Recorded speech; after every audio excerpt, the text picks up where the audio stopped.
This is Chesterton Radio, your home for podcasts of works by G.K. Chesterton, plus drama, comedy, mystery, science fiction, big bands, and much more. The soundtrack to your Chesterton day at chestertonradio.com. This is chestertonradio.com. This is Chesterton Radio, the true, good, and beautiful at chestertonradio.com. This episode from the life of Sherlock Holmes will be transmitted to our men and women overseas by shortwave and through the worldwide facilities of the Armed Forces Radio Service. Petri Wine brings you Basil Rathbone and Nigel Bruce in the new adventures of Sherlock Holmes.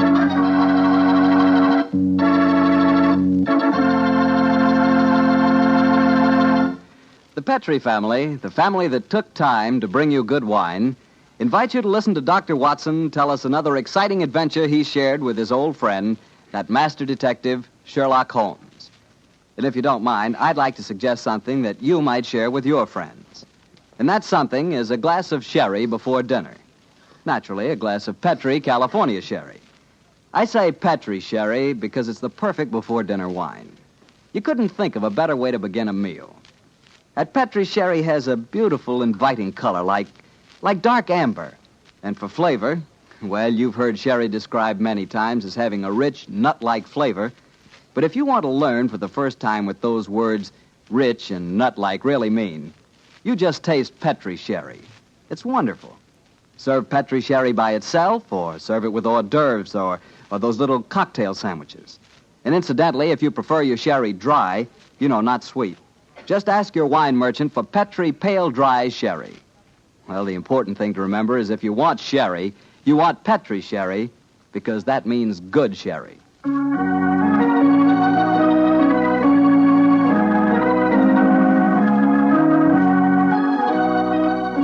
And now let's look in on our genial friend and good host, Dr. Watson.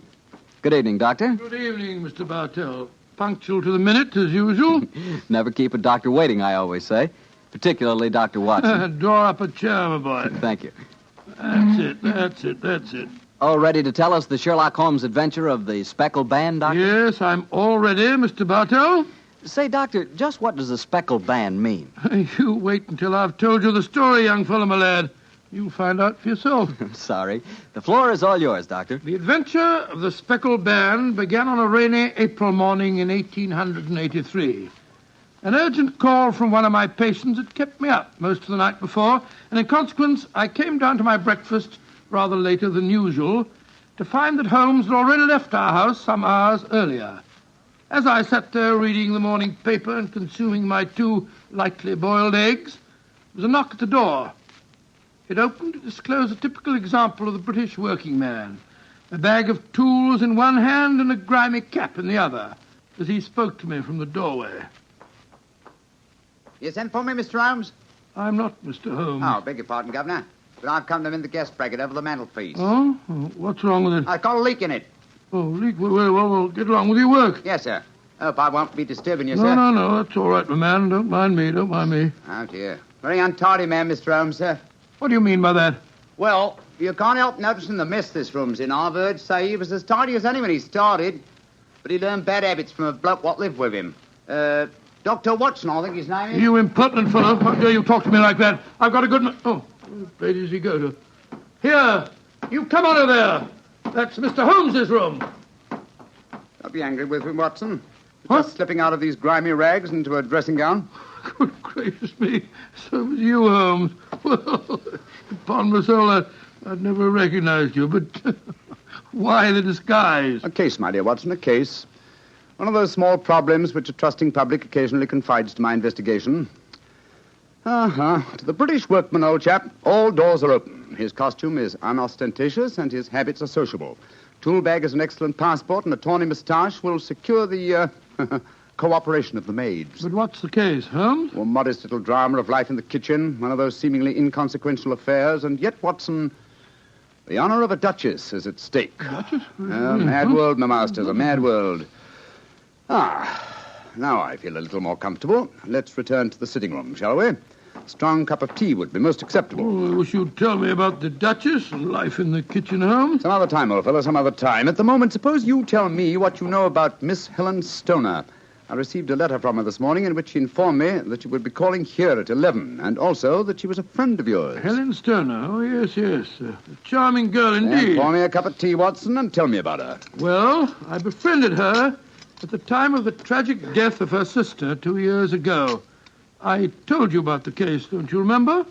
The sudden death of Violet Stoner at an old house in Stoke Moran. Oh, yes. It all comes back to me now. There was an inquest, wasn't there, with a string of stupid, ineffective witnesses. No, ineffective. I was one of them. Oh, I'm sorry, old fellow. Then you were the exception, of course. Wait a minute. Let me see.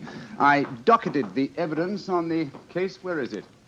My scrapbook. Here we are. Let me see. Yes, S. Salisbury, Hatchet, Murder, Lord St. Simon. Here we are. Stoke Moran. Yes, I remember the affair well now. The villain of the piece was Dr. Grimesby Roylott, wasn't he? Yes, a dreadful fellow. He's the stepfather of the two girls. Violet, the one that died so mysteriously, and Helen, the one who's coming here to see you. Dr. Roylott has a pretty record. 55 years of age, killed his Kit McGar in India, once in an insane asylum, married money, wife died, distinguished surgeon. Well, Watson, I wonder what the distinguished surgeon has been up to now. Oh, some deviltry, I fear. Why do you say that? You remember that Miss Violet Stoner's death followed close upon the announcement of her engagement? Yes. Well, I met Miss Helen Stoner on the streets a few weeks ago. She told me that she'd just become engaged to a young fellow in the army who was leaving for the Far East. She was very upset at the thought of being alone with her stepfather at Stoke Moran. Oh, naturally she was. Dr. Roylott stands to lose a considerable sum of money in the event of his stepdaughter's marriage. Yes, they both had a trust fund which he administered only as long as the girls were unmarried. That fact was brought out at the coroner's inquest 2 years ago. But if Roylott did poison the other stepdaughter, and I'm pretty convinced that he did, it seems unlikely that he'd try it again. 2 sudden deaths in the same household could hardly pass the coroner. Oh, no, my dear Watson. You're making the mistake of putting your normal brain into Roylott's abnormal being. Oh, that must be Miss Stoner now. Yes, let me see. It's precisely 11 o'clock. Well, let's see what we can do for her. Well, I hope you can help her, Holmes. She's an extremely nice girl. Come in. Yes, Mrs. Hudson? There's a Miss Helen Stoner to see you, sir. She says she has an appointment. Show her in, please, Mrs. Hudson. Aye, sir. Come in, my dear. Thank you. Miss Stoner, I'm so glad to see you again. How do you do, Dr. Watson? And this must be your friend. Yes, Miss Stoner, I'm Sherlock Holmes. Sit down by the fire, won't you? Yes, please do, my dear. Hello, you're trembling with cold. It's not cold that makes me shiver. Tell me, Mr. Holmes, has my stepfather, Dr. Grimesby Roylott, been here? No, he hasn't. He saw me in the street. I dashed by him in a hansom cab, but he saw me. Our eyes met and he waved me to stop, but I came here as fast as I could. Very sensible move. Dr. Watson has already given me several hints as to your present problem, as well as having refreshed my memory as to the circumstances of your sister's death. My problem is a simple enough one, Mr. Holmes. I'm waiting to be murdered. No, my dear Please girl. be a trifle more explicit, Miss Stoner. Very well, Mr. Holmes. My fiancé is leaving for the Far East today. When he leaves, I shall be alone with my stepfather at Stoke Moran. He plans to murder me just as he murdered my sister. What makes you say that, Miss Stoner? Many strange things have happened recently. For instance, he's just moved me into the bedroom in which my sister died. Well, what reason did he give for changing your room? That my old one needed repainting. It didn't need it, but Dr. Roylott did need to move me into that horrible room. And other things have happened. I've heard the music again. Music? What music? My sister first heard it a few days before she died. I heard it myself on that dreadful night she breathed her last. Oh, Mr. Holmes, I'm terrified. Don't worry, my dear. Please don't worry anymore. You have friends to help you now. Do you mind if I ask you a few questions? No, of course not. Now, this music, does it seem to come from inside the house or outside? Well, it's hard to say. It sounds so faint. What's it like? A sort of soft droning sound. Like a flute or a pipe? Yes, it reminds me of native music I heard during my childhood in India. India, eh? Oh. There's one other thing that puzzles me, Mr. Holmes. Now, what's that? My sister's dying words. As she lay in my arms, she gasped out 2 words. Now, what were they? Banned and speckled. You remember that evidence from the inquest, don't you, Dr. Watson? Yes, I do. I couldn't make head or tail of it. So? Band, speckled, Indian music. Miss Stoner, Do you sleep with your door and windows fastened? Yes, Mr. Holmes, but so did poor Violet. It didn't save her, though. What did you gather from your sister's dying allusion to the band, the Speckled band? Well, sometimes I thought it was merely the wild talk of delirium, and sometimes that it referred to a band of people. Oh, yes. I remember that there were some gypsies encamped quite near us at the time of Violet's death. Gypsies, eh? Yes, and it occurred to me that the spotted, gaily-colored kerchiefs, which so many of them wear over their heads, might have suggested the unusual adjective which my sister used. Miss Stoner, how long is it since you heard this strange music that you've told us about? I heard it last night. And your fiancé leaves today, you say? Yes, Mr. Holmes. Well, Miss Stoner, I shall do everything I can to help you. If we were to come to Stoke Moran today, would it be possible to see over your rooms without the knowledge of your stepfather? Why, I think so. He told me this morning that he intended to take a late train home tonight. Ah, that's splendid. Watson, out with the timetable, old fellow, and look up the trains to Stoke Moran. Right you are, Holmes. That's my stepfather. I know it is. Oh, yes. Yes, there he is on the doorstep. Oh, Mr. Holmes, he's followed me. Oh, what shall I do if he finds me here? Don't worry, Miss Stoner. Please don't worry. There's a private exit through that room there. Watson, show her the way, will you? Come along with me, my dear young lady. And you will come down today, Mr. Holmes? Certainly, my dear Miss Stoner. I'll telegraph you the time of our arrival. Goodbye and courage, my dear. Goodbye, Mr. Holmes, and thank you. Come along, Miss Stoner, quickly. Come in. Yes, Mrs. Hudson? It's a gentleman, sir. I told him you wouldn't see anyone without an appointment, but he... Out of the way, woman! Didn't push me like that. I'm sorry, Mr. Holmes. That's all right, Mrs. Hudson. You can leave us. What kind of gentleman does he call himself, pushing an old lady? So you're Sherlock Holmes. You have the advantage of me, sir. Your name is, My name, sir, is Roylott. Dr. Grimesby Roylott of Stoke Moran. Oh, yes, of course. A charming place out here, and obviously good for the lungs. You won't trifle with me if you know what's good for you. Watson, there you are. And how was the experiment? Very successful, Holmes. Good day to you, Dr. Roylott. I haven't seen you since I gave evidence at your stepdaughter's inquest. Yes, I remember you, Dr. Watson. Now listen to me, you two. My stepdaughter's been here. I've traced her. What's she been saying to you? It's a little cold for this time of the year, isn't it? You answer me! I hear that the crocuses promise well. Do you dare to try and put me off, do you? I know you, you scoundrel. You're Holmes the meddler. Am I? Holmes the busybody. I believe that a man should occupy his time. Holmes the Scotland Yard Jack in office. When you go out, close the door, won't you? There's a draft. I'll go when I've had my say. Keep your nose out of my affairs, do you hear? Oh, yes, my hearing is excellent, thank you, and your diction and delivery most forceful. But time flies, my dear doctor, time flies, and life has its duties as well as its pleasures. Goodbye. Insolent rascal. Here, see this poker? Oh, the fire doesn't need poking, thank you, doctor. But I should be obliged if you'd put some more coal on for me. You laugh at me. You don't know my strength. Look. There. Your poker's bent double. And that's what I'll do to both of you. If you don't keep out of my affairs. I had a presentiment that he'd slam the door. Phew. He's an ugly customer, eh, Holmes? Literally as well as figuratively. Watson, I'd be much obliged if you get your revolver. It may prove to be an excellent argument with a gentleman who twists iron pokers into knots. The fellow's amazingly strong. Just look at it. I don't want to appear flamboyant, but, there we are. Great Scott, Holmes. You straightened the poker out again. Yes, it was utterly useless in its former shape. And now what's on the timetable? We'll catch the next fast train to Stoke Moran.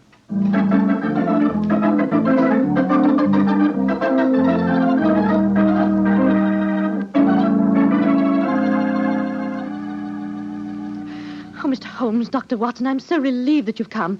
But don't you think my stepfather might have followed you down here? We have to take that chance, Miss Stoner. A few hours' delay might mean the difference between your life and death.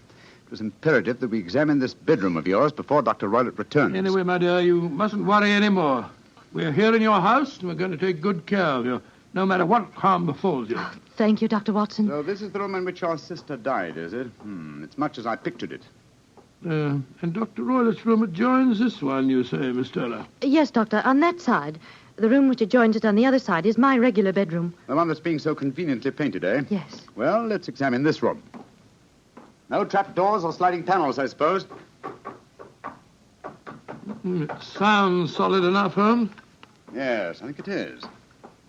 Hello, what's this? Are you aware that this bed is clamped to the floor, Miss Stoner?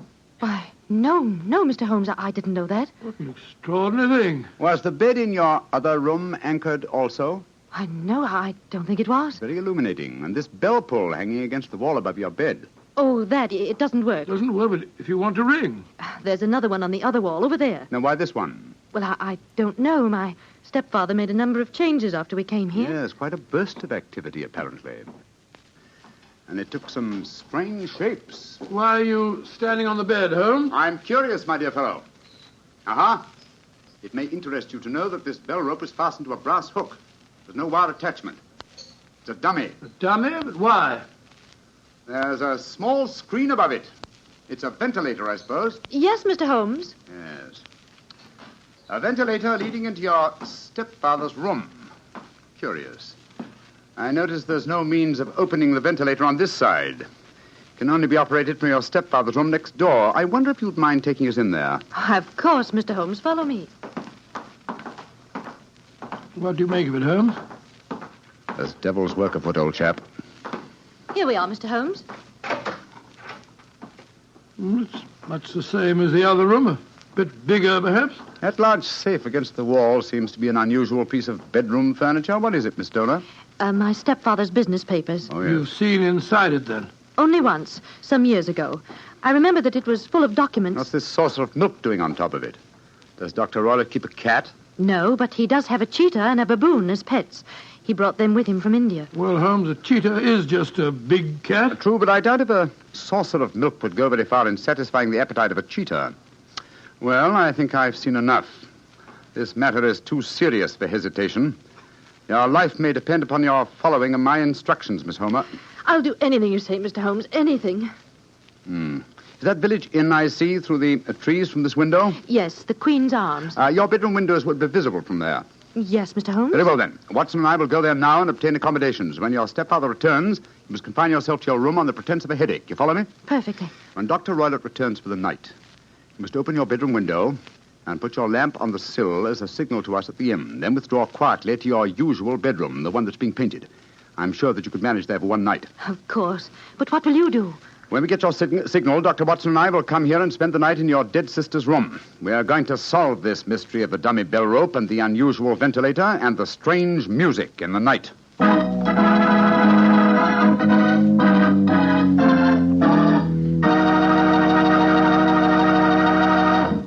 You'll hear the remainder of Dr. Watson's story in just a second, so I'm just going to point out that at any really important dinner, you know, like when diplomats get together, you'll find wine on the table. Because for years it's been a known fact that good wine makes good food taste better. Prove that to yourself tomorrow night by having your dinner together with a glass of Petri wine. If you prefer a red wine for any meat or meat dish, try a Petri California Burgundy. That rich, hearty red Petri Burgundy is really out of this world. Now, if you'd rather have a subtle, intriguing white wine, let's say to go with chicken or fish, then try Petri California Sauterne. But Sauterne or Burgundy, to make sure it's good, make sure it's Petri, won't you? Well, Doctor, it's a rattling good story so far. What happened next? You went to the local inn, I guess, and waited for that lantern to appear in the bedroom window at Dr. Roylott's house? That's right, Mr. Marcel. We had an early dinner at the Queen's Arms and then retired to our upstairs bedroom and sat there side by side, puffing away at our pipes, our eyes straining through the darkness for that telltale lantern to give us the signal that there was dangerous work ahead for us. As we sat there discussing the various aspects of the case, I remember that Holmes was very concerned about my own safety.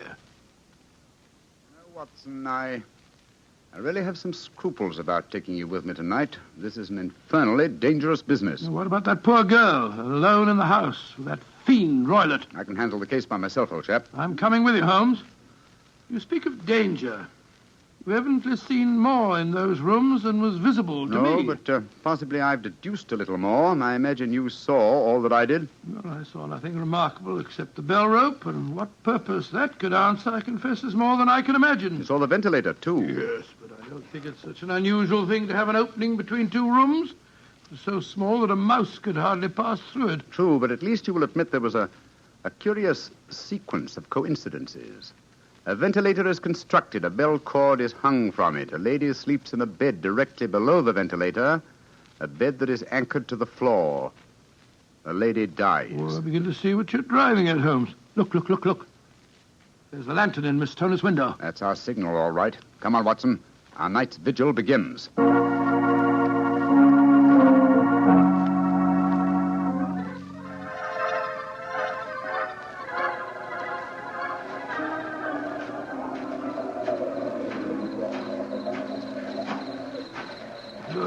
What a foul night. Foul night for foul business, Watson. Come on, through these laurel bushes. It's only another 50 yards to the house. Yes, the lantern's still burning away in the bedroom window, Yes, all the other lights are out. including the one in Dr. Roylott's room. He must have gone to sleep. To bed, possibly, Watson, but not, I think, to sleep. Great heavens, Holmes. Look at that frightful creature leaping about in the moonlight. It looks like some hideous child. That's Dr. Roylott's pet baboon. But it looks positively human. Yes, probably a great deal more so than its master. Shh. They're directly below the window now. This ivy provides a most convenient ladder. I'll go up first. Careful, Holmes, careful. Wait a minute. I hope the thing's strong enough to hold us both. We look pretty stupid on our backs in the mud. Give me a hand, will you, Holmes? I can't quite get my leg up over this window ledge. Here you are. Thanks, old boy. Oh, say, phew. Now to close the window shutters. This room looks exactly like the same as it did this afternoon. The sound would be fatal to our plans. Keep the lamp covered, so that if the ventilator is open from Dr. Roylott's room, no light will show from in there. That's it. Why are you carrying that stick, Holmes? I'm prepared for a visitor that I expect before the night is over. A visitor who will herald his entrance with faint music from an Indian pipe. You mean the music is a signal? Exactly, old fellow. The signal to an accomplice who can enter a room with locked doors. An accomplice who kills and leaves no trace. You mean that... Shh. No more talking, Watson. I'll sit on the edge of the bed here. You sit on that chair. Have your revolver ready in case you should need it. Right you are, Holmes. Have the lantern ready, too. When I shout now, turn the light full on the top of the bell rope. You understand? Yes, perfectly. Good. Now we must wait. Perhaps for some time. But don't go to sleep, Watson. Don't go to sleep. Your very life may depend on it.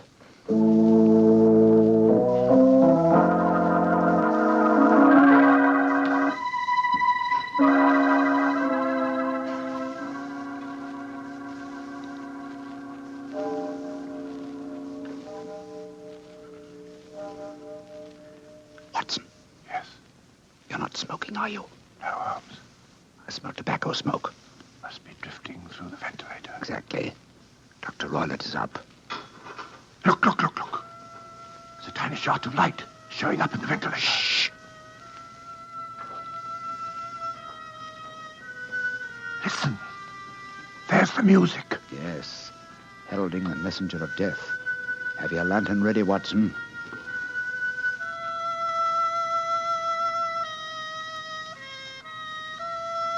Now, Watson, now!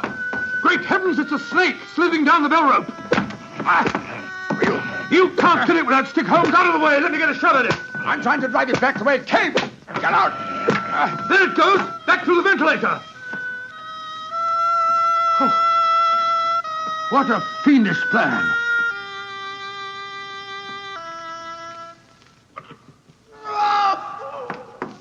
Great Scott, what's that?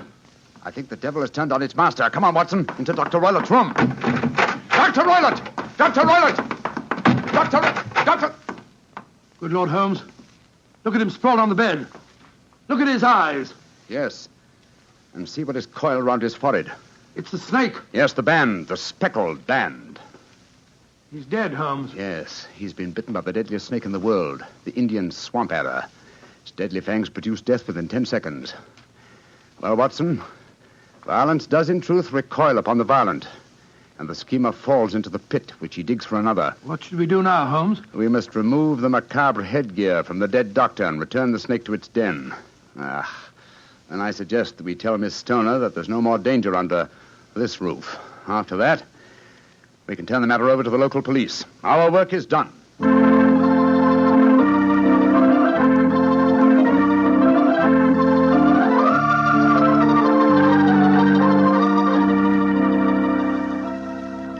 Mr. Holmes, Dr. Watson, I can't tell you how grateful I am that you brought me back into Baker Street. Stoner, it would have been inhuman to leave you in that house of horror and death. We have a spare bedroom, and Mrs. Hudson is a motherly and understanding woman, and I can assure you that Dr. Watson and I will be delighted to have you stay with us here until you've decided on your future plans. Yes, of course we will, my dear. As a matter of fact, it'd be rather refreshing to have a touch of youth about the place. You're both so kind. Mr. Holmes, I think it's wonderful how you foiled my stepfather's devilish plans. Yes, wasn't it a remarkable example of logical deduction? No, it wasn't, old fellow. At first, your mention of the gypsies, Miss Stoner, and the use of the word ban put me on an entirely wrong scent. However, when we examined the fatal room, I drew the obvious conclusions. You mean the dummy bell rope, the ventilator, and the immovable bed? Yes, old fellow. It instantly gave rise to the suspicion that the rope was there as a bridge for something coming through the ventilator and traveling to the bed. I once thought of a snake. When I saw the saucer of milk on top of the safe, my suspicions crystallized into certainties. Oh, it was a fiendish plot. Yes, an extremely clever one, too. Exactly. My stepfather must have trained the snake to return to him when he played the music. Yes, he put it through the ventilator with the certainty that it would crawl down the rope and land on the bed. It might or might not bite the occupant. Perhaps she might escape every night for a week, but sooner or later she must fall a victim. Thank heaven I came to you, Mr. Holmes. Amen to that, Miss Stoner. Holmes, if you hadn't lashed at the snake with your stick, I bet it wouldn't have turned back on its master. True, old chap. In that way, I am no doubt indirectly responsible for Dr. Grimesby Roylott's death. But I can't say it's a fact that's likely to weigh too heavily on my conscience.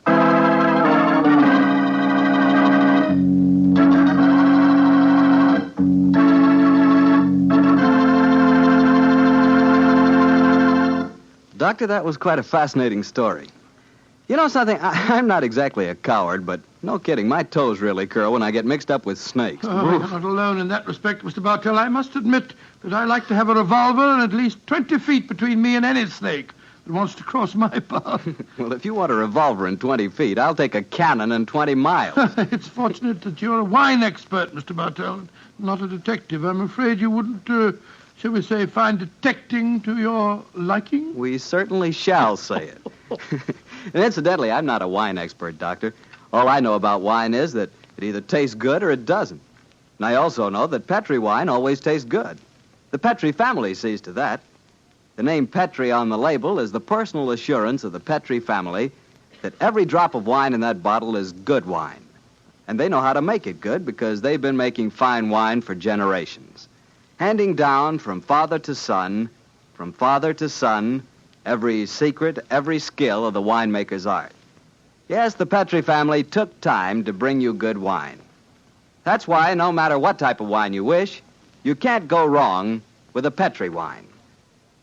Well, Dr. Watson, what new Sherlock Holmes story are you planning to tell us next week? Now, let me see. Now, next week, Mr. Bartell, I think I'll tell you an adventure that took place at a gambling casino in the south of France.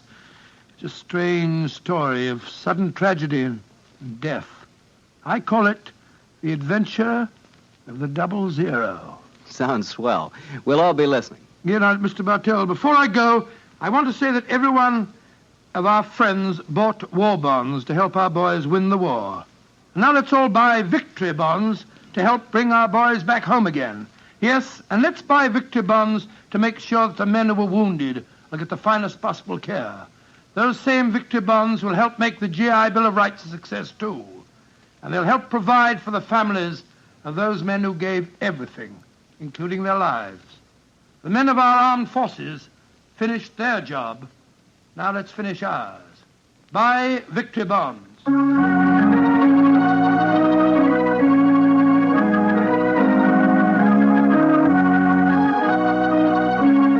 Tonight's Sherlock Holmes adventure is written by Dennis Green and Anthony Boucher and is an adaptation of the Sir Arthur Conan Doyle story, The Adventure of the Speckled Band. Music is by Dean Fossler. Mr. Rathbone appears through the courtesy of Metro-Goldwyn-Mayer, and Mr. Bruce through the courtesy of Universal Pictures, where they are now starring in the Sherlock Holmes series. The Petri Wine Company of San Francisco, California, invites you to tune in again next week, same time, same station. This is Harry Bartell saying good night for the Petri family.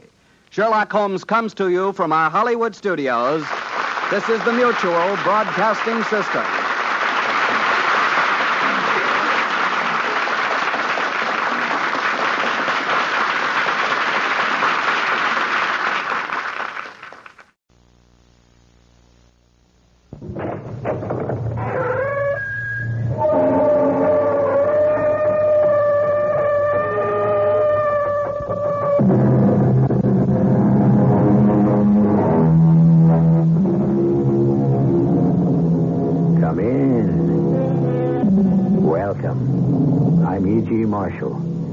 Cicerone of this guided tour through the regions of the mysterious and the macabre.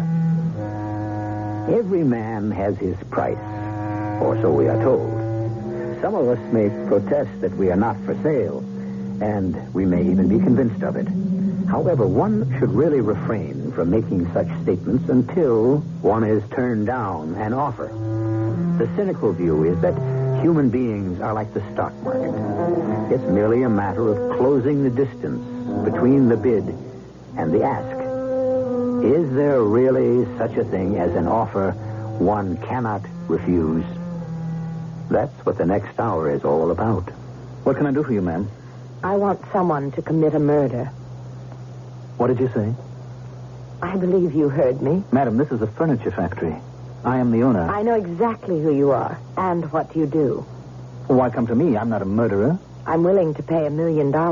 Murder is against every moral and religious conviction. I'm willing to pay $1 million. I would never... I'm willing to pay you $1 million.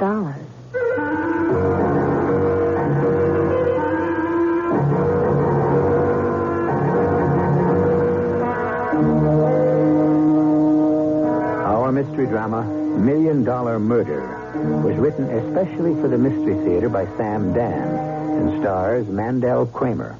It is sponsored in part by Allstate Insurance Companies and True Value Hardware Stores. I'll be back shortly with Act One.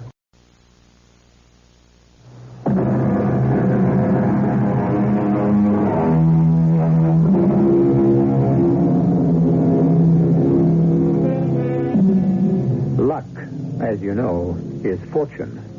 Of course, that's good luck. On the other hand, we have bad luck.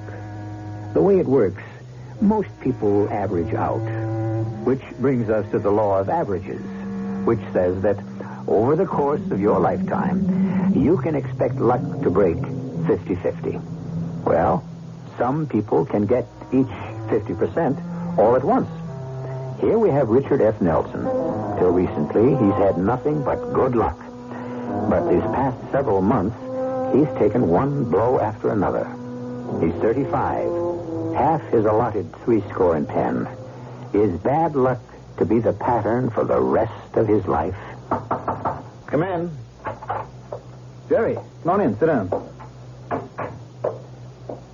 Dick, What's the matter? What's the long face? Well, I guess there's no other way to say it except to say it. I'm leaving. You what? I got another offer. You're walking out on me in the middle of the season? Dick, I can't turn it down. The money's twice as good. I taught you everything you know. I made you my production foreman. That's my future to think about. What are you giving me? 2 weeks. 2. As far as I'm concerned, you can walk out of here right now. Pick up your money and beat it. Okay, Dick, if that's the way you feel. Jerry, wait a minute. I'm sorry. I had no right to talk to you like that. Actually, I should be happy that you're getting a break. Dick, believe me, if it wasn't for the money... Come on. You're not supposed to spend your life out here in the sticks. You don't really owe me anything. Where's the job? Imperial Furniture. Oh, that's big time. I don't even know how they ever heard of me. Well, word gets around. You're a top man, Jerry. Well, I sort of felt you'd be glad for me, Dick, because that's the kind of guy you are. It's just that so many things have been going wrong lately. I guess I'm just a little off stride, that's all. Well, you know, my assistant's a pretty good man. Well, don't worry about it. We'll survive. Anyhow, good luck. Thanks, Dick. And let's have dinner one night before you go. Well, I'm going to be working overtime to the last minute. I want to leave you in good shape. Oh, by the way, that northern cherry wood I wanted to use for the sofa frames, it didn't come in. What do you mean didn't come in? We should have had delivery a week ago. Look, you get back to the shop. I'll handle it. Sure. Yes? Millie, get me George Cawley, please. Yes, Mr. Nelson. And I have a call from Edward Jerome of Western States Merchandisers. Will you talk to him? Will I talk to him? What do you think? Yes, sir. I have Mr. Nelson for you now, Mr. Jerome. Hello, Dick. Eddie, what's new? Dick, I'm calling to tell you that we have to cancel.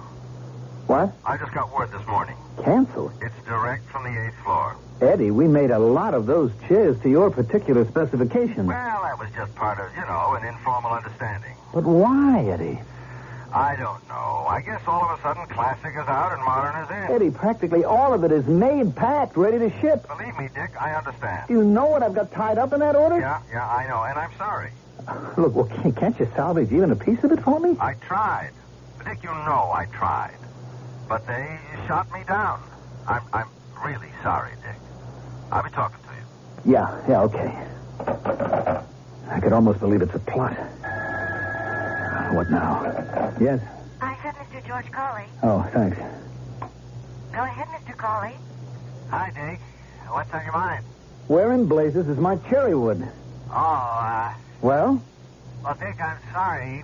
What happened is there's no record of your ordering any. No, what do you mean? It's a standing order. Well, actually, it's kind of an understood order. I don't care what it is. I've been getting that shipment every month for over a year. Look, here's what happened. My oldest got his master's in business administration, and he's come in with me, and he set up procedures. George, all I want is the cherry and wood. nothing can get shipped unless there's a written order. And the shipping clerk must have forgotten to tell him. Dick, I'm really embarrassed. Well, look, forget it. How quickly can you load a truck and get it out here? Well, that's the problem, Dick. I don't think I've got 10 feet left in the warehouse. George, I have to fill a special order for a New York chain. I'm sorry. It was a terrible misunderstanding, but I'll make sure you're taken care of next month. Next month? I have to wait 30 days? Well, I hope it's only 30 days. You know how scarce that stuff is getting. All right. Thanks, Dick. For what? Well, for being so understanding. The average guy would have flipped his lid. Sure. Goodbye, George. Yes, Mr. Nelson. Millie, for the rest of the day, I don't want to hear any bad news. You understand? Please, Mr. Nelson, it isn't my fault. I'm going to the club for lunch. What could happen to me there?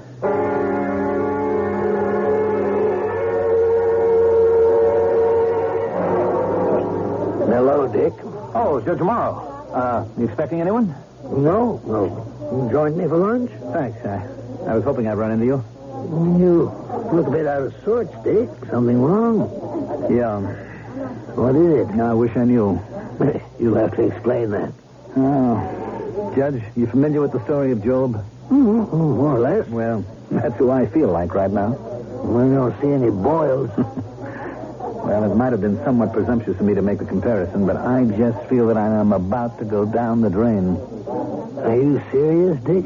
Judge, if things go on at this rate, I'll be bankrupt within a year. I stand to lose everything I own in the world. But everyone says things are going great at your plant. Every day it's something else. Another setback. I'm losing key customers. How? I don't know. Vital raw materials don't arrive. Why? It just happens. And to top it all, my foreman got a better job and is leaving me. What is it? What's happening? Well, it's just a lot of bad luck. So much bad luck? All at once? Dick, I've known you all your life. You've always been the golden boy. Fortune has smiled upon you constantly. Well, she's an extremely fickle old girl, and now she wants to frown for a bit. But it just seems to be a pattern. You've probably been spoiled. You've never had to cope with adversity. No, it's more than that, Judge. It's reached a point now where I know that every day is going to produce another setback. Oh, come on now, Dick. It's all in your head. Wait, where's the waiter? Charlie, would you please bring a phone over to my table? Why do you want a phone? I've only been away from the office for 20 minutes, Judge, and I'm willing to bet trouble is still rolling in. Thank you, Charlie. You, might want to see a psychiatrist, huh?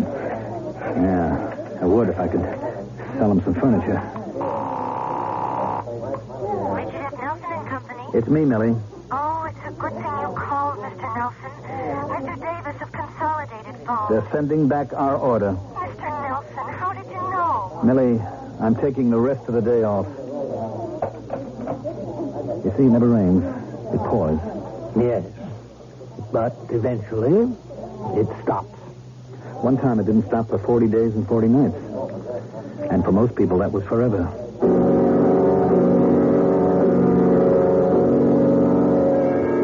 You don't have to let Jerry Lyons go, according to the union contract. I know. I can keep him for a full year on a technicality, but what's the good of it? He'd be unhappy. And why did you let George Cary off the hook? Dorothy, what was there I could do? You know what probably happened. Somebody needed that wood badly, offered him a higher price. Come on, George Cary isn't that kind of a guy. You're not that kind of a guy. And so you want to believe the best about everyone else. And Eddie Jerome?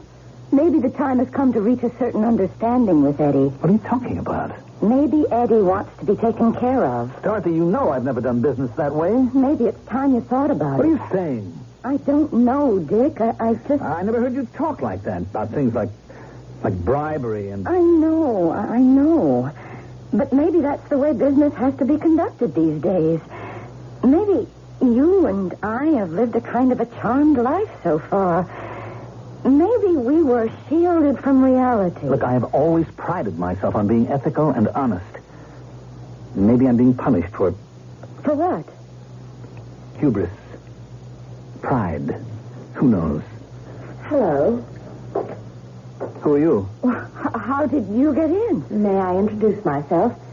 My name is Althea Beaumont. Your door was open, and so I... What is it you want? What do I want? First, may I sit down? Thank you. How are things at Richard F. Nelson and Company, manufacturers of fine furniture? Well, miss, it's Mrs. Although Mr. Beaumont has left us these past 5 years. We don't want to seem inhospitable, but... Of course. So, let us get to business. Business? Yes. That's why I'm here. Are you a furniture buyer, Mrs. Beaumont? By the end of the year, the Richard F. Nelson Company will need $1 million. What are you talking about? Salaries, accounts payable, loans due, and nothing is coming in. What do you know about that? It's true, isn't it? Well, we have had a phenomenal streak of bad luck. I know. And that's why I'm here. To reverse that streak. Who are you? No, reverse isn't quite the way to put it. Although that will happen. No, what I should have said is that I'm here to help you ride out that run of bad luck. In short, Mr. Nelson, I should like to offer you $1 million. As a loan? Oh, no, as a gift. Why would you want to make us a gift of $1 million? But, Dick, this woman is crazy. Darling, that's no way to... Of course it is. It's a sound, practical, feminine reaction. And you should verify me first. Here's my card. And here are some banks you should call, and this brokerage firm. I've authorized them to answer your questions. And I shall expect you to have lunch with me at my suite tomorrow at 1. But why should you want to give my husband $1 million? My dear Mrs. Nelson, should one look a gift horse in the mouth?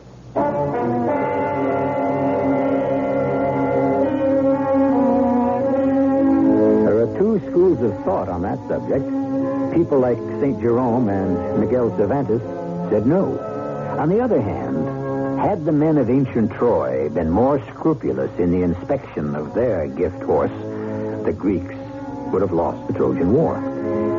But who is this Mrs. Althea Beaumont who intends to offer $1 million to a complete stranger and for no apparent reason? We'll know more when I return in just a few moments with Act 2.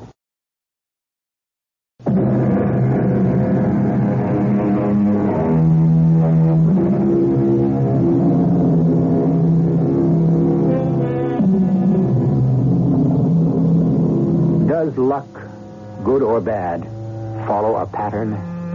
According to the law of averages, you're supposed to get an equal part of each over the course of your lifetime. And we even have testimony for this in the Bible. After all, the 7 fat years were followed by 7 lean. All of which is scant consolation to Richard F. Nelson, who has been having some problems lately. Come in.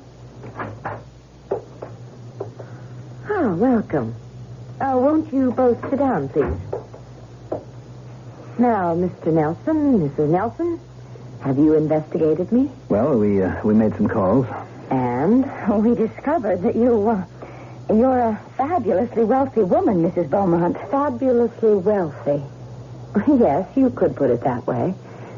And so you have ascertained that I am capable of giving you $1 million if I choose. Yes, but we can't understand why should you choose... Well, I expect you to perform a small service for me in return, of course. Are we supposed to sell our souls to the devil? Dorothy. What a remarkable notion. Oh, please.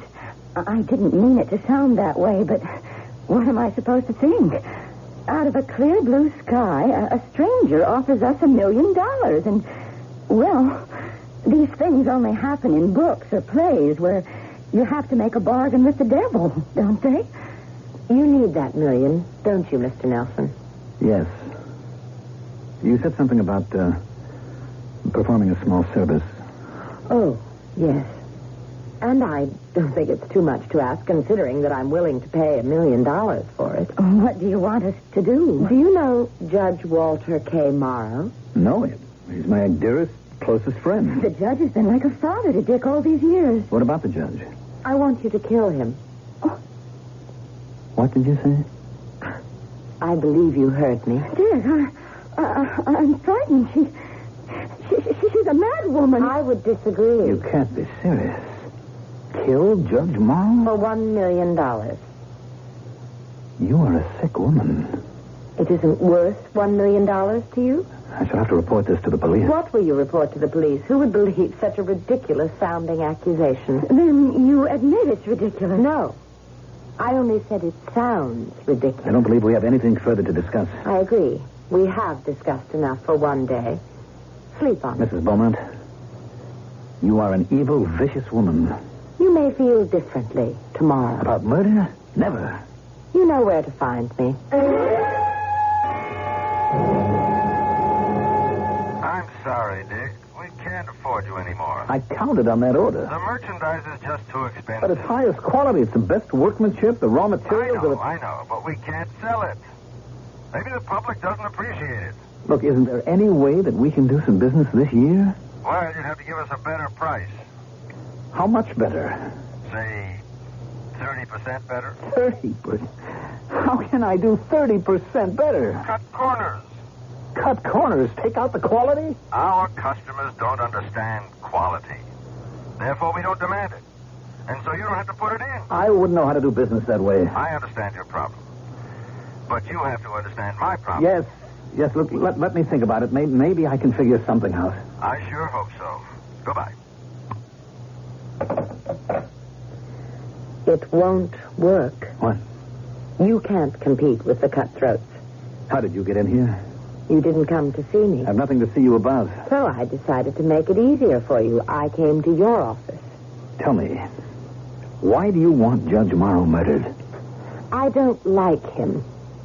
And for that reason? I can afford to indulge my emotions. But why offer me $1 million to do it? Surely you could hire some gangster to do it for a lot less money. It has to do with what you were just talking about on the phone. Quality. Quality? Yes. Because this murder would be meaningless if it didn't have a certain quality. I don't know who you are. I don't know what your motive is. Ah, Richard. Richard. Don't I look familiar? No, I can't say that I ever... Look closely, Richard. You don't recognize me? I don't seem to. How many people have ever called you Richard?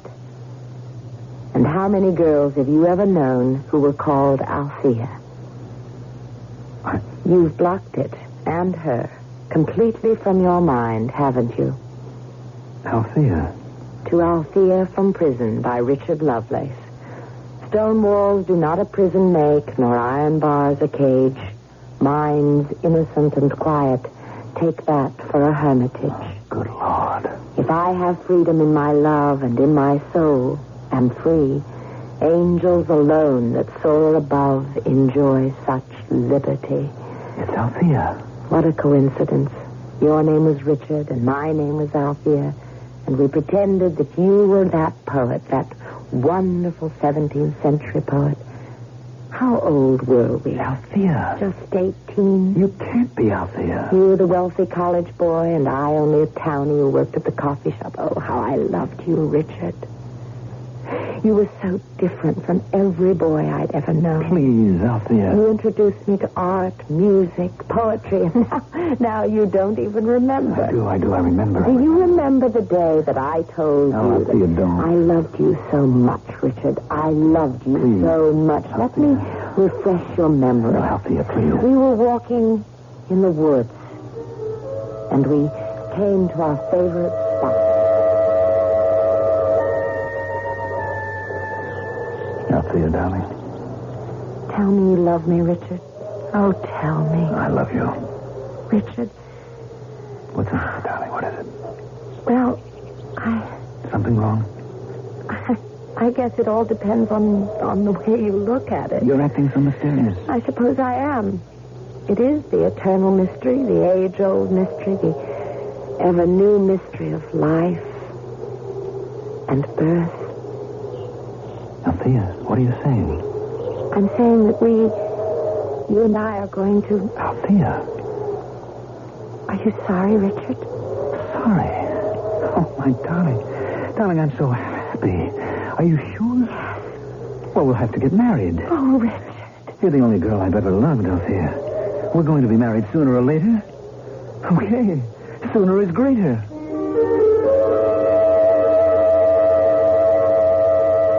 That was on a Sunday.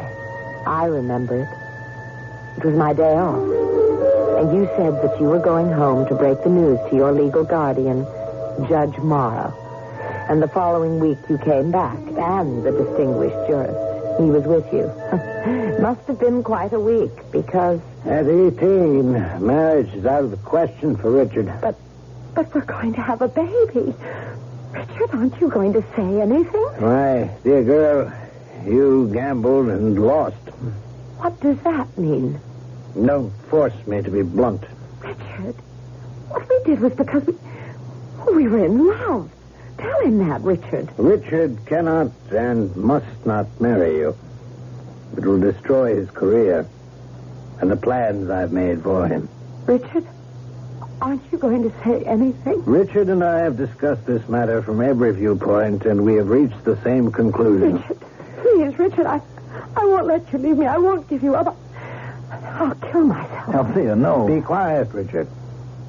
We have here a determined and consummate little actress. Judge, Richard, we discussed this thoroughly. We arrived at a conclusion. But I've changed my mind. Then I shall change mine. Please, Judge. I keep reminding you constantly that you are to receive the bulk of your father's fortune at my discretion. But I love her. Of course you love her. But I'm sure she loves you. But your children, both of you, still children.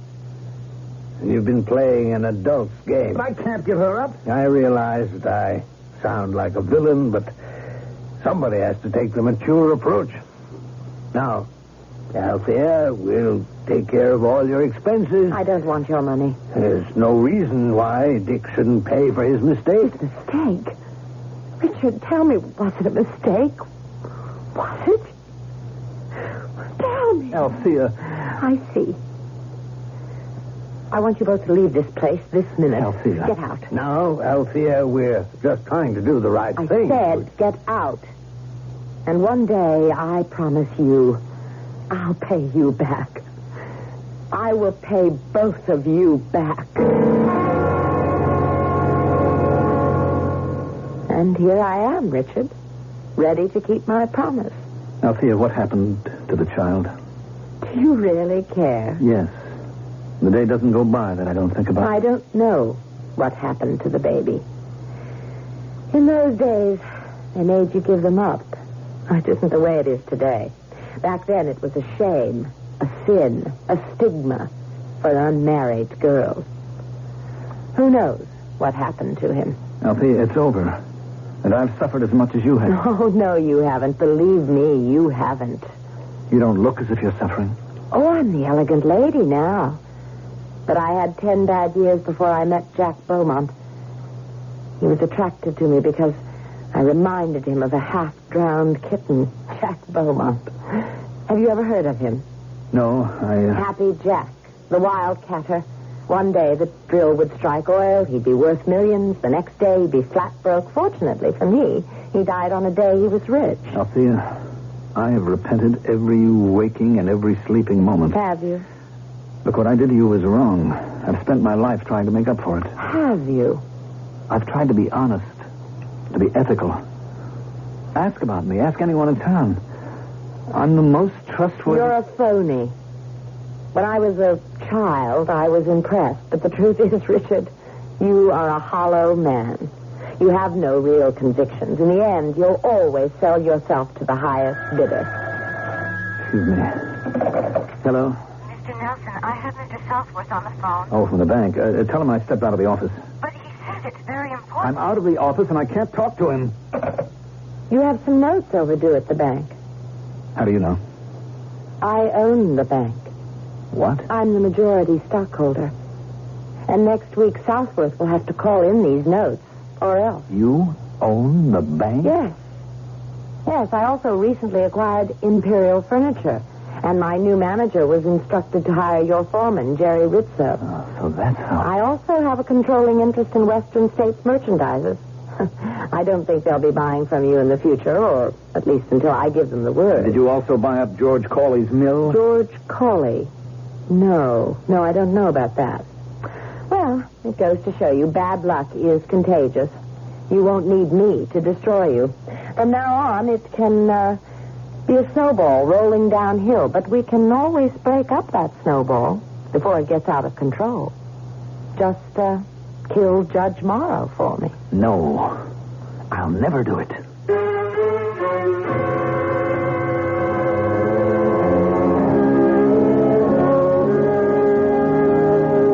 Never, as we all know, is a long, long time.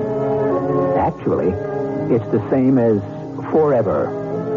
And things have a way of falling into different perspectives. And circumstances can alter cases. Man is nothing if not flexible. Well, will he or won't he? The third act is coming up in just a few moments.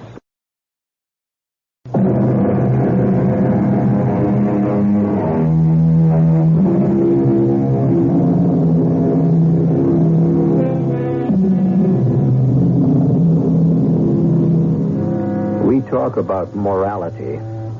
But what is morality? It comes from the Latin mores, which means custom. In other words, what the majority believes is moral. Now, if we are having this searching analysis of morality, it's only because Mr. Richard F. Nelson is undergoing the same process. Mr. Nelson is in danger of losing everything he cherishes unless he commits murder. And murder, as we all know, is not moral. So, what is morality? Dick? Yes?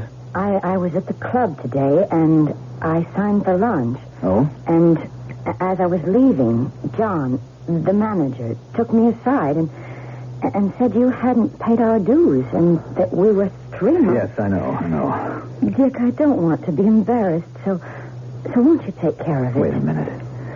Dorothy, is it possible that you don't know what's happening? Dear, surely we can pay our dues. We're going to have to resign from the club. Well, that's impossible. Do you realize my family has always... Well, my grandfather was one of the We founders. simply no longer can afford it.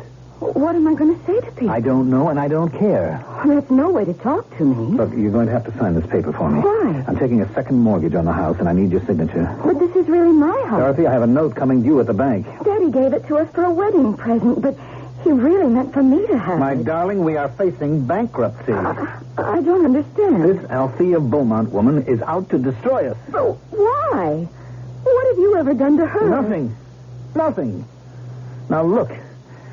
I can make it, despite everything, with the mortgage on the house, so we can pawn some of your jewelry. But... We have no choice, darling. Just a minute. Hello, Dick. Mind if I come in? Well, Judge, of course. Well, how about joining us for dinner? Judge, how good to see you. Oh, I'm on my way up to the country to spend a little time by myself in the cabin. Are you all right? Well, you know how it is. You get to be my age, and any day can be your last. Oh, Judge, you mustn't talk like that. Well, anyhow, I thought I'd drop in and let you know the bridge game for tomorrow night has to be canceled. Oh, that's all right.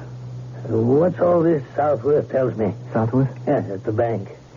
You seem to be running into some cash flow problems. Oh, well, we've had a few reverses, Judge. Matter of fact, I was thinking of asking you for a loan. Me? Where else can I turn? My boy, 15 years ago, I gave you all the money you were ever going to get from me. Judge, times happen to be very tough. It's tough times that bring out the best in people. That's when you develop character. But I have some unusual problems. I could do the easy thing, Dick, and give you the money, but you get out of this yourself. Now, you've got the stuff, and you'll see. You'll both thank me for it later. Seems I remember I once heard you say that before. You may have. And I was right, wasn't I? Well, goodbye. I'll probably be back for the weekend.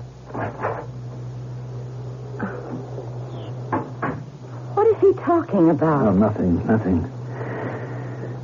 All right, now I can raise $80,000 on the house, and the jewels would be another $50,000. And we have the Persian rugs and the porcelain and the silver. Dick! I'll be able to pay the interest and meet the payroll.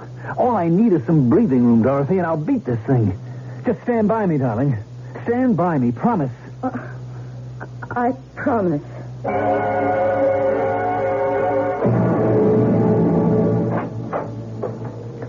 Mrs. Nelson. Mrs. Richard F. Nelson. May I come in, Mrs. Beaumont? Oh, forgive me. Of course. Won't you sit down? Thank you. Why are you out to destroy us? Us? Oh, I have nothing against you, Dorothy. What have you got against my husband? That's private. Private? Yes. Has he asked you to come to his rescue?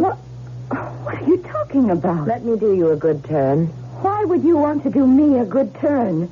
Especially since you are resolved to destroy my husband. Save yourself. What? The ship is sinking. Get on the lifeboat. So far, it's a rather roomy and comfortable lifeboat. I don't know what you're talking about. Travel in the same circles. Mingle. Try to meet a man of your own position. Marry again. I happen to love my husband. Well, that's an interesting word. Happen. You happen to love Richard. By the same happenstance, you'll come to love someone else. I should know. It happened to me. Richard isn't worth it. Since you are a woman of no morality, love is foreign to your understanding. Of course. Well, here's the position. You can strip yourself clean in a vain attempt to salvage Richard's business. I have confidence in Richard. I hope so. Think it through. You won't have a penny to your name, and neither will Richard. Are you equipped for a life of poverty, Mrs. Nelson? It's a woman's duty to stand by her husband. You show promise and even progress. First you would stand by him because you love him, now because it's your duty. Yes, indeed. We are really getting somewhere.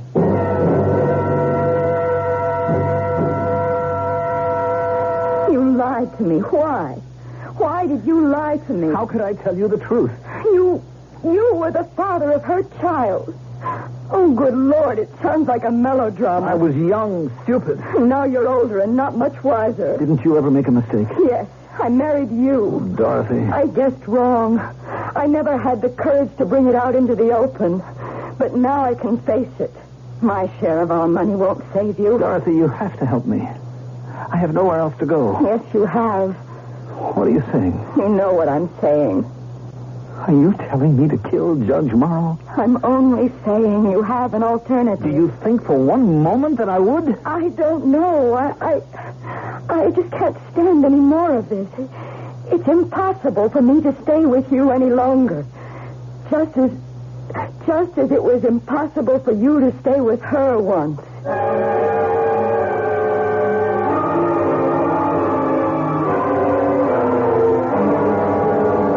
Have you told them they're not getting paid this Friday? No. What business is it of yours? My bank holds your note. Oh, poor Richard.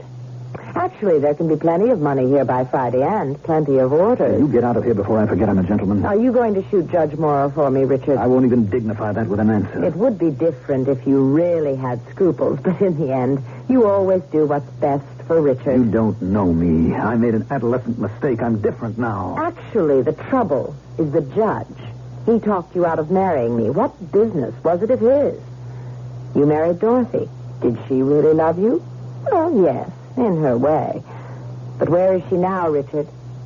You're in a jam. The judge could help you. Has he offered to lend you even one copper penny? I'll starve if I have to. Brave word. And I mean them. I'll get a job. Doing what? Anything. Oh, those anything jobs won't support you at the country club. I don't need the club. I won't commit murder.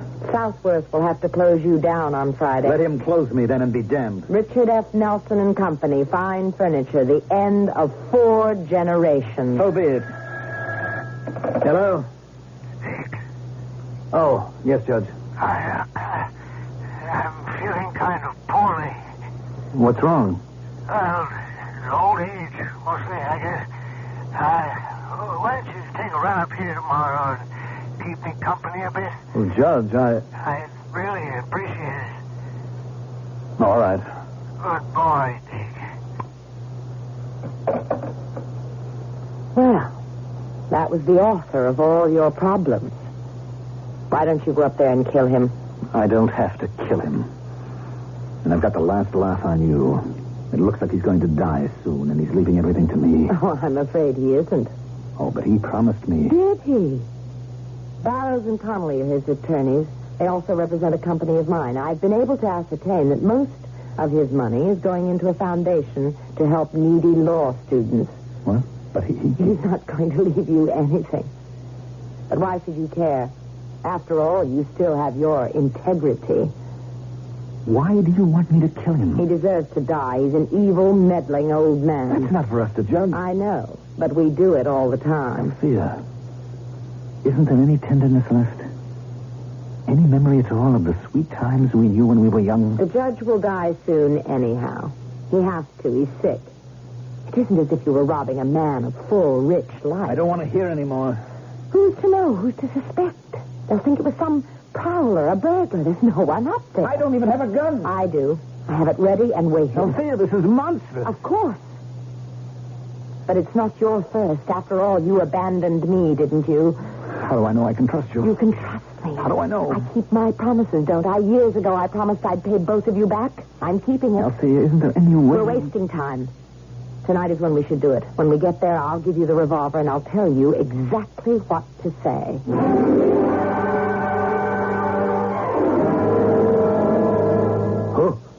Who's there? I say, who's there? It's me, Judge. Oh, Dick. I thought you weren't coming up until tomorrow. Here, let me turn on the light. Who's that with you?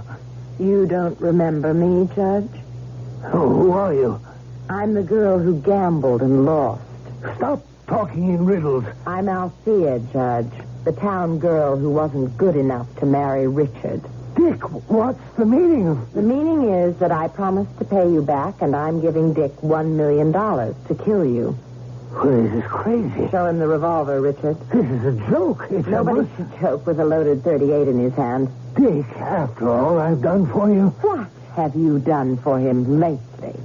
I swear to you, I'll leave you everything in my will. Here, I'll even write it out now and sign it. Can you give him $1 million? No, you don't have that much, and that's my bid. Dick, you can't kill me. I've known you since you were... Shoot him. I can't. He looks at me like that. I can't. Southworth will foreclose in the morning. Shoot him. No. Don't. I can't kill him.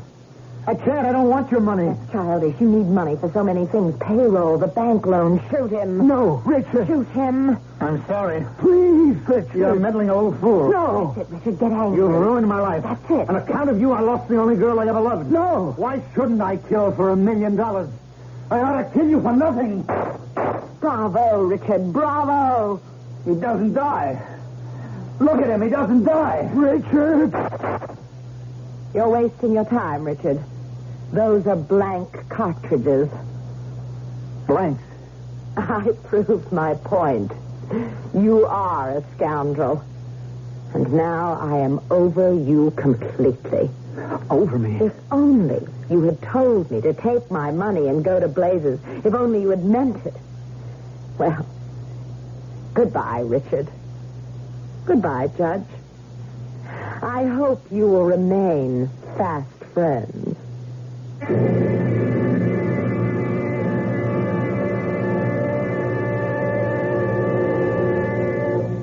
No, they didn't. And Richard's wife left him, too. But you know, Althea did pay him the $1 million. After all, he kept his part of the bargain.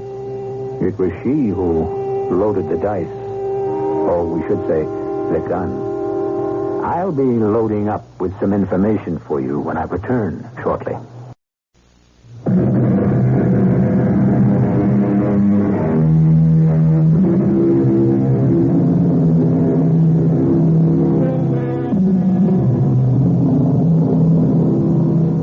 I wouldn't do it for $1 million.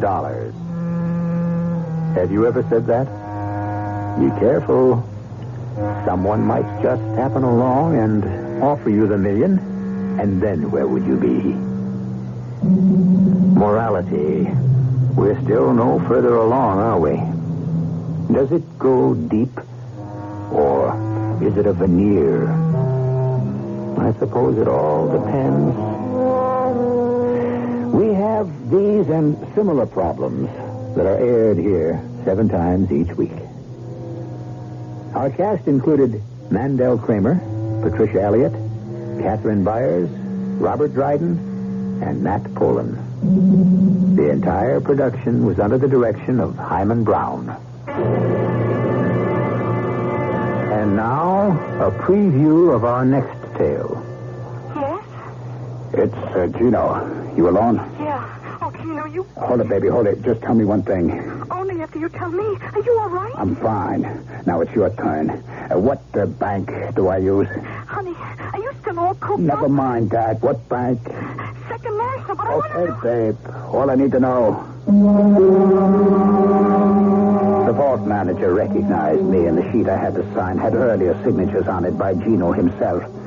What I forged was close enough, and the box had just what I figured. I didn't stop to count the money. What was more interesting was a list of names and the whole structure of the organization. And what was most interesting after I put the box back and came out was meeting myself. Radio Mystery Theater was sponsored in part by Sign-Off, the Sinus Medicines, and Buick Motor Division. This is E.G. Marshall inviting you to return to our Mystery Theater for another adventure in the macabre. Until next time, pleasant dreams.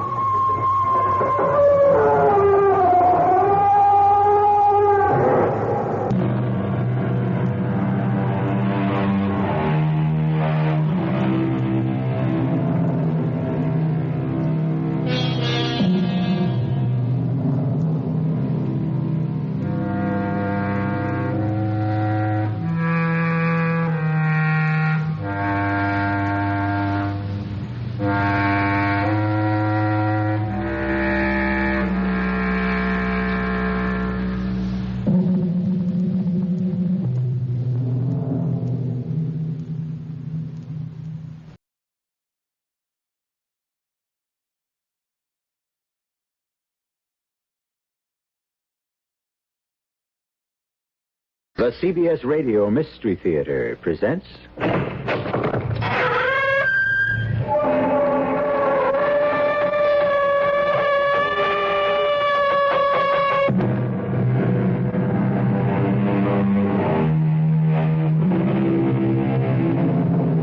Come in. Welcome. I'm E.G. Marshall. A gentleman named Frank Richard Stockton, whose name may not be familiar to you, as I must admit it wasn't to me, wrote one of the most famous short stories of all time. It was called The Lady or the Tiger. I mention it only because, in its own curious way, it reminded me of the story that Dr. Felix Brandt is about to reveal. What impulse drives me to put what follows on paper? I don't exactly know.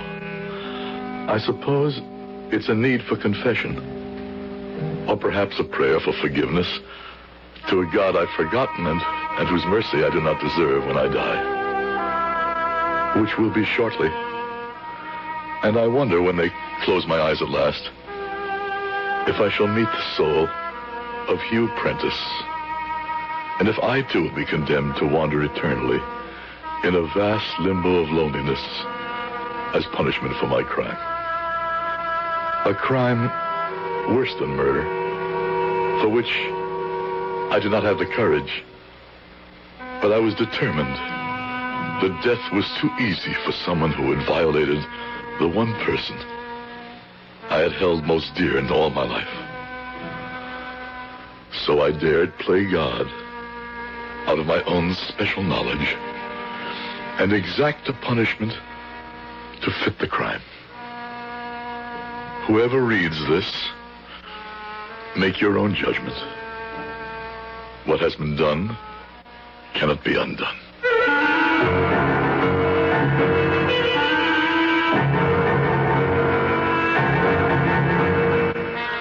Our mystery drama, The Doppelganger, was written especially for the Mystery Theater by Ian Martin and stars Howard Da Silva. It is sponsored in part by Buick Motor Division. I'll be back shortly with Act One.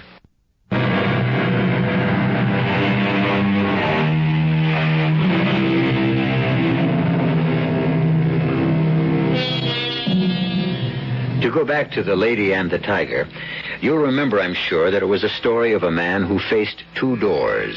Behind one of them was a famished, raging, man-eating tiger who would devour and destroy.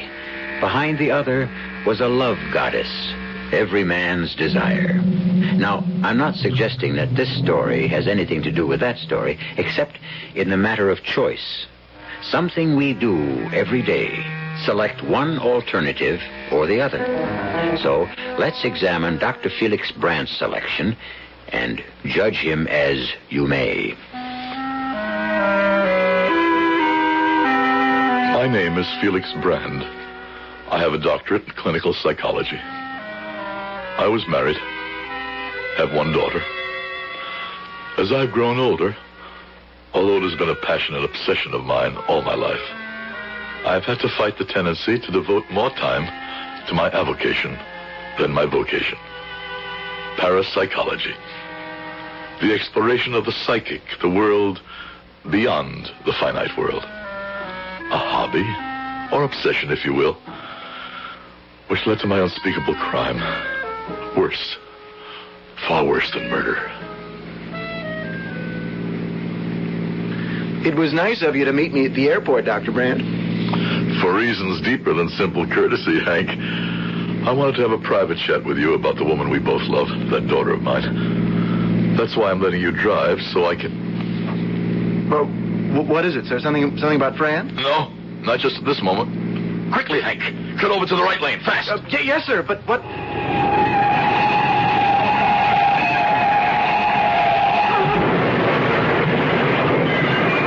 My God. Doctor, if you had told me to pull over, that maniac would have hit us head on.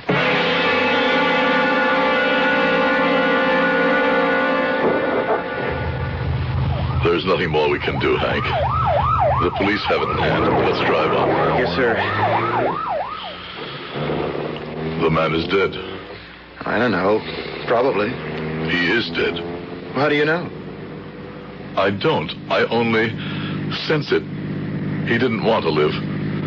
I don't know why. Heart condition, terminal disease. Some reason. Well, how could you know what kind... Well, how did you know to tell me to pull over so suddenly? As if you knew in advance there was going to be an accident. I'm an old man, Hank. An old man who meddles perhaps in too many things outside my province. I've been looking deeper and deeper into parapsychology, and some of the things I've come to believe in rub off. What things, sir? Oh, Extrasensory perception, ESP if you'd rather. Clairvoyance, telepathy, all sorts of psychic phenomena. I'm thinking of abandoning classic psychology and switching over to the other side. Matter of fact, I'm already teaching one course in it. And that's of little interest to a lawyer. Or even my prospective son-in-law. Tell me, what brought you flying down from law school for the weekend? Well, didn't Fran, hasn't Fran said anything to you, Doctor? About what? I don't know, just, well, her letters have been very strange lately. Not very frequent. I thought something might be wrong. I mean, I had a hunch. The amateur outflanks the expert. I hope you're wrong. You have me worried. Fran is everything in the world to me. If anything ever happened to her... She means as much to me, Dr. Brandt. And don't you worry. If anything is wrong, between us, we can set it right.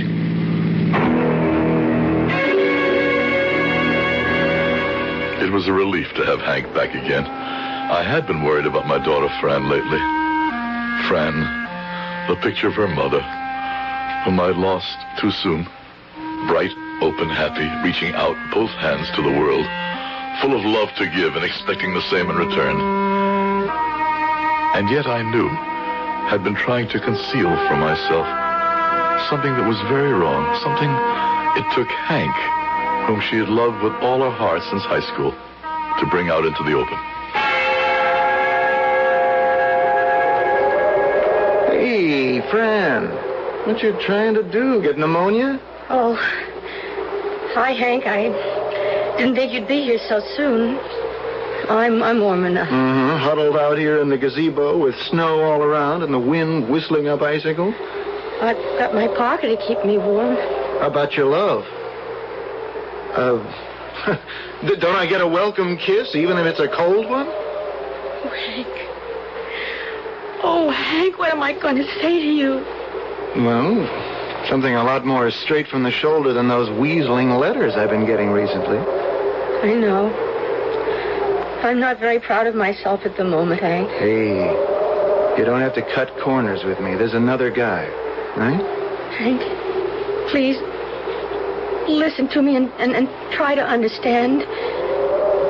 You see, Dad has been teaching his regular survey course in basic psychology, and I met this guy there, and I don't know, something crazy happened, something I wasn't prepared for or even thought about in my well-ordered life. You fell in love with him?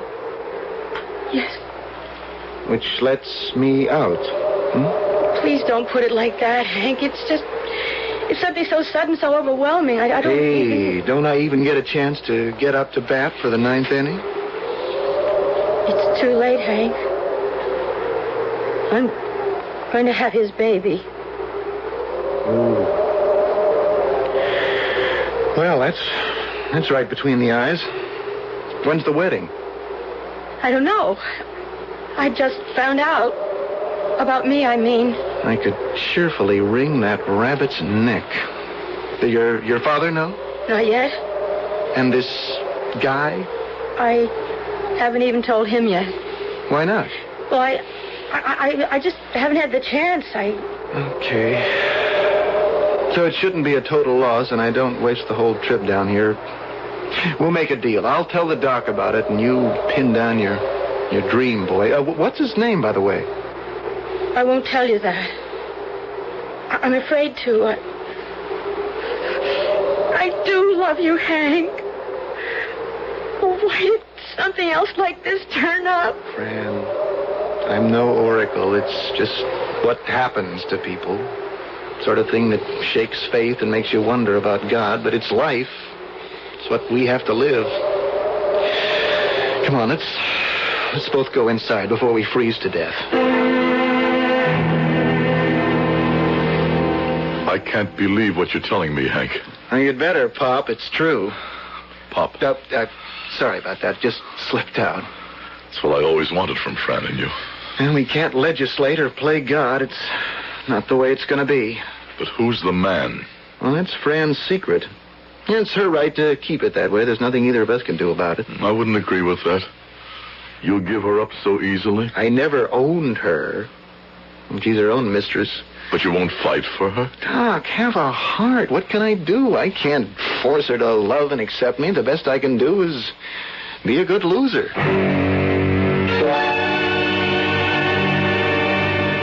You gotta be kidding, Fran. So we were together a few times. You ought to know better than to get caught. That's all I mean to you? Oh, don't knock it. Look, you're a sweet chick. We made great music. It was all for kicks, though. I mean, no ties, no padlocks. Look, don't get me wrong. I'll get you the right guy. I mean, it's all legal now. And I'll bear the freight. You want me to get rid of the baby?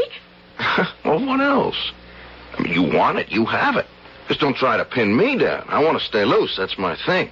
I can't believe what you're saying. It's a whole new world. You want to live by old-fashioned boxes they shoved us in. That's your option. You can't push me in a sleeve, so don't ever try. I am today, baby. You got to take me as you find me. Or as I lose you. Well, that's the way it runs. Easy come, easy go. I was that easy. Oh, come on. I didn't say that. Oh, you don't say much you really mean. So? Maybe it's best we just split. No, please. Look, the kid is out. And don't try to hang it on me. I'll deny it. All you'll get is a nice story that'll get your old man fired out of the university. Oh, I can't understand myself. How I can be in love with anyone as rotten as you. Oh, knock it off, Fran. If I did do something about the baby, would you still... All right, hey. Now, that's more like my old woman talking. Sure, if you do. I mean, you and me are a thing again. I don't know if Dad would... I mean, I don't have any money. Yeah, well, don't look at me. I ain't got the bread. But I got something better. What? Got a buddy. Mid-student. Senior. And he owes me plenty. I mean, we'll do a little collecting from him. But he's not a doctor. He's the next thing to it. Well, don't get the whammies. He's done it before. It's a breeze. Leave it to me. I'll set the whole thing up.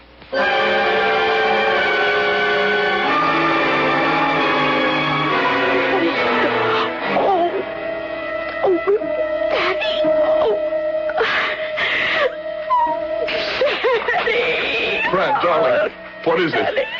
Oh, the baby, Daddy. It's gone, but I'm bleeding. Oh, good Lord. Doc, anything I can do? Yes, Hank, call Dr. Montrose and get him here fast. The number's in my address book by the phone on my study desk. I'm on my way. Help me. Oh, who did this to you, Fran? Friend. The man who made you pregnant. What's his name? Oh, I can't. I won't tell. Well, this isn't the time. But one way or another, I'll get it, Fran. And when I do, I'll find a way to make him suffer for what he's done to you. There isn't much excuse for the man whose name Dr. Felix Brandt still doesn't know, Hugh Prentice. The sad thing about life is they usually get away with things. Being without a conscience makes life a lot easier, but is anyone really without a conscience? That's something Hugh Prentice is about to have to start exploring as a strange and eerie punishment creeps over him. I'll be back shortly with Act 2.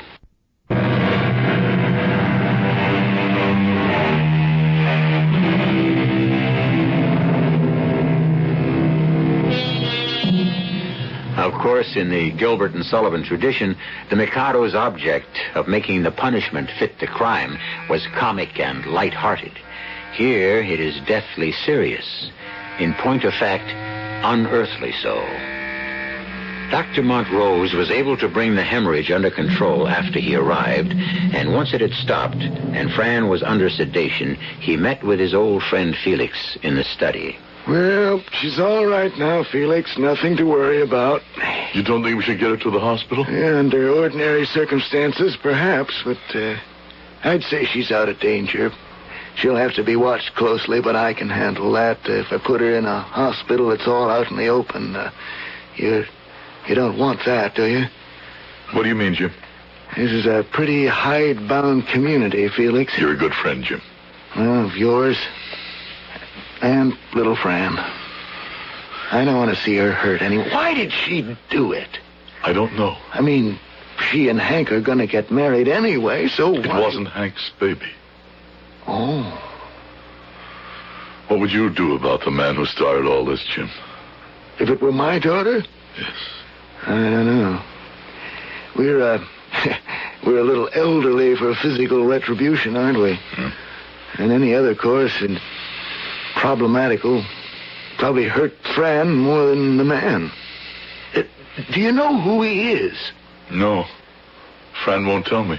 I suppose the best thing to do is let it go.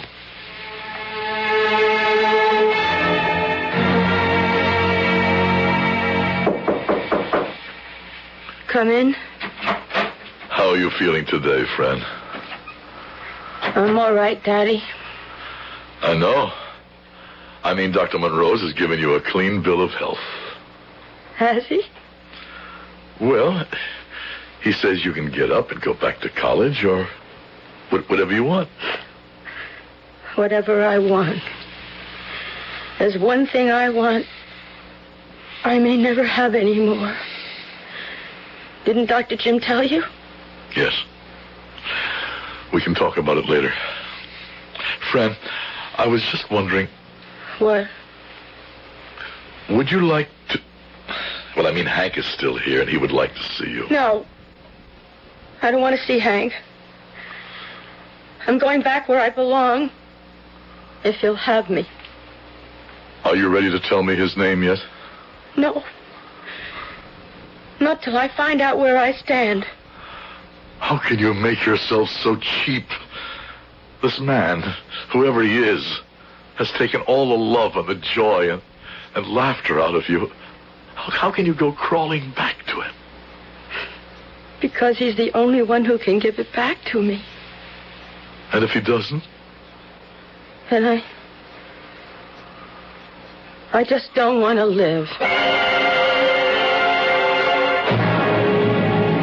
I was helpless to aid her, to ease anything for her. All that burned in me was a rage for the man who had turned my happy child into a hurt and battered shell, a beggar dependent on a man who was not worthy of her. And at this moment, even though I still didn't know his name, I could curse him and wish him disaster. I could do better than that if I turned my back on a God that I felt had forsaken me and mine. And as an extension of all my psychic research, turned to black magic and called down a curse on the man who had ruined my child. But first I had to talk to Hank. I love Fran, and I want her. I always will, but just for her sake, I wish I could break it up somehow, get her away from this slimy crud that's... It's as though he has her under some kind of spell. We both know he'll hurt her again, desert her, humble her. I think Fran herself knows it, but somehow she can't help herself.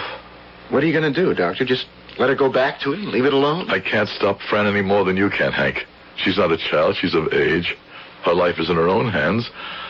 I have no legal control. If we only knew who he was. Well, that won't be too hard to find out. I've thought of all kinds of things. Even though I'm not very rich, I could perhaps buy him off. I'm sure he has a price. But that wouldn't solve anything for Fran. She loves him. He's what she wants. He has only to crook his finger and she'll crawl to him. That's obvious enough after all she's gone through for him. So what can we do? You? Nothing. Go back and live your life. Not quite. Without Fran. Well, maybe it won't have to be without Fran. First, we have to clean this man out of her mind and her blood. But you just said we couldn't. One way. If he doesn't exist anymore, if he's dead. Wait a minute. You can't seriously mean... Oh, don't worry, son. Even if I had the means, a gun, a knife, a blunt weapon, I would have neither the strength nor the courage to use them, to say nothing of my lack of know-how. No. But I can wish him dead. Or worse, I might just have the power for that. Doctor, are you all right? I don't understand you. Of course you don't understand. And I am quite all right. This is something you will have to leave to me. To anyone who reads this, it might seem fantastic, but the rites I prepared are solemn and real to more people around you than you might believe.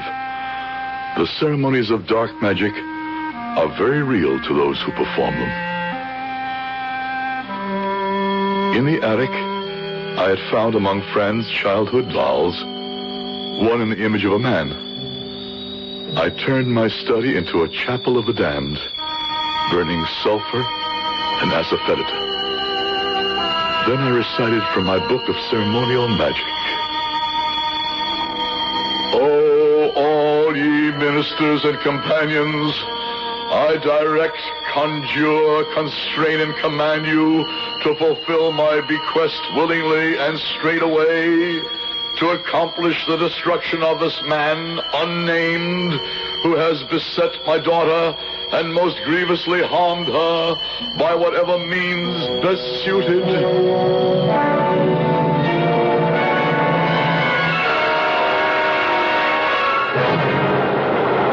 It's great to be swinging with you again, baby. Oh, I wasn't sure you'd want me back. I look so... I don't know. You look great, kid. You're my old woman again. I'm sorry we got to ride the subway, but who's got bread for the hacks these days? Oh, I don't mind where I am. Just so long as it's with you. Yeah, stick with me, baby. You'll ride first class all the way. Unlike these types. Look at them. Long gone. You and me are special, just waiting for the right break. The chosen, huh? If you choose me. I'll buy you all the way down the line, kid. Take a look. I mean, who is there who could walk into... What is it, Hugh? Yeah, halfway down the car there. Look. You see that guy? No. Which one? Are you nuts? What do you mean, which one? How could you miss him? He's a carbon copy of me. He's even wearing the same jeans, the embroidered jacket. No, I don't see anyone who... Come on. Let's go. I gotta catch up with him. Hugh, take it easy. I don't see anyone like you said. He disappeared. He's gone, but he's like my double. Come on, let's go upstairs. No, I've got to get home, Hugh. Look, this won't take a moment. Yeah, there he is. He's right at the top of the stairs, next to that fat dame. No, there's no one there. She's all alone. Are you out of your... He's gone again. But he was looking right at me. Who the devil do you suppose he was? What did he want?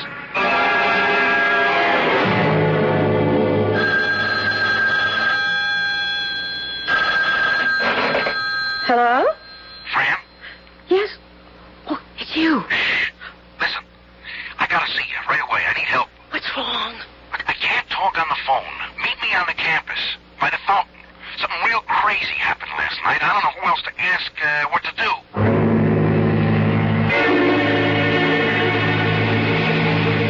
I was just turning in. I was reaching for the light to douse it when all of a sudden he was sitting right there in the chair facing me. Who? Him, the double, the guy we saw on the subway. I said, how the hell did you get in here? Who are you? I am your Doppelganger. My what? Your double. Or if you want, your inheritor. What does that mean? It's time for you to wander like me. It's time for me to return and die as I should have. I don't know what you're talking about.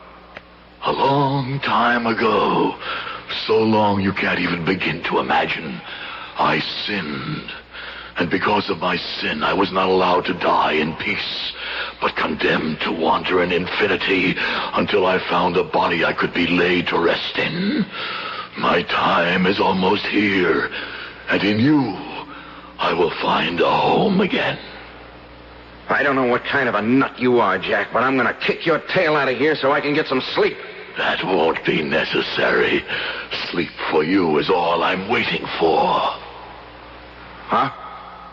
When you are safely asleep, you are at my mercy. The moment your eyes close, your body will be mine, and your soul will be left to wander through the ages alone, waiting endlessly for peace and the blessing of eternal sleep. Get out! Get away from me! You're nothing but a... Nothing but a what, Hugh? He's a ghost. I mean, I could see him, plain as I see you, but I could see through him, too, like a lamp in back of him, shining through his head.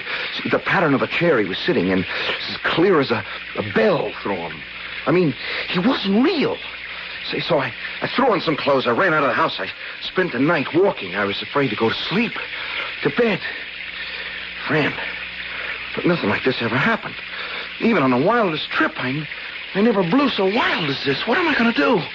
Hugh, I think you should see my father. Yeah. Oh, sure. That'd be great after everything. I'd be lucky if he didn't try to have me arrested. He doesn't know who you are. He doesn't know you were the one. Yeah, but what could he do? He's a psychologist. He could help you. Look, you were in one of his lecture courses. All you have to do is go up to him and say you have a problem. He'd help you. Now, the whole thing is crazy. I see some character on a subway in threads like me. I have a crazy dream. Right away, I blow my cool. There's nothing the matter with me. Come on, let's cut out. I ain't even going to see you home. I'm going back to bed and catch some shut-eye. Oh, Hugh, listen to me. Don't look at me that way. Don't you turn against me. Do you think I could, after all that's happened? Yeah. Right, you I could count on. Yeah. You're my woman no matter what I do to you, right? I love you, Hugh. And don't ever forget it, baby. Now, come on, blow. I gotta hit the sack.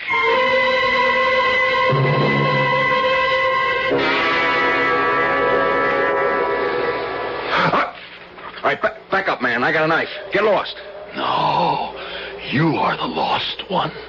What are you talking? Who is it? Your doppelganger, just waiting for you to get tired enough till your sleep is deep enough. For what?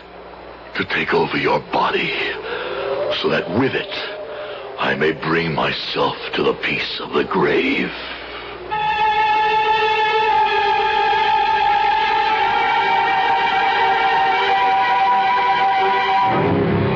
What is this wraith that dogs Hugh's path? A figment of a diseased imagination? A figure of retribution created by a conscience weighted with guilt? Or is it some ghastly nemesis conjured from the supernatural, the world outside our comprehension, summoned up by Dr. Felix Brandt through the agency of the devil? I'll be back shortly with Act 3.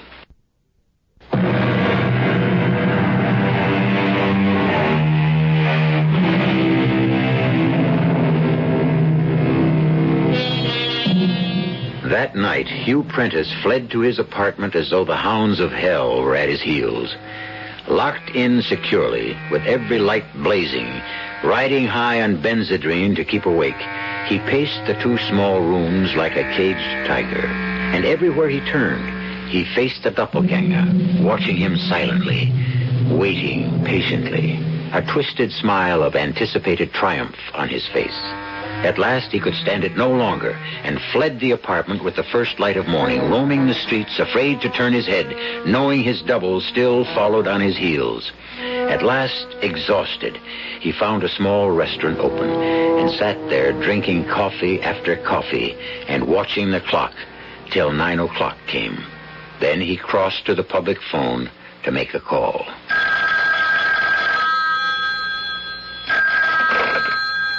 Dr. Brandt speaking. Dr. Brandt, this is Hugh Prentice. I'm a student of yours in a lecture series. It's a large class. I don't place you for the moment. Well, that doesn't matter. What does matter is, look, Doc, I'm in trouble. Can you help me?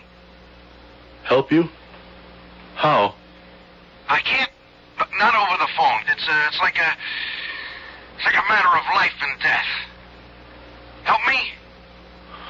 Well, if you put it that way, of course. I'll try, Mr. Prentice, was it? Yeah. Prentice. Hugh Prentice. Very well. How soon can you be here? Well, within 10 minutes. Very well, I'll be waiting. I hung up with the strangest feeling. My comprehensive basic psychology course has a large attendance, some 100. The name meant nothing to me. No, that isn't right. I didn't recognize it, but what I did recognize was a stifling feeling rising in my gorge of implacable hatred for this Hugh Prentice. Why? The name filled me with revulsion.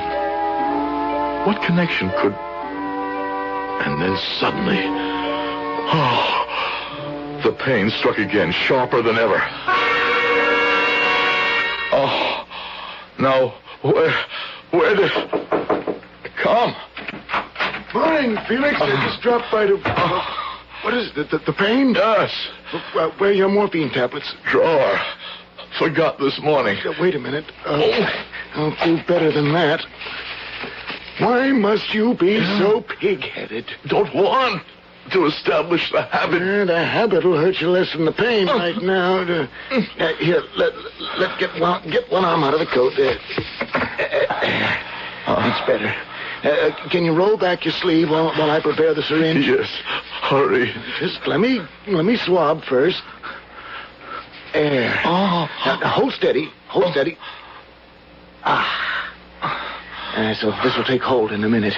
Oh, they're getting worse, Jim, and more frequent. Well, I'm sorry. I can't help any more than I can. The only treatment medicine has to offer you, Felix, is palliative. I know. I also know I haven't got much longer. That's what worries me so about Fran and that guy, whoever he is. I don't want him to wreck the rest of her life. Oh, that'll be one of my students. Wants to see me about something. I have to run anyway. I just wanted to tell you some good news. I got the tests back on Fran, and I was maybe a little hasty on my first diagnosis. With care, there's no reason she can't have a child again. I don't know if that's good or bad, as long as that skunk is still alive, whoever he is. I'll let your visitor in. I was looking for... Dr. Brandt. You have the right office. I was only visiting. Shut the door and come in. You're Mr. Prentice? Yes, sir. That's right. Hugh Prentice. Sit down. Oh. Suppose you tell me what's troubling you. Have you ever had any delusions like this before? Not on your life. Have you done anything recently that you're sorry for, ashamed of? No. Like what? I don't know. That's why I asked. No. Why should I be ashamed of anything I do? I mean, like I freewheeled, you know? I give what I get. That's all evens with me. What does that mean? Like it's a tough world, Doc. I mean, they're all against me, like most of them. They? Who are they? You know, people. Are your mother and father still alive? No. My old man took off before I was 5. And my ma, well, she horsed around like she had to live, make the bread for me, like anyone, I guess. She liked a good time. What kind of a job did she have? Are you kidding? Bringing home uncles for me.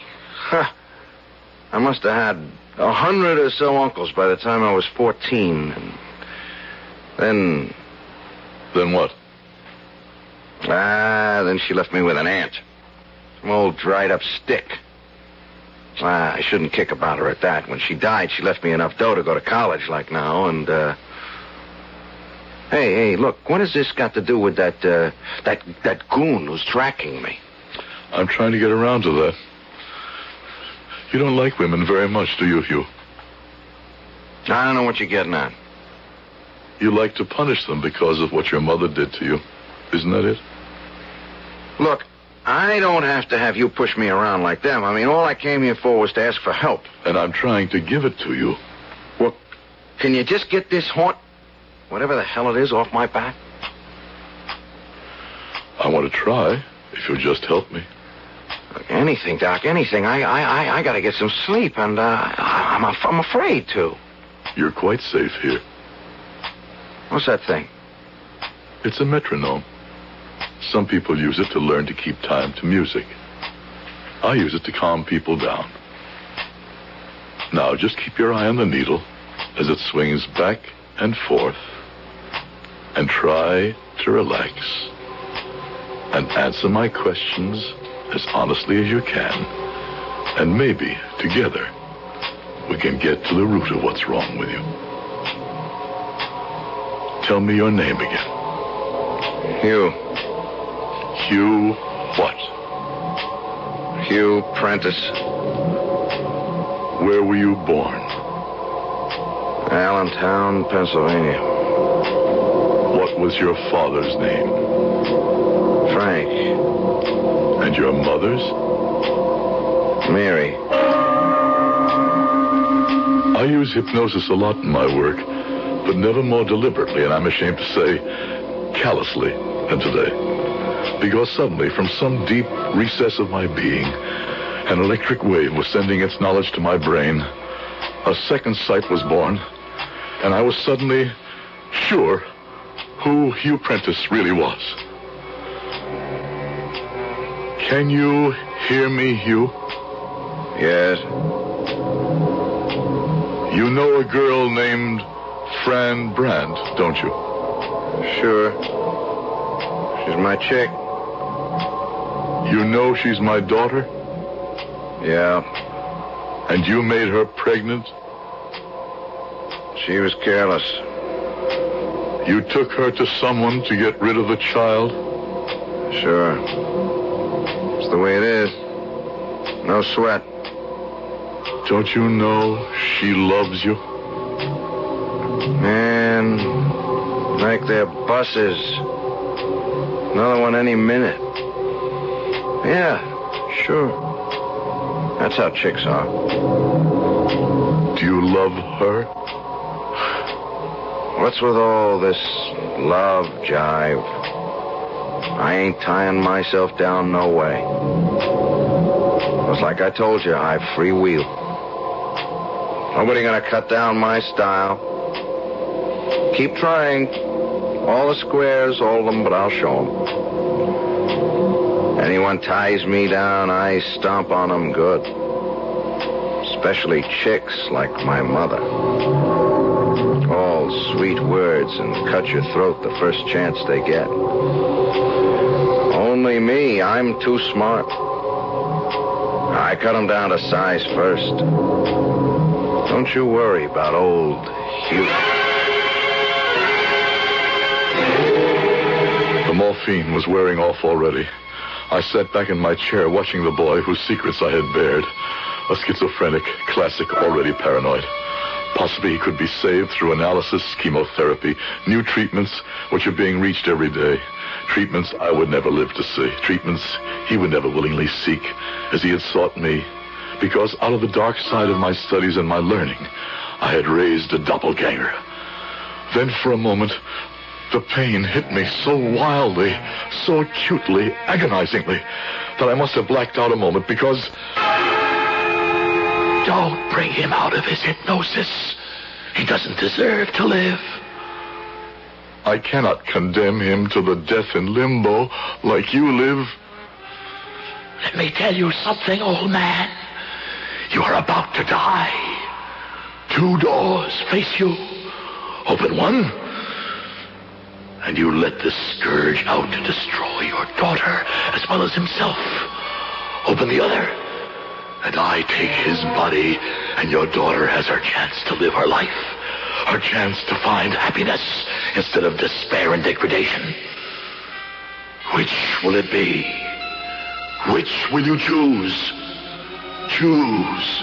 Choose. Choose.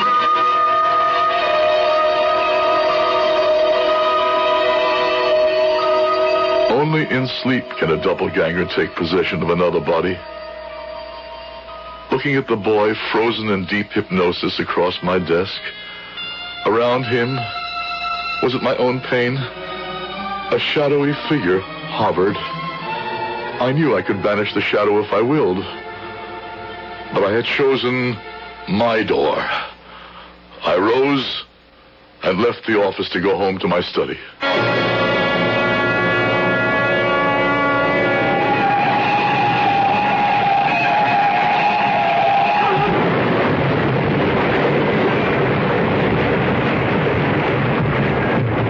They buried Hugh Prentice, or his body, 2 days after he smashed into the rock wall at Highgate Turn, popularly known as Satan's Trap in our neighborhood. What soul possessed it? I will know very soon. I am about to die and leave this manuscript transcribed through those 2 days in exquisite paint for my daughter and Hank to read. I know it will bring them their own pain, but I hope it will bring them peace. And if I am condemned, too, for my sins, to wander as a doppelganger, I can only pray that what I have done may be worth it and will have brought my daughter happiness. This manuscript was read by Hank as executor of the estate. And in that position, he exercised a humane decision, perhaps beyond his powers. He did not let Fran read her father's letter. He buried it in a safe deposit vault until the time was ripe, long after they were married and had children of their own. I'll be back shortly.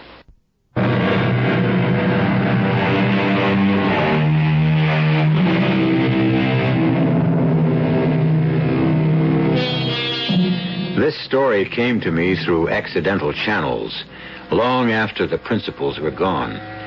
I cannot vouch for the truth of it, any more than I suppose any of the principals involved could. It's a story, I suppose, of retribution, and at the same time, a frightening lesson to all of us who stretch the human relationship beyond normal demands. If we sin deep enough, in some form, in some way, I suppose there is a doppelganger who will vie with us for retribution. The only way to avoid that is to deny him the chance. Our cast included Howard Da Silva, Rosemary Rice, Tony Roberts, and Russell Horton. The entire production was under the direction of Hyman Brown. And now, a preview of our next tale. How do you render justice in your country? We have courts when we have judges, juries, lawyers. Is it wise to allow people to judge people? It is the best way, the most democratic. Only the immortal gods may decide. But how do you know to get them to make a decision? The gods have sent my people a spring of sparkling water. The accused must drink at the spring. And what does that prove? The innocent walk away vindicated. And the guilty? The guilty fall down dead. Well, 'tis hardly the way. You will see it with your own eyes. We shall have a trial tonight. Oh? Who is accused? You are. This is E.G. Marshall inviting you to return to our Mystery Theater for another adventure in the macabre. Until next time, pleasant dreams.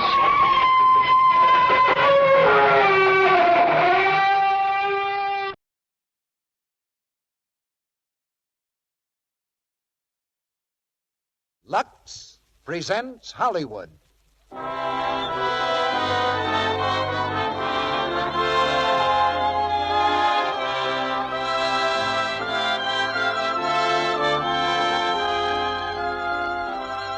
The Lux Radio Theater brings you Joan Fontaine and Brian Ahern in Suspicion with Nigel Bruce.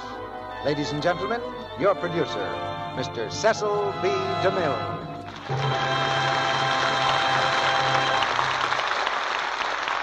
Greetings from Hollywood, ladies and gentlemen. We Americans are a nation of mystery lovers. The sliding panel, the creaking stair bring a shiver of pleasure to 100 million spines. We wait with bated breath for the next chapter to reveal who done it. And don't tell me there's nothing new in mysteries either, because we have it here tonight, the RKO drama, Suspicion. It's the same gripping yarn that gave Joan Fontaine the part that won her an Academy Award. And tonight she co-stars with Brian Aherne. There are no sliding panels or creaking stairs in Suspicion. But in just about 3 acts from now, I think you'll agree it's one of the most absorbing mysteries of the year. 2 young people in love with a strange threat hanging over them. These are the ingredients of Suspicion. Shake well, and you have an excellent spring tonic. And in the spring, a housewife's fancy usually turns to thoughts of house cleaning. But we got a different slant on the subject the other day from a listener in North Dakota. I don't believe anyone is happier to see spring come than we are up here, she writes. And so it seems like a good time to thank Lux Flakes for bringing us the Lux Radio Theater. It's our most valued entertainment all winter long. We aren't snowed in all the time, but we don't go very far when the sky is gray. The snow's gone now, and so is that supply of Lux Flakes we acquired last fall. Thanks again for making life on one North Dakota farm a little more cheerful in the months just past. To the lady from Dakota, our best wishes for a pleasant summer. She'll find that Lux Flakes, unlike snowflakes, will be just as welcome in the months to come. Now the curtain for Suspicion, starring Joan Fontaine as Lena and Brian Aherne as Johnny, with Nigel Bruce as Beaky. Let me go! Let me go! You little fool. What's the matter with you? Let me go! Hilltop overlooking the English countryside, the trees bend low before the moaning wind. Smoke-gray clouds weave swiftly across a smoke-gray sky. Against this sky are silhouetted the figures of a man and a woman. The man's arms are about her shoulders. She struggles wildly, fiercely, then breaks away. Again his arms reach out. Her hands are caught and held as in a vice. What did you think I was trying to do? Kill you? Nothing less than murder could justify such a violent self-defense. Why, look at you. Let me go. Oh, I'm beginning to understand. You thought I was going to kiss you, didn't you? Weren't you? Well, of course not. I was merely reaching around you, trying to fix your hair. What's wrong with my hair? I'm glad you asked me that. It would have been extremely discourteous for me to bring the subject up. Are you serious? Of course I'm serious. You always give me the feeling that you're laughing at me. No, I give you my word. Well, what's wrong with my hair? Let me show you. No. Don't back away. I'm not going to hurt you. Now, let me see. Yes, this'll do it. What are you thinking of? A week ago, I'd never even seen you. And now here we are on a Sunday morning missing church while I unbraid your hair. I think you've done enough fooling with my hair. There we are. Have you got a mirror? You look splendid. I must be quite a novelty by contrast to the women you're photographed with in the newspapers. Oh. Well, how do you like your hair? Oh, Nan, don't screw up your face like that. You look like a monkey. What does your family call you? Monkey face? I'll have to go now. I'll be late for luncheon. Anyway, if my father saw me come home both late and beautiful, he might have a stroke.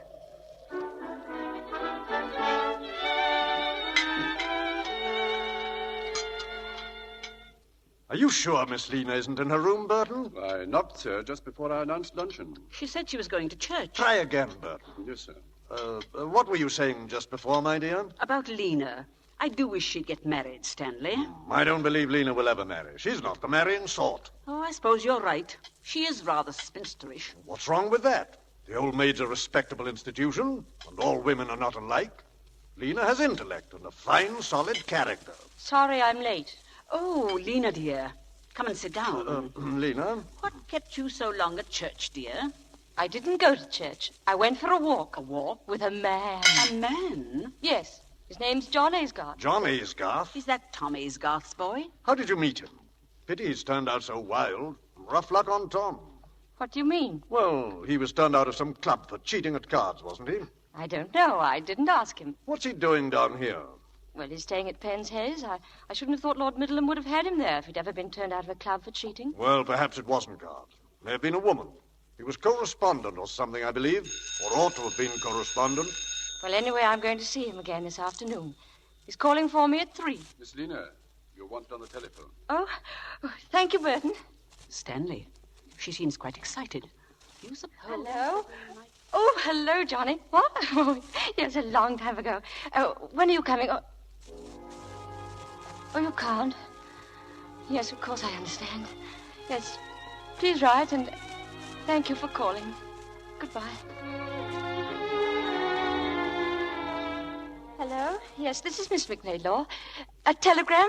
Will you read it, please? I will see you, yes. Thursday, yes. At Beecham Hunt Ball. Signed, Johnny. Yes, I have it. Oh, Johnny.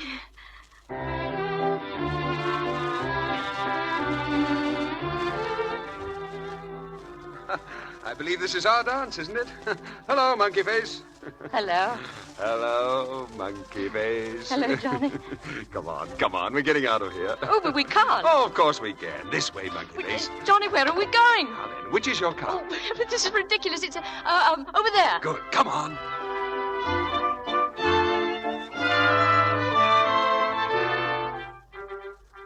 Tell me, have you ever been kissed in a car before? Johnny. Johnny what? Well, you mustn't joke with me. I'm no good at joking. I don't know how to flirt. Well, I'm not joking. I'm serious. Have you ever been kissed in a car? No. Would you like to be? Yes. Well, you're the first woman I've ever met who says yes when she meant yes. What do the others say? Oh, hanged if I know. Anything but yes. But they kiss you. Well, usually. Have there been... Have there been what, Monkey Face? Well, have there been many? I'm afraid so. Quite a few. Are you always frank with them like this? No, not particularly. Well, then why are you frank with me? Because I'm different? Oh, no, it isn't that. I'm honest with you because, because I think it's the best way to get results. Johnny, I hope I'm not saying the wrong thing, but I love you. No. Now, you haven't said the wrong thing, Monkey Face. I think I'm falling in love with you, too. That's why I stayed away for a week. I was afraid of you. I never thought it would happen like this. Oh, neither did I.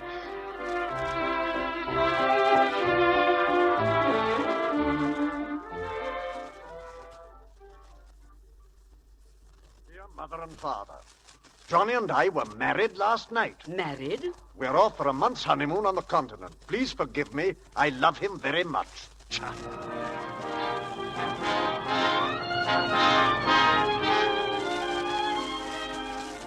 Well, just put those grips there. Thank you. The trunk goes up on the landing. Well, darling, how do you like your new house? Oh, darling. Because if you don't like it, just blame it all on Mr. Bailey here. He rented the house while we were on our honeymoon. Yes, sir. Why, he even decorated the place. Oh, I adore it. Mr. Aysgarth, I shall have to be getting along now, so what shall I do about the bill? Oh, just drop it on that pretty little table on your way out, old boy. Oh, yes, thank you, Mr. Aysgarth. Thank you, Mr. Bailey. Johnny, I never dreamt I'd ever have such a gorgeous place. Are you sure you can afford it? Here, look. Just press that button there on the phonograph. There we are. Oh. I dance, I believe. Oh, yes. Where are we? At the Hunt Ball. And where else? In Venice. And Naples and Capri and Monte Carlo and Nice. And Paris. Paris. I beg your pardon, sir. Yes? Oh, darling. This is, I'm so sorry, I've forgotten your name. Ethel, sir. Oh, yes. Well, Ethel, what is it? A telegram for you, Oh, sir. thank you, Ethel. Yes, sir. What do you think of Ethel? Oh, she seems perfect. Oh, Oh, it isn't bad news, is it, dear? Oh, no. It's from an old friend of mine. Stupid fella. He wants £1,000. You couldn't spare 1,000, could you? 1,000? What does he want it for? Oh, hanged if I know. Probably because I borrowed it from him. You borrowed it? Why? Because I was going on a honeymoon with the loveliest girl in the world, and I wanted her to be happy. Didn't you have any money of your own? Well, no, not a shilling. But I thought I had the impression... Johnny, are you broke? Monkey face, I've been broke all my life. Why didn't you tell me? And whatever made you take this extravagant house? Well, I didn't want you to live in a shack. Why, a girl like you who's going to come into plenty of money someday. Oh, wait a minute. I can't quite get this into my head. Were you thinking of my inheritance? Oh, I don't know what to say. Oh, now, darling, really? Isn't it silly to spend the best years of our lives waiting? Why not be comfortable now? Johnny, I'm just beginning to understand you. You're a baby. Oh, I know you didn't marry me for my money, but my income will never pay for all this, never. But what about your father? But I couldn't possibly ask my father or even mother. Anyway, you wouldn't actually want to live on your wife's allowance, would you? Of course not, darling. Well, then. Well, I suppose if the worst comes to the worst and there were no other way out of it, I suppose I'd have to... What? Well, borrow some more. I haven't touched old Middleham yet. Why, he ought to be good for a month or two's housekeeping. I think you must be mad. Oh, darling, let's Johnny, not... listen to me. Well? There's going to be no more borrowing. Well, what else is there to do? You've got to go to work. Work? Yes, work. What, you mean put on old clothes and go out with a shovel? Don't be flippant. Well, what do you mean? Would you realize that in order to be a plumber or a carpenter or an electrician... Oh, darling, you just haven't been around. There are all sorts of jobs, Johnny. Well, I'm broad-minded. Let's have some tea and talk it over. We can make out a list of jobs. Why, it might be fun. Hello, who's that, I wonder? There it is, right behind you, darling. Hello? Oh, hello, Mother. Oh, yes, it's wonderful. A most beautiful house. And, would you tell Father how badly I felt? And, oh, is he? Oh, wait a minute, and I'll tell Johnny. Johnny! Huh? Father is sending us a wedding present. No. Oh, I can't tell you how much this means to me. Oh, me too. Yes, Father, yes? Go on. Ask him when he's sending it. Shh, it's coming over right away by messenger. Well, invite them over for dinner. And if you can slip it in, just say that we were in the throes of job hunting when he telephoned. Johnny, really, you are the limit. What, Father?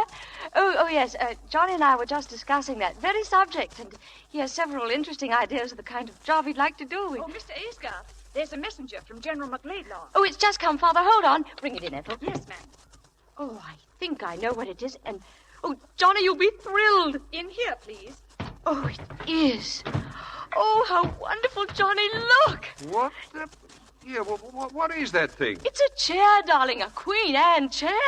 Ah. Here's another one, ma'am. Yeah, how many more, for heaven's sake? Just these two, sir. Oh, he sent us both of them. Oh, Johnny, these are our first heirlooms to be handed down to our children and then to their children. Ah, that's the thing to do with them, all right. Oh, well, I must tell him. Oh, Father, you're so good to me that it makes me want to cry. You've made me so very happy, and you've made Johnny very happy, too. Oh, yes. Wait a minute, Father. He wants to say something to you. No, I don't. Say something very nice. These chairs really belong in a museum. Now, go on. Hello, General. Yes. Oh, but really, sir, shouldn't you have sent them to a museum? Oh, but of course we're thrilled, yes. What? A job? Oh, yes. Lena and I were just going into that.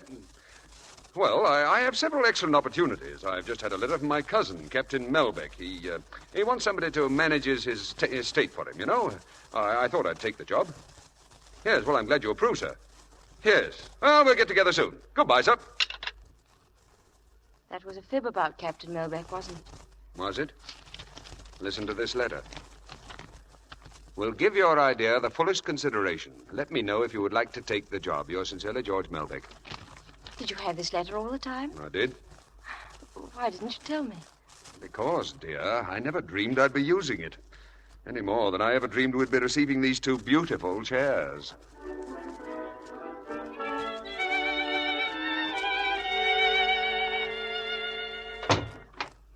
Oh, good afternoon, ma'am. Hello, Ethel. Is Mr. Aysgarth at home yet? No, ma'am. There's a gentleman waiting for him in the drawing room. Oh, thank you. Hello. I say, a nice place old Johnny's got here. Oh, yes, I'm Beaky Thwaite. You must be old Johnny's wife. Yes, I am. Well, didn't he ever tell you about me? Beaky? Oh, you're Beaky. That's what they used to call me at school. I happened to be driving by. I thought I'd just pop in for a cup of tea. Oh, I've heard so much about you, Mr. Thwaite. Yes, Johnny told me about you, too. I ran into him at Newbury races last week. The races? Oh, put my foot in it as usual, have I? I mean, didn't he tell you? Johnny has a job. He couldn't be at the races. Besides, he's given up betting. Yes, has he? Well, don't you believe it, not Johnny. He's a great lad, he is. You mustn't mind Johnny cutting up. That's what makes him Johnny. Besides, he thinks you're a topper. Won't you sit down, Mr. Thwaite? Oh, I don't see why not. Well, I'm sure Johnny will... Oh.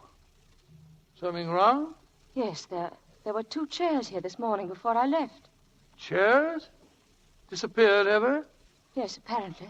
Were they expensive? Yes, they were. They were museum pieces. Queen Anne. That Johnny, you've been a death of me. Don't you understand? No, I don't. I'll bet you 20 to 1 that old Johnny sold them. Sold them? What for? For money, of course. Fellow's got to pay his racing debts, hasn't he? You know, those bookie fellas, they don't trust a chap for long. Not a chap like Johnny, that is. I don't believe you. I don't believe a word you're saying. Oh, put my foot in the gear now, huh? He couldn't have sold them. He wouldn't without asking me. Mrs. A's got the whole whistle. Yes, sir. Here he comes. Now, don't tell him I've said a word. If you want to see Johnny at his very best, you just say something about chairs. Beaky! Johnny! Hi, old bean. Fine. Well, what are you doing here? I just popped in to see, old boy. Good. Well, how's my little monkey face? Hello, what's the matter, darling? Nothing. Are you sure? Your wife seems to be missing some chairs, old boy. Beaky, your pipe's not lit. Here, let me give you a match. Oh, thanks, old boy. About those chairs, old bean. Huh? The missing chairs, old man. What? Oh, yes. Oh, the chairs, yes. Oh, I suppose that American must have come for them this morning. What American? Oh, didn't I tell you, darling? Stupid of me. Well, he dropped by about a week ago, a friend of Melbeck's. Gone, old boy? Well, anyway, he admired the chairs and offered $100 apiece for them. Anyone would take that. I wouldn't. Oh, wouldn't you really, dear? Oh, I'm sorry. That never occurred to me. Why didn't you mention it? I'm sorry, darling. I thought I did. Oh, well, that's all right. If they're gone, they're gone. Yeah, they're gone, all right. Shall we change for dinner? You're an angel. Yeah, hold on a minute. You say that he offered you $100 apiece for them? That's right. Well, let's have a look at the check. Oh, he'll send it along. I'll bet you £10 to a shilling you wouldn't dare let your wife pick up the telephone and ask old Melbeck or whatever his name is if he ever saw this American. Are you implying that my husband is a liar, Mr. Thwaite? Oh, now, monkey face, don't mind Beaky. He's only joking. Well, I prefer jokes on other subjects. Are you staying for dinner, Mr. Thwaite? Dinner?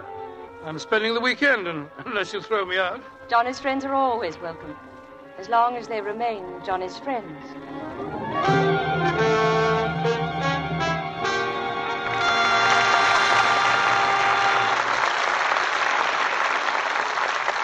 Mr. DeMille presents Act Two of Suspicion, starring Joan Fontaine, Brian Ahern, and Nigel Bruce, in just a moment. Now, here's a last-time announcement about the Lux Flakes Garden Club. Yes, this is the last time we can tell you on the air about our wonderful flower bargain. 3 hardy vitamin-treated chrysanthemum plants, a whole $1's worth, for only 10 cents on the opening tab from a large box of Lux Flakes. Single and double chrysanthemums, pom-pom and button types, in all their full range of glorious color, are included in our offer. Some will grow as big as 3 or 4 inches across. Plant them now, and from early next fall right up until killing frost time, you'll have armloads of blossoms, dozens from each plant, to cut and arrange indoors at a cost of almost nothing. These Lux Mum plants are all first-quality, well-rooted, field-grown plants. They'll bloom year after year, and one in each set of 3, the feature mum, blooms in a soft, glowing shell-pink color that's specially lovely indoors under artificial light. And an extra special feature of our offer, every one of our plants has been given a special vitamin treatment with transplantone to strengthen the roots and produce earlier and more perfect blossoms. Now, even though you haven't a garden, you can still enjoy the luxury of fresh flowers for your home. For these Lux chrysanthemum plants will thrive in flower pots or window boxes in any Sunday window. Order as many sets of 3 plants as you want, but order them promptly. Don't forget, this is the last time you will hear this premium offer. So get your order in the mail right away. If not tonight, then tomorrow, if you possibly can do so. But by all means, send it not later than next Sunday, May 10th, as this radio offer expires on that date, May 10th. Because of the tremendous rush of orders, we ask you to allow at least 2 weeks for your plants to reach you. Now, here's what you do. Write your name and address on a piece of paper or on the handy order blank which your dealer has. Mail it with 10 cents in coin. No stamps, please.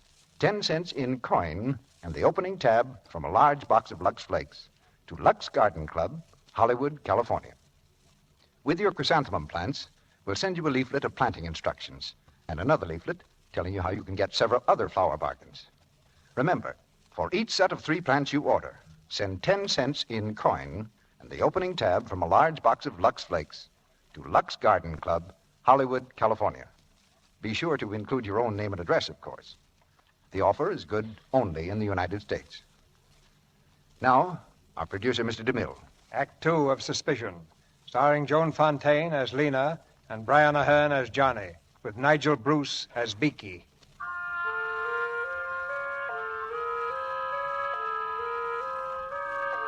A week has passed, but in Lena's mind, there's still a dim shadow of doubt, a faint, indefinable fear, the dawning of suspicion. Now in the quiet main street of the town, she meets the local celebrity, a writer of mystery stories. Lena, dear. Oh, hello, Isabel. I've just been admiring your display in the bookshop. Murder on the Footbridge? Yes, they're doing very nicely by it. How's Johnny? Oh, he's fine. He's an ardent admirer of yours. I don't believe there's one of your stories he hasn't read. Splendid. By the way, have you seen Telbrook's window? The antique shop? No, not lately. Well, my dear, they've got the most beautiful things. 2 lovely old Queen Anne chairs. I'd give my soul to own them. Chairs? Lovely. Well, goodbye, my dear. See you for dinner soon. Yes, of course. I'll phone you, Lena. The chairs. He said he sold them to an American.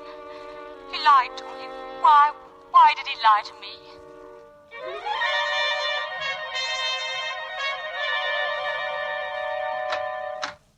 Hello, girl. Back so soon? Beaky, I owe you an apology. Good. I mean, what for? Well, I'll explain to you later. I say, you seem to be a little hot under the collar. Must be about old Johnny. Would you excuse me? My dear, you mustn't be angry with Johnny. It's a waste of time. Now, if you want to get sore with me, it's a different thing altogether. I annoy everybody, always did. Lena! Beaky! Where are you? Oh, hello. Now then, don't move either one of you. Just stay like that. I must watch the expressions on your faces. I say, what have you got in those packages, old Bean? You'll find out soon enough. Oh, Beaky, this is a red letter day. Lena, look. Do you remember that little necklace you admired in the shop window in Regent Street? Here. I say. And Beaky, here's a little present for you, old What is it, old Bean? Oh, stick. Thanks, old Bean. Do you remember this fur coat? I saw the hungry eye you gave it the last time we were up in London. Well, it's yours. What do you say? Johnny, I don't understand what made you do all this. Oh, now, dear, don't be angry. Well, Johnny, I want to know what this is all about. Yes, what is it all about, old Bean? Well, my friends, I have the pleasure of announcing that the Goodwood Cup was run today, and I happen to have backed the winner. A 10-to-1 shot, ladies and gentlemen, and I had £200 on him. £200 at 10 to 1? Why, that's 2,000 quid. Darling, what's happened to your tongue? Oh, come on, darling, smile. Johnny, where did you get the £200? I say, old girl, that's not a very tactful question.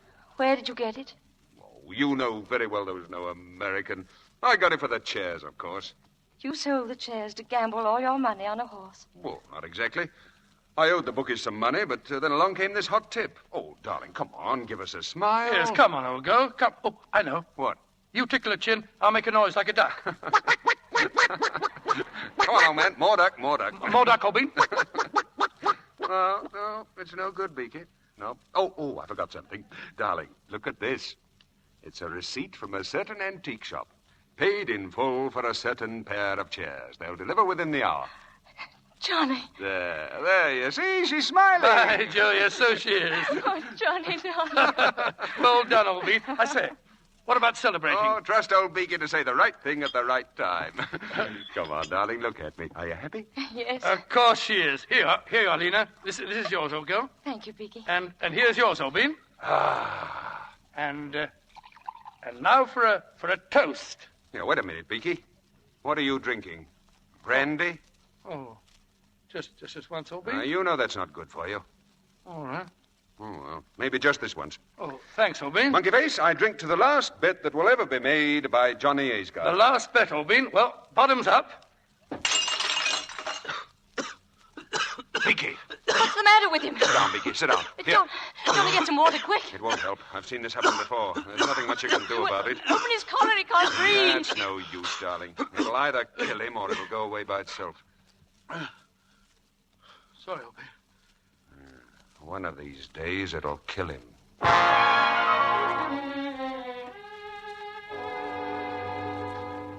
Oh, good afternoon, Mrs. Aysgarth. Good afternoon. Is my husband in his office? Mr. Aysgarth? Why, no. When do you expect him? Well, I really couldn't say. Perhaps you'd like to talk to Captain Melbeck. Yes, I would. Very much, please. This way. Mrs. Aysgarth to see you, sir. Oh, come in. Mrs. Aysgarth, what a pleasure to see you. Good afternoon, Captain Melbeck. Do sit down. Well, I don't want to impose upon you, but you're Johnny's cousin as well as his employer, and I thought I'd come and see you. Of course. I've been feeling pretty badly about Johnny ever since I had to discharge him. Discharge? Now, don't worry, Mrs. Aysgarth. I told him I wouldn't prosecute. I don't understand. I told him I wouldn't prosecute. What on earth are you talking about? When did you discharge him? 6 weeks ago. We had an unexpected audit, and the accounts showed a deficit of £2,000. When I looked into Johnny's records, well, I'm terribly sorry, Mrs. Aysgarth. He should have told you.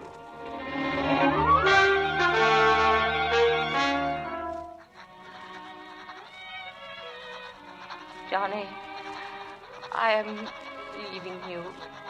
It is very important that we never see each other again. Lena. Yes? Oh, Ethel told me she'd packed your grips. Yes. Oh, then you've heard, eh? Yes, I've heard. I'm so sorry, darling. I'm terribly sorry. This telegram just came from the doctor. It tells how it happened. Telegram? There aren't many details. I deeply regret your father died early this morning from heart failure. Your mother wishes you to come at once. Lena.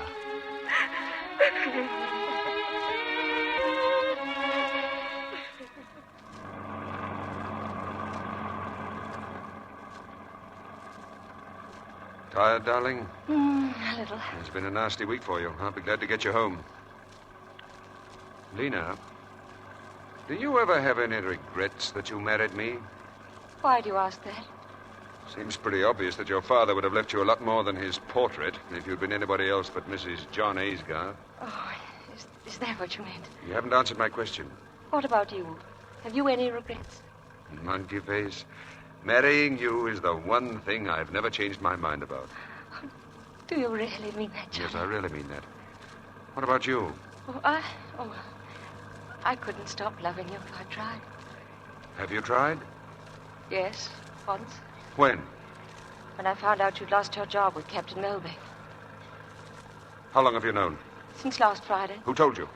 Captain Melbeck, I met him. Did he tell you why? No. Suppose you tell me why. Oh. Oh, well, we just didn't get along. Say, it's quite nice here. Shall we stop and have a look at the sea? Pretty, isn't it? Gee, it'd be quite a drop off this cliff, wouldn't it? Why didn't you get along with Captain Melbeck? Oh, I don't know. He's a bit of an old fogey, you know. Monkey face, the way to make money is to think in a big way. Now, look at all this land, for instance. Look at the view from these cliffs.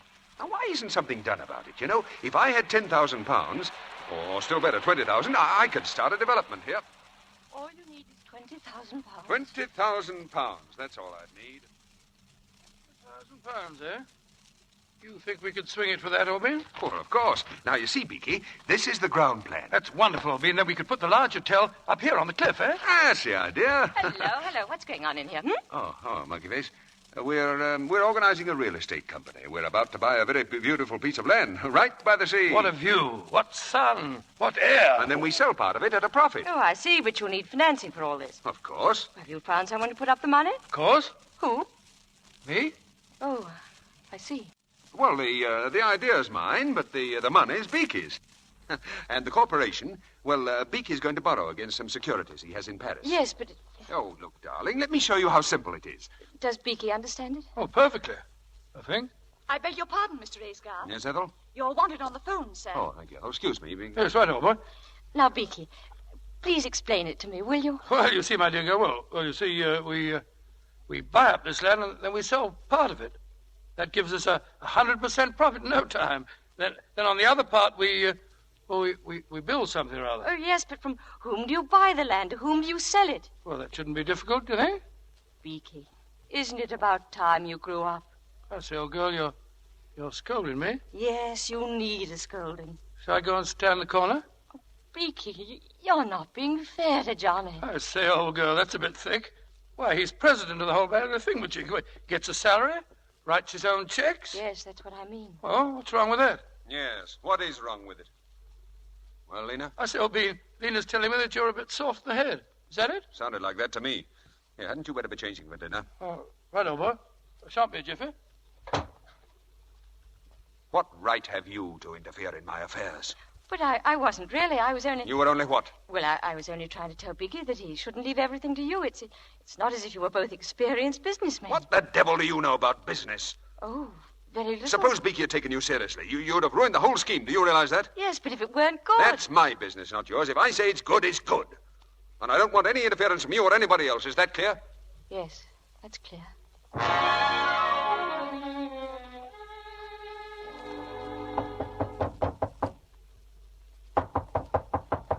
Yes, who is it? Yes, darling? Oh, I thought you might like to know. I'm calling off that real estate plan. Why? What happened? Oh, I don't know. Perhaps the land isn't any good, or perhaps I don't like the idea of risking Beaky's money, or perhaps it's a stiff job, and I'm just too lazy.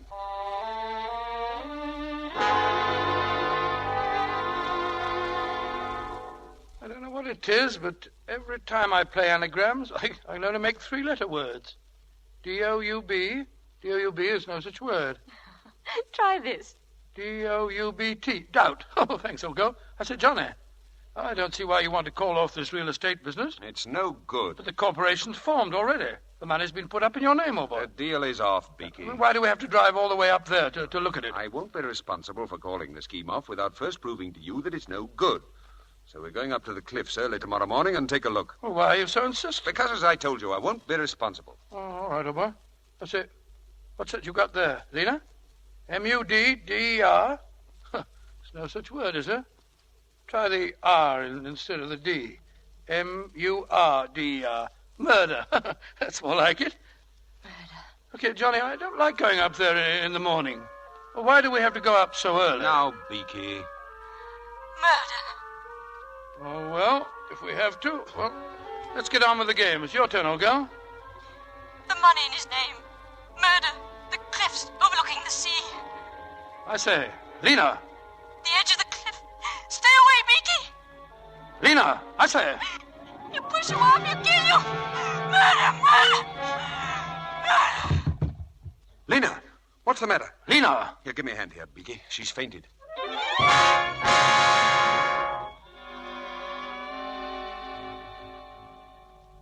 What time did Mr. Aysgarth leave? Why, about 7, ma'am. And Mr. Thwaite went with him? Yes, ma'am. Well, why didn't you wake me? Well, Mr. Aysgarth said not to disturb you. What car did they use? Well, ma'am, What car? Which one? Listen. Oh, that's Mr. Aysgarth now, ma'am. He's back. He's come back. Hello. Morning, Lena. Johnny. You feeling better? Oh, what's the matter? You're as white as a sheet. Where's Beaky? What? Hello, old girl. How are you feeling? Oh. Any better? Lena, what is it? Oh, Johnny. Oh, darling, I'm so glad. Well. What is all this? Well, I've only been away a few hours. It seems like 1,000 years. Yeah, seems like that to me, too. Oh, shut up, Beaky. It was nothing. Nothing. I came very near to losing my life. Do you call that nothing? You nearly lost your life. Came very close to it. Oh, let's drop the subject. No, go on, Beaky. I want to hear about it. Well, there we were on the top of the cliff. I was trying to turn my car near the edge. Was Johnny in the car? No. He was a few feet away. Go on. Well, I didn't realize that I was backing the car right towards the edge, but I was. Ooh, and if old Johnny hadn't taken a flying leap and grabbed the brake, I should have been in Kingdom Come by now. Johnny saved your life. Johnny. Oh, I can never tell you how much this means to me. To you, darling? Yes, it means a good bit to me, too. I mean, the old fellow deserves a reward. I say, how about a night out? A spot of celebrating on me, Obin. Very kind of you, Beaky, but don't you have to go to Paris? Paris? Oh, yes, of course, so I do. My security's over there. I got to go over and cancel the arrangements for them. I say, why don't you come over with me? Why, the cad seems to forget that I'm a married man. I tell you what I might do, Beaky. I might drive up to London with you. Hey, how about that, monkey face? Yes, Lena, do let him come. Well, it seems to me. Yes, I know. It seems to you that I should be looking for a job. Well, it seems to me I'll have much more chance of getting a job in London than I would anywhere around Yes, here. of course he would. I say, do let him come, Lena. Well, I don't see very well how I can stop him. Good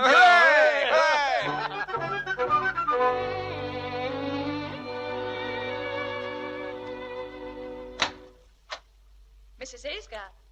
Yes, Ethel? There's an Inspector Hodgson in the hall, ma'am. He wants to speak to Mr. Aysgarth. Show him in, Ethel. Very good, ma'am. Will you come this way, please, sir? Thank you. Mrs. Aysgarth? Yes?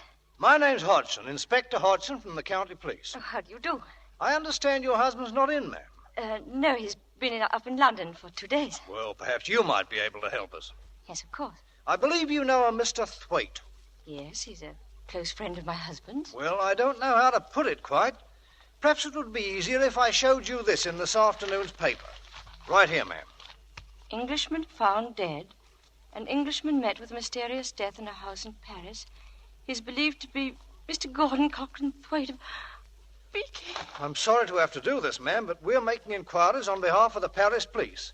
They found some papers on Mr. Thwaite's person which indicated he just formed a corporation with your husband. What do the French police think caused the death? Well, this is a copy of a telegram that we received from Paris. Thwaite visited the place in the company of another Englishman. On arrival, Thwaite ordered a bottle of brandy. Brandy? According to the statement of one of the waiters, Thwaite's companion asked for the brandy to be served in large beakers. Apparently, as a result of a bet between the two men, Thwaite filled one of these beakers to the brim and drank it all. The other man was not present when the actual tragedy happened. I'm sorry to upset you, ma'am, but do you or your husband happen to know of any friend of Mr. Thwaite's who might have been there with him? No. Then perhaps you could enlighten us about this corporation. Yes, I believe I can. My husband had planned a real estate development with him, and Mr. Thwaite had gone to Paris to dissolve the corporation. Thank you, ma'am. That's all. Good day. Good day.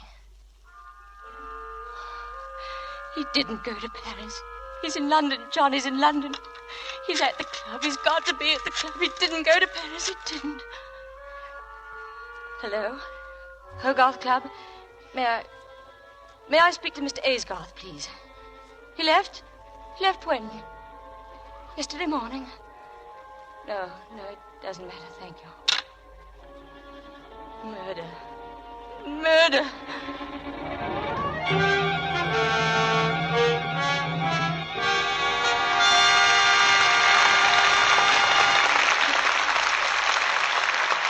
We pause now for station identification. This is the Columbia Broadcasting System.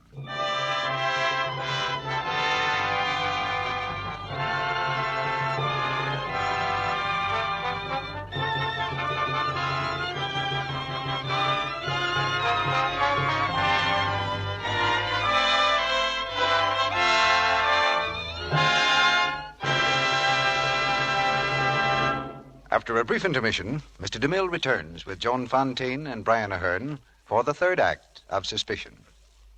Meantime... Say, Mr. Ruick, do you know how Mother Goose did her dishwashing? Well, it sounds like a gag to me, Sally, but go ahead. Well, it was very easy. She made everyone eat with a spoon. And when they were all through eating, Why, the dish ran away with the spoon. Now, Sally. Why, it was a wonderful system. Quick, easy, no dishpan hands. But you couldn't exactly call it thrifty, Sally. There's no record that the dishes and spoons ever ran back again. Now, I can tell you a way to wash dishes that saves you from dishpan hands and is thrifty, too. The Lux Flakes way. You're right, Mr. Ruick. Scores of tests have proved how gentle Lux is, have shown that hands, reddened and roughened by strong soaps in the dishpan, grew lovely again after changing to Lux Flakes. Yes, simply changing to Lux took away that red, rough look without the use of any creams or lotions. And new Quick Lux goes further, gives you more suds, ounce for ounce, even in hard water, than any of 10 other soaps tested. It's very thrifty. So you needn't have red dishpan hands. You save your hands when you wash dishes the thrifty Lux soap way.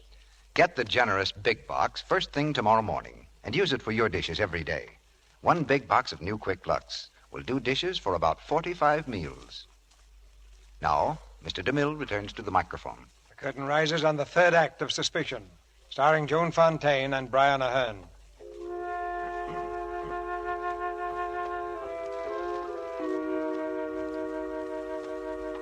In Lena's mind, the sharp sting of suspicion has given way to the dull, sickening ache of certainty. Certainty that her husband is a murderer. Returning to the house, he stands framed in the doorway, looking at her. She turns toward him with fear in her eyes. You've read about Beaky, have you? I was terribly fond of Beaky. Were you? Yes, I loved that silly, generous, good-hearted fool. Did you? Of course I did. Next to you, I loved him more than anybody in the world. Next to me? Oh, poor monkey face. Here I am thinking only of myself and forgetting about you. You liked him too, didn't you? I liked him very much. The police were here. The police? What did they want? They wanted you to help them. It seems there was an Englishman who made a bet. Yes, I know. The whole story was in the late edition. What else? The inspector wants you to phone him. He thought perhaps you could help identify this Englishman. What did you tell them? Did you mention the corporation? Naturally, I told him Beaky was planning to dissolve it. I wish you'd left all that to me. Hello. Wickstead Police Station, please. What else did you tell them? That's about all. Hello. Hello, Inspector. This is Mr. John Aysgarth. Yes. Yes. Well, I drove up to London with him on Tuesday evening, and we dined at the Savoy. Yes. Well, then I saw him off at Croydon Airport. Oh, no. I stayed in London until this afternoon. At my club.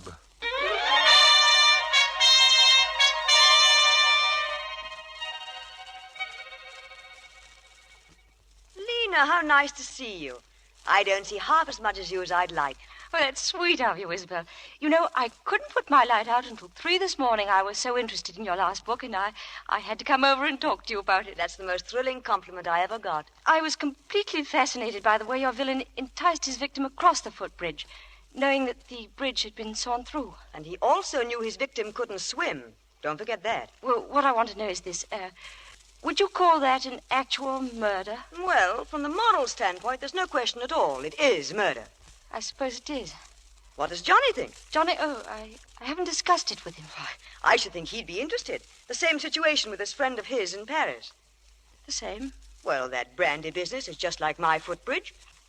By the way, this brandy thing isn't new at all, you know. Oh, it's been done before? Oh, yes.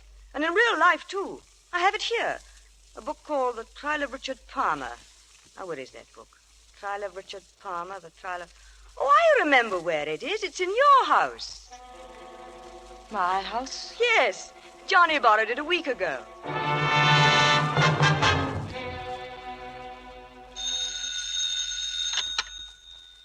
Hello? Hello. May I speak to Mr. Aysgarth, please? He isn't in. This is Mrs. Aysgarth speaking. Oh, well, this is the Guarantor's Life Insurance Company. Yes? Would you tell Mr. Aysgarth that there's been a slight delay in replying to his inquiry? But we've written him fully on the matter, and he should get our letter by first post in the morning.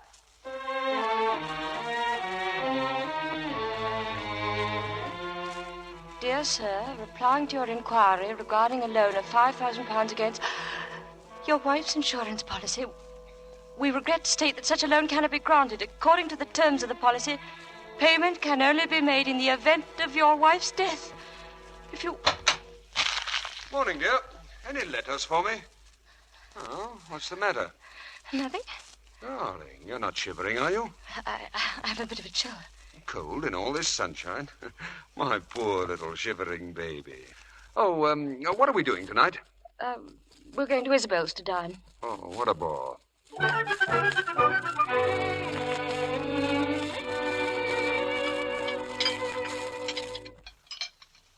Well, let's get back to that new book of yours, Isabel. You mean to tell me that a fellow comes into a room, sits down and starts to strum on the piano, and 2 seconds later he's shot? Is that the idea? Yes. A certain note on the piano was wired to a revolver concealed in the wall paneling. Oh, I don't care much for that, Isabel. You're slipping, old girl. What's wrong with it? Oh, it's too complicated. If you're going to kill somebody, just do it simply. How would you do it simply, Johnny? Oh, I don't know, dear. Just use the most obvious method. For instance? Well, for instance, poison, say arsenic. Arsenic can be traced in the body, of course. But it isn't always. No. This very minute, there are probably hundreds of murderers walking about. Thousands. Johnny, do you suppose those murderers are happy? Oh, I don't know. Why shouldn't they be? Anyway, Isabel, it seems to me that by now somebody would have discovered a poison that can't be traced. What's that? What about it? Isn't there? An untraceable poison? Nonsense. There's no such thing. Isabel, you're hiding something from me.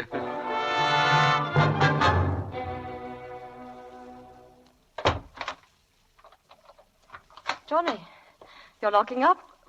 What about Ethel? Oh, it's Ethel's night off. She won't be back till morning. What about Cook? Have you forgotten? Cook's away on holiday. Oh. My darling, you're shivering again. Do you suppose you're catching cold? Yes, I think that's what it must be. Oh, well, we'll have to tuck you into bed and get you nice and warm. Come along. No, Johnny, please don't. What's the trouble? Johnny, I'm in a state tonight. I don't know why, but I'd like to be alone. Would you mind sleeping in your dressing room? Well, of course I'd mind. Please, Johnny, I haven't been sleeping well. Oh, I understand. You used to sleep badly when I wasn't here, and now you... Well, all right, if that's the way you feel about it. Good night.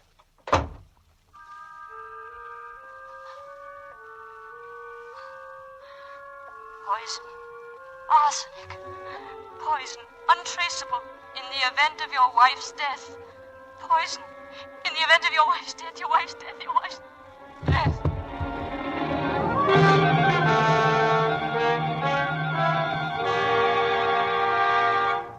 Come on, Lena. Wake up, dear. You feeling better? Yes, Hello, darling. Isabel. I came over this morning. We were quite worried about you, Lena. This morning? Have I been sleeping all day? The doctor gave you a pill, darling. That's all you needed. Rest. Here, I'll run down and tell Ethel to fix something for supper. I'll be right back. He's 1 in a million, that Johnny of yours. Isn't it? I warn you, you'd better get well, because if you leave me alone much longer with him, my career will soon be over. He flirted with you, I suppose. Flirted? Worse than that. He's worming all my secrets out of me. Did you tell him anything today? Did I? Now, honestly, have you ever been able to deny Johnny anything? It was about that poison, wasn't it? Yes, it was. And if he writes a story on that one before I do... Lena, imagine. A substance in daily use everywhere. Anyone can lay his hands on it, and within a minute after taking, the victim's beautifully out of the way. And mind you, it's undetectable after death. Is whatever it is painful? Not in the least. In fact, I should think it would be a most pleasant death.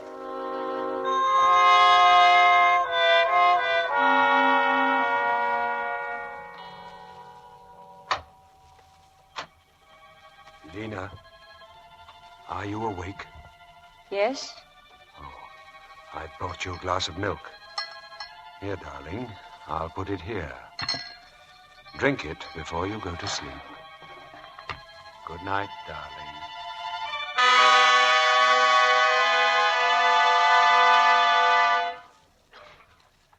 Why don't you let me help you pack? But there's no need to. What's the matter with you this morning? You're still annoyed with me, aren't you? No, Johnny, really, I still don't feel well, that's all. And a few days at your mother's will do you more good than staying at home. Oh, not exactly that. Dear Mother telephoned me. She got on that phone awfully early, it seems to me. Well, Mother gets up early. I happened to mention that I was a bit nervy, and before I knew it, I'd agreed to spend a few days with her. Oh, all right. I'll run down and get the car ready. Oh, no, please, I'll drive myself. I prefer to drive you.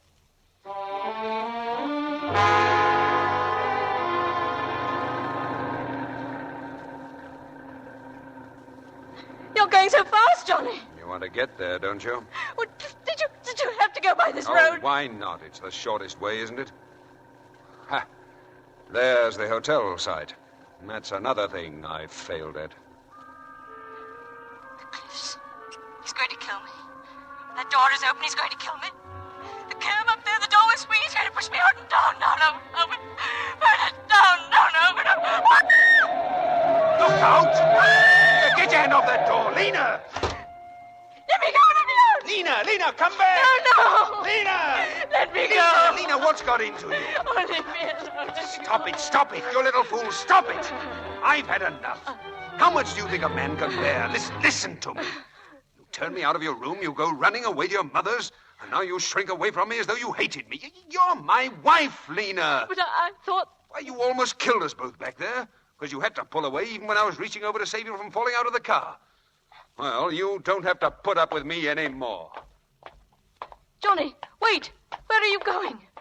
First, I'm taking you on to your mother's. And then what? Oh, don't you worry. I won't bother you again. Johnny, you mean you're... Johnny, why were you asking Isabel about that poison? What were you planning to do with it? Johnny, you were going to kill yourself. Oh, my darling. Yes, but I saw that was a cheap way out. So I'm going back to see it through. Prison term and everything. Prison? You mean they'll beg that money you... I can't pay it back. I made the last attempt to raise the money when I went away with Beaky. To Paris. Paris? I didn't go to Paris. I went to Liverpool. I tried to borrow on your insurance. But it didn't work. You mean you were in Liverpool when Beaky... Then you didn't go to Paris? Well, of course not. Do you think I'd have let some idiot give poor old Beaky that brandy if I had? Oh, Johnny. If only I'd known. I was thinking only of myself, not of what you were going through. Oh, if I'd been really close to you, you could have confided in me, but you were ashamed to. Oh, if I'd only understood. Oh, Johnny, it will be different now. We'll make it different. People don't change overnight, Lena. I'm no good. Oh, let's turn back, Johnny. Let's go home and see it through together. No, it won't work. Oh, it will work. I know it will. Johnny, please, you can't shut me out. Turn the car around and let's go home. Please, Johnny. Get in the car. Johnny, where are we going? We're turning back. We're going home.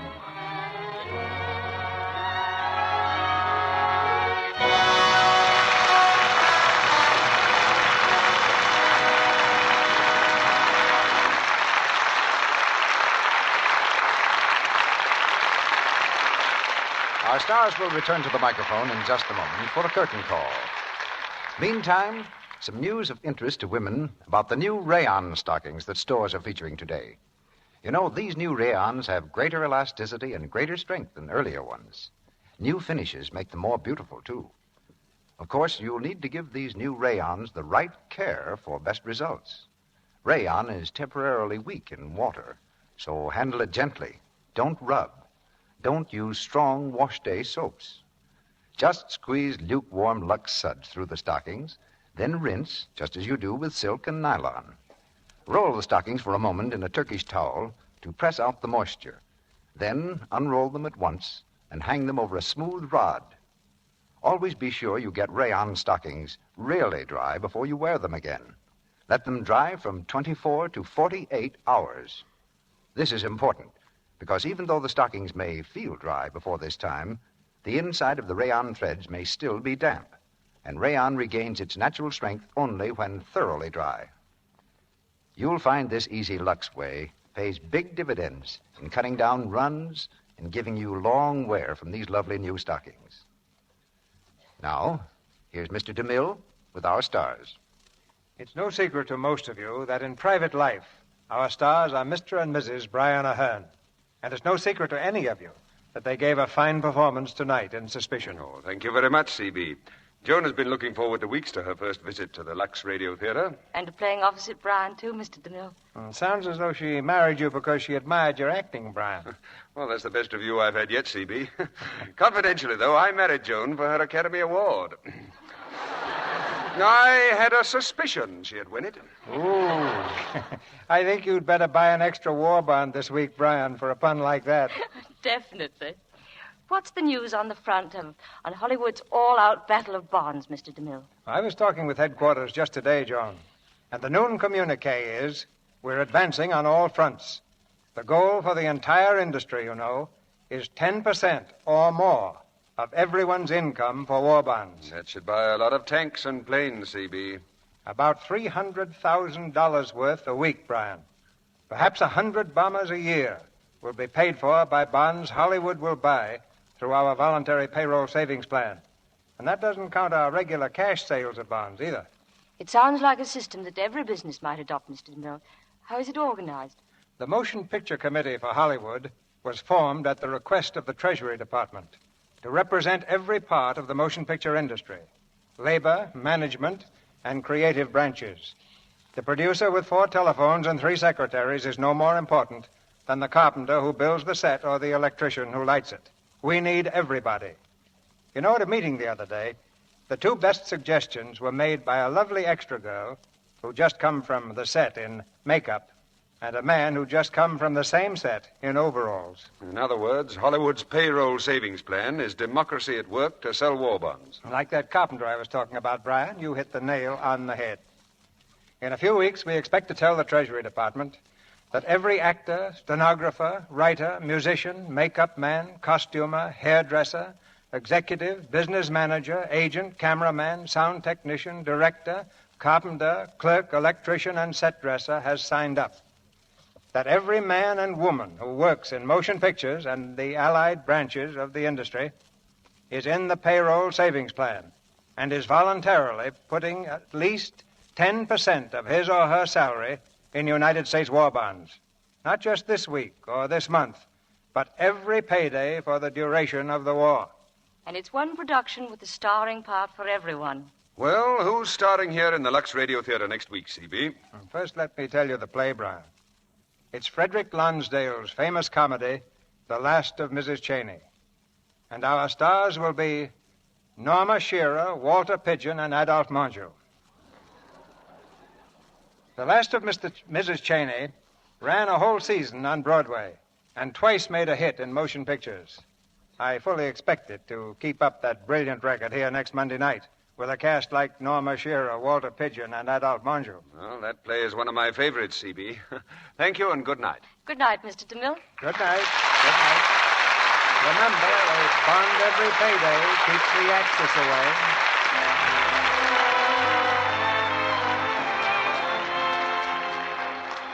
Our sponsors, the makers of Lux Flakes, join me in inviting you to be with us again next Monday night when the Lux Radio Theater presents Norma Shearer, Walter Pidgeon, and Adolphe Menjou in The Last of Mrs. Cheney. This is Cecil B. DeMille saying good night to you from Hollywood.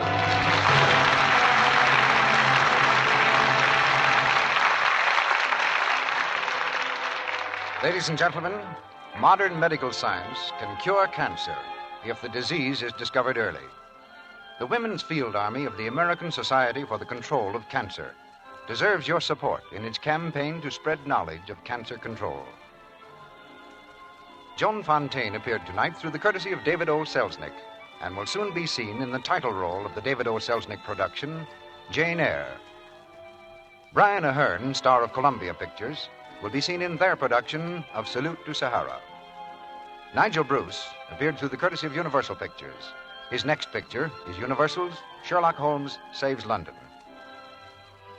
Heard in tonight's play were Jill Esmond as Isabel, Vernon Steele as General McLeodlaw, Gloria Gordon as Mrs. McLeodlaw, John Abbott as Melbeck, and Eric Snowden, Claire Verdera, and Pax Walter. The Lux Radio Theater is shortwave to American armed forces throughout the world. Tune in next Monday night to hear Norma Shearer, Walter Pidgeon, and Adolphe Menjou in The Last of Mrs. Cheney. Our music was conducted by Louis Silvers, and your announcer has been Melville Ruick. This is the Columbia Broadcasting System.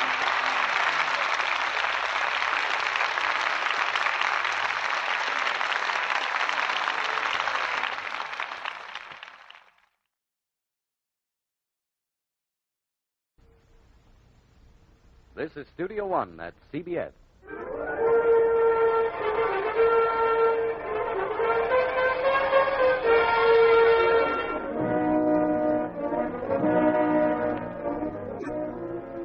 The Columbia Broadcasting System invites you to Studio One for the second broadcast in a new series of hour-length versions for listening of celebrated stories, novels, and plays. We introduce the director of Studio One, Fletcher Markle.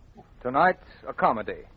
Our plans for Studio One include many different kinds of drama derived from many different sources, but tonight we smile and present you with Topaze, a very remarkable gentleman indeed. His story was originally written in French nearly 20 years ago by Marcel Pagnol and comes to us in a translation by Ben Levy. But the atmosphere remains essentially French. Subtle, sardonic, often cynical, but with it all quite delicious. It need only be noted that Monsieur Topaze is a teacher at a private school for boys in a large French city, is innocent of mind and heart and relentlessly honest. However, what happens to his innocence and honesty and to Monsieur Topaze himself when he falls in with a company of rogues, one of whom, of course, is a beautiful lady, remains to be heard tonight.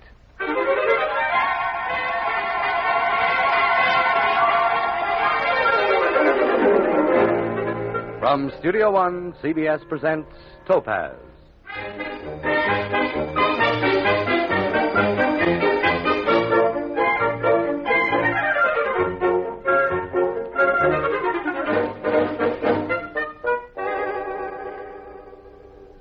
Wednesday, March 27th, 1928.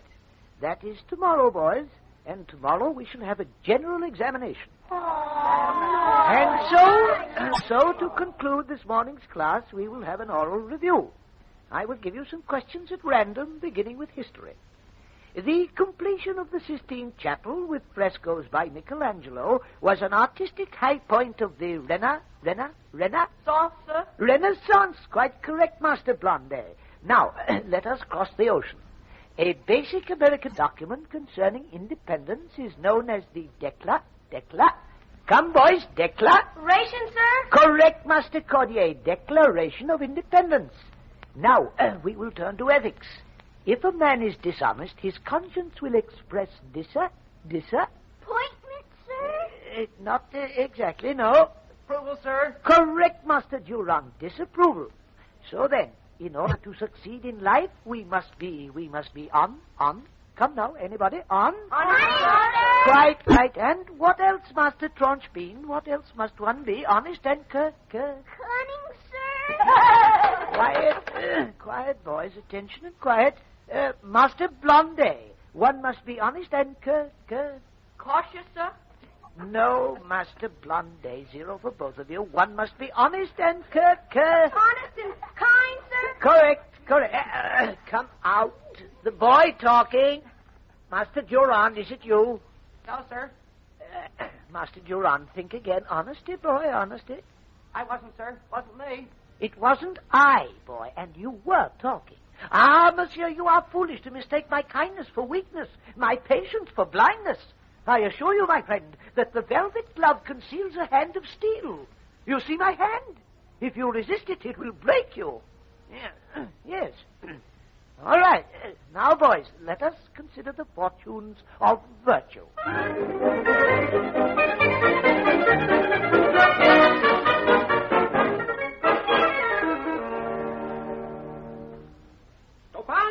Topaze! Oh, good morning, Headmaster. I want a word with you before you go into lunch. Very good, sir. About that new boy. Which new boy, Headmaster? The new boy you want to come here, Madame Courtois' nephew. Oh, him? Oh, he. He. Do you think he is a desirable person to have at the school? Well, I think so. I seem to feel he had a certain mental agility. What I mean is, will he follow the complete courses? Oh, I think so. With extras? Well, I don't see why not. Fencing, modeling, drawing, Esperanto, chorus, singing, and sunbathing? I believe so. At 120 francs a month? Oh, yes. The boy sounds to me a desirable member of the school. I will do what I can for him. Oh, thank you, sir. Tell the lady that each day lost is important to a child of his type. He had better come here at once. Well, I am expecting Madame Courtois after lunch, Headmaster. By the way, Topaze, here are your papers. What papers, sir? Your application for the degree of moral philosophy. Have I got it? Have I been awarded the degree, Headmaster? No, I'm afraid not. No. I see. Well, perhaps another year. Yes, perhaps, perhaps not. Who can say? Who can say? Yes.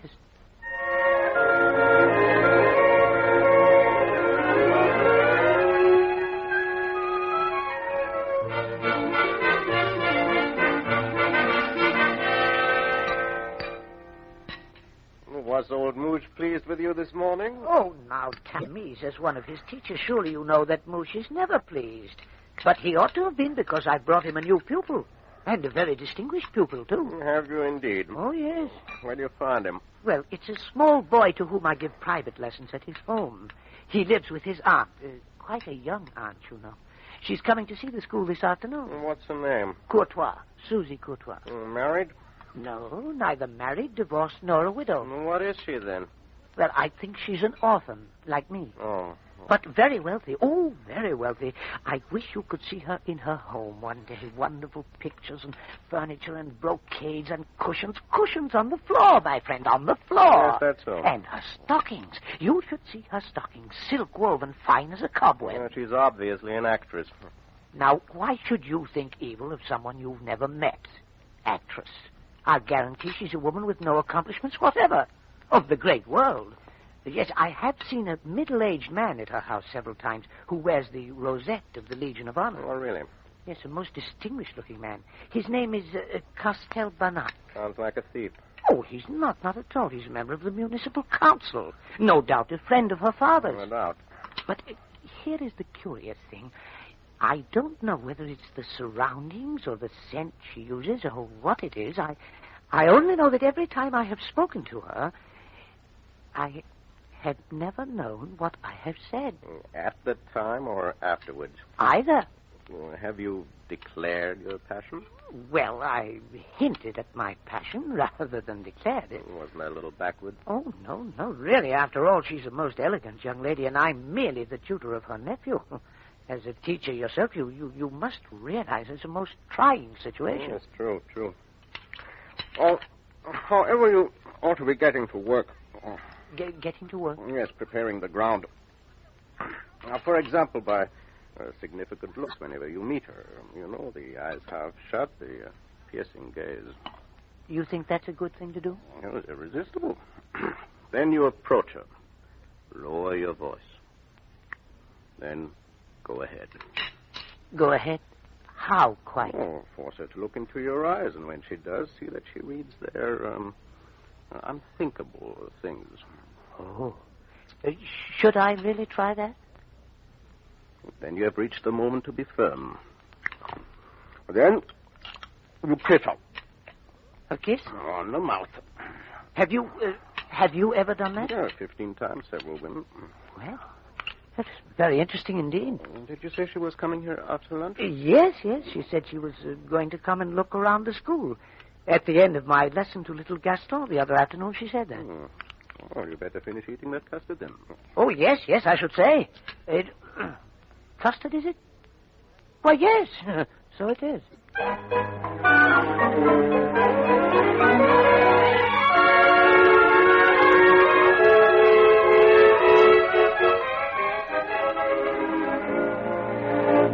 Oh, Monsieur Topaze, there you are.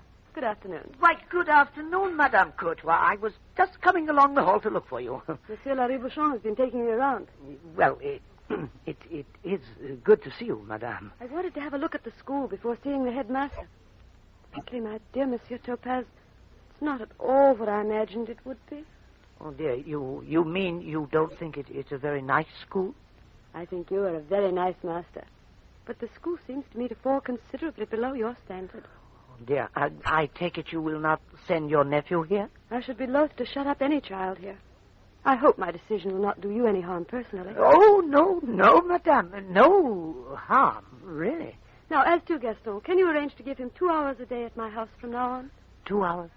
Well, unfortunately, that is impossible, Madame. My work here would not allow the time. Oh, very well. We shall have to be content with 1 hour as at present. I have found you at last, Monsieur Topaze. Larry Bouchon told me you had a guest.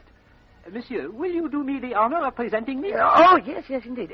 Madame Cournot, may I have the honor to present Monsieur Muche, our headmaster? Enchanted, Madame. How do you do?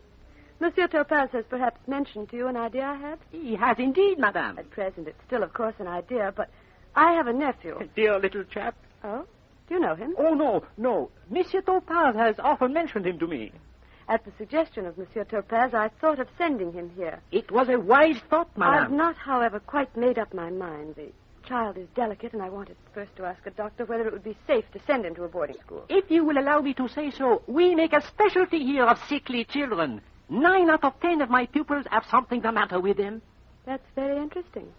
I'll let you know one way or another in a few days. Whichever way you may decide, Madame. I shall always be grateful to Monsieur Topaze, who has given me the opportunity of meeting you. Goodbye, Monsieur Topaze.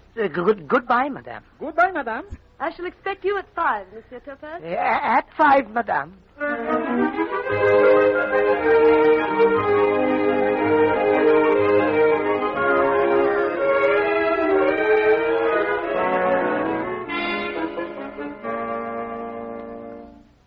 have another visitor this afternoon. May I introduce the Baroness Peter Vignol? Oh, how do you do? The Baroness wishes to inquire of your opinion on the work of her son Agénor, Monsieur Topaze. Yes. Yes. Monsieur Topaze, I have just received a report for the term on my son. I have it here in my handbag, and frankly, I have not dared show it to his father. Here you are, look. And my dear Topaze, I must remind you that the Baroness has no less than 3 children in our school, not to mention 3 others not in our school. I consider myself under great personal obligation to her, and should be extremely surprised if your report was not a mistake. Oh, dear, well, I don't understand, I'm sure. These are certainly the marks I gave to the boy. Let me see it again. Look.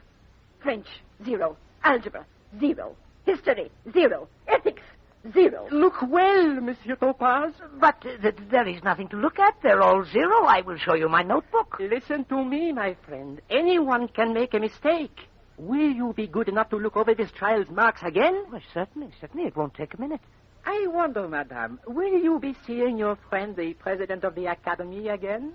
Oh, I am seeing him on Wednesday. He is dining with me. He is a very old friend of my husband's, you know. Yes, I know. I believe also he admires my friend, Monsieur Topaze. But somehow I don't know why he has hesitated to award him his degree in moral philosophy this year. Ah, really? I must find out about that. I am sure I shall discover it was a mistake and that Monsieur Topaze shall have his degree. You hear, Monsieur Topaze? The Baroness promises you shall have your degree next year. Oh, well, that would be a great joy to me, Madame. My degree in moral philosophy is my greatest ambition. I hope your prophecy is correct. Good. And now have you found your mistake? Well, I assure you no mistake is possible. Look, he's bottom in everything. He's bottom. Look here. Only the day before yesterday, another one. Mathematics. You see for yourself. Peter Vignol, bottom. And why exactly was my son bottom? Yes, why was he bottom? My son was bottom because the administration of your class is dishonest. Dishonest? Oh, really? That's serious. Oh, dear, this is the first time my integrity has ever been questioned. It is impossible that I could ever admit to my husband that his son could be bottom. Madame, if you will allow me, I will try to explain it to you. Well, I'm listening, monsieur. You see, this child is a growing boy. True. He has reached an age when he oscillates between 2 characteristic moods. Well, need we go into that? Oh, yes. It's quite a revelation, Headmaster. You see, at certain times, he chatters and jingles coins in his pocket. At other times, he giggles or gibbers without cause and throws stink bombs. That is what I call the active mood. The other mood is no less clear, a sort of depression. At those moments, he looks at me with a kind of thick, half-imbecile expression. And he appears to be listening very attentively, and his eyes are wide open. Actually, Madame, he sleeps. He sleeps?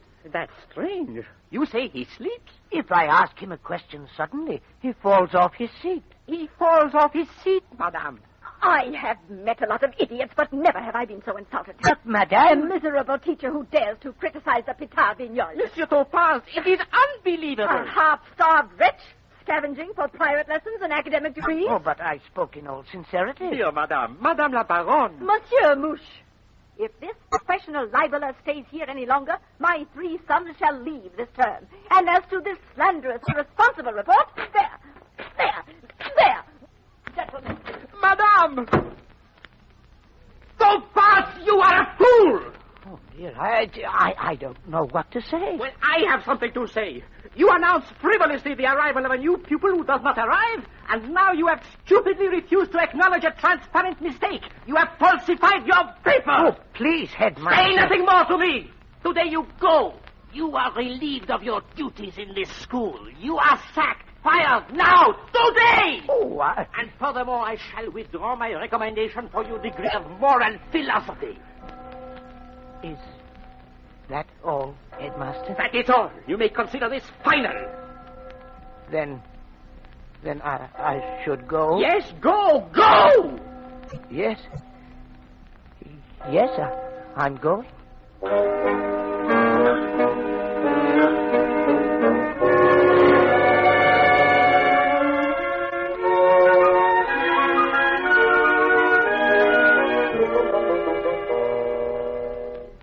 My dear Susie, you must think I'm made of money.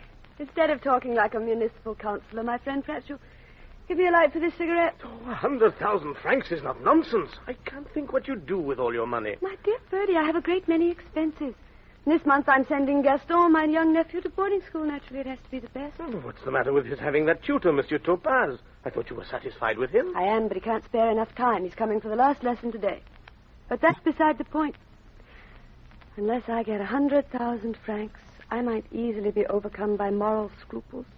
It would be awkward for you if I were to tell the municipal council that for years you've been amassing a fortune by persuading them to accept agreements with a dummy contractor who's really yourself. What's this?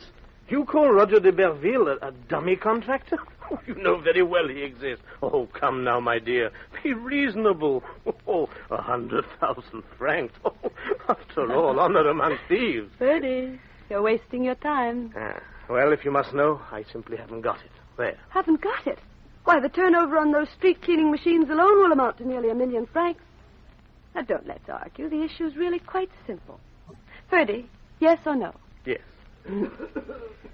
Monsieur Roger de Berville is here, madame. Roger. Ask him to wait a moment, Morgan. Very good, madame. Why is Roger coming here? I asked him to. Some new business? No, it's about the street cleaning machines. Oh, but surely that's all settled. Settled, but not yet signed, my dear. Why isn't it signed? Oh, Roger hasn't been able to sign anything. He had an accident and his arm's been in a sling for a fortnight. All right, he can come in, but keep your eyes open. Roger, come in, will you? Good afternoon, madame. Monsieur, how are you? Very well. And you? Much better, thank you. Ah, then your arm's all right again. Almost. Good. You can sign the papers? I hope so. Well, then we can go into the office immediately and complete this little formality. After you. No, after you. No, I insist, monsieur. I'll see you presently, Susie. Monsieur Topaze is here, madame. He would like to talk to you, if it is convenient. Ask him to come in. Madame. Good afternoon, Monsieur Topaze. Forgive me, madame. Won't you sit down? It's charming of you to let me bother you. Not at all. But this morning you asked if I could give young Gaston 2 hours a day instead of 1. If you still wish it, I am now able to do so. Oh, that would have been nice, but unfortunately I just had a letter from Gaston's father saying that he's coming tomorrow to take the child away with him. What a shame. Oh, dear, I see. Well, madame, I suppose that's the end of our association. I'm terribly sorry, but I thought you said this morning that you hadn't the time. Yes, that was true this morning, but since then I have acquired more leisure. You mean the headmaster has reduced your hours of labor? Yes, madame. In point of fact, he has reduced them to 0. Oh, surely the headmaster doesn't pay you for doing nothing. Oh, no, madame. He has reduced my salary to the same proportion. You mean he's dismissed you? Thank you, madame. That was the word I was feeling for. Believe me, I'm really sorry. I don't think Monsieur Muche knows a good man when he sees one. Well, you're very kind, madame. Shall I give young Gaston one last lesson? Yes, do, if you can be bothered with it. And in the meantime, if I run across anyone who's looking for a tutor, I'll make sure they get in touch with you. Thank you, madame. I shall give young Gaston a little dictation on the subject of farewells.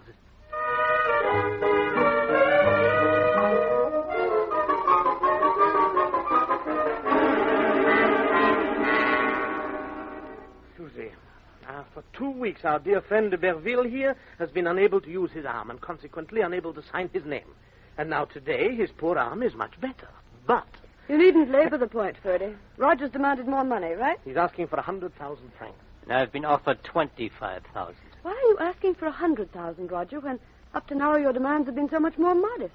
On that school radiator business, you had 5%. True, I had 5%. But if you will allow me to say so, I was an ignoramus. An ignoramus who pocketed 45,000 francs. While you pocketed 85,000. Am I the municipal council, or are you? Would the council ever have voted for radiators in the schools if it hadn't been for me? Never. Never in the world. And as for you, my friend, you didn't even know what radiators were. In your report, you wrote gladiators twice. I don't want to argue with you. 100,000, and I will sign. Otherwise, I'm going. Well, clear out then, and good riddance. Monsieur, perhaps in your family one may clear out. In mine, one dignifiedly takes one's leave. Good afternoon, madame. Monsieur. Oh, insolent blackguard. You should have been warned by that convenient bad arm of his. Oh, I'm too simple. I'm really too simple. Other people's dirty tricks always surprise me. You'll have to find someone else to act as your dummy now. What about Charles Faubert? Faubert? Splendid, an excellent fellow. No. What? I forgot. He's in prison. What for? No, that's sewer business. How stupid. What we have to find is someone who does dishonest things honestly. Exactly. Ferdy, if I found someone, how much would you give him? I'd go to 50,000 on the street cleaning machinery deal. And if he accepted less, would you give me the difference? I don't see why not. Why? Have you someone in mind? Yes. Topaze. Topaze? Mm-hmm.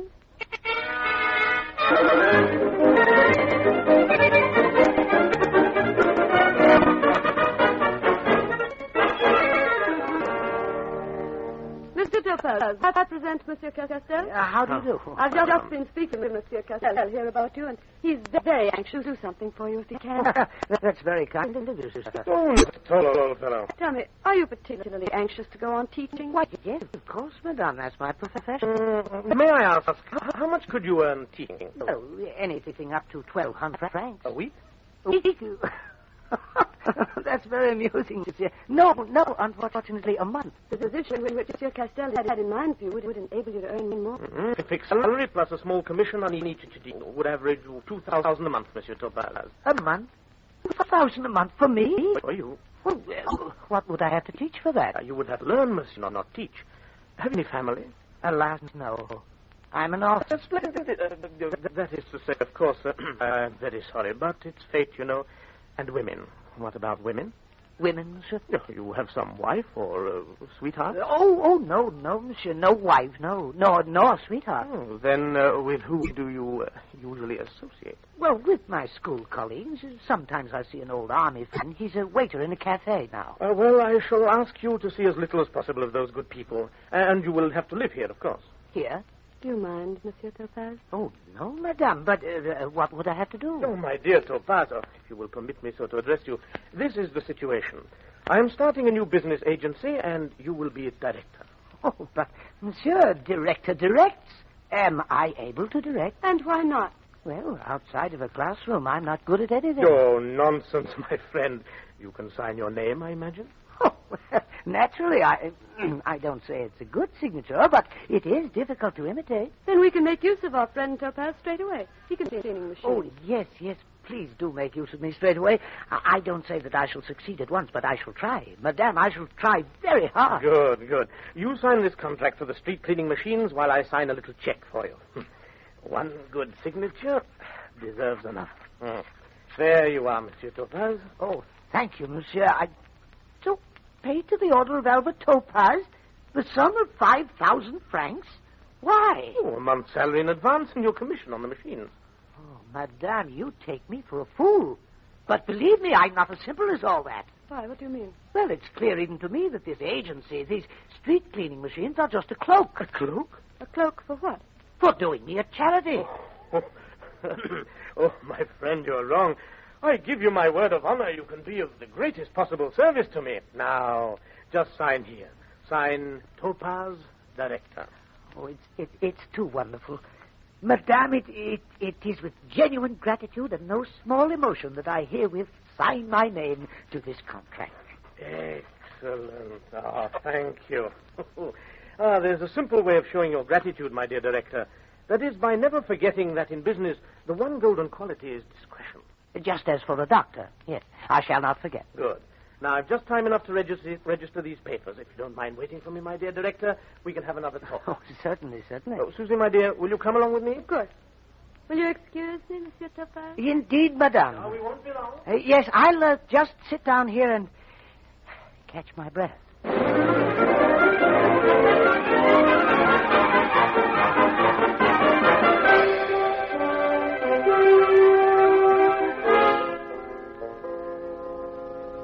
Pardon, monsieur, but can you tell me if Monsieur Castel is about? Monsieur Castel? Yes. Oh, well, I'm waiting for him myself. He'll be back quite soon, I think. I take it, monsieur, that you are a friend of his. Well, I can't quite claim to be his friend yet. I'm merely his business partner. Oh? Since when? Oh, just a few minutes ago. I see. I suppose you're mixed up in this business of the street cleaning machines. Monsieur, in business, the golden rule is discretion. I do not know who you are. My name is Roger de Berville, and I am well acquainted with the whole affair. Is that so? I know someone who'd actually have had your job if he'd been willing to work at sweatshop rates like you are doing. Sweatshop rates? Monsieur, you do not understand at all. Between ourselves, what's he paying you? Well, that perhaps I can tell you since it concerns only myself. 5,000 francs. You're joking. Oh, joking, yes. You'd think so, wouldn't you, really? Now, come, my friend. In business, sometimes it does pay to give the impression that one is a bit of an idiot. But aren't you rather overdoing it? Monsieur, perhaps this conversation had better cease. I prefer not to be called an idiot by strangers.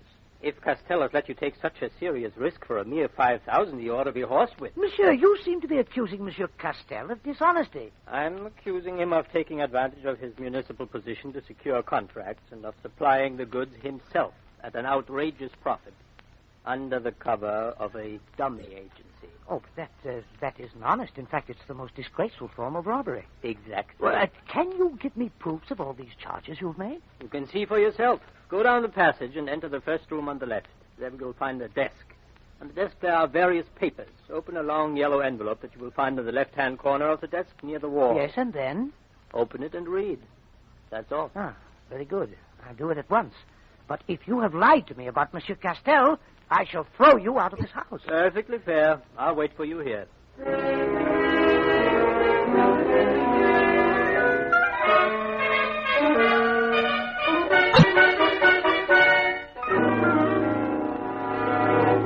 Oh, it's you, Roger. Yes, me. Back again, eh? I see your arm is miraculously well. Where is Monsieur Topaze? If he is the befuddled-looking gentleman who wasn't here when I arrived, then he's just stepped down the passage for a moment. I see. And you, what are you doing here? I came back to make my peace with Castell. Nice of you, but I'm sure he's forgotten there ever was a quarrel. Well, as you know, I could worry him with news items in the papers or anonymous letters, which might give his enemies something to work on. But I assure you I won't. I shall try so hard to believe you. What? You again, Roger? Yes, but I was just leaving. Madame, monsieur, I bid you au revoir. Oh, I never really liked Roger. I'm glad to be rid of him.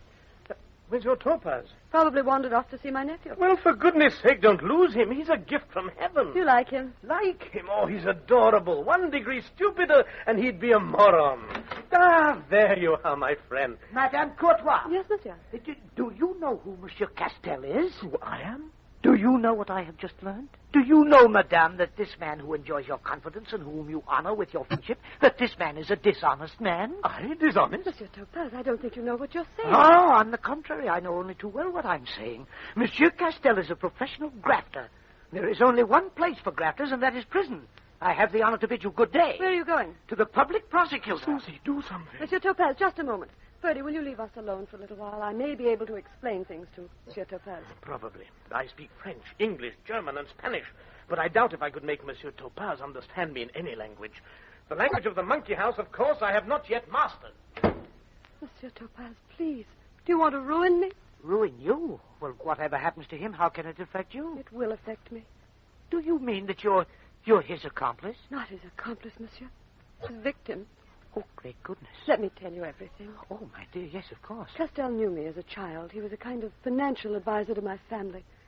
When I was left alone in the world, I put my whole fortune in his charge, and he undertook to invest it for me. That rogue invests your money? Oh, goodness, it would have been better to lose your right hand. Much better, I agree. But alas, when I was old enough to understand, it was too late. Why, it's never too late to mend. You see, I've become a party to his intrigues. And who but you would believe that I didn't know what it was about? Oh, my dear, yes, of course. Well, there's my whole miserable little story.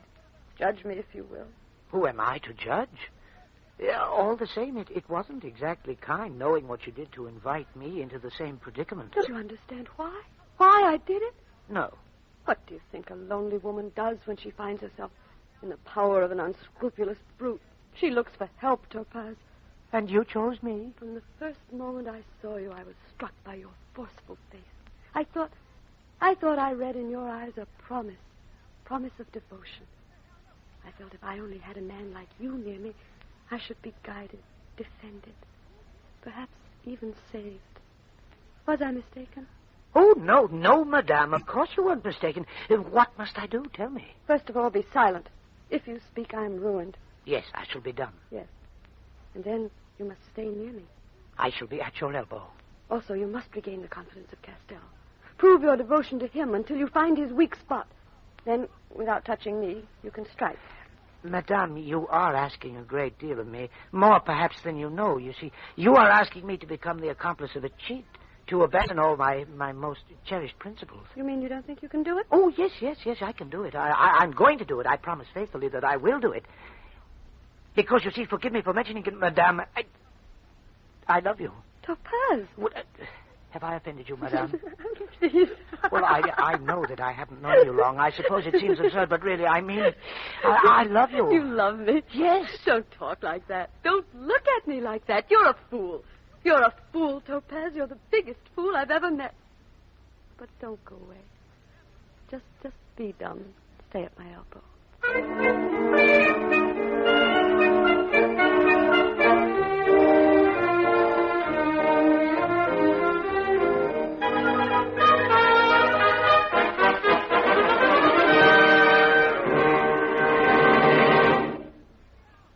This is Studio One at CBS, presenting as its second broadcast in a new series of hour-length dramas, Topaze, by Marcel, Pagnol, and Ben Levy.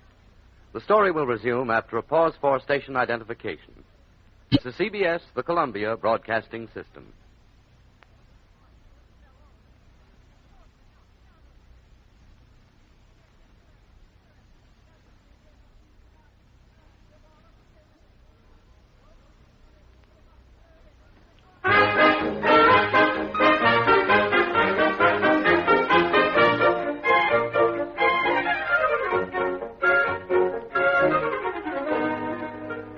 The second broadcast of Studio One, Columbia's new hour-length dramatic series. We continue the story of Topaze.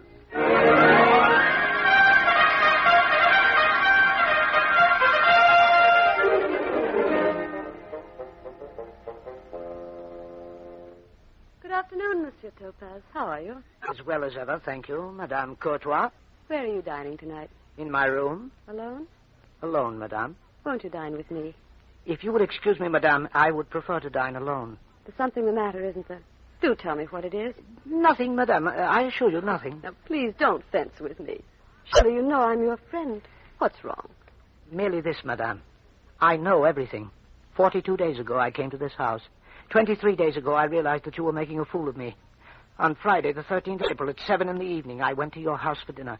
I was waiting in the little drawing room when I overheard a conversation that was, for me, very disagreeable. About yourself? Monsieur Castell was saying, "Darling, why did you have to invite that prize ass to dinner?" And you replied, "Because he is useful, and useful people should not be ignored." Of course I did. Wasn't that the only way for me to answer Ferdy? I was the prize ass, but I didn't mind that so much as his use of the word darling. You've heard him use that word to me before. Never before. Well, Topaz, it all goes to show once more how little is to be gained by listening at doors. Yes, but for you, I might still be happy in my own profession. I might even have achieved the height of my ambition, my degree in moral philosophy. But through you, I find myself in this nightmare of a situation. You accepted the position with your eyes open. Yes, but I wake up at night screaming while thousands of street cleaning machines come bearing down relentlessly upon me. And the giant sweepers whisper in chorus, "Topaz the crook! Topaz the crook!" You brood too much, my friend. But you know, I'm glad you've learned the truth. I knew you'd have to sometimes, and I used to wonder what you'd do. And now you've seen what I've done. I've got thinner. I've lost weight. I love you very much. Do you think... No. Even if I wanted to, I shouldn't let myself love you. Why? Because you're timid, weak, credulous. I don't want a man who has to be nursed and wheedled and hoodwinked through life. I want one who's strong enough to protect me. You see, I'm tired of fighting my own battles. I want someone who can fight them for me.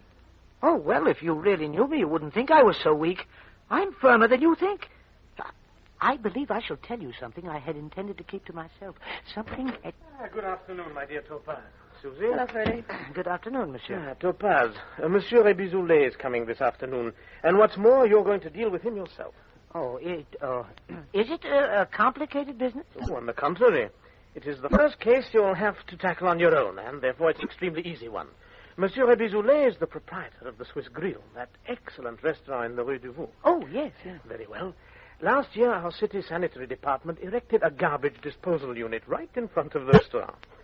Now, as summer comes along and the sun gets hotter, there is an effect on the local atmospheric conditions in the immediate vicinity that is far from agreeable. Is there? In short, it makes the terrace of the Swiss Grill quite uninhabitable. The result is that Monsieur Rebizoulet's clients stay away. And this afternoon, therefore, he has come to ask us to have the objectionable thing removed. Well, I should think so. I told him I hadn't the time to see about it personally, but if he chose to speak to you, the unit would be removed. You will charge him 10,000 francs. Oh, but, well, how can I make such a charge seem plausible? You haven't got to make it seem plausible. All you've got to do is ask for it. Then I shall have the said nuisance dismantled and set up again opposite the Café Bertillon. Yes, but what will Monsieur Bertillon have to say about that? Exactly the same thing as Monsieur Rebizoulet. And the town is full of cafes. Amusing, isn't it? Yes, monsieur. Can't you laugh? Yeah, Monsieur Castel, is it absolutely essential that I should receive Monsieur Rebizoulet? Quite essential. You've been here nearly 2 months now, and it's high time you started taking an active part in things. I want you to develop into my assistant as well as my dummy. You're very flattering, monsieur. Perhaps. Well, I'm going to leave you two. I've got work to do. Remember, Topaze, 10,000 from Rebizoulet. Madame, I was just going to tell you something when Monsieur Castel came in. Something I've been hiding from you both. Oh, what have you been hiding from us, Topaze? Certain very clear evidence that I have acquired. Evidence which shows that the police are on our tracks. The police? Yes, it's true, madame. Let me read this article to you. It's in this morning's edition of the Public Conscience. Headline: Scandal at the town hall. It has come to the notice of the public conscience that there has been very serious corruption practiced recently in connection with a certain municipal contract. The dummy in this disreputable business is a miserable school teacher who was lately dismissed from his post. At the proper time, the public conscience will publish all relevant details. You haven't mentioned this to Ferdy? No, madame. But how do they know what we've been up to? Must have been Roger de Berville. What does it matter? I've got to tell Ferdy about this at once.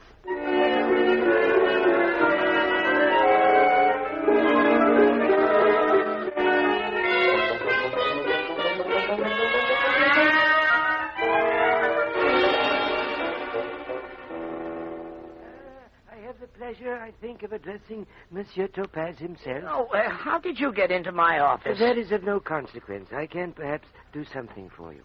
You will forgive me, monsieur. I don't even know who you are. My name, that hardly matters. Let us come to the point.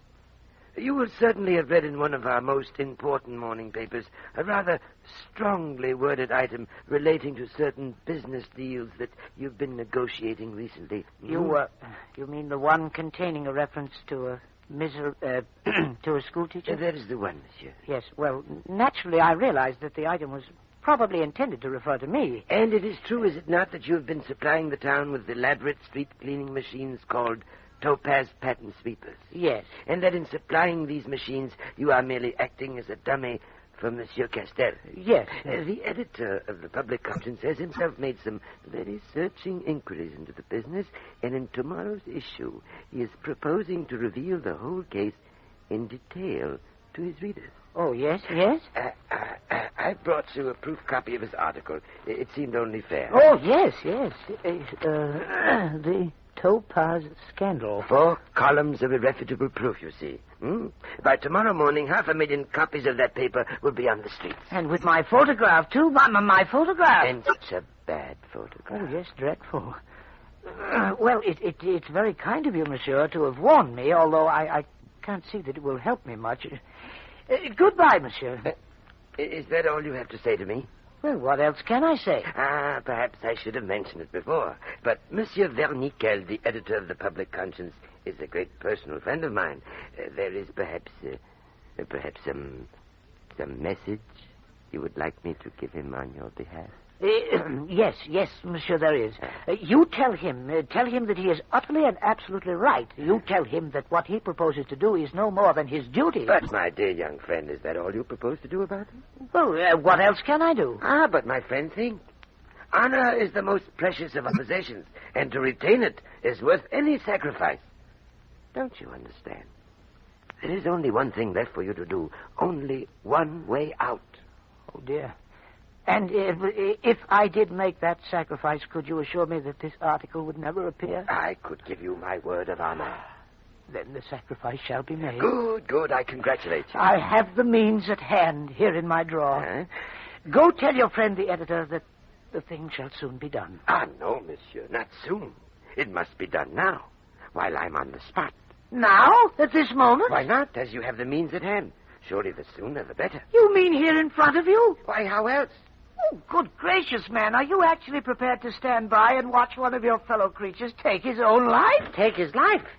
Well, what are you talking about? Yes, with the revolver from my drawer here. Oh, Paz, what is all this? What's going on here? Oh, this gentleman appears to have discovered all about us and is now insisting that I should kill myself in front of his eyes. What are you talking about, Topaze? Why, it's not true. I wanted nothing of the kind. All I wanted... Yes? All I wanted How was... much?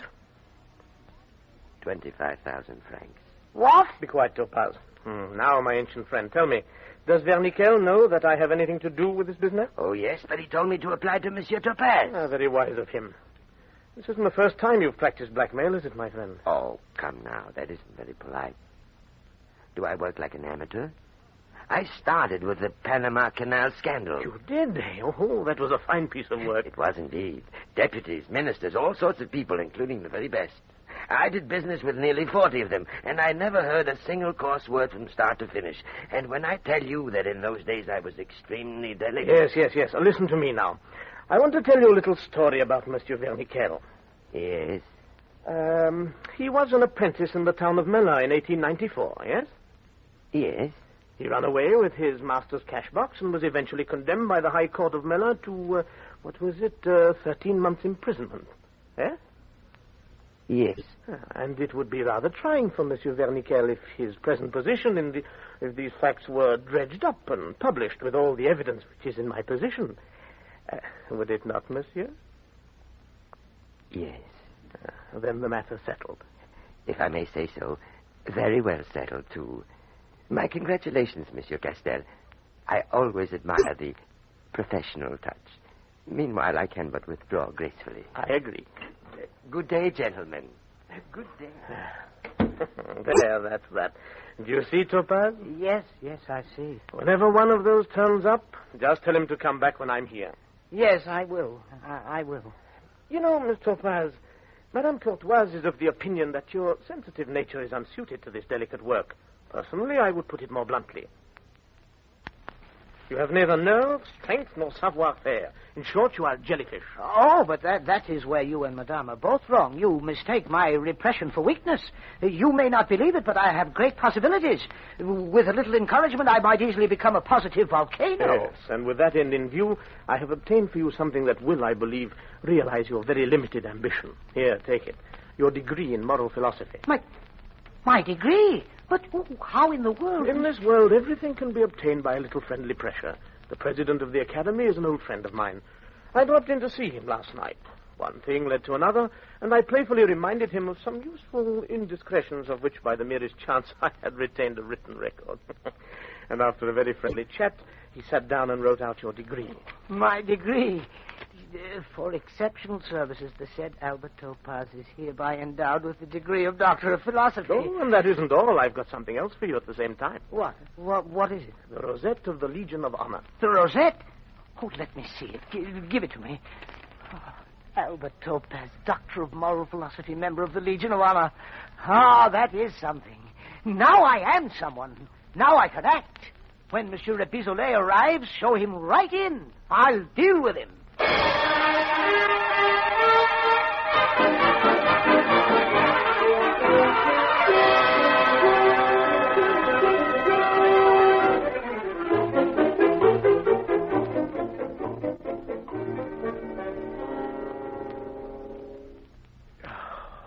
Nearly 4 o'clock.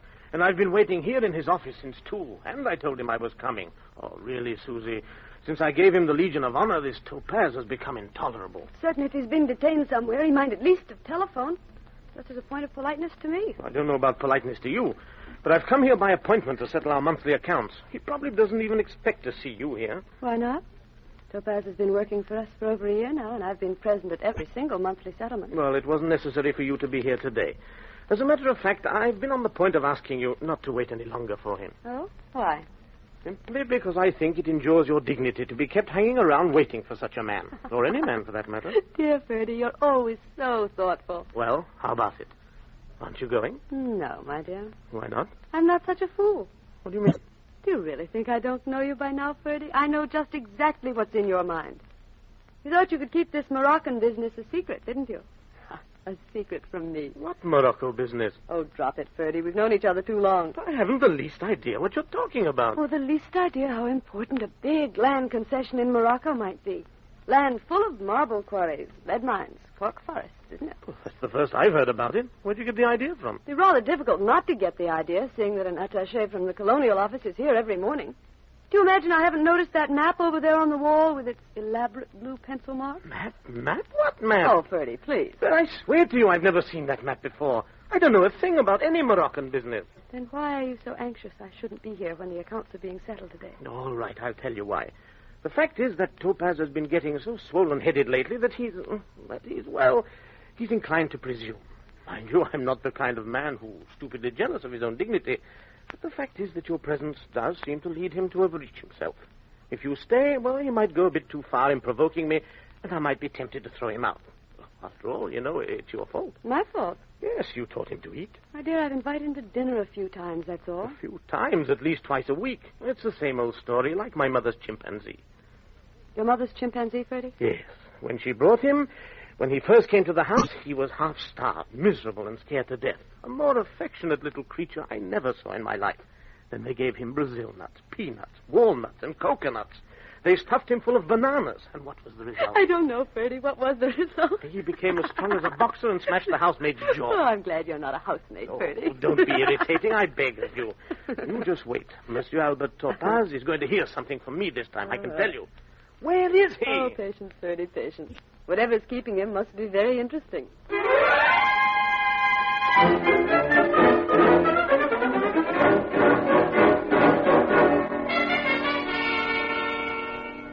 Monsieur Topaze is here. At last. Ah, hello, Susie. I'm sorry to have kept you waiting, but I simply had to stay and watch my horse win the third race, which he did in excellent style, by the way. Congratulations. Now, look here, you. Just a minute. I must speak to my secretary. Yes, Monsieur Topaze. Will you take the evening mail now, Monsieur Topaze? No, later. Leave it with me. What appointments have I left for today? At 4:30, Monsieur Duhamel, Minister for the Colonies. At 5 o'clock... Transfer any other appointments to tomorrow. I'll see Monsieur Duhamel. That's important. You may sit down, Castell. Now, anything else, mademoiselle? Your trainer telephoned and said he had forgotten to ask you if you intend to enter a horse at Longchamp on the 17th. Tell him yes, but scratch the entry for the English Derby. We're not quite ready for that yet. Very good, Monsieur. And telephone the National Bank. Tell the manager I want to see him here tomorrow at 10 o'clock. Yes, Get my broker at 9 o'clock. I'm dining with Judge Lenoir. I should be at his house at 11:30 this evening. If anything of importance comes up, you can phone me there. Yes. I will look through my mail after I've seen the Minister for the Colonies. That's all. Thank you, Monsieur. Now, what can I do for you? I regret that my time is limited. I've come to settle the accounts for the month of September. Oh, yes. Won't that be rather dull for you, madame? I think you might prefer to read a magazine. There are lots over there on the table. Thank you. Now, my friend, figures. Yes, let's deal with the figures first. I shall have something to say to you afterwards. Good. I shall be delighted to listen. Now, let me see. For the month of September, I owe you the sum of 65,347 francs. Agreed? Yes, that's exactly what I make it. The Morocco business included? Yes. What is all this about Morocco? Morocco? Oh, that's a personal matter. What do you mean by personal? I mean that it's none of your business. Not my business, eh? What exactly do you mean by that? Which of those very simple words do you find it hard to understand? Cigarette? No. Now listen, Freddie. I want to tell you something. In the last 6 months, this agency, with my help, has brought you in a clear profit of 250,000 francs, which proves that even if it were to cease operations today, you would have done very well out of it. And why should it cease operations today? Because I have decided to keep this business to myself in future. And from now on, this office belongs to me. What? Any profits will be mine, and mine alone. And if I should have to do business with you again, I shall no longer do it for a commission of 6%. You mean that you propose to appropriate this agency entirely? I do. The agency bears my name, the lease is my name, and I am legally in possession. But it would be daylight robbery. In that case, perhaps you would like to appeal to the court. Listen, you. I've met a good many scoundrels in my time, but never before have I come across one as blatant and unscrupulous as you. My friend, I am quite unmoved by your flattery. Oh, I shall burst. I know it. Any minute now, I shall burst. In the circumstances, is that all you have to say, Ferdy? In the circumstances, I'm afraid that's all he can say. Oh, listen. Look here, Alfred, old boy. My name is Albert. Albert, I know very well you haven't meant any of this. I tell you what I'll do. I'll give you 10%. I'm sorry, it wouldn't pay me. Besides, I've been watching you at work very closely for some time now, and frankly, I've been disappointed. You're a crook, I grant you, but in no sense a great crook. Your ideas lack vision, lack breadth. If I may say so, you will never have real imagination. Stick to your cheap politics, Ferdy. Susie, what did I tell you? My mother's chimpanzee all over again. No good appealing to me, Ferdy. I can't help you. Topaze, you're a bandit. I agree. You're a... Ferdy, dear, even in vituperation, you're falling a little short of my expectations. Oh, you shut up. I'm not at all sure that you're not his accomplice. You know perfectly well I'm not. Quietly. I don't know anything of the kind, though goodness knows I've made enough money for you in the last 2 years to pay at least for your loyalty. You're a vulgar creature, aren't you, Ferdy? Oh, vulgar, am I?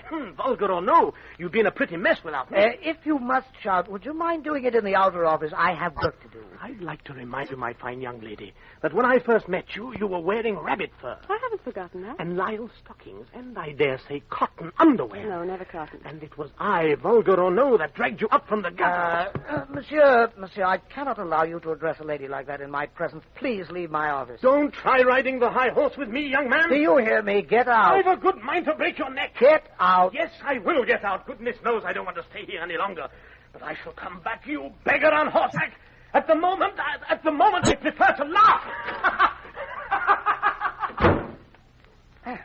Well, I'm afraid he was rather rude to you, Susie. Not for the first time. No, I suppose not. But now that he's resigned from this agency, you won't be subjected to that kind of thing anymore. You certainly have changed, Topaze. For the good? For your good, I suppose. Not for mine. How's that? Well, you mustn't forget I had an interest in the agency, too. In robbing Ferdy, you're robbing me. I used to get 8% on the turnover. Oh, yes, I see. Well, it would be a pity to sacrifice that 8%. I agree. Then why don't you keep it? I don't know the conditions yet. Well, I owe a good deal to you, Susie.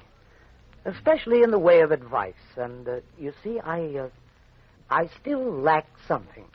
What? The, outward and visible sign of success, to wit, the constant company of a lovely woman, a wife. I particularly want your advice on the choice I have made in that connection. If your choice is already made, perhaps it's rather late to consult me about it. Who is she? Guess. Do I know her? Very well. Is she pretty? Adorably. And what an instinct for clothes. The dress she wore yesterday was faultless.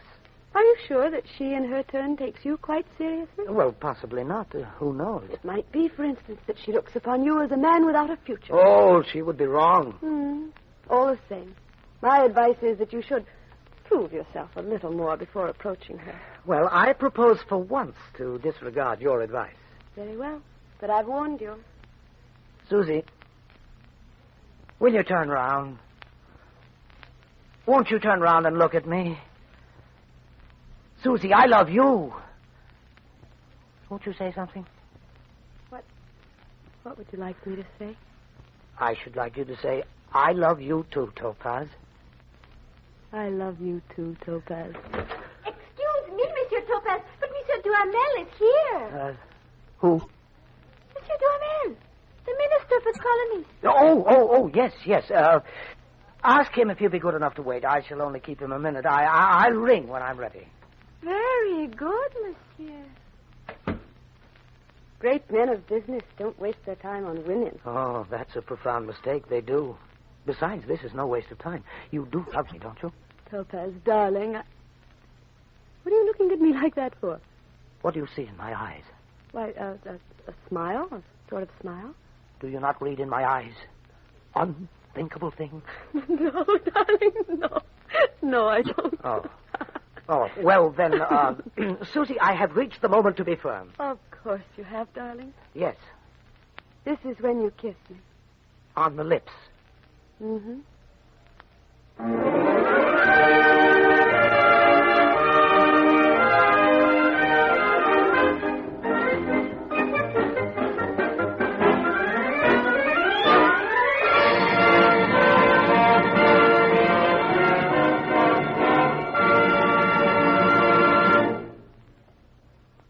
Columbia Broadcasting System has brought you Studio One, a new series of hour-length versions for listening of celebrated stories, novels, and plays. Tonight from Studio One, you have heard Fletcher Markle's script and production of Topaze by Marcel, Pagnol, and Ben Levy. The original musical score was composed and conducted by Alexander Semler. Now, for your interest, may a producer introduce the principals of the cast. Featured in the title role tonight is the remarkable Monsieur Topaze, Everett Sloane. As Madame Susie Courtois, Anne Burr. as Monsieur Castel, Sebastian Cabot. as Roger de Berville, Harold Deerenforth. and as the Baroness. Hester Sundergaard. Next Tuesday night from Studio One at CBS, Henrik Ibsen's An Enemy of the People. A very powerful and penetrating story, arranged in contemporary terms especially for this series. Until next week, then, and Ibsen's An Enemy of the People, this is Fletcher Markle with a good night and thank you from all of us in Studio One.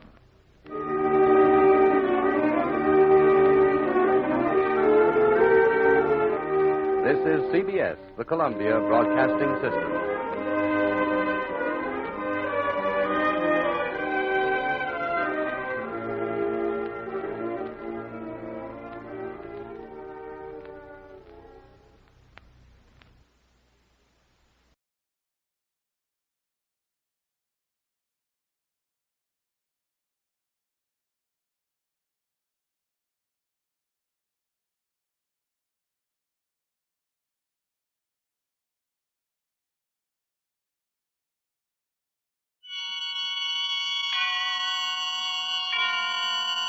Autolite and its 96,000 dealers present Suspense.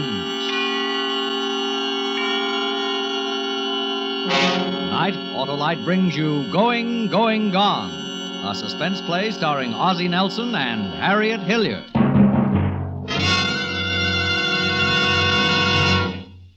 Sold for $12. Now, ladies and gentlemen, the next item is very special and not in your catalog. Drag it out, boys, and be careful. It may be valuable. A very exciting buy, folks. Very exciting. Wally, look. A trunk, ladies and gentlemen, a trunk. Contents unknown. Thank you, boys. It's an old trunk, folks. A mysteriously sealed old trunk.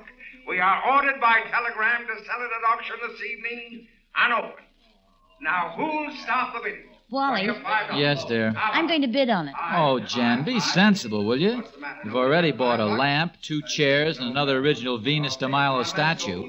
What do we want with an old trunk? I won't go over $10, Wally. $10? I should hope not. Oh, please, honey. It's got such lovely old stains, please. Might It's be a very valuable. good buy, lady. $2. Mr. Merton, I have $2 here. Ridiculous. It's only $2. Do I hear three?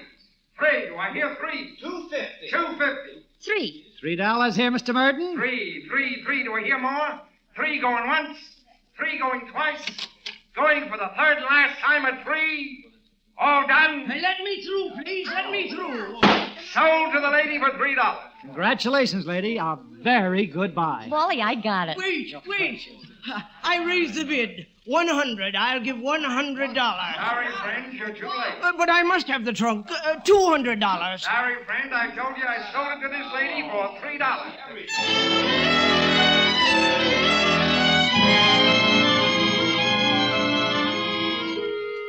The little man who came in at the last minute and bid $200 for that old trunk didn't fool me for a minute. They'll do anything at those auctions to make people spend money on junk. But they didn't fool me. We got it for $3. Well, later we went around to the back to pick up our stuff. Yes, that's ours. The statue, too, in the trunk. Right here, lady. Well, that's not the same trunk. It's newer. It's the same one, lady. No. The one you sold me was lovely and old. Look, the one you sold my wife had stains on it, and we want the one with the stains. That's right. I want what I bought. But I tell you, lady, we used the old one for a come-on. Take this. It'll make you happy. No, we want the one you sold us. Oh. Okay. Okay, sure, I'll get it. I'll be right back. Honestly, Jan, sometimes I wonder about you. Oh, you do? Well, let me tell you something. That old trunk's got something in it. I know. You know. What about that funny little man who came in late and bid $200? I'll bet he made them offers that other trunk just now. Well, honey, that's part of the act. They want to make people figure it's valuable. Next Sunday, they'll have 50 old trunks to sell. All right, you wait. You'll see. You just wait.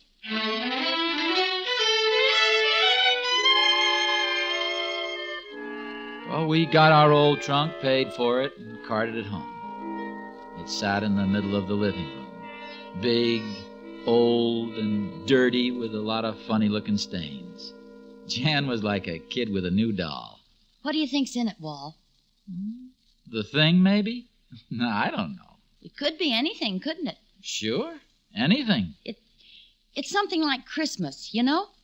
Are we going to stand here and talk about it? Let's open it and get it over. No, wait, not for a minute. I just want to look. Why do you suppose that little man wanted it so badly? It can't be the same as the other trunks they've got. Jan, I thought you had more sense. Do you honestly think they'd sell us something for $3 if they didn't open it first to find out what's in it? It's heavy. It's filled with old clothes, roller skates, blunt instruments. That's all. Wall. Guess what's in it? Now, look, this doesn't make any sense. Let's open it. No, it's more fun if we guess. You guess first. Let's see. An old trunk. Pretty big. A lot of peculiar stains. Big enough to put a bot. Will you stop this nonsense? Come on, I'll open it. Oh, wait. We'll open it together. Oh, the catch is stuck. I can't... Here, I'll do it. And it's stuck. Here, stand back. There. Well, go on, open it. It's yours. Doesn't it scare you? Just a bit? Scare me? Kidding?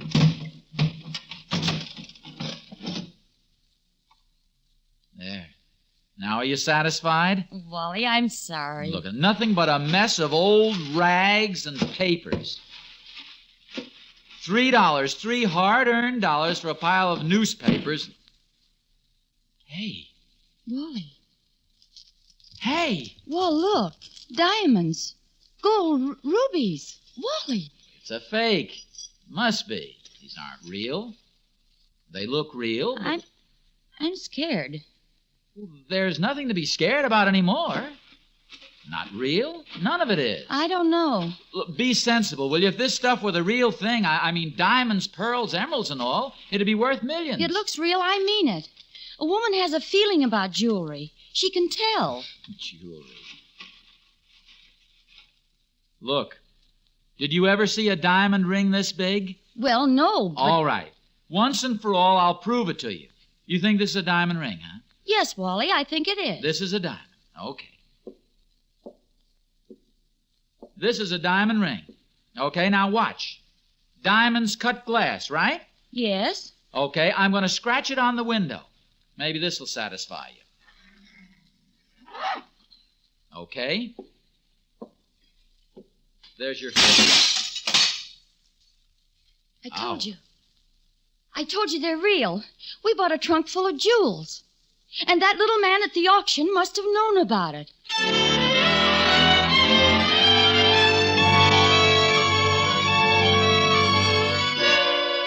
In just a moment, Ozzie Nelson and Harriet Hilliard in the second act of Going, Going, Gone.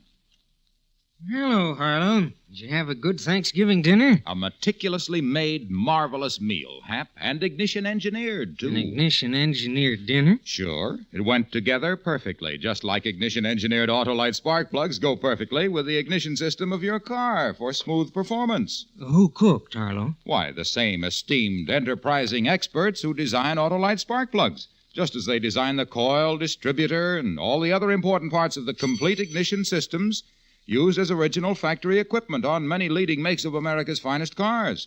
Autolite ignition engineers, of course. They cooked the turkey. No, Hap. These Autolite ignition engineers cooked the goose on poor engine performance because they designed spark plugs that are world famous for quality and dependability. Ignition-engineered Autolite spark plugs. How was the stuffing? Well, the stuffing was knocked out of my old spark plugs, so my Autolite spark plug dealer replaced them with new ignition-engineered Autolite spark plugs. Now I'm all set to desert. Mince pie? No, Hap. Set to desert the garage and send my little lorry leaping along the lane like a lustrous limousine on the loose.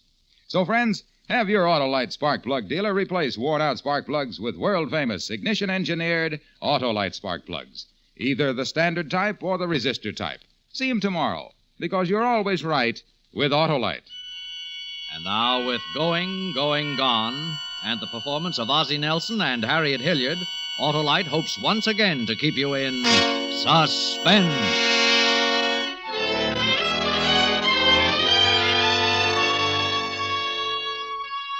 Well, we sat and looked at the trunk full of jewels. We looked at the cut window. We didn't say anything, we just looked. Then Jan went into the kitchen. When she came back, she had a bottle of beer and 2 glasses. It's a funny thing about Jan. At the drop of a hat, she's got to celebrate. Of course, we had something to celebrate. About $100 million worth. What are we going to do with it? I don't know. I want to think. Maybe we ought to call the police. Why should we call the police? Supposing it's all stolen jewels. Oh, yeah. Hey! The door. Somebody's at the door. Come on, get the rags and paper back in the trunk. We'll put it in the bedroom. It's probably only Mother. Or the guy from the auction. Come on, hurry. Why, you push and I'll pull. Well, I feel as if we've done something wrong. Gotta be careful. There. Now shut the door. Look, if it is your mother, don't say a thing now, please. All right. How do you do? My name is Anatole Muche. Yes? You are Mr. Pindell. Yes, that's right. You bought a trunk this afternoon at the auction. You see, I arrived too late to buy it myself. Well, that's too bad. Too bad, yes. Mr. Pindell, I'll give you $200 for it. Sentimental value, you understand. I'm very sorry, but we don't care to sell it. Would you mind getting your foot out of the door? Ah, you have opened the trunk? Yes. $50,000 then. You must be a very sentimental man. $100,000, Mr. Pindell. My last offer. We needed a trunk. Good evening. I must warn you, the consequences will be upon your own head. This is your last chance. Think carefully. Good evening. Mr. Pindell, you're making a mistake. Please, I beg of you. Please, take my offer. I heard it, Wally. What are we going to do? I don't know. It was that same little fella. He's still there. I'm scared. Walt, call the police. Now, Jan. I mean it. He might have a gun. That little guy with a gun? Well, all right, maybe it'd be better. Tomato aspic first. Please. Hello? Please, I'm using the phone. Do you mind getting off? Oh, I'm sorry. What's the matter? That party line. What does that woman talk about all day long? Maybe you better drive down to the police. Wait a minute. Maybe he's gone.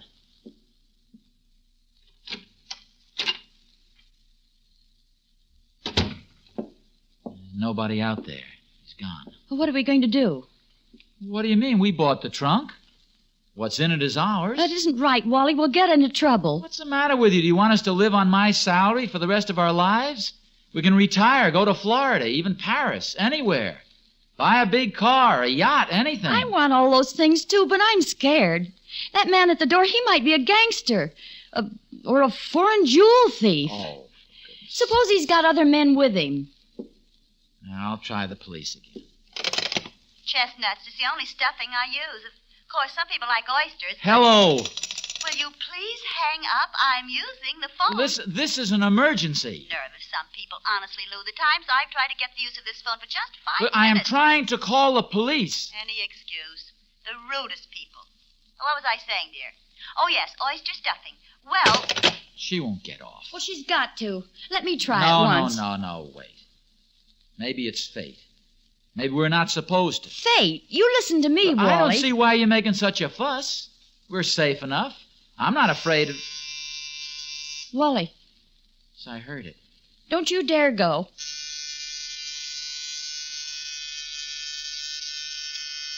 What do you want me to do? I don't know, but... Maybe it's your mother this time. Who is it?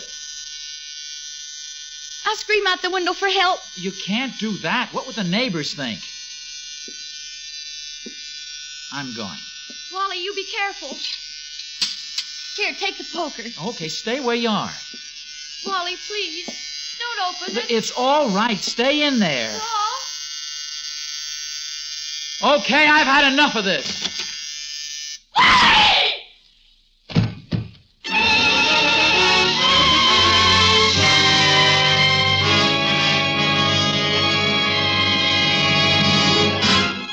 Autolite is bringing you Ozzie Nelson and Harriet Hilliard in Going, Going, Gone.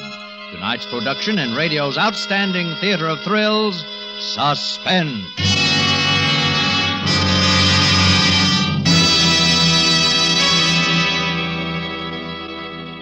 Hap, let's you and I talk turkey. Oh, I can't, Harlow. I'm too full of it.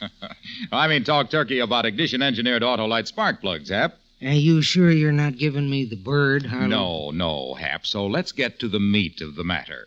Ignition-engineered Autolite spark plugs are the spark plugs that are world famous for quality and dependability. Go on, my roasting rooster. Okay, and Autolite spark plugs have passed rugged laboratory and field tests of automotive engineers to win selection as original factory equipment on millions of cars, trucks, and tractors.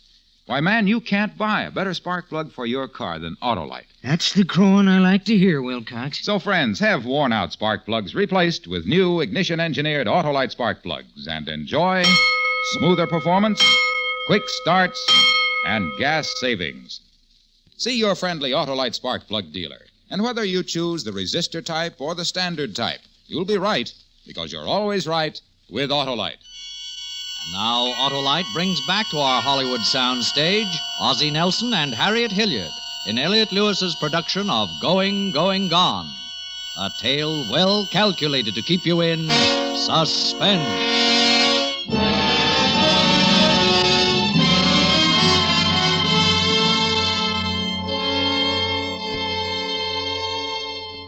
Wally, it's that same little man. What's wrong with him? Make him get up. The door. The door. Oh, yes, the door. What happened? Where are you hurt? I don't know. Been close to me. I've got to tell you. Yeah? We've got to do something. No time. They caught me. As I was coming back up here. They'll get you, too. Oh? Who? What are you talking about? They're waiting outside. Later in the night, they'll come. The killers. Killers? Who are they? The jewels. Where are they? Well, they're in the trunk. We put them in the bedroom. We can't let him die. Call the police, Wally, a doctor, something. Save yourselves. Get out of this house. Get out. Wally? Yeah, I guess so. Poor little guy. I'm scared. Wally, what are we going to do? No, take it easy. Nobody's going to hurt you. What? Hello? Hello? Oh, for Pete's sake. What's the matter? Well, that old... She left her phone off the hook just for spite. She left it off. Oh, no! Hello? Hey, party line! Hey! Hey! Just wait. Next time I'm using the phone and she wants to get a call through, you just wait. Gotta think. Couldn't I scream out the window for help? Sure, and if they're waiting out there, you get killed like him. You gotta think. Wait a minute. Put out the light. I'm gonna peek out. You stay behind the curtain, Wally. Don't let them see you.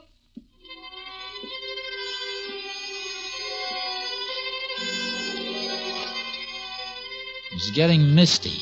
I couldn't see to the end of the street, but near the lamppost a couple of houses down, I saw a black car. Big and long. Now, there are only 2 houses in our street. Mine and a neighbor who wasn't home. And I've never seen that car before. Thought of what was in the trunk and what was lying right inside the front door. The man doesn't like to show it, but as I looked out, I was scared. Can you see them? No, but there's a car down there. You must be in it. Come away. No, wait a minute. What? Stay back. I can see lights. They're coming around the corner. Slowing down. She must be drunk. That's Mr. Fling. Oh, Mr. Fling, he won't be any good. He always comes home drunk on Sundays. Well, I'm going to try anyway. I just hope he's too drunk to get into the garage.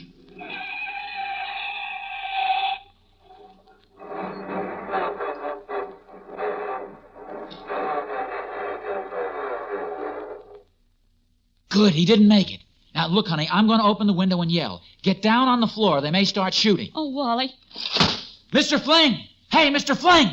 Well, why don't you shut up? You wake up the baby. Shut up. Mr. Fling, it's Pindell, Wally Pindell. Oh, yeah. Now, listen, look, we're in trouble, Mr. Fling. You've got to call the police. Tell them to get over here in a hurry. Sure, okay. Now, get in your house quick. You're in danger, too. Yeah, okay, thanks. He must be fairly sober tonight. He's going to do it. Oh, gee, if the police can get here in time. It's funny they didn't try anything. What are we going to do with him? Mr. Muche? I don't know. Better put him in the bedroom, I guess. On our bed? Oh, honey, he's dead. Poor guy. Look, you stay here. I'll carry him in. All right.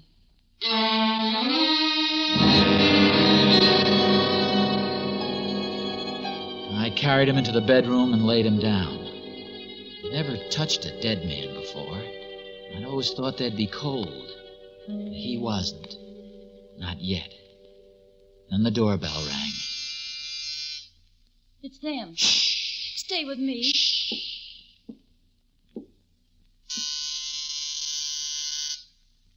Yeah? Hey, pal. Oh, Mr. Fling. Anybody with you? Well, what have you got, a party? You want us to get a friend? Okay. No. Come on in quick. Don't push, don't pull. I told you to call the police. Police? I thought you said please come on up and have a drink. What's the matter? Somebody dead? Oh, hello, honey. Jan, go make some coffee, will you? Something, anything. Yes, Wally. Now, listen. Are you sober enough to listen? Who's sober? Oh, now, look. We've got to get the police. Parade, huh? Let me out. Some men are outside, and they're trying to kill us all. They've already killed one man. Yeah, who? Oh, it doesn't matter. Now, listen, we can't use our phones, so we've got to get to another one. Oh, no. I know these wild parties. Get on my phone and call some dame in Paris, France. Oh, no. If you weren't so drunk, I'd... Now, come on. Hey, that hurts. Hey. Jan. Jan. Around Wally, what? No, he's no help. He's too drunk. Now, listen, I'm going to make a run for it. You can't go outside. They'll shoot Well, we're you. not going to stay here, that's for sure. Where's that Wally, drink? where are you going? Well, I'm going to take another look out the window. Okay. I'm going to bed. Some party. Car's still there. Good evening, sir. Oh, no, don't get up. Can't see if anybody's in it. Well, I've got to take the chance. Where'll you go? Well, there's no good trying to get to Fling's house. They'd see us. I'll try the back way. If I get to the garage, I might be able to make it to the police in the car. What about him? I don't want to stay here alone with him. Well, okay, you come with me.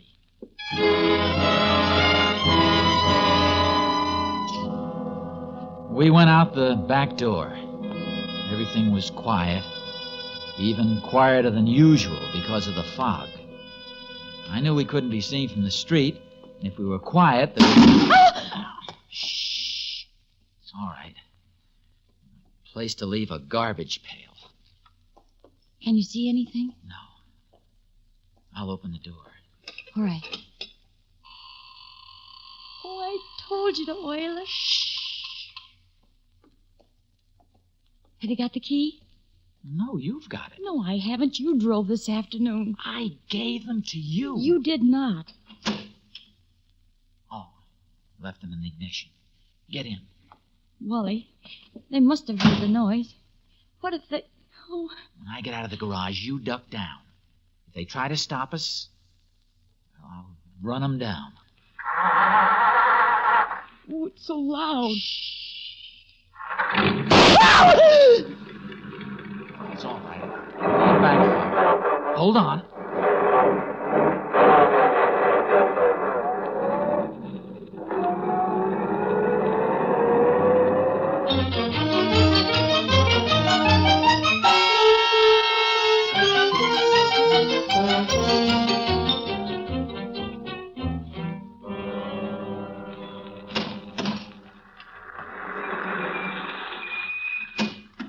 Guns out, boys.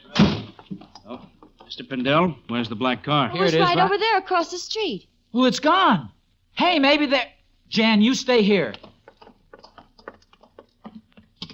Looks bad. The door's open. Now, you wait, Mr. Pindell. We'll go in first. I don't know yet. You guys search the back. Okay, Sarge. Mr. Pendel. Yes, I'm coming. Who's this? Oh, this is my neighbor, Mr. Fling. He's drunk. Yeah. Where'd you say the body was? And the trunk? Well, in here, but... Well, he's gone. They must have taken him away. But the trunk is here, look.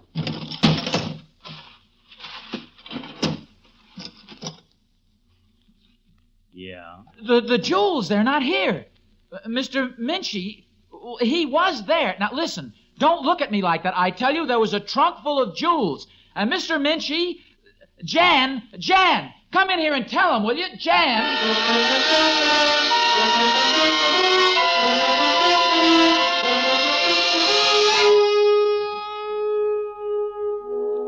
Well, that was about it. The same trunk was there, empty. There wasn't a mark on the bed, and the dead body was gone. We managed to wake up Mr. Fling, but he couldn't remember anything except that he wanted another drink. Police were pretty mad, but I guess Jan convinced them we hadn't been kidding. Anyway, we gave him coffee, and that was that. Well, there isn't much more to it, except that about 2 months later, Jan and I were having breakfast one Saturday when the mail came. Honey, do we know anybody in Mexico? I don't think so. More coffee? Yeah. Look, it's from Mexico. I know, dear. You said so. Mr. and Mrs. Wallace Pindell. Who's it from, dear? Jan, there's some money in it. 2 $100 bills. Let me see. What does the letter say? Dear folks, I'm sorry for the inconvenience I caused you, but it was my trunk and my jewels, and I had to get it back, so I know you'll excuse the little trick I played on you. For reasons best known to myself, I put all the jewelry in the trunk, and by telegram ordered the sealed trunk to be sold at auction. Unfortunately, you beat me to it. Enclosed is a token of my appreciation. Sincerely, Anatole Muche. Then he wasn't dead. Probably not. Well, we better tell the police. Why? Well, all those jewels, suppose they were stolen. He says right here that they're his. Who'd steal a trunk full of jewels? I know, Well, let's forget the whole thing. Pretend it never happened.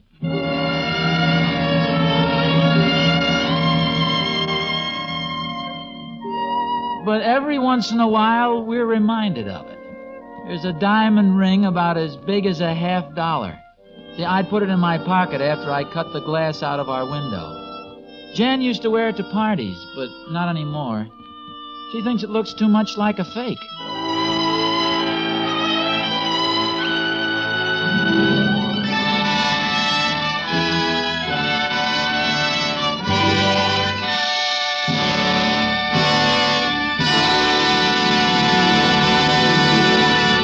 Suspense, presented by Autolite. Tonight's stars, Ozzie Nelson and Harriet Hilliard. What's that, Harlow? A turkey that got away? No, Hap, that's a car gobbling up gas because of worn-out spark plugs that ought to be replaced with world-famous ignition-engineered Autolite spark plugs. And you know, friends, Autolite makes more than 400 products for cars, trucks, planes, and boats in 28 plants coast to coast. These include complete electrical systems used as original factory equipment on leading makes of America's finest cars. Wire and cable, generators, coils, distributors, electric windshield wipers, starting motors, voltage regulators. All engineered to fit together perfectly, work together perfectly as part of the Autolite team. So, friends, don't accept electrical parts supposed to be as good. Ask for and insist on Autolite original factory parts at your neighborhood service station, car dealer, garage, or repair shop. Remember, you're always right with Autolite.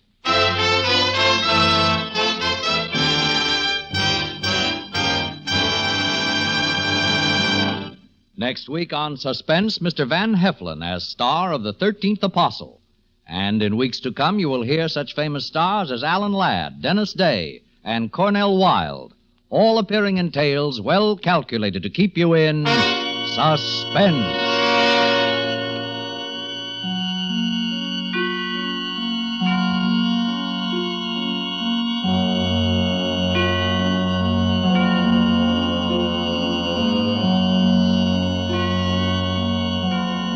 Suspense is produced and directed by Elliott Lewis, with music composed by Lucien Moraweck and conducted by Lud Gluskin. Going, Going, Gone was written for Suspense by Anthony Ellis.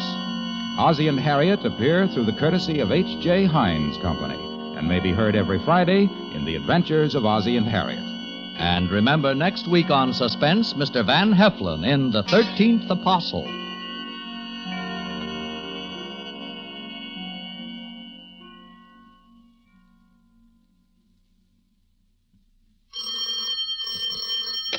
You can buy world-famous Autolite resistor-type or standard-type spark plugs, Autolite stay-full batteries, Autolite electrical parts at your neighborhood Autolite dealers. Switch to Autolite. Good night. This is CBS, the Columbia Broadcasting System.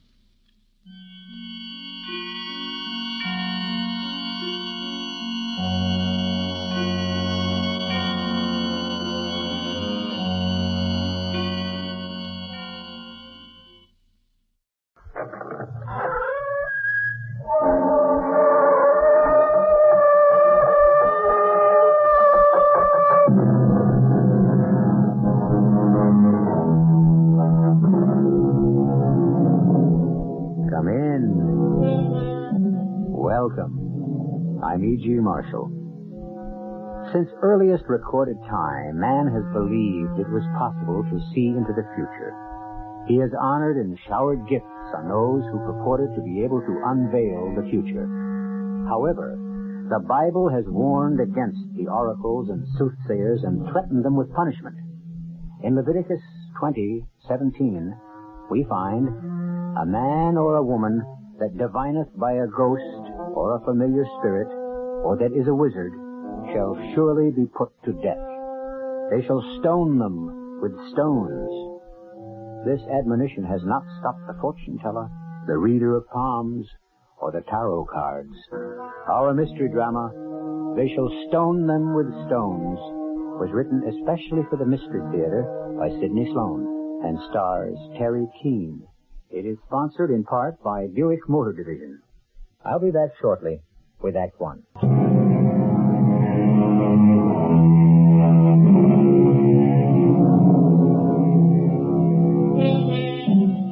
It is a gloomy, rainy day in March. A small, poorly dressed woman makes her way down a debris-cluttered street in the poor section of town. Clutched to her breast is a newspaper package, which she holds as though it contains all that she holds sacred in this world. Suddenly she stops, realizing that she had passed the entrance she seeks. She turns back and retraces her steps until she sees the garish red-on-black sign in a first-floor window. Madame Darazum, readings, palms, tarot cards, phrenology, help in business, love, and life. She eagerly mounts the few stone steps to the entrance and rings the bell.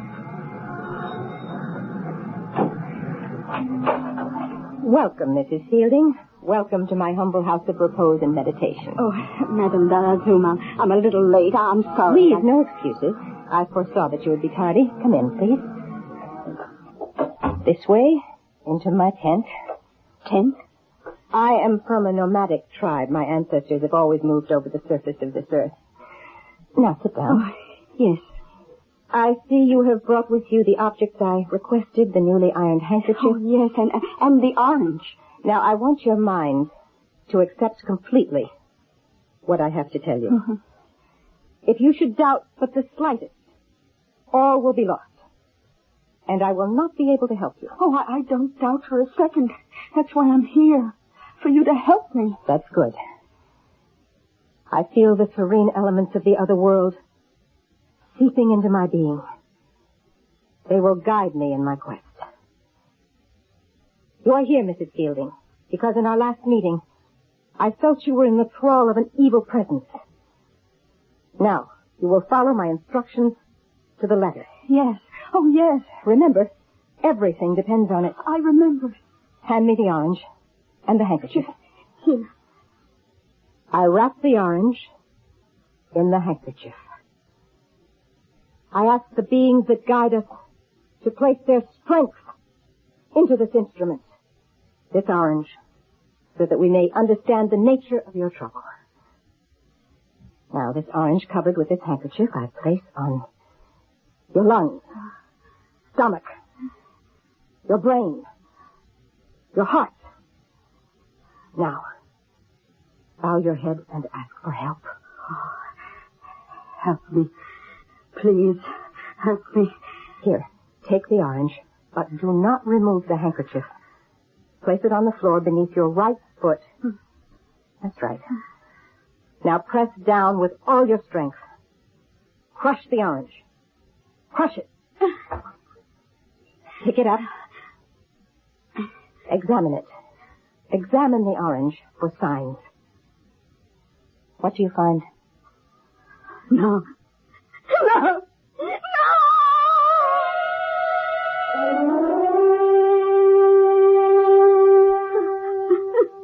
That thing, that ugly thing in the orange, what was it? It looked like a lizard or a spider or something awful. It was the evil thing that infests your body and your spirit. The powers that I called on revealed it in the orange which you crushed. That ugly thing? It was a sign warning you. You are under an evil spell. Everything you possess is infected with it. Everything? Not only your person, the house you live in, the things you possess. Now, you have savings. Money you've put away? Oh, very little. I can't save much on Charlie's salary. How much? Oh, $300-400. I have the bank book with me. Here, see for yourself. $457.18. Oh, we were never much for saving money. I must tell you that your money has a curse on it. You must go to the bank and draw out... Everything? No. You will draw out just $450 in small bills. You will bring the money here, and I will call on the spirits to wash the evil out of the money. Oh, I don't know. Your money will be completely safe. I will wrap your money in a cloth, sew it up, and give it back to you. Oh. You will take the package of money to your bank and put it in your safe deposit box. Mm-hmm. You will lock the package of money away for 1 year and 70 days to allow the evil in the money to disappear. And then your money will be clean. Oh, yes. Yes, I'll do that. I'll bring you the money. Now, remember this. This is most important. If you should open the package even 1 minute before the time is up, the money will turn into worthless paper. Oh, no, I promise. I promise I won't touch it for 1 year and 70 days. Oh, you expecting someone? No. Open up! Open up! Oi! What is the meaning of this? Police, you're under arrest. The look on her face. She was out the door in record time. My cop impersonation was perfect. Go ahead and laugh, Harry. Very funny. Your gangbuster entrance did me out of $450. Saved you from a stretch in the pen, you mean? So you're back into that switch the paper for the money racket. Better than the creaky old vaudeville act you and I were doing. What was wrong with it? We were a top act. Where? We hadn't worked for 3 months, and I began to get hungry. Dangerous, Emma. Too dangerous for you. For us. We ain't kids anymore. We can't run as fast as we used to. Harry, it's more than just earning a buck. I began to have... I don't know, something was bothering me. I began to feel something inside of me, telling me what was coming next. I was beginning to feel something that I never experienced before. Oh, come on. Now, listen. There was a young girl. After we'd gone through all the standard stunts, I suddenly had to speak to her, to warn her. You remember I asked her to come backstage after the performance? I sort of remember. Well, when I saw her, I knew that she only had a short time to live. She looked sick. Now, on the contrary, there was nothing in her face or manner to reveal it. So? 7 weeks later, she was dead. A malignancy. Even her doctor didn't know it until later. It was then I began to wonder about what I was doing. I just had to get away and think. Well, I got the cure for those half-baked ideas you got in your head. And safer, too. You're coming back into our old act, and that'll keep you too busy to think about how you can really read minds.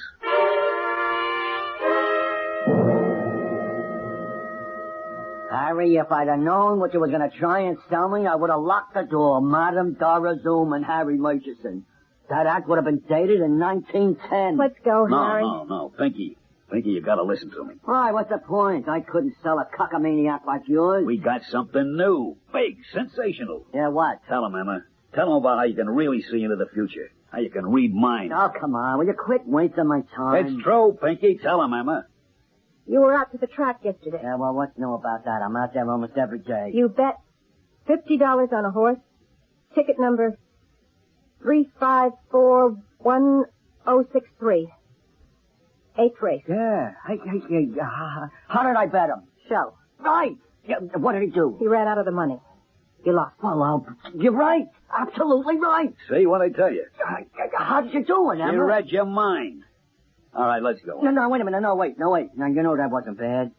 You can really pull that stunt. Mind reading. The real thing. What have I been telling you? Now, look, there is a spot. Yeah? It's a small nightclub. It's really a roadhouse. What kind of dough? Well, it's a small joint. Money small also. But it's a good place to break in your new act. You could start tonight. What about the money? Harry, hold it. Pinky's right. We got to break the act in. We'll take it, Pinky. Oh, good, great. You know, I gotta hand it to you, Emma. You sure knocked me cold with that one. Even my own wife don't know I lost her. She was out in the track with me. Well, I'm sorry to have to shove you out like this, but I got a million people waiting to see me. So look, go out this side door here. Yeah. Okay, Pinky, you'll be seeing you. Call us, huh? Well, how do you like that? We got a job, and it's only a beginning. How'd you do it, Emma? You really read his mind? No such luck. I was sitting next to the wastebasket. I saw the torn stub of a race ticket lying on top of the other waste paper. I could read the amount, date, ticket number, and race without any trouble. The rest I just put together. It was a good guess. He wouldn't have thrown the ticket away if he'd won.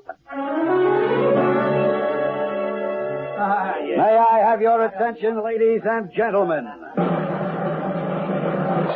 Madame Darazoum, known all over Europe and Asia for her great psychic gifts, will entertain you with a demonstration of her powers. I will go among you, and by your concentration and her telepathic skill, Madame Darazoum, blindfolded, will look into your innermost thoughts and perhaps be able to warn of dangers lurking ahead. Now, ladies and gentlemen, Madame Darazoum. Are you ready, Madame Darazoum? I am ready, Mr. Richardson. I am standing next to a person, Madame Darazoum. You are standing next to a lady. You are correct. She is holding a valuable object in her hand. If you had a thought about it, what would you say? The lady is showing you a watch. It is an old watch. One more bit of information. Concentrate. It was given to her by her father, who is no longer living. Thank you, Madame Darazoum. Thank you. Now let us try something more difficult. I am facing an individual. You are speaking with a gentleman. That is correct. Now he shows me something important. Can you identify it for the assembled audience? Wait. I see a small card. Numbers on it. It is a Social Security card. Correct. Absolutely correct. Can you give us the first 3 digits? Think. Separate your lines of communication. Oh, I know you can do it. I have a 2. Right, go on.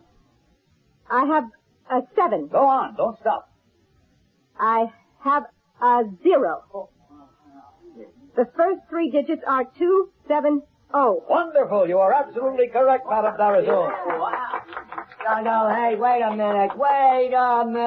Just a minute, sir, please. No, it's a trick. It's just a trick. You were giving her signals. What do you want me to do? Just give me the rest of the numbers on my Social Security card, if you can. Very well. Now, I want you to think of only one thing.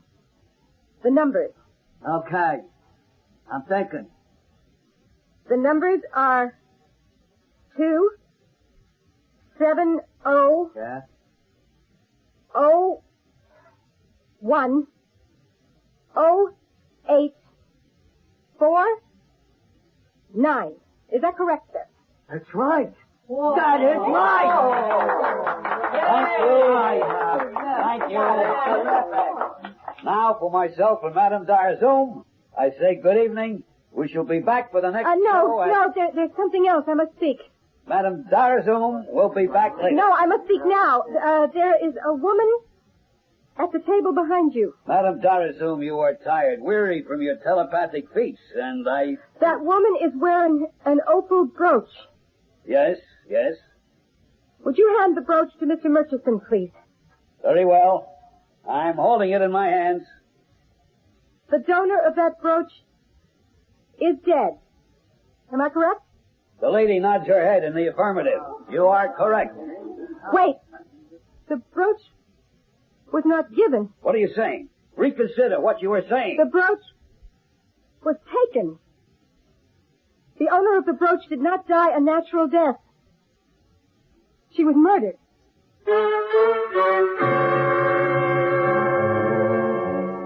A flash, a momentary revelation. The dark curtain that veils the future and covers the secrets of the heart and mind is flung aside. If only our fortune teller could know what this sudden stab of light in the darkness would do to her own life, she might have hesitated, might have kept the secret suddenly opened to her closed forever. I'll be back shortly with Act 2.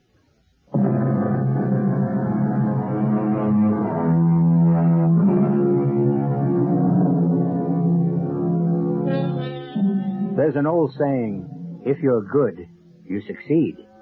If you're too good, you fail. Madame Darazoum and her partner will find out the truth of the old adage. Next morning, they were surprised to find that their act wasn't the smashing hit they had thought it was. Look, there's nothing more we can do. You were fired. Canned, thrown out. The owner of the club don't want that kind of aggravation you caused him. I was there, wasn't I? I don't blame him. You gotta admit, Pinky, the act was sensational. Yeah, well, that kind of sensation he don't need. He'll probably have a dozen lawyers sitting on his front door tomorrow morning, suing him for $1 million apiece. What got into you, Emma? What, did you go out of your head or something? Make a statement like that? She couldn't help herself, Pinky. She gets a message like that, she's gotta get it out. Yeah, well, you're finished after that. And even if you were still saleable, I wouldn't touch you. Too dangerous. What do you mean? Just what I said, dangerous. I mean, if you were right about that woman being knocked off, don't you think the guy that did it is going to be interested in keeping you quiet? Perhaps permanently.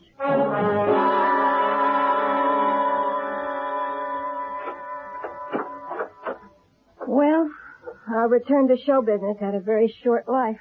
Who are you blaming, Emma? Oh, Harry, I'm sorry. I know how much you wanted to get the old act going. You went too far. Could have been a real moneymaker. Now, no use crying. Better get our clothes packed and get out of this hotel. Out of work, we can't afford it. I can always go back to the old fortune-telling racket. Me's the shoe? No, thank you. Well, you suggest something.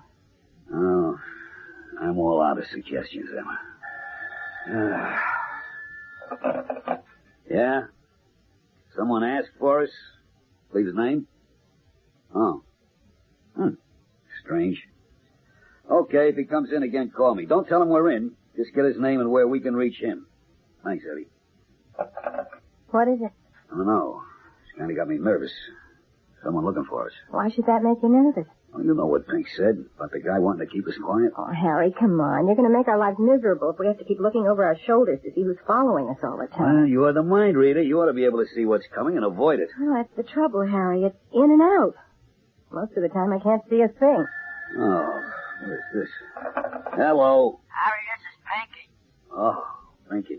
What's up? I just want to tell you, you got more lives than a cat. What are you talking about? The act, it's on again. You mean someone wants us? You're right. Big job. BCB Hotel Syndicate. They got places all over the country, all over the world. Well, they're always looking for acts they can send around to all their spots. Emma, good news. We're working. When do we start? Tonight, the big shot Gaxton, Wilton Gaxton, head man for the hotel chain, is giving a party out on the island. Car and chauffeur will be sent for you. Can you do it? Can we? Pinky, I don't know what to say. Well, don't say nothing. Just send money. Oh, well, do me a favor. Yeah? Tell Madame Darazoum, just a regular act tonight. Stick to the routine, and for goodness sakes, don't ad-lib. Welcome to Weatherwell. I've been looking forward to this meeting. Well, thank you, Mr. Jackson. Oh, please, no formalities. My name is Wilton, Harry. Well, that's great, Wilton. That's the way I like things. Easy, relaxing. That's the way we're going to have them, Harry. And You are? Emma. Emma? Not a very glamorous name. Well, I don't know. It is something of a surprise, considering... Considering my ability to read minds? Well, yes. Maybe that's a bit overrated, too, Mr. Gaxton. Wilton, Look, please. Wilton, Madam's just being modest. She's really great. Well, that was the impression I got the other night during your performance at the Douglas Inn Roadhouse. Oh, you were there? Emma and I kind of wondered where you caught the act. Oh, I was there. I was very much impressed. It was a truly sensational performance, Emma. Thank you. You flatter me. Isn't it getting rather late to give a performance for your guests? Guests? Yeah, Pinky said you wanted us to come out here and entertain your guests and get another look at the act yourself. Oh, I don't know where your agent got that idea. But he told me you had a big party going, and you... Well, I'm certain that you misunderstood him. Well, what did you bring us out here for, Mr. Gaxton? Let us say that I'm enchanted with your performance, Madame Darazum, and I would like to see it again. Just for you alone? Why not? I am paying you. You will be signing a contract in the next day or so. Why shouldn't I request a command performance? You have another reason, haven't you? Is this part of your mind-reading act, madam? Are you reading my mind? No. Well, then, let's get on with it, shall we? Yeah. Showtime. Come on, Madame Darazum. That's our cue. Thank you for your kind applause. Now, Madame Darazum, known all over Europe and Asia for her psychic gifts, will entertain you.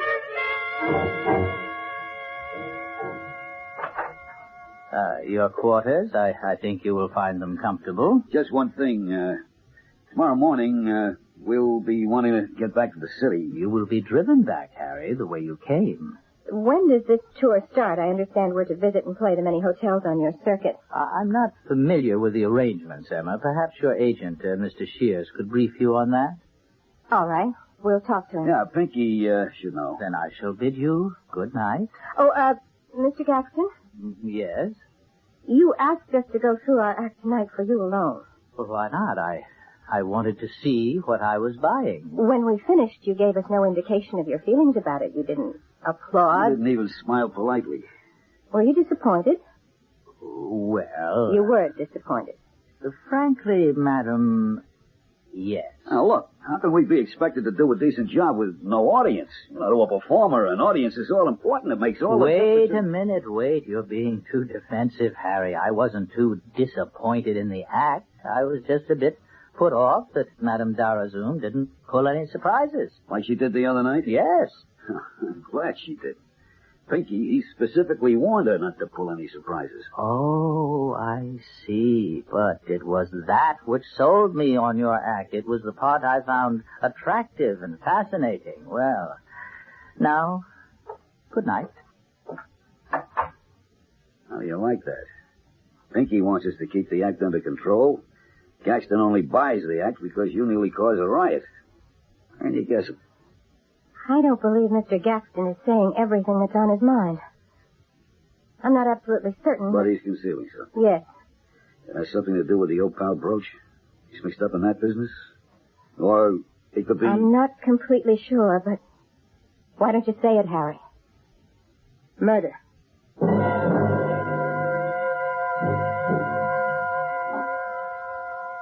Emma, you awake? Yeah. Nearly 7, isn't it? Just. I haven't slept a wink. I've been running the whole thing over and over in my mind. The little shiny iron ball rolling around in my head like a pinball machine. What do you come up with? Tilt. Just don't believe it.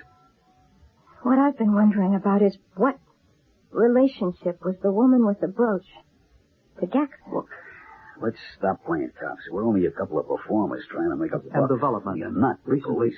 We have nothing to gain and plenty to lose by kicking this out into the open. Yeah, I agree. What's more, it'll kill the job. The contractor working the hotels he heads up. We'd be crazy to burn up our own meal ticket. You're right, Harry. We'd be crazy to do it, but something tells me we have no choice. What do you mean, no choice? We keep out of it. No nothing. Somebody asks. Harry, if Gaxton is implicated, he won't wait. He won't give us a chance to play it anyway, but his way. His way? Look, we know something, or he thinks we do. We're in trouble. Yeah. Better get dressed. We're getting out of here. How? We're supposed to get a ride back, aren't we? We're not waiting. Hello. Hello? Who are you calling? Going to get a taxi. There must be a local taxi company out here. Start packing. Hello? Hello?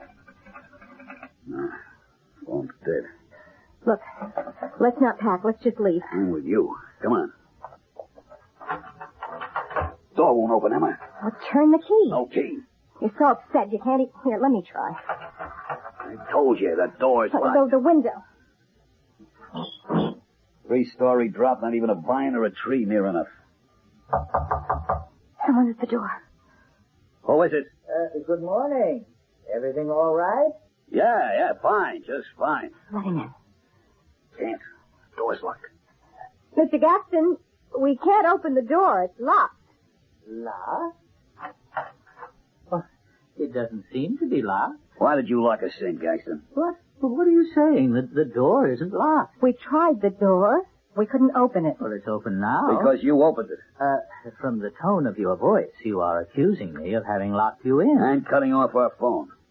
Cutting off your... Oh, yes. Oh, the phone was off. Charles always cuts all the phones after midnight. You see, I suffer from insomnia.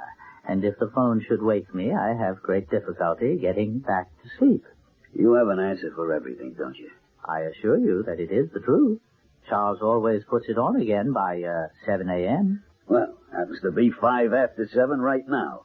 Let's just see how efficient Charles is. It's working. Phone's on. You see? Mr. Gaston, we want to leave.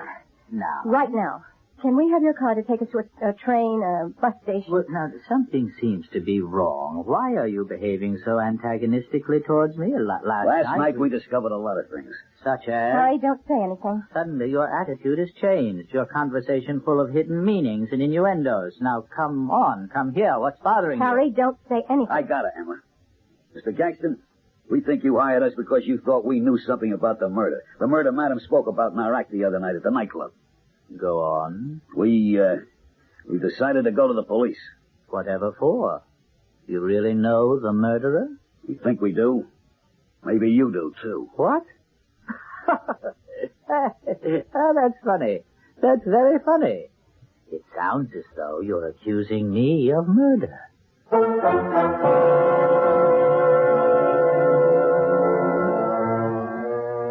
In the lexicon of professional mind reading, Rule 1, to which Madame Dalazoum had always adhered, was that one had to be relatively certain before making a prediction. Harry's blurted-out accusation of Wilton Gaxton violates that rule. She was anything but certain of his guilt or his motives, and there is now in the back of her mind a feeling that nothing but disaster can result. I'll be back shortly with Act 3. Buick's 1976 Century Regal is the most luxurious mid-sized car Buick builds. But it's also got a practical side. In fact, it makes a concession to practicality that no other American mid-sized car does. It comes with a V6 engine, and a Buick V6 at that. Regal, it's got the spirit. That's how it's gonna be, your spirit's free. Even these days, there are ways to save money. Interested? Well, one way is to keep your car well-tuned with AC firing spark plugs, because AC spark plugs not only help improve your car's performance, they could also help save gasoline. So see your AC Delco serviceman. Get a tune-up with AC spark plugs today. Get your New York State car inspection free all this week at Hicksville, Firestone, Hicksville, Long Island. We're all a little leery of the dark.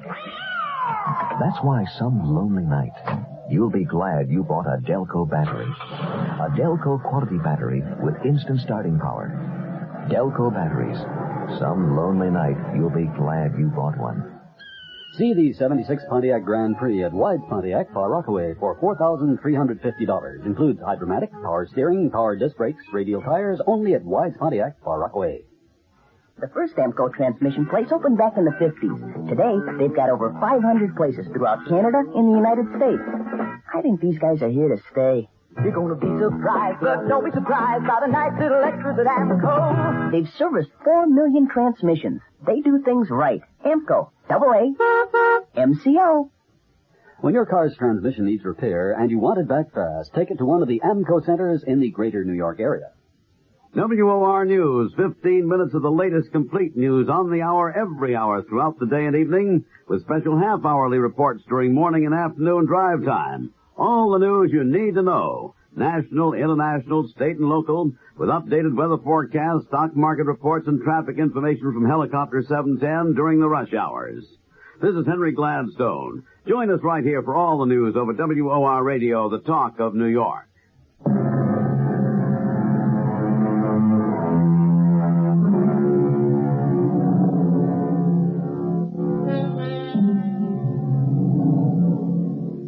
After their break with Wilton Gaxton, Madame D'Arazoum and Harry Murchison were driven back to the city by the Gaxton chauffeur. Harry was troubled by the situation which he felt he had caused by his ill-considered accusation of the man who at first had been so kind to them and then seemed so threatening. The question in Madame D'Arazoum's mind was equally unanswerable. No gleam of light penetrated the darkness. With great reluctance, they both decided to present the matter to the police. What you're saying could be very damaging, Mr. Murchison, and consequently could bounce back and cause you and your wife a lot of trouble. We told you what happened, Lieutenant, exactly as it happened. Yeah, your story is very interesting, but unsubstantiated. I mean, you've got to have facts, not a hocus-pocus vaudeville performance. Madame D'Arazoum can read minds. I'm familiar with your act, and also with your records. I don't think anything you two would say in court would cause too much excitement. You're saying we're lying, that this whole business is just a stunt. Publicity, that's what you want, isn't it? I mean, it's good for the act. Oh, Harry, come on. The only thing that would get this cop off the seat of his chair is to find us both shot through the head on the front steps of the precinct station. Well, that would make it simpler for me. But seriously, let me lay it out for you.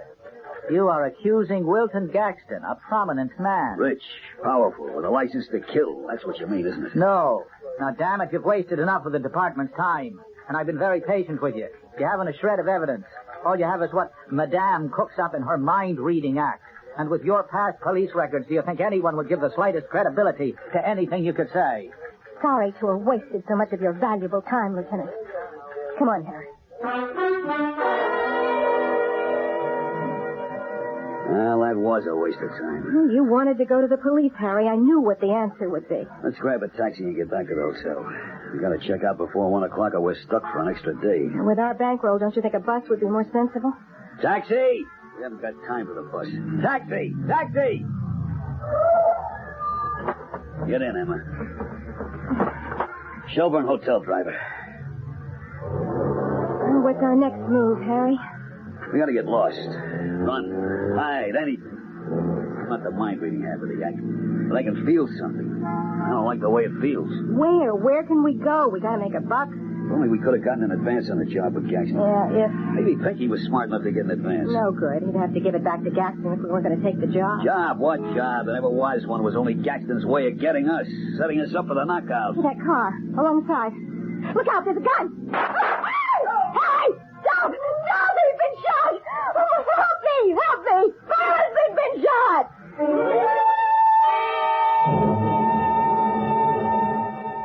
Well, when did the doctor say he'd let you out of the hospital, Murchison? Could have gone out yesterday afternoon, but I didn't want to leave. Not without police protection, Lieutenant. Remember just yesterday when we talked to you, you said it was a publicity stunt? 20 minutes later, Harry had a bullet in his shoulder. Lucky thing that bullet wasn't a few inches over. All right, I was wrong. I admit it. Hey, it mixes. Guy has to get nearly killed before he gets any notice from the cops. Okay, you want police protection, you got it. What about Gaxton? You going to pick him up? And lose my job? We haven't got a thing on him. Oh, here we go again.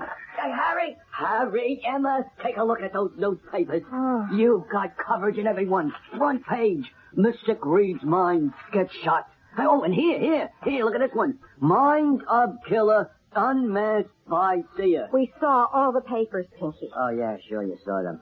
But do you know what this means? It means some nut is trying to kill me. That's what it means. I don't think it was you he was after, Harry. I'm certain that it's Madam here who's being hunted. Who's this? Oh, Pinky, I'd like you to meet Lieutenant... McCloskey, Edward McCloskey. Mr. Shears, our agent. How do you now, Mr. Shears, you started to say something and you were interrupted. Something like, you know what it means. Yeah, but I was going to tell my clients that I have been simply deluged with offers. Folks, if I could just get you out of that Gaxton deal, I could get you 3 times what he offers. Don't worry about Gaxton, Pinky. We wouldn't work for him if he gave us Fort Knox. We haven't signed anything and we won't. Oh, great. Then I've got a job for you. Start tonight. Pinky, hold it. What? We're not working for anyone. We just want to get away. I don't get it. Look, just say we're allergic to getting killed. Someone's out to get us. We missed the first time. Maybe the second time his aim will improve. With police protection, what could hurt you? And the fact that there are cops around makes it even better. They're authentic. It's a natural. No. Wait a minute. I want you to take the job. What? Take it. It's the best thing you could do. The killer, if there is a So killer. we have to go through all this all over again. Okay. The killer will want to have another chance at you. He must be worried that you know something about him. I'll give you complete coverage, and when he makes his try, we'll be there to nab him. So I'm to be the bait in your mousetrap, Lieutenant. Can you give me a better plan? Oh, do it, Emma. Harry, I tell you, it's a great idea. Oh, spoken like a true agent, Pinky. You've got nothing to lose, not even your 10%. Well, what do you say, Harry? Well, all right. Good. Why not? Better than going around wondering when it was going to happen. This way, it'll force it. When do we start, Pinky? Tonight. The bait is ready for the trap, Lieutenant. Better be sure you're ready to capture the rat. Ladies and gentlemen. Ladies and gentlemen, there is an element of danger lurking here tonight. The great Madame Darazome has, through her incredible psychic vision, uncovered a killer.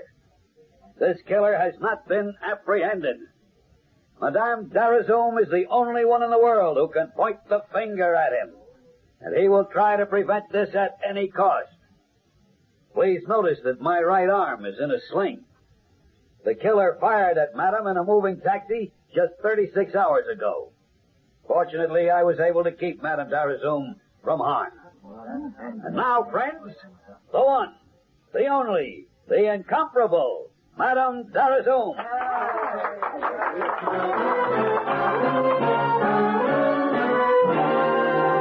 Oh, you were a smash, Emma. Yeah, well, I'm exhausted. The strain was just too much. But he didn't show. I was watching all through the act. I didn't feel he would, actually. Not through the performance. Police all around? Yeah, street clothes, all trying to look like customers. Hey, you know who came in while you were doing the last reading? Gaxton. Right. I didn't want to let on to you for fear you'd get nervous and blow the act. You were blindfolded. I felt him enter. He sat way in the back near the exit. That's right. The human radar was working tonight. Yes. Something else. I felt a warning, a flash of danger. And it's still there. Look, Emma, the lieutenant's still around. All his men, too. Gaxton wouldn't try anything. No, I suppose not. I just can't help feeling. Yes? It's Lieutenant McCloskey. May I come in? Oh, sure, Lieutenant. Come in. Ah, thanks. Good show tonight, madame. Thanks. All tricks, nothing supernatural, but a good show. What do you know, Lieutenant? She knew that Gaxton was in the audience tonight, even though she was blindfolded. Amazing. Okay. I won't try to convince you again. Gaxton was spoken to and asked to leave immediately after the performance. I sent a man with him to keep him company. Oh, thanks, Lieutenant. I can breathe easier now. Yes? Is Madame Darazome there? Harry, I don't want to see anybody. Get rid of her. Leave it to me.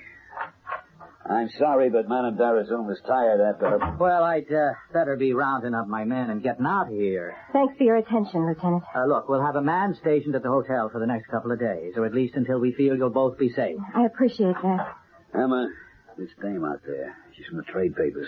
Wants to do a short interview. Well, tell her to come to the hotel tomorrow. No time. Has to have it tonight. The deadline's tonight. Oh, all right. I'll keep it short. Send her in. Come in, Miss... Mrs. Rossett. Mrs. Owen Rossett. How do you do, Mrs. Rossett? Won't you sit down? Oh, thank you. Well, I'll be going along now. Speak with you tomorrow. Thanks, Lieutenant, for all you've done. I think I'll walk out with you, Lieutenant. Be back in a minute, Madame Darazome. Now, what can I do for you, Mrs. Rossett? You can die, Madame Darazome. What? Don't you know me? You addressed your remarks to me just a few short days ago.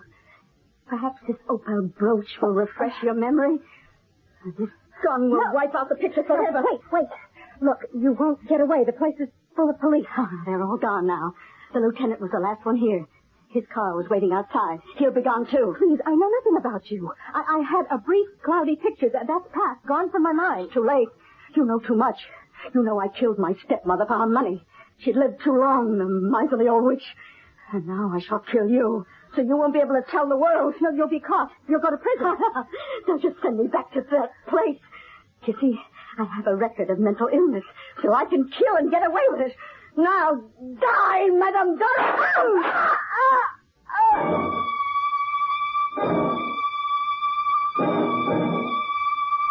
The doctor says the wounds were both superficial. You'll be out of here inside of a week.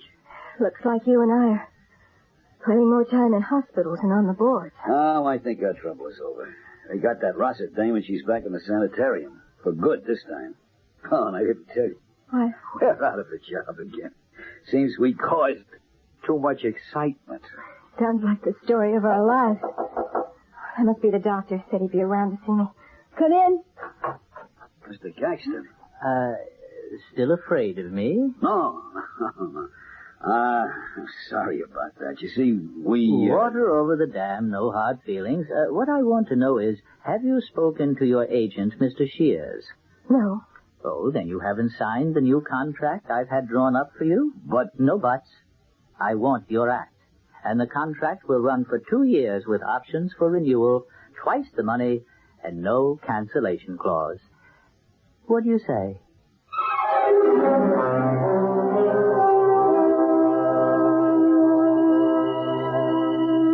In all her predictions, her projections into the future, Madame Darazoum had not seen even the hazy outlines of her own life and future career.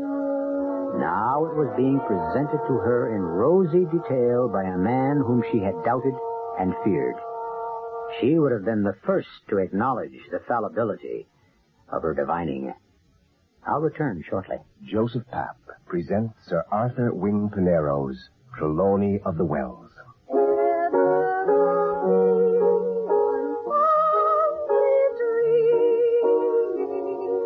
The song that made Arthur fall in love with me.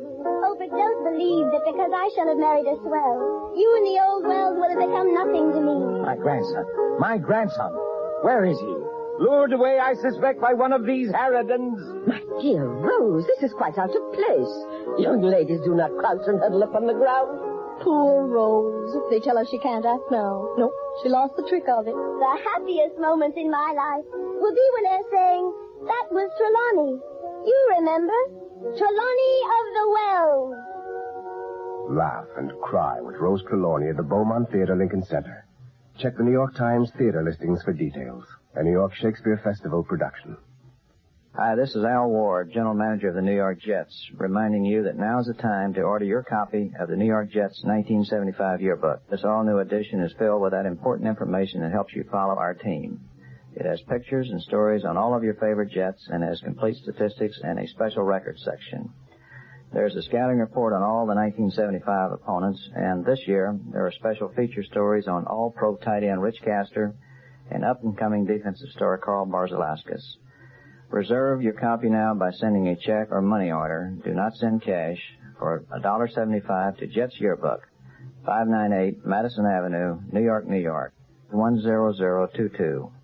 Order your copy now, and remember, send $1.75, that's check or money order, to Jets Yearbook, 598 Madison Avenue, New York, New York, 10022. Thank you.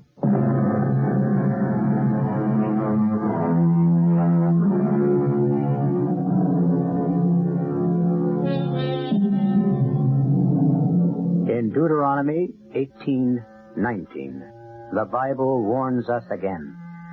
There shall not be found among you anyone that useth divination, a soothsayer, or an enchanter, or a sorcerer, or a charmer. For all that do these things are an abomination unto the Lord. But, despite these warnings, there are many in the world who cannot resist the temptation to delve into the unknown. Our cast included Terry Keane, Jackson Beck, Arnold Stang, Bryna Rayburn, and William Redfield. The entire production was under the direction of Hyman Brown. This is E.G. Marshall inviting you to return to our Mystery Theater for another adventure in the macabre. Until next time, pleasant dreams.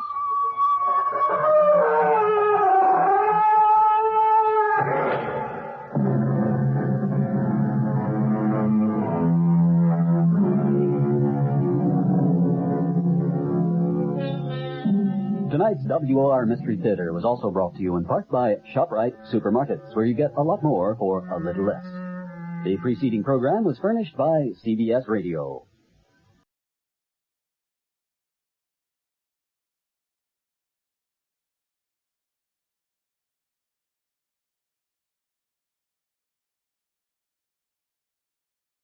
The CBS Radio Mystery Theater presents...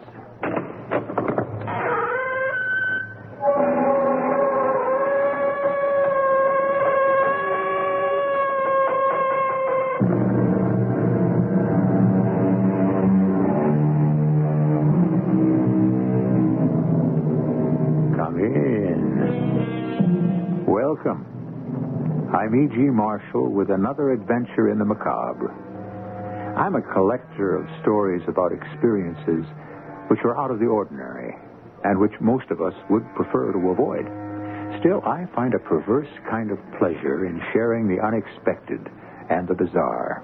It purges my own concerns about the unknown, and there is so much that is on our planet and in the universe.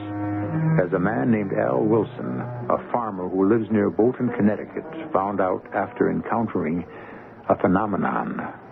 Darned if I know what to do with it, Cary. You'll have to get rid of it. Well, thank your lucky stars it didn't destroy the barn. When's that astronomer going to be here? Dana, is that his name? Yeah, Charles Dana. He'll be here first thing in the morning. He was pretty excited. Then ask him to take it away. It makes me nervous. It might be radio whatever they say. Radioactive, and that's dangerous.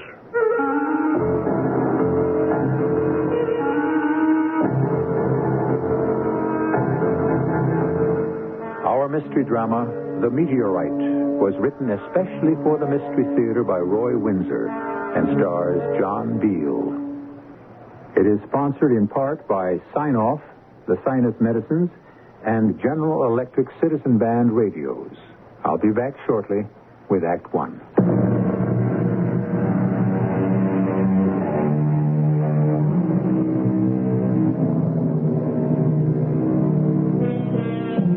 I suppose that at one time or another you stood outside and looked up in wonder at the night sky and the endless panorama of the stars.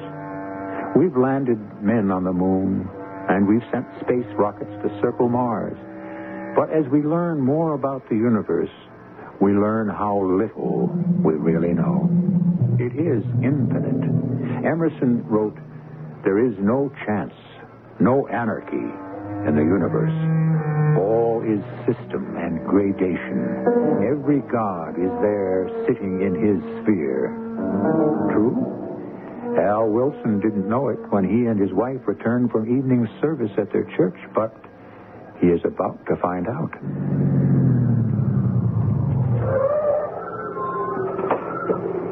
Aren't you going to put the car away, Al? I'll do it later. Garrett mentioned checkers. You're invited over, too. Does Maud know? I suppose so. Look at them stars. My goodness, what a fine night. Glad I brought in the rest of them tomatoes. Yep. We'll have frost tonight. Al, look left above the barn, way up in the sky. See? A big kind of cone of light. I've never seen anything like that this close. And listen. Wind's come up. Look at that thing.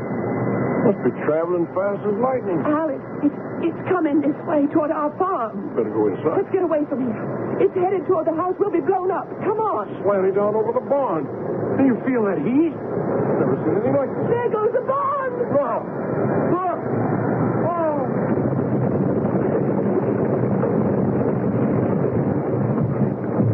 Oh. Oh, Lord. Thank you, Lord. It missed. Oh. Buried itself in the far pasture. Never in my life. Are you all right? I've never been so scared in my life. It could have destroyed everything else. Look out there. Look at that cloud rising from it. Oh, I've got to tell Garrett.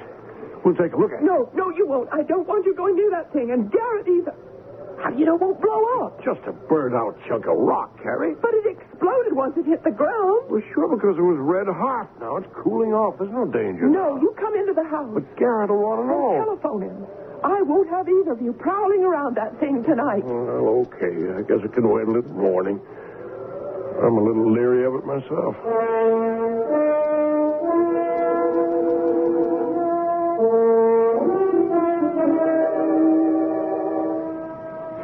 Everything all right, Garrett? Or is the washing machine upside down? Oh, no damage, darling. No cracks in the cellar. None of the preserves fell off the shelves. I gave the washing machine a reassuring pat and said goodnight. How can you be so calm, Garrett? We pay high enough taxes on this little house. Come on. Now, Maud, calm yourself, huh? It's over with. Oh, that's what you think. It's an outrage. And the mayor's going to hear about this. Ah, yes, but blast, they must if there's to be progress. Progress, my foot. They wreck a perfectly beautiful mountainside. For what? Another ribbon of concrete leading nowhere. Paid for out of our money. And what's the rush? Why do they have to shake my fillings loose on Sunday night? I find that a little too zealous. Oh, the mayor's going to get an earful when he strolls into his office tomorrow morning. Blasting to widen the road while people are sitting down to Sunday supper. Okay, but I refuse to have the big one over something over which I have no control. The big one? Yeah, that's school kid jargon. Cardiac arrest. No, sir, not for Garrett Smith. If you want to quarrel, honey, you just telephone the mayor. I will. Or calm down. Honey, there was no damage done, so put the experience behind you. Saved by the bell. If it's for me, tell them I'm gluing in my fillings. Hello, Garrett Smith. You hear the blast, old pal? Oh, yeah. It put Maud in space. Any damage to the farm? Just a trench in the far pasture. You know, where Tompkins cuts across the state road. Yeah, but that's a long way from where they're working, Al. Who? Who's working? Where? Well, the crew that's blasting on the mountainside. What crew? I'm talking about the explosion. Well, so am I. Well, they don't blast on Sunday night, Garrett. You don't know what happened? No, I guess I don't. A shooting star landed 10 minutes ago in my far pasture. What? You're kidding. You mean Come on over. Maybe we can persuade Cary to let us investigate. You mean that a meteorite landed on your farm? Well, you tell me. You're the science teacher. Come on over. Oh, yeah, right away. What was that about? A meteorite? Don't blame the state, honey. Don't blame the mayor. Blame a phenomenon. Yeah, that explosion that shook the house, that was not from blasting. A meteorite landed on Al's farm and plowed up half his far pasture.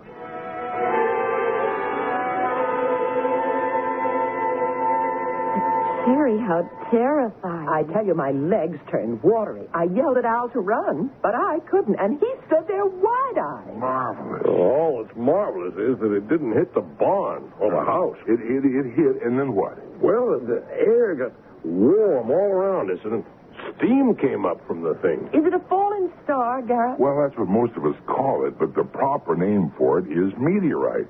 It comes, from outer space. So do lots of funny things. At least some people think so. Yeah, including me. Mm-hmm. Yeah, no, really, I'm serious. Now, flying saucers, for instance, they are fact. No, but we won't argue about that You now. believe that stuff, Garrett? Absolutely. Well, I'm glad I don't. There's enough just around the farm to make me watch my step. I don't need funny little creatures that look like toadstools peeking in through the bedroom window. Just what is one of these meteorites? Well, it's burned out rock. See, it broke loose in outer space and out of the orbit of its own planet, and then it just kind of flew loose.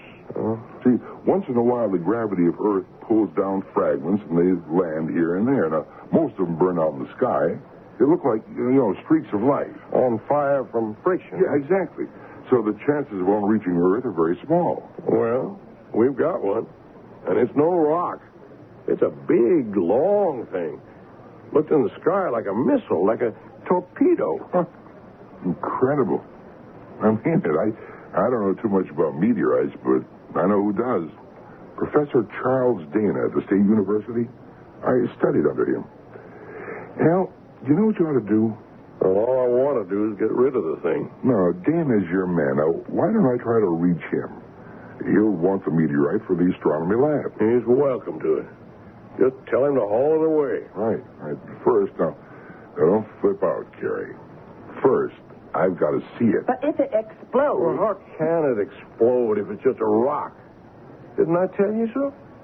Why don't you and Maud come along with us? No, thank you. You two play space cadets. Cary and I will needlepoint. Al, you're going to be famous. Sure. Maybe they'll name the thing after it. Garrett, is there any danger from, radioactivity or disease or anything? No. Maud, not from the little I know, anyhow. Now, we won't go too close to it, so just don't worry. We won't be long. Set up the card table. We'll play some bridge. We'll be back. Gives me the creeps, Cary. I feel the same. There's something eerie about a thing coming down from outer space. Makes you wonder what's really up there.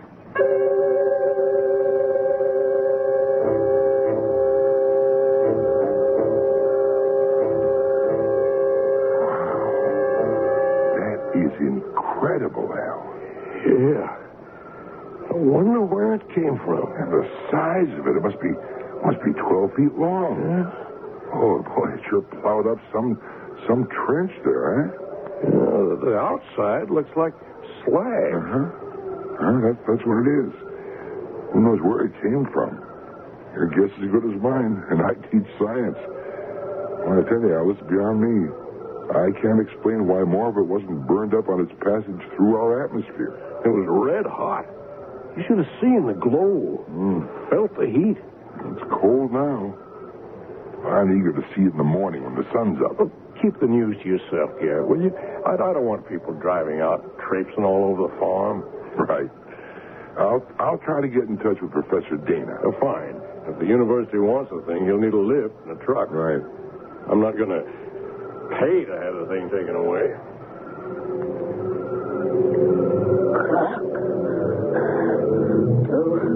Command ship.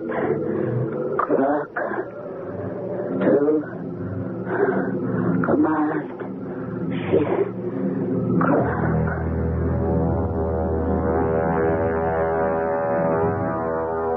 Open the window a little more, Al. It's warm in here. Or get rid of this top blanket. What? Warm? Oh. Well, why'd you wake me up out of a sound sleep? Open the window. It is open. Open it more. It's stuffy in here. And come back to bed. Oh, boy. It's cold out there. The frost looks like a light covering of snow. I can see the meteorite real clear. Garrett's crazy, and he makes you that way. Oh, no kidding, Cary. It is kind of impressive. People don't have a meteorite land near them every week in the month. Garrett said only about 1,000 have been recorded. Come to bed. Maybe I ought to keep the thing. Invite people to come see it. That Professor Dana will be here first thing tomorrow. Now, come on, get some sleep. Okay. Cary. Oh, my stars, what is it? Come here. What? What's the matter? Look out there. See the meteorite? Well, sure. You see what I see? Well, I don't. It looks higher. It's changed. So what?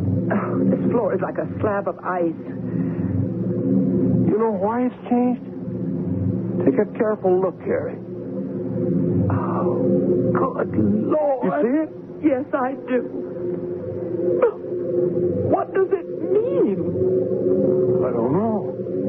But it's opened up.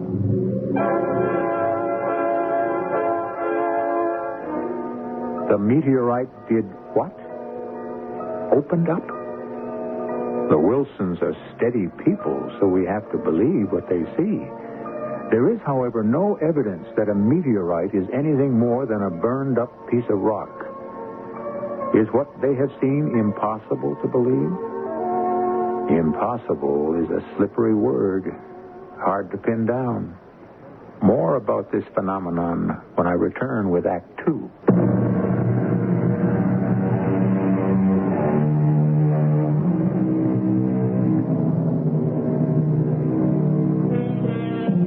I began, you may remember, by saying that I'd share with you the bizarre, the unexpected. I've done so. A meteorite is a rare occurrence. I doubt if any of you has seen one except in a museum. But for Al Wilson and his wife Cary, it is more than a piece of burned-out rock. Last night, a meteorite plunged through our ozone and, like a huge missile, found its earthly mark in Al's far pasture. That in itself was unique.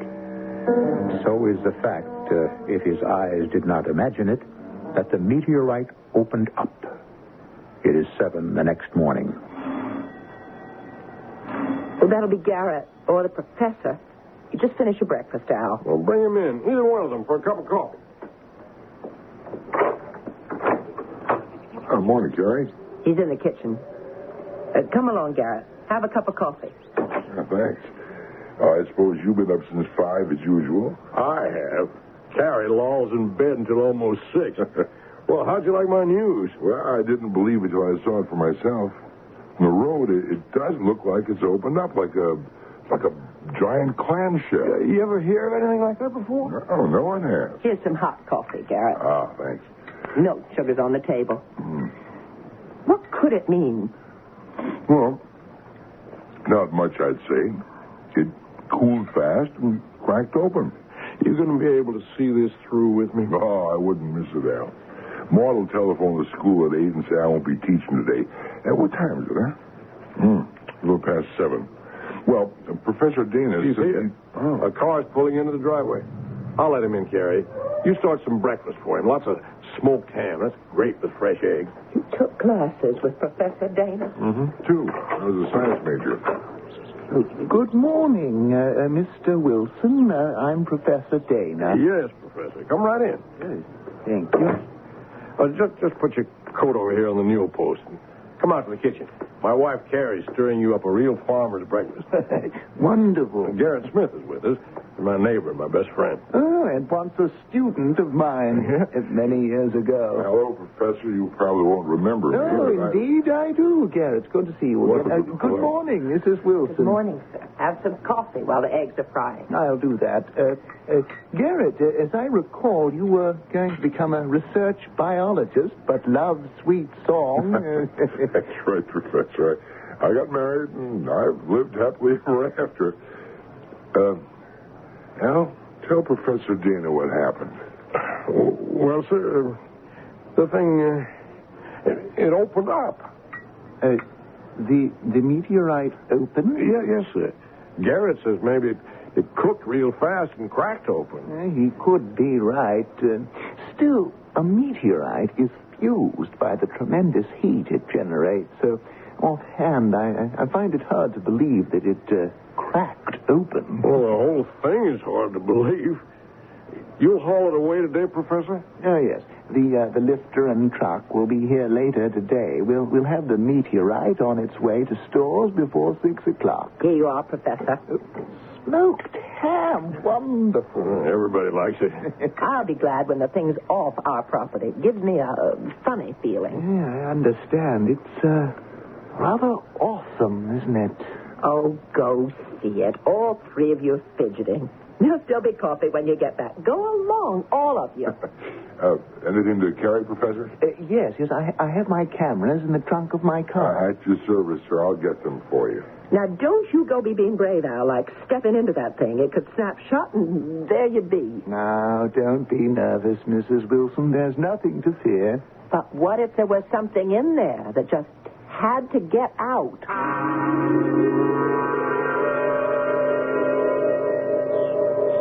What? You say it's not a meteorite, Professor? It's something much more important. It's a space capsule. I don't get it. Neither do I. But look inside. You see the struts and the pane of glass? Hey, A space capsule, but from where? Let's take a look inside. Give me the camera with the strobe light, Garrett, please. Yes, sir. Al, this is a nightmare. You suppose some lunatic was experimenting with some kind of missile? That this thing was shot from somewhere and wobbled around and then just came down here? I don't know. Good Lord. There's something in there. Shine the flashlight into the interior, Garrett. I see it. Al, take a look. What? It's some kind of man. About the size of a 6-year-old boy. But with an old face. And elongated ears. It's a man from space. You think he's dangerous, Professor? He's dead or unconscious. Well, if he's alive and hurt, we got to get him out. Garrett, go tell Cary. The professor and me'll get him out. Okay, wait till she hears about this. Looks safe enough. What opened up was an escape hatch covered with slag. I'll lower myself. Hold up the hatch, will you? Right. It's sure cramped in here. Come on. Shit. Hey, he's alive. Come on, pal. We'll get you out of here. Lift out his head first. Oh, he's real light. I've got him. And here I come. A miniature man. What a discovery.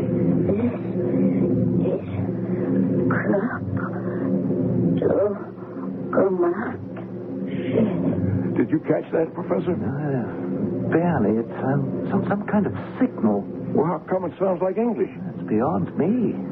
Well, let's get him to the house and try to bring him around. Look. He's opening his eyes. I destroy you. I understood that all right. Take it easy, pal. We want to help you. Destroy. Right now, what you need some warm food and a bed. You get well. Then you do what you please. Command ship comes for me. He could be dangerous, Mr. Wilson. Well, what do you want me to do? Shove him back into his capsule? The little man's hurt. Yes, I see. Well, let's carry him to the house. I hope we're doing the right thing. We are, Professor.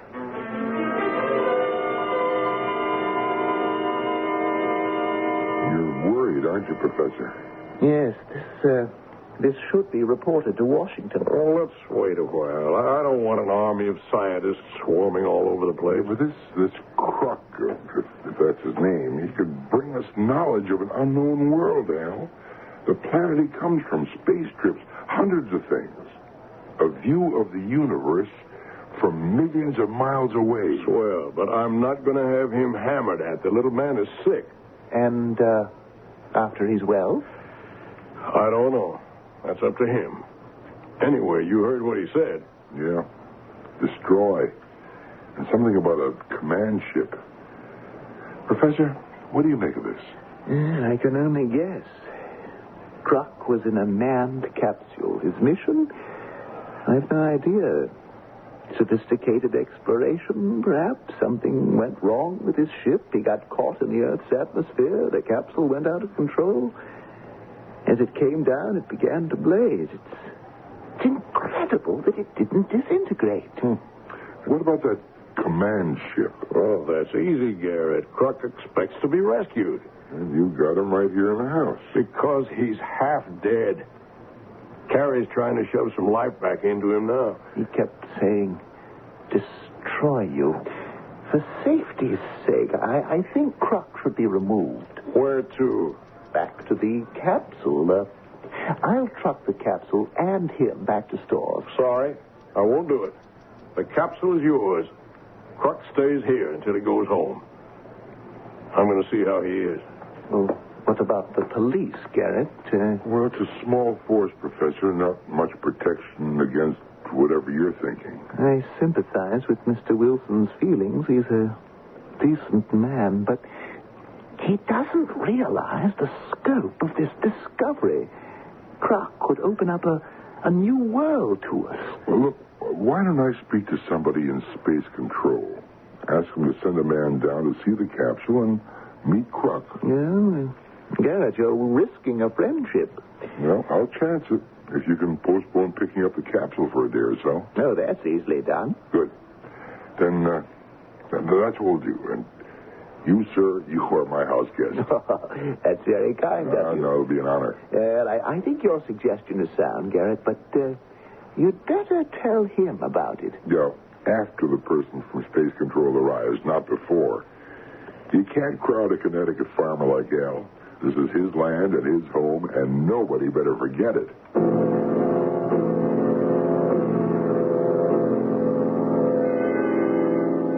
He sure looks better, Cary.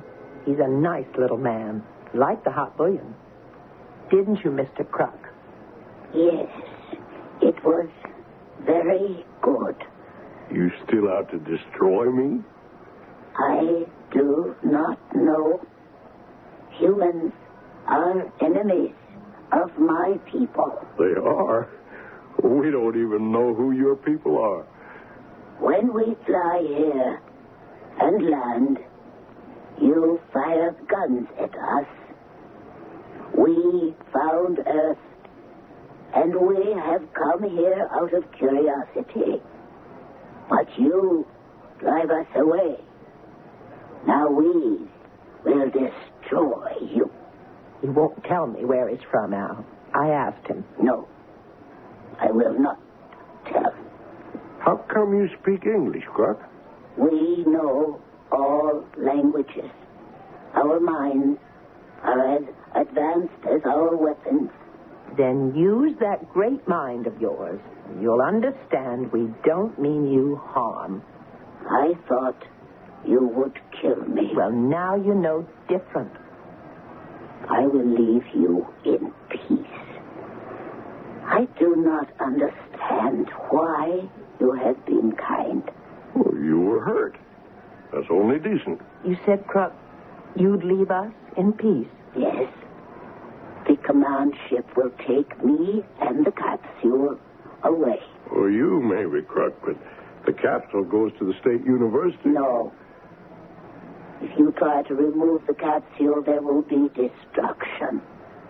The truck, the men, the capsule will be destroyed, turned to ashes. Well, I don't know what to do. I gave my word. Heed what I say. Do not risk destruction.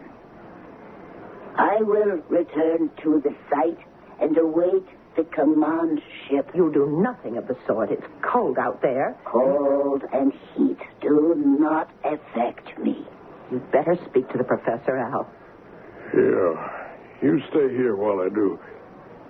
Hi, Professor. Hey, hello there, Mr. Wilson. How's our little man from space? Well, he's giving me a problem. Croc warned me that if we remove the capsule, all hell's going to break loose. The truck and the men will be destroyed. We don't really know what we're dealing with, Mr. Wilson. Well, that's why I'd go along with Croc. I know that means calling off the truck, but... Well, there's been a delay there anyway. Oh? Where's Garrett? Did he go home? Yes. I'm spending the night with him. Oh. Well, if you'll excuse me, Professor, I have to get out to the barn. Milking time. 1 minute, Mr. Wilson. Yes?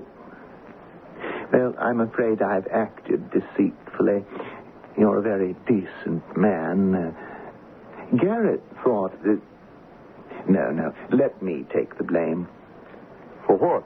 Someone from our National Space Center will be here sometime tomorrow. I don't like that, Professor.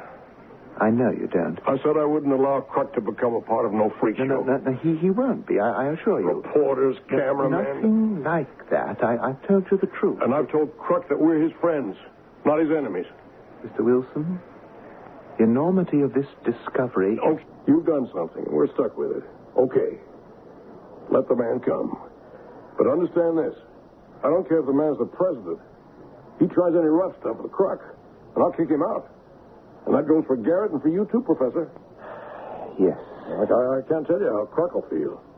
I think he trusts us. I'll tell him about this guy you're bringing in, but I can't be responsible for what Crook might do. Of course not. Well, you just say that. I believe the little man knows what he's talking about. If he says you go up in smoke, then that's what's going to happen. The Wilsons have treated the man from space as they would any injured person, with kindness and attention. Garrett Smith and Professor Dana, however, want to treat Crook as an incredible discovery, which he and the capsule are.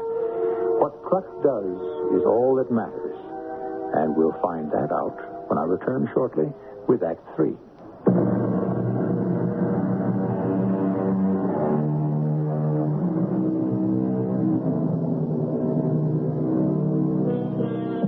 When our minds turn to the universe, we fantasize and give up. Reports of flying objects make news, but no one takes these science fiction occurrences too seriously. So it was with the Wilsons until, accidentally, they had a visitor from outer space. A small, man-like creature named Crook. Thank you for telling me, Mr. Wilson. Oh, it won't be so bad, Crook. The guy just wants to ask you some questions. And the man will arrive? In the afternoon, I'd say. The truck's supposed to arrive later. Why did your friends not have the truck arrive today? Guess they took you seriously. I told them what you'd said, that the truck would be destroyed. That will happen. You know that? Yes. I have given you the warning. It is arranged. Your men will try to remove the capsule, and the ray will reduce the truck to ashes. But not if they don't touch it. They will. Yeah, I believe what you're saying, Crook. I have been in touch with the Space Command. The ship is on its way. How do you know that? I returned to the capsule and sent my message. You did? When? I've been with him all the time, Al. I assure you, I have talked with my people. I guess I'd better tell them to stand off. Yes. Now that's settled. Now you rest, Crook. What you see of me here will rest. Thank you. Close the bedroom door, Al. Sure. What do you think he meant by that, Al? Who knows? Have I got time before supper to drive over to Garrett's? You're back in half an hour. Well, it won't take me that long. Don't be nasty to him. You're good friends. Okay. But I don't like his interference, and I'm going to tell him so. And warn him and Dana. You went behind Al's back. Well, not really, Ma. The professor told Al. Because he felt guilty. Garrett, I can't believe you'd do such a thing to Al. Well, there's no harm But done. you were planning to have some man walk in from space control and... If I may. Garrett and I have genuine respect for Mr. Wilson's humanitarian feelings about the little creature from space, but he does not appreciate what a monumental discovery this The is. space capsule could advance our flight technology by light years. I mean it, darling. We have to have this knowledge. We owe it to our country, and Al says we're supposed to do nothing about it. He also says that if you interfere, Crook's people would kill you. Oh, you know, it's lucky all of you aren't dead now. I'll bet you would be if Cary hadn't nursed this creature back to life. It would be a shame if we don't learn all we can from this incredible event. Well, what do we do, Professor? Warn the man from Space Command. Possibly we can control his eagerness. Garrett, I believe Al. If he makes one pass at Crook, so long. The little creature's defenseless. He's so small, you could stuff him in a suitcase. Hardly. And you say he's defenseless? How do you know? I can see. But what you won't see is that Crook is a highly advanced form of life, way beyond us. And because you can't see how he could defend himself, you think he's helpless. Oh, don't count on what you think. You don't know.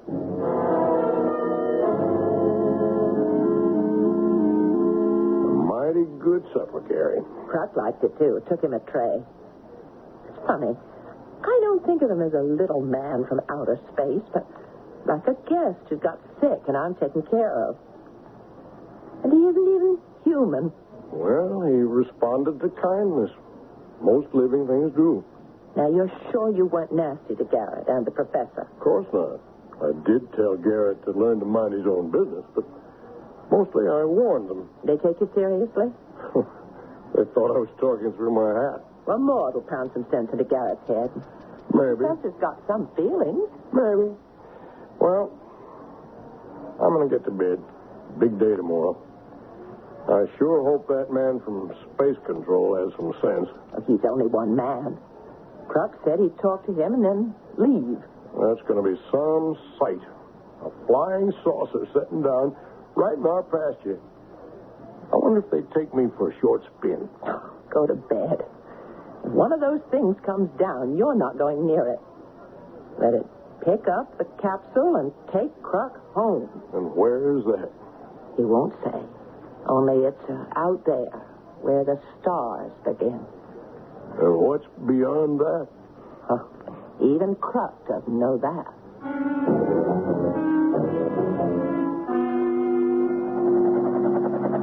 There she is, Professor. Right on time. It's just after 5. Oh, that's some big helicopter. Oh, the pilot sees us. Yeah, it's almost down. Come on.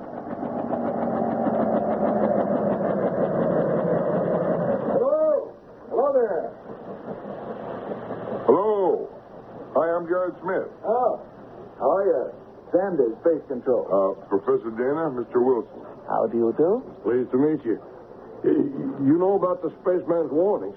Yes, I've learned what he said. Mr. Wilson, you have him in your house? That's right. And he's willing to talk to you. Very sensible. He has no choice. He's a prisoner. Oh, no. No, sir. No, he's not. Begging your pardon, sir, but he's my guest.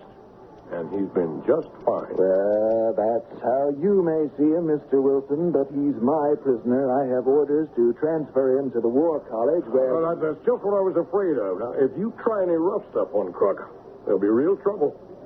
Are you threatening me, Mr. Wilson? I could be. This is my property, and Croc is my guest. Now, look. You can't set yourself above the government. This capsule and this creature belong to us. They do? Well, I'll throw all of you off my land. But that's not what I was getting at when I said rough stuff would bring trouble. You're playing with something from outer space, Sanders. I'm here to take possession of a space capsule and something that resembles a man. I mean to carry out my assignment. Well, all the luck in the world to you. Croc said he'd talk to you.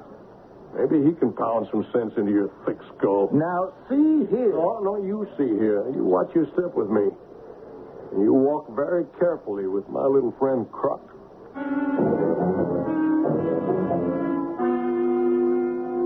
You are from your Space Control. Yes, who are you? I am called Croc. I am from a distant planet. Its name is of no importance. It is to me. That may be. How did you reach Earth? In my capsule. Mm-hmm. What was your mission? I am an explorer. Who are your people? They are like me. Yes. You have conquered space travel. We have explorers everywhere. Why did you come to Earth? I did not intend to. I went off course. Your capsule caught fire and landed here. That is right. Come with me. You are making a grave mistake. I am obeying orders. You understand that? I understand orders. But I do not obey yours. Mm-hmm. This is a gun. If you resist, I'm instructed to immobilize you. Mr. Sanders, Stay out of this. Now get up, Truck, and walk out. I warned Mr. Wilson. I don't believe in magic, spaceman. That is your weapon.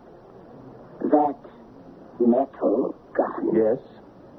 And if you don't obey, I'll use it. He fused the gun. It's just a lump of metal.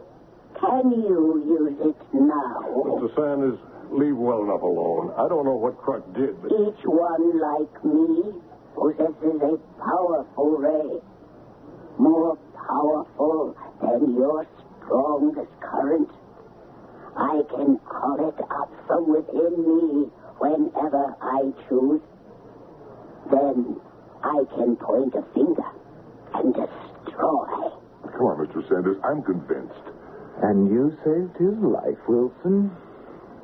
You gave refuge to an enemy of our country. I will have you charged with treason. I do not think so. Mr. and Mrs. Wilson have treated me like a visitor. I will not forget. Neither will my commander. Do not threaten the Wilsons. We have come to Earth many times on friendly missions. We could come with total destruction. I'll ask you to leave, Mr. Sanders. And do not try to remove the capsule. I'll walk you back to your helicopter, Mr. Sanders. Oh. You're miraculous, Croc. No. Just more advanced in scientific technology. Humans one day will discover what we already know. But how about that deadly ray of yours? In your seas, you have deadly eels. On land, you have venomous snakes. My people are small, but strong, because we possess the ray. In fighters, it is highly developed. I am a soldier and a fighter. It is time now for me to go. Al, look outside. They got a truck backed into the pasture next to that big lift, and they're going to take it away. Oh, no, you know what Crutch said? Will now happen. Look toward the sky. The command ship. I will go and meet it. It looks like a big mushroom. I've got to see this. Al, Garrett could be killed. Garrett! Garrett! Come back, Garrett. He sees the command ship. Look at the truck. It's aflame. And it's Like somebody squashed it. But the men got away. You see them over there on the road, shielding their faces from the heat? And there are the landing steps. Truck's on them.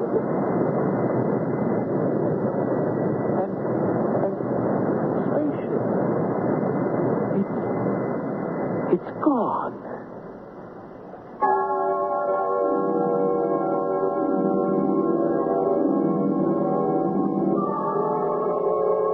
I can tell you that along with the lifter and the truck, the space capsule was turned to ashes. Garrett Smith escaped, and so did the men brought in by Professor Dana. When Al Wilson wondered later if he and his wife had consorted with the devil, she replied, as you might expect, that no, they had consorted with God. Meaning, I suppose, that they had acted in the interests of good. I'll return shortly.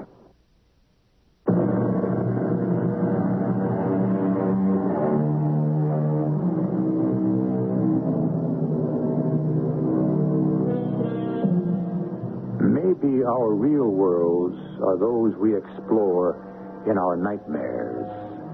When an experience becomes too acute, we awaken, switch on a light, and forget the frightening dream.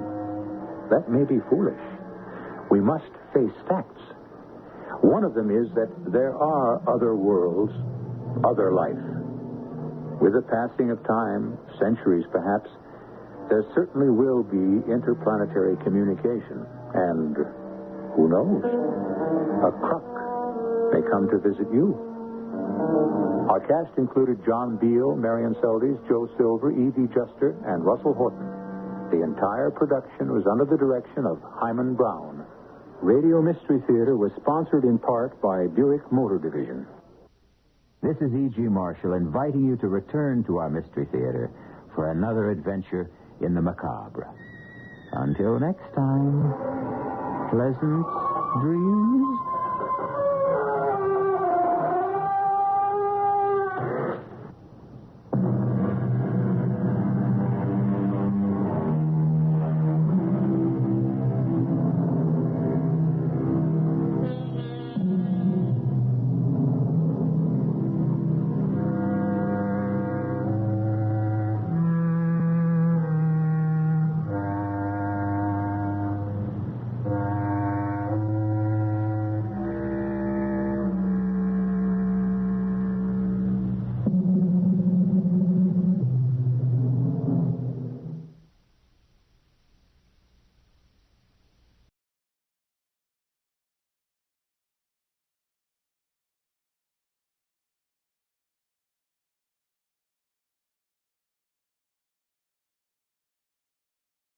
J-E-L-L-O. The Jell-O program coming to you from the Plaza Theater in Palm Springs, California, starring Jack Benny, with Mary Livingston, Phil Harris, Dennis Day, and yours truly, Don Wilson. The orchestra opens the program with the Phil Harris Concerto No. 6 for oboe and drum.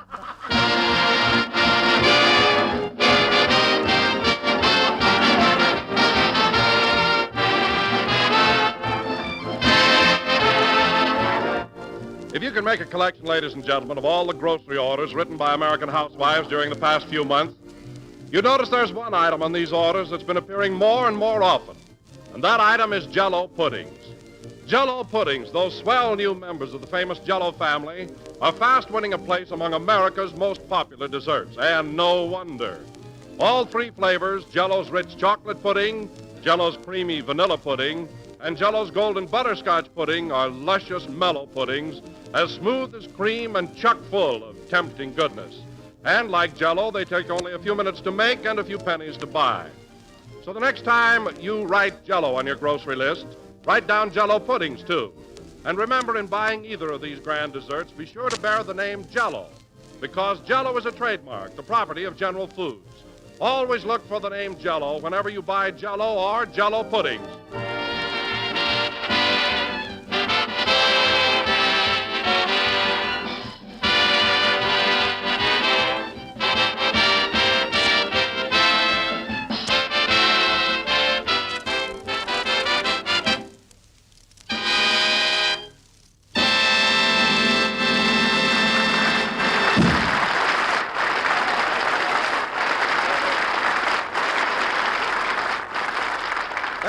The Phil Harris Concerto No. 6 for oboe and drum, played by the orchestra.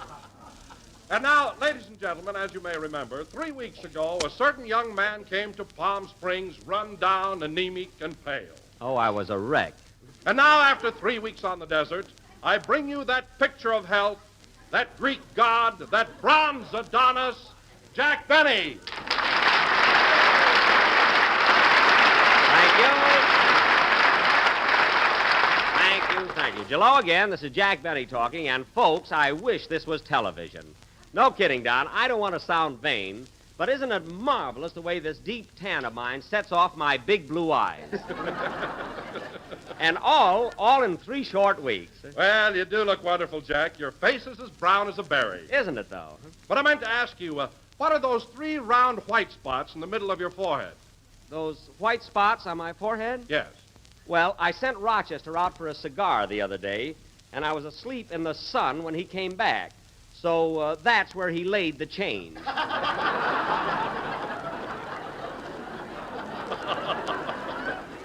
You see? Oh, yes, those spots look like a quarter and 2 dimes. Exactly. In other words, Don, I'm just 45 cents short of a complete tan. But, Don, isn't it a shame we have to go back home next week? You know, you're commencing to look great yourself. I feel good, too, Jack. As a matter of fact, in the short time we've been here, I've lost 4 pounds off my stomach. You lost 4 pounds off your stomach, eh? Mm-hmm. Well, Don, if you're interested in finding out where they went, take a peek in a rear view mirror.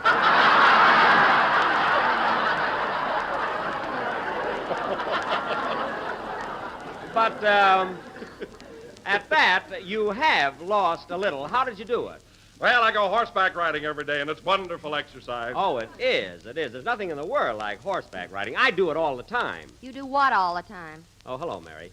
We were just talking about horses. You know, Don, I've had a lot of experience with them, and the main thing to remember... Oh, stop, will you? All you know about horses is they don't wear high-heel shoes. Is that so? I know plenty. Tell Don what happened at Roger's stables the other morning. Never mind. What was it, Mary? Jack wanted to get on a horse, so he tried to make it kneel like a camel. Well, I remember a horse in vaudeville that used to do that. He got more money than I did. And he could count, too.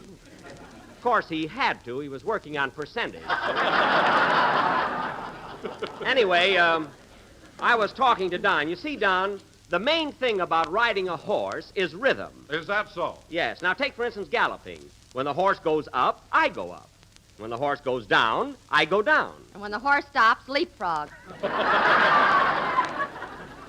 Now, wait a minute, Mary. The only time I fell off the horse is when I was trying that new trick. And you know it. What trick was that, Mary? Well, Jack put a handkerchief on the ground and said he'd ride by at full speed and pick it up. Oh. So what happened? He picked up his handkerchief, dropped his teeth, picked up his teeth, and fell in a gopher hole. Oh, boy, you really dream it up, sister. You didn't leave out a thing. You had to tell him everything about the horse, didn't you? I didn't tell him where you try to put the bit.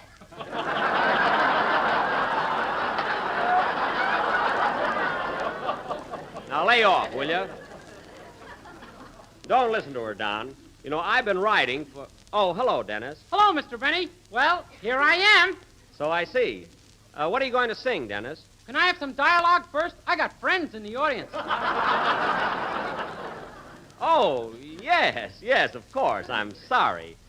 Tell me, kid, have you been having fun while we've been here in Palm Springs? Oh, boy, have I? Good. I will now sing Frenesy. Now, wait a minute. You said you wanted some dialogue, didn't you? That was enough. I didn't want to run it into the ground. Oh. Well, there's a kid that's easy to please. All right, go ahead with your song. Okay. Oh, say, Mr. Benny, I meant to ask you something. What is it, Dennis? Can I be sent to the penitentiary for parking my car in front of a fire plug? The penitentiary? Of course not. That's ridiculous. Darn that, Mr. Harris. What's Phil got to do with it? He said I'd get 10 years, so I gave him my girl who was in the back seat. Well, don't worry about it, Dennis. You'll never see jail or your girl either. Sing, kid.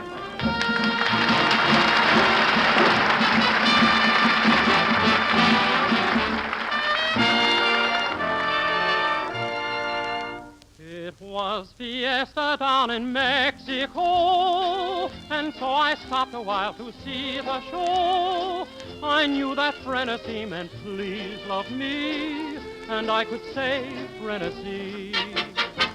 A lovely senorita caught my eye. I stood enchanted as she wandered by, and never knowing that it came from me, I gently sighed Frenesy. She stopped and raised her eyes to mine. Her lips just pleaded to be kissed. Her eyes were soft as candle shine. So how was I to resist? Quiero que vivas solo para mí y que tú vayas por donde yo voy, para que mi alma sea no más de ti. Bésame con frenesí. Bésame tú a mí, bésame igual que mi boca te besó. Dame el frenesí que mi locura te dio. ¿Quién si no fui yo pudo enseñarte el camino del amor? Muerte y maltivez cuando mi orgullo rodó a tus pies. Quiero que vivas solo para mí y que tú vayas por donde yo voy, para que mi alma sea no más de ti. bésame con frenesí. Dame la luz que tiene tu mirar y la ansiedad que entre tus labios vi. Esa locura de vivir y amar, que más que amor frenesí. Hay en el beso que te di, alma, piedad, corazón, dime qué sabes tú sentir, lo mismo que siento yo. And now without a heart to call my own, a greater happiness I've never known, because her kisses are for me alone. Now you can say frenesí. Now I can say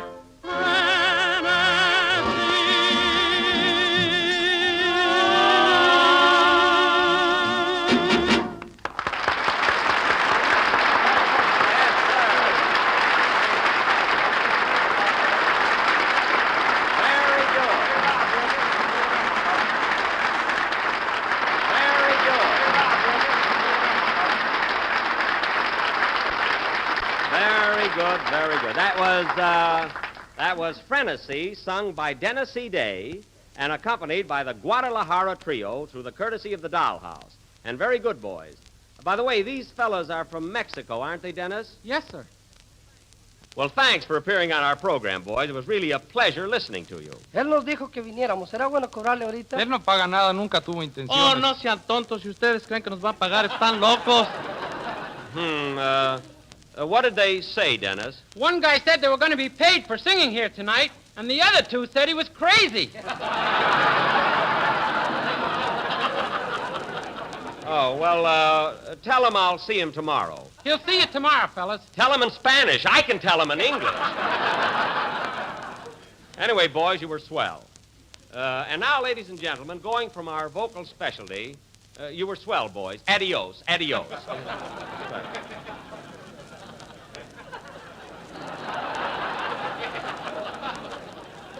I don't know what they're waiting around for.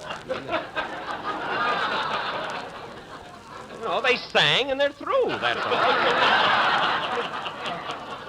And now, ladies and gentlemen, going from our vocal specialty to our feature attraction of the evening, as a tribute to Palm Springs, we are going to present an original mystery melodrama entitled Murder at the Racket Club, or Ain't His White Flannels Messy?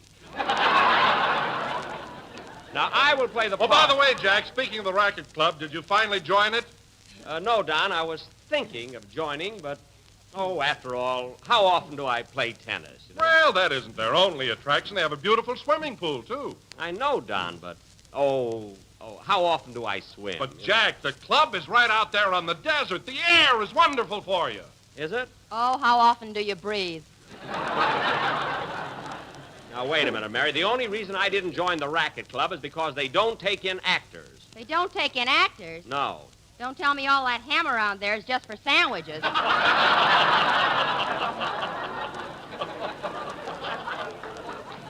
All right, I didn't join the club, and it's none of your business why. Now, getting back to our play, ladies and gentlemen. Hold everything, Jackson. Here I am, folks, the Sheik of Palm Canyon Drive. Well, he finally got here. Listen, Sheik, the next time you're late, into your tent I'll creep and hit you on the head with your option. Now, where were you? Well, it ain't my fault, Jackson. This is what happened. I was walking over here in plenty of time for the broadcast, and I bumped into a girl I hadn't seen in years. Oh. In fact, I've never seen her before. I knew that. Well, anyway, I honked my horn and said, are you going my way, babe? Honked your horn? I thought you said you were walking. I was. What? I always carry a little horn with me. Whistling ain't polite.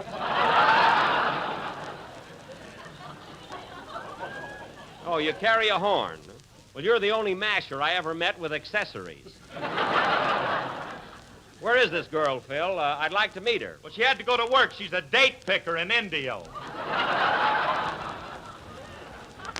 A date picker? Yeah, you ought to see her climb a tree.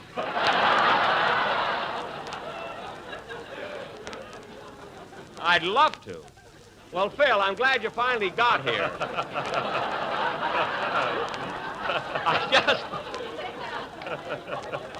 I just started casting our murder mystery. Am I going to be in it? Yes, Phil, you've got a very important part. You're going to be the doorman at the racket club. Well, that's life for you. Tonight, I'm the doorman there, and last night, the doorman threw me out. You'd have gotten a bigger laugh if you'd have read that a little faster. I don't know what you were stalling around there for. Well, anyway, you're the doorman. I'm going to be the chief of police of Palm Springs. Dennis, you're going to be a sergeant. And Don, you're going to be a member of the force. All right, Don, go ahead. Oh, Jack, you're so ridiculous. I like it. Don, you're going to be a member of the force. Oh, very well. Ladies and gentlemen, please remember that you don't have to use force to open a box of Jell-O. See, that's very clever. Oh, I hate to do the next line. Don, that's the whole punch. Don, that's the whole punch. Don, you're a member of the police force. Oh, all right. It is not only economical and easy to make, but comes in 6 delicious flavors. So the next time you're in your neighborhood grocer's, police ask for Jell-O. There, that was swell. Was that your idea, Jack? Yes, at rehearsal it was terrific. Well, that's life for you. Now the doorman can throw you out. Say, I wonder if I've had too much sun. I don't know. Anyway, Mary, in our play tonight, you're going to be a glamorous Hollywood movie star, Miss Mitzi LaRue. And you came to Palm Springs to be near your sweetheart, Oh, boy. who has just been murdered. Oh, nuts.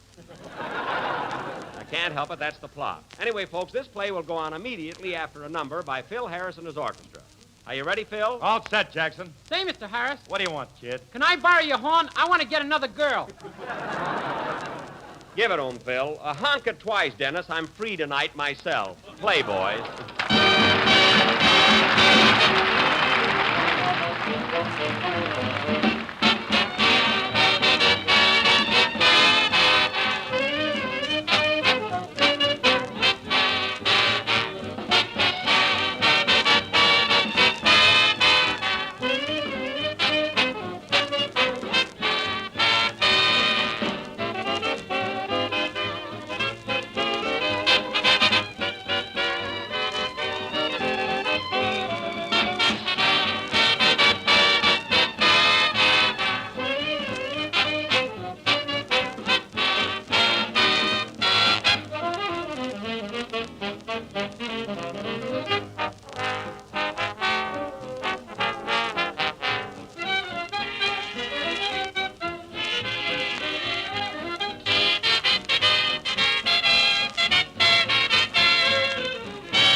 That was Wise Old Owl, played by Phil Harris and his Palm Springs Orchestra. Palm meaning I've got the boys on my hands, and Springs meaning they ought to take a drink out of one sometime. And now, ladies and gentlemen, for our play, Murder at the Racket Que nos Club. pague para irnos. Te dije que no nos iba a pagar nada. ¿Qué se puede esperar de un hombre como Jack Penny? Now, wait a minute. Fellas, wait a minute. I told you I'd take care of you tomorrow. Mañana. Please, Mañana, fellas. he says. Mañana. Exactly. Now, the opening scene, ladies and gentlemen. I don't know what they're waiting here for. I can't... All right, fellas, adios. Now, the opening scene is the police station in Palm Springs, California. Police Captain O'Benny is seated at his desk, attired in a sun helmet, a tin badge, and shorts. Curtain. Music.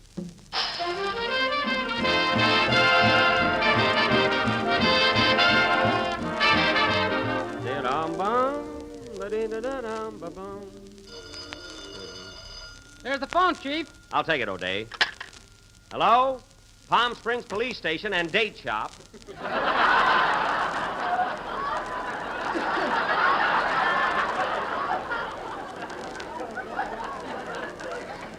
Captain O'Benny speaking. What's that, miss?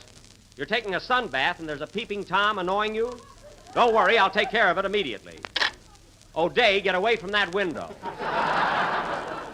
Donna, I forgot to ask her if she wanted some stuffed dates. Hey, Sarge. Yes, Chief? You arrested 2 fellas last night, and I want you to stop filling this jail with crooks. Well, I gotta do something with them. I don't care. During the height of the season, this jail is for tourists. I'm getting $12 a cell, American plan. We can catch crooks during the summer. Morning, Chief. Morning, Sarge Wilson. How are things on your beat? Marvelous. I sold 40 pounds of dates. Good. Keep going like that. You'll soon be a lieutenant. Thank you, sir.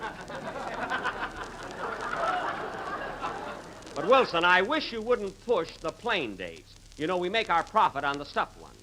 O'Day, where are you going with those satin bedspreads? I thought I'd make cell 9 and 10 into a bridal suite. It's a good idea. Put a canopy over the bunk. You know, if business keeps up this way, it'll really be... I'll take it. Hello? Palm Springs Police Station and date shoppy. O'Benny speaking. What's that?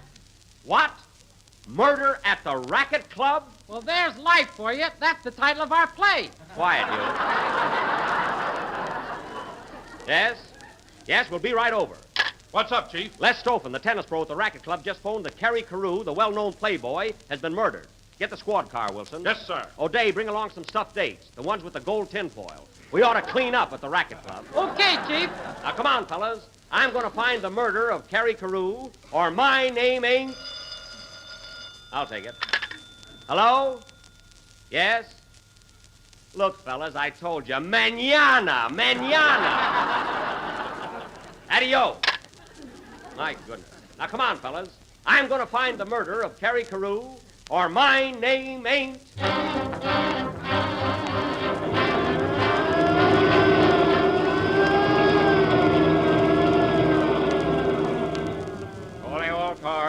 Calling all cars. Be on lookout for newlyweds. Bridal suite now available at police station. That is all.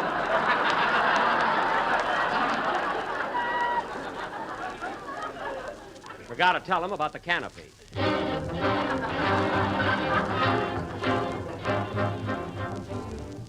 Well, boys, here's the play. How do we get in, Chief? Right through the door. See that sign there? Racket Club, members only. Open up. Open up, it's the police. Yes, sir. What can I do for you? I'm chief of police, and I want to get in here. Are you a member of the club? No, I'm here to investigate a murder. I want to see the body. Well, if you're not a member, you can't come in. What? I'll have to throw the body over the fence to you.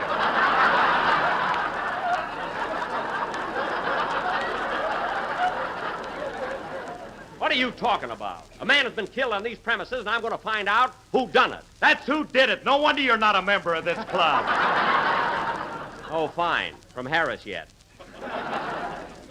Now, look, Bud, please. We got to get in here. I'm sorry, but you'll have to speak to the owner, Charlie Farrell. Here he comes now. Oh, hello, Mr. Farrell. Say, what's all this racket at the Racket Club?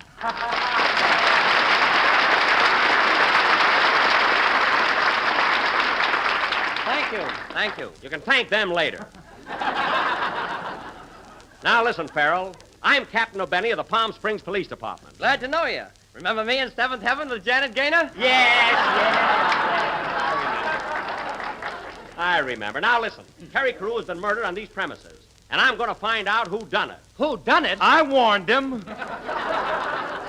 All right, who did it? Well, how about it, Farrell? Do I get in here or not? Just as soon as you sign this membership blank. That'll be $300, please. $300? Well, I don't take in that much at the police station all season. Well, you ought to. You're charging more for rooms than I am. Okay, I'll make out a check.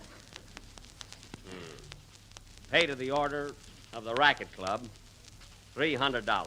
Boy, our date's gonna go up. You said it. Well, I'm a member now. All right, Wilson O'Day, follow me. Now, tell me, Farrell, was Cary alone when he was murdered? No, there were several people with him. I see. Well, the first thing I'm going to do is grill the suspects. I'm sorry, the grill doesn't open till noon. I'm ignoring that, brother. Well, here we are in the lounge. Quiet, everybody. Dates, get your fresh dates here.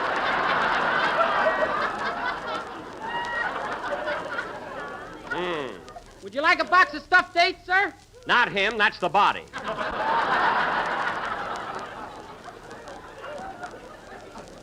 Now, everyone line up. I'm going to find out a few things around here. Who are you, miss? I'm a movie star, Missy LaRue. What studio are you with? RKO. Oh, yes, I saw you in Kitty Foo.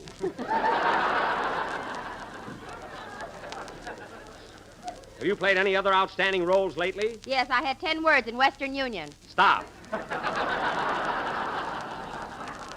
Now, Miss LaRue, I want you to tell me everything you know about this crime. I don't know anything. I was just sitting here popping my bubble gum. And you didn't hear a shot? No, I really pop it, kid. Now, don't evade the issue, Miss LaRue. You were in love with the victim, weren't you? Pardon me, dry martini, boy. No toothpick in the olive. I like the bob for it. Hey, wait a minute. What's your name? Butterworth. Charles Butterworth. Oh, Butterworth, eh?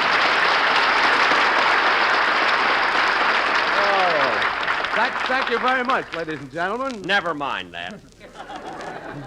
Now, listen, Butterworth. How'd you know my name? You just told me. Well, I better watch that. Now, listen here, Butterworth. What do you know about Cary Carew? Oh, a lovely chap. I'm going to play tennis with him this afternoon. Want to play tennis with him? Why, Cary Carew is dead. Too bad. Now, if he wins, he won't be able to jump over the net. Of course not. Look, the man is dead. There he is, laying on the floor. Well, I was laying there last night, and I'm not dead. You can take my word for it. Carew is dead. Now, come clean, Butterworth. What do you know about this murder? Well, I tell you, Captain, I was just sitting here bobbing for olives. That's my hobby, you know. Yes, go on. Yeah. Miss LaRue, watch that bubble gum. Continue, Mr. Butterworth. Oh, forgive me, Captain O'Benny. Are you looking for a murderer? Yes, I am. Then, would I do, Captain? Who's that guy? That's Peter Lorre. Peter Lorre? Thank you. Now, listen, folks, will you please stop applauding these guys? One of them is a murderer. Now, Mr. Lorre, what is that gun doing in your hand? Oh, I was just going out to shoot pheasants. I see. Well, what's that dagger doing in your other hand? Well, I have to pick my teeth, don't I? Now, Lorre, I want the truth here, and no beating around the bush. Did you kill Cary Carew? Who? Cary Carew. Cary Carew? I don't think so. No, I'm positive I haven't killed anyone by that name. Now, cut that out. I'm going to get to the bottom of this, and I don't want any... What's that? Somebody threw a rock through the window. Look, Chief, there's a note on it. Give me that. Let me read it. I'm just standing here. Okay. This may be vital evidence. What does it say? We want our money. Signed the Guadalajara trio.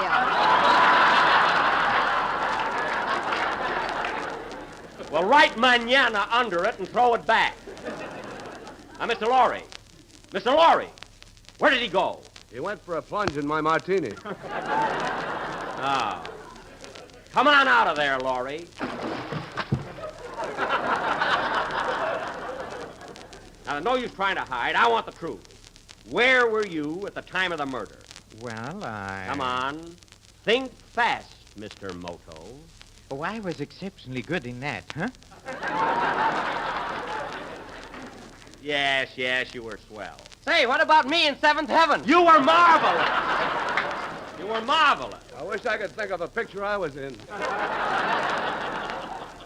Me too. See, folks, remember what I said about the ham here? Never mind that. This case is solved. Peter Lorre, I arrest you for the murder of Cary Carew. All right, if you insist. Tell me, shall I go voluntarily, or do you want me to struggle a bit? What? You can't arrest him, Jack. I made him do it. You made him do what? Yes, Jack. It was the only way we could get you over here to join our club. Oh, so that's it. But what about Carew, the fellow you killed? Who is he? A dummy from Bullock's window. Oh, well, I thought he was much too pretty. Well, it was a good gag, fellas. As long as I'm hooked, I might as well enjoy myself. Say, Farrell, give me one of those Coca-Colas there, will you? Here you are, Jack. That'll be $12. Yike! Move over, Carew. Play, Phil. Tomorrow night, when you're trying to think of what to have for a dessert at dinner, why not decide on Jell-O's new treat, Apple Lime Whip? For here's a tempting dessert that will make the whole family smile their approval and give you a shining example of how good lime Jell-O can be. Best of all, you can prepare this grand dessert in almost less time than it takes to tell. Simply dissolve 1 package of lime Jell-O in 1 pint of hot water and chill until cold and syrupy. Next, whip as directed on the back of the package. Then fold in 1 cup of strained applesauce and mold. And there's a gay, attractive dessert that you'll agree is one of the most successful you've ever served. So enjoy a delicious treat tomorrow with this swell, creamy combination of spicy applesauce and rich emerald green lime Jell-O. Serve a luscious Jell-O dessert real soon. We're a little late, folks, so good night.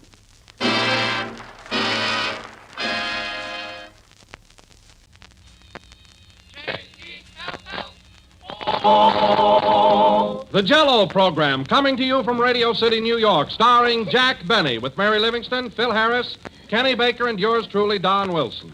The orchestra opens the program with For No Rhyme or Reason.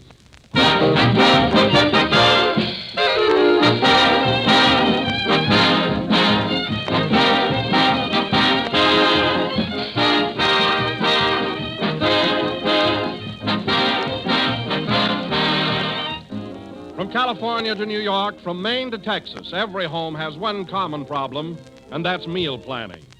You want to keep the family happy. You want to keep their appetites interested.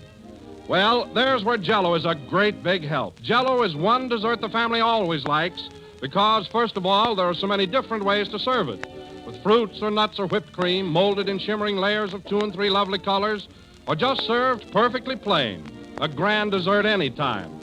And second, and most important, Jell-O tastes so delicious. It's a new treat every time, for Jell-O brings you that extra rich fruit flavor, a wonderful real fruit goodness that makes every Jell-O dish a triumph. Just be sure to get genuine Jell-O when you buy if you want to enjoy Jell-O's delicious extra rich fruit flavor. Look for the big red letters on the box. They spell Jell-O.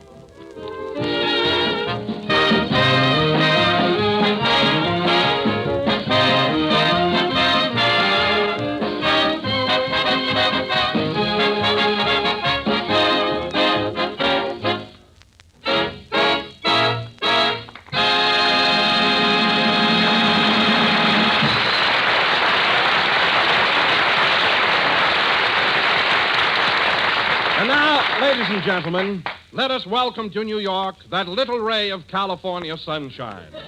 That shivering, quivering, ice-kissed comedian, Jack Benny.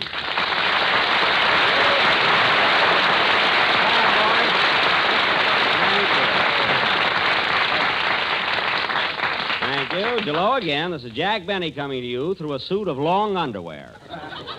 And, Don, it's sure great to be back in New York again, but, boy, this cold weather is really too much for me. Oh, Jack, I'll admit it has been pretty cold, but it's certainly much warmer today. I know that, Don, but I defrost very slowly. You know, coming from California, my blood happens to be thin, what there is of it. Oh. I can hardly stand it. I know how you feel, Jack. After the sun goes down, it does get pretty frigid. Frigid? Why, Don, the other night I slept under 6 blankets. I felt like the bottom wheat cake. But cold or no cold, it's good to be back in old Manhattan. Huh? Well, tell me, Jack, you've been in town now since Thursday. What have you been doing with yourself? Oh, I've had a lot of fun, Don. I saw some shows, went to a couple of nightclubs, and last night I was invited over to Fred Allen's apartment for dinner. Oh, Fred Allen, huh? Yeah, he and I are pretty good friends now, you know. Well, I'm glad to hear it. Has Fred got a nice apartment? Oh, how could I tell, Don, with all that laundry hanging in the living room?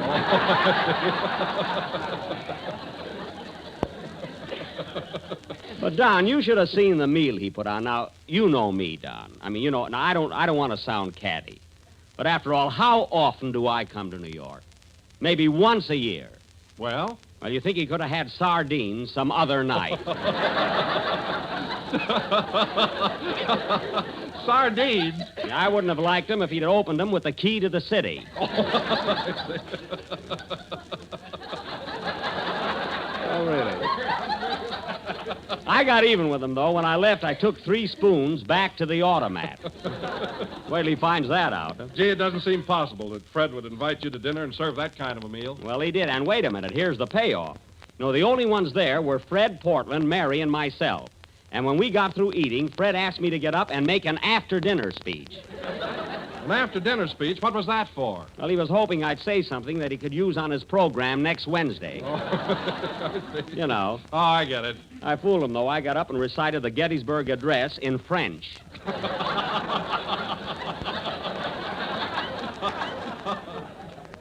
Let him use that.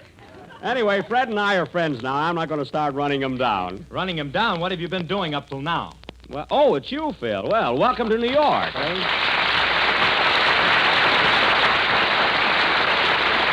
it. Keep bowing. Flash those pearly teeth. Yes, sir. You know, Phil, I was wondering if you'd show up tonight. I haven't seen you since we got in town Thursday. Where are you living? At the Astor Bar.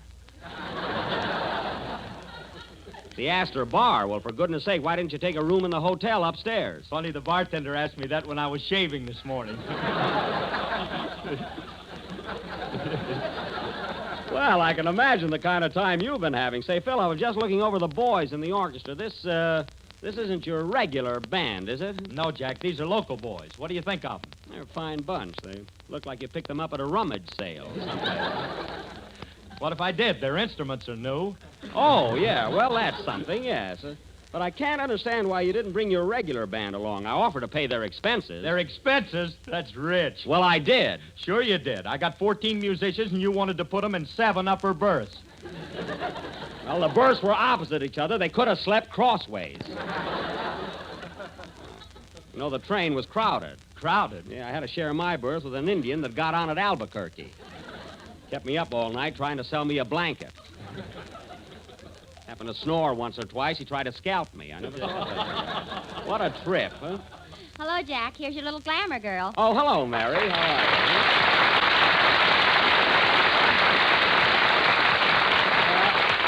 you? That's it, Mary. Keep bowing. Show your silly hat. How do you like this New York weather, Mary? What a change. Burp, it's cold. Burp? That's burr.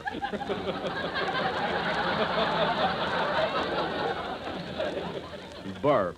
Hello, Don. Hello, Mary. Have you been having a good time since we got here? Oh, swell, Don. Gee, I love winter New York. I've been taking long walks in Central Park every day. Walking in the park with all this snow? Are you crazy? It's almost gone now, Jack. Well, maybe it is, but I saw a picture of Mayor LaGuardia in front of the City Hall last week, and the snow was way up to his ears. Oh, how high is that? Plenty high. He was standing on Grover Whalen. Now, that's silly. What was Grover Whalen doing under the snow? He was keeping his gardenia fresh. Well, thanks, Mary. I'd have never thought of that. Well, anyway, you can all have this winter weather. Every time I go out of the hotel, I just about freeze. Well, no wonder you came from California without an overcoat. Why don't you buy one? Oh, we're only going to be here a couple of weeks, say. Well, I spend $50 or $60, you know. That's right. You can get a can of Sterno for a dime. Yeah. Now, Mary, if you don't stop ribbing me, I'll tear into that hat you're wearing tonight. You ought to see this one, folks. I think it's cute. Yeah, it sure is. Looks like something a bride would bake.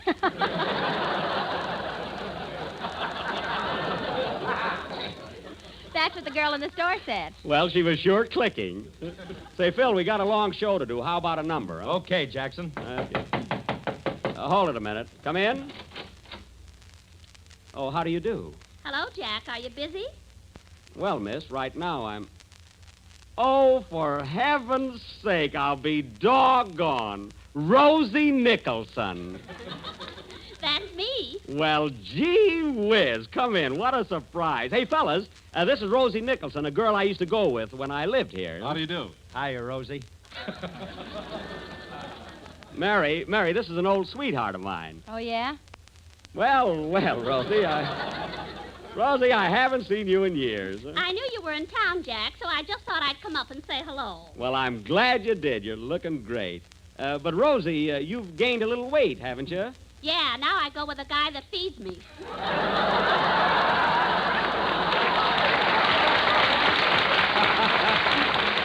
Oh, Oh, boy, so same sense of humor, but you haven't changed, though, Rosie, really. You're a blonde now, and you were a blonde when I met you. That's right. Yeah. A lot of peroxide has gone over the dam since then. Miss Livingstone, please. Ha, ha, ha. Gosh, after all these years, it's sure good to see you again. Say, Rosie, are you married yet? No, but I'm still in there punching. That's the spirit, gal. Don't give up. Say, will you ever forget the fun we used to have, and how crazy I used to be about you? Yeah. Remember the time you gave me a lock of your hair? I'll say. Don't you wish you had it now? Keep still, Mary. We're reminiscing. Say, Rosie, let's sit down and talk over old times, huh? All right, Jack. Play, Phil. Hey, Rosie, will you ever forget the time you got fired from the delicatessen for giving me extra pickles?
Pocket Full of Dreams, played by Phil Harris and his Van Steeden Orchestra. And now, folks...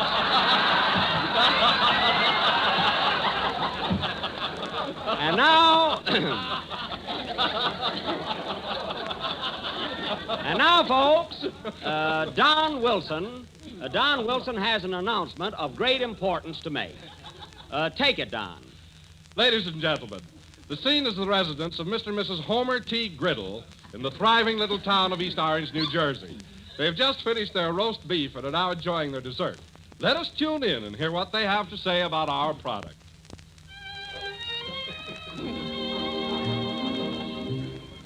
Gee, darling, this is a swell dessert. It's so appetizing. What do they call it? I'm glad you like it, Homer. It's called... My, it's delicious. And tempting, too. Tell me, dear, is this the only flavor it comes in? Lordy, no, honey. This economical dessert comes in... Well, it's simply wonderful. I hope you serve it often. Oh, sweetheart, is there any way of telling this from other similar desserts? Yes, indeedy, precious. All you have to do is look for the... Well, I must run along now. I have an appointment at the office. Where is your office? It doesn't say here. Goodbye, dear. Goodbye.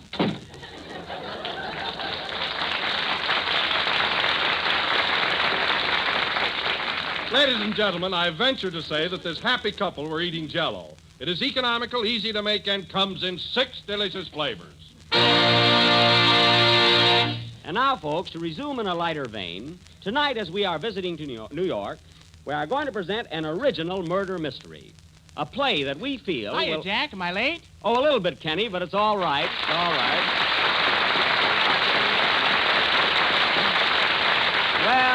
Well, look at those rosy cheeks. Say, Kenny, how do you like this kind of weather? It's a little different from Glendale, isn't it? Huh? I'll say it is. And you know, Jack, this is the first time I've ever seen snow. Well, it looks beautiful, doesn't it? It tastes good, too.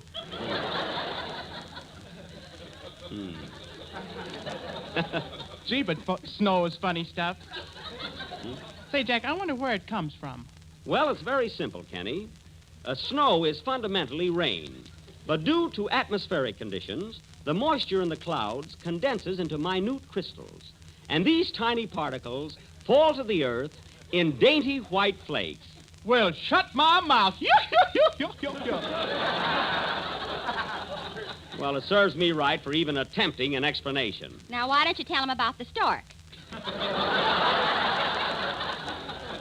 No, keep still. He asked me a question, and I answered it. I know, but ever since you bought that encyclopedia, you've been showing off. I have not. You have, too. The other day, I just asked you what time it was, and you told me how they make watches. Oh, forget it.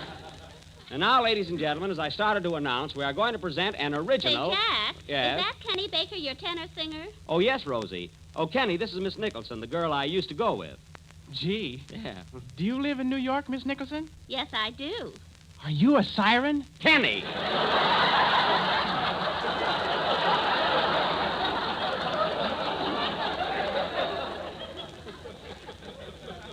You'll have to excuse him, Rosie. He's been reading the wrong kind of magazines. And now, folks, as I started to announce, Kenny, stand still and stop scratching. Tonight, we are going to present an original detective thriller entitled Murder in the Movies. Now, in this gripping drama, Phil Harris will be sergeant of police. Don Wilson will be lieutenant, and I will be the captain. We knew that. Phil, if you're not happy here, I can arrange a taffy pull with your contract. You see, they'd like that. Now, let's see. Well, I think that Stop before... arguing, Phil. Jack should be police captain and nobody else. Why should he be? Just give me one reason. I'll give you two. He's got flat feet. Now, wait a minute, Mary. My feet are not flat. Go on. Your Yeah. footprints on the beach have fooled many a duck hunter.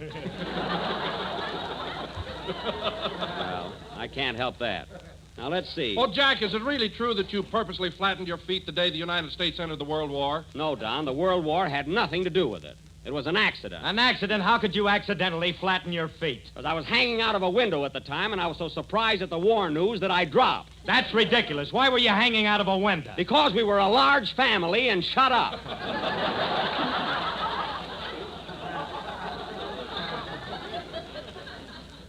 Let me ask you something, Phil. Where were you during the World War? I was in kindergarten. Kindergarten? What are you laughing at? I'll bet he had a flask at his rompers. You said it. Any guy that'll put on rompers just to avoid being shot, I have no sympathy for. Now, getting back to our play, I will be the captain, and Kenny, you work in a moving picture theater, so you're a ticket taker. Okay. Can I wear my new galoshes? No, Kenny, and incidentally, you're not supposed to wear galoshes indoors, so take them right off. What, and go barefooted? Barefooted? Kenny, you mean to tell me you haven't got shoes under those galoshes? What do you think I am, a sissy? Well, you got a high voice, if that's what you mean. Now, Mary, you're going to work in this same moving picture theater. You're a cashier. That's me, Shortchange Livingston. Well, there'll be none of that. And now, folks, our play, Murder in the Movies, will go on immediately after Kenny's song. Are you ready, Kenny? Yeah. Well, go ahead. And stop that scratching. Are you wearing long underwear or have you been to the flea circus? Both. Oh, you poor kid. Sing.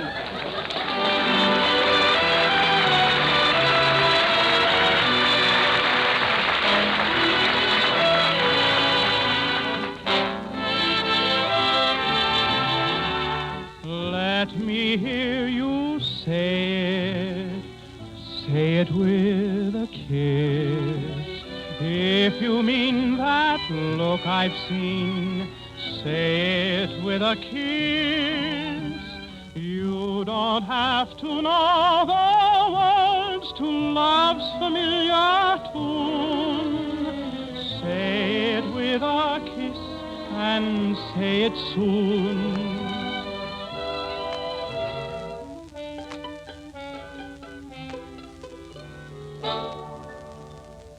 My eyes have looked at you and found you fair. My heart's been asking me if you could care. And now my heart and I are standing by. We await your reply. Let me hear you say it with a a kiss. If you mean that look I've seen, say it with a kiss. There is wine and candles shine and music in your lips, magic in the touch of your fingertips. Words may not convey, say it with a kiss, and your look might speak a book that my eyes might miss. You don't have to know the words to love's familiar tune. Say it with a kiss and say it so.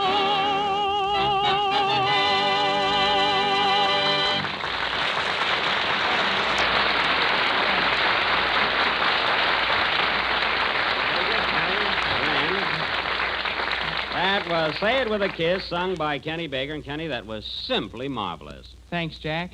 Your kindness is exceeded only by your good looks. Well. Hey, where did that come from? And now, folks, before somebody says something, he couldn't let that line go by without making a face at me.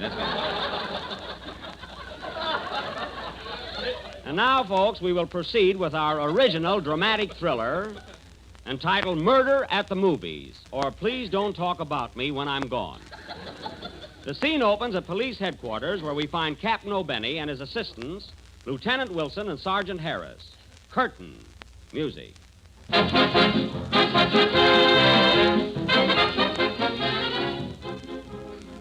Now listen, men. Things are going from bad to worse.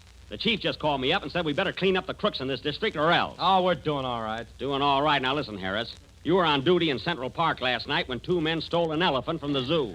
And you let them get away with it. Well, they told me they were Barnum and Bailey. I wouldn't care if they were Damon and Pythias.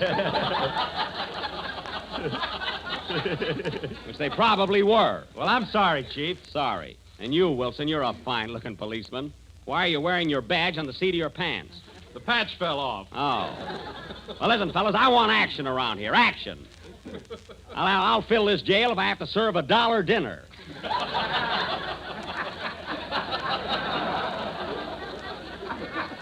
That's what. I'll take it. Hello, police headquarters. Hello, police headquarters. Hello, Cap. This is Mamie Livingston, cashier at the Bijou Theater. Oh, hello, Mamie. How's Trix? Fine. She just had pups. I don't mean that. What did you call me up for? Better get over here right away, Cap. A fellow was just murdered right in front of my box office. Gee, was cute. Murdered, eh? How do you know he's dead? He doesn't wink back. I see. Well, tell me, when did this murder happen? 3 hours ago. 3 hours? Why didn't you call me before? I was selling a ticket to a Scotchman. Oh. Well, hold everything, Mamie. We'll be right over. What's up, Cap? Plenty. There's been a murder in front of the Bijou Theater. We better get over there at once. Right with you, Cap. Now, this may be dangerous, so take everything you need. Oh, Harris, where's your bulletproof vest? At the cleaners. I'm going to a party tonight. Oh, well, it's lucky you got an excuse. Come on, man. Let's go. Gee, it's cold out tonight. Sure, it's cold. You ought to buy an overcoat. Oh, I can stand it. There's the police car. Let's go. Calling all cars. Calling all cars. Murder at the Bijou Theater. Also free dishes. That is all. Step on it, Wilson. I've almost got a set. Say, Cap, can we stop by Joe's pawn shop for a minute? What for? I want to pick up my gun. We haven't got time for that. Come on, give her the gas, Wilson. Okay.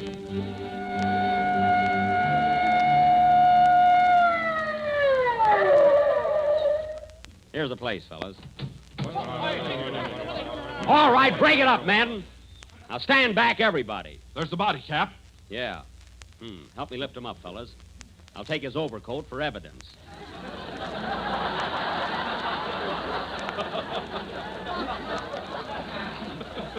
Evidence? Shut up. Now, let's see. Well, he was shot right through the little finger. Little finger? How could that kill him? He was scratching his head at the time. There's Mamie in the box office. I'll get the lowdown from her. Hello, Mamie. Hello, Cap. I'm glad you got here. Now, listen, Mamie. Now, tell me all you know about this murder. Well, Cap, I was sitting here selling tickets when all of a sudden... How many, please? 2 on the balcony. Thank you. All right, Mamie, all right. What happened? Well, anyway, I heard a shot, and all of a sudden... How many, please? 6. I want to lie down.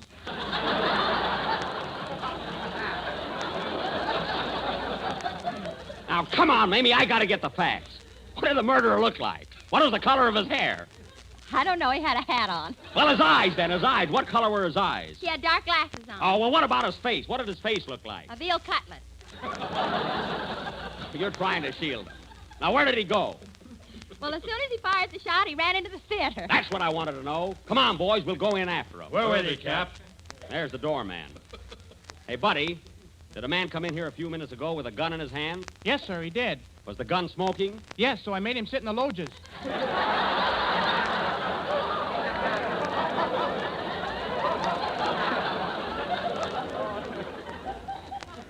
You hear that? Now, let's go in, men. This is a cinch. Oh, I'm sorry, mister, but you fellows will have to have tickets. Tickets? We're the police, and we're after a criminal. Here, look at our badges. They're very pretty, but you gotta have tickets. Oh, all right. Hey, Wilson, buy 3 tickets. Okay. Now, see here, buddy. Did you get a good look at the murderer? Yes.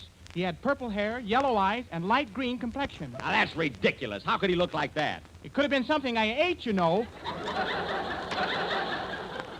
Oh, you're no help. Here are the tickets, Cap. Here you are, buddy. Hold your steps, please. Now, come on, man. The kid told us he went upstairs. Follow me. Okay, men. Here are the loges. Now, let's take it easy. We got them cornered now. Stubbs, please. Oh, here you are. I'm sorry, sir, but these tickets are for the main floor. Now, look here, buddy. We're the law. We're after a desperate criminal. He's sitting in the loges. Well, if he can afford it, can't you? Oh, all right. What do we owe you? 45 cents extra for 3 tickets. Here you are. Make a note of that, Harris. 65 cents for expenses. Now, let's see. Here are the loges. Hey, fellas, I bet that's him there on that end seat. He looks like a killer. Yeah. Quiet, men. Let's sneak up on him.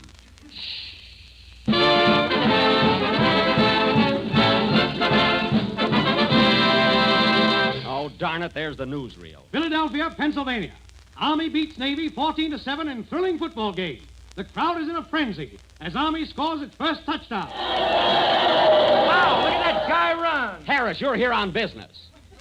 New York City, New York. Animal lovers mourn the loss of Oscar the elephant, which was stolen last night from Central Park Zoo. Police are baffled. We are not. Then where's the elephant? Never mind, we'll find him. Hollywood, California. Bevy of beautiful girls arrive in Hollywood to take part in beauty contests. Look at those gorgeous creatures as they step off the plane. Woo!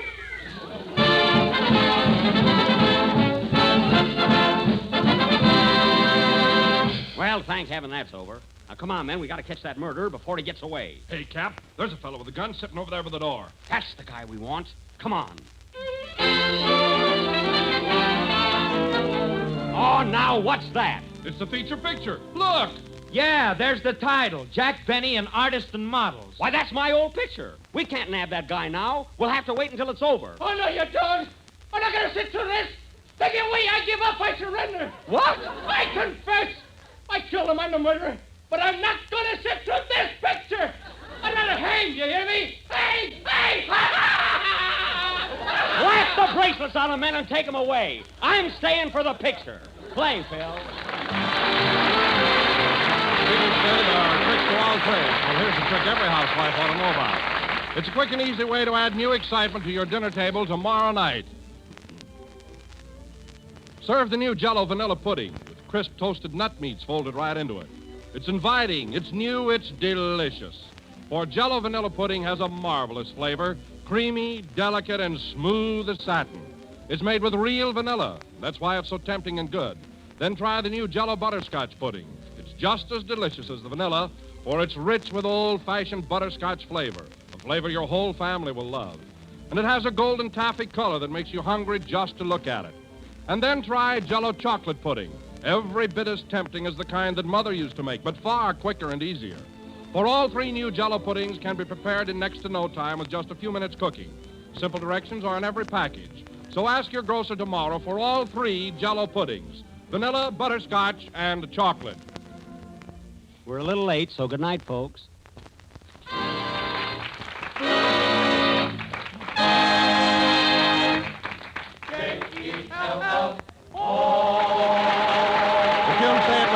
Is from Going Places. Kenny Baker appears on the Jell-O program through courtesy of Marvin Leroy Productions. This is the National Broadcasting Company.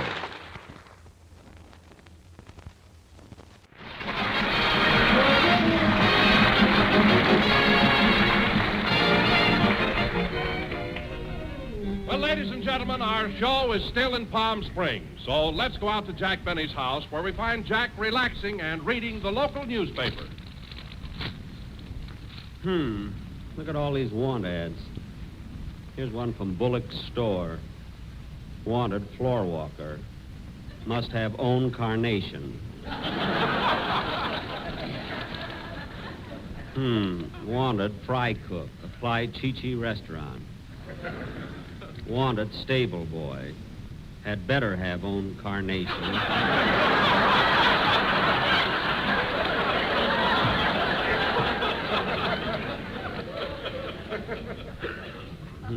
Wanted gardener's helper at Deepwell Ranch.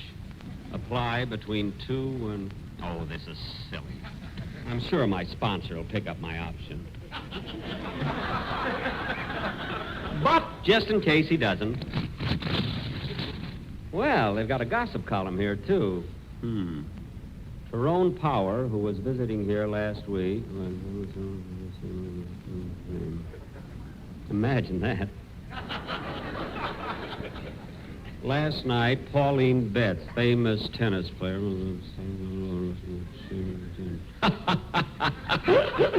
Oh, these columnists sure get around. Well, here's something about me. Jack Benny. I did not. Imagine saying I went into the post office wearing a bare midriff. Just happened that the laundry shrunk my shirt. Well, that finished the newspaper. Rochester, hand me those pamphlets I got from the Palm Springs Chamber of Commerce. Here you are, boss. Thanks. Listen to this. Palm Springs, the jewel of the desert, where the warm, radiant sun pours its golden treasure down on the happy and carefree inhabitants. Palm Springs, where the majestic peaks of the San Jacinto Mountains cast their spell of beauty for all to enjoy. Do you hear that, Rochester? And just think, Mother Nature gives us all these things free. Yeah, it's a shame Mother ain't running the hotels, too.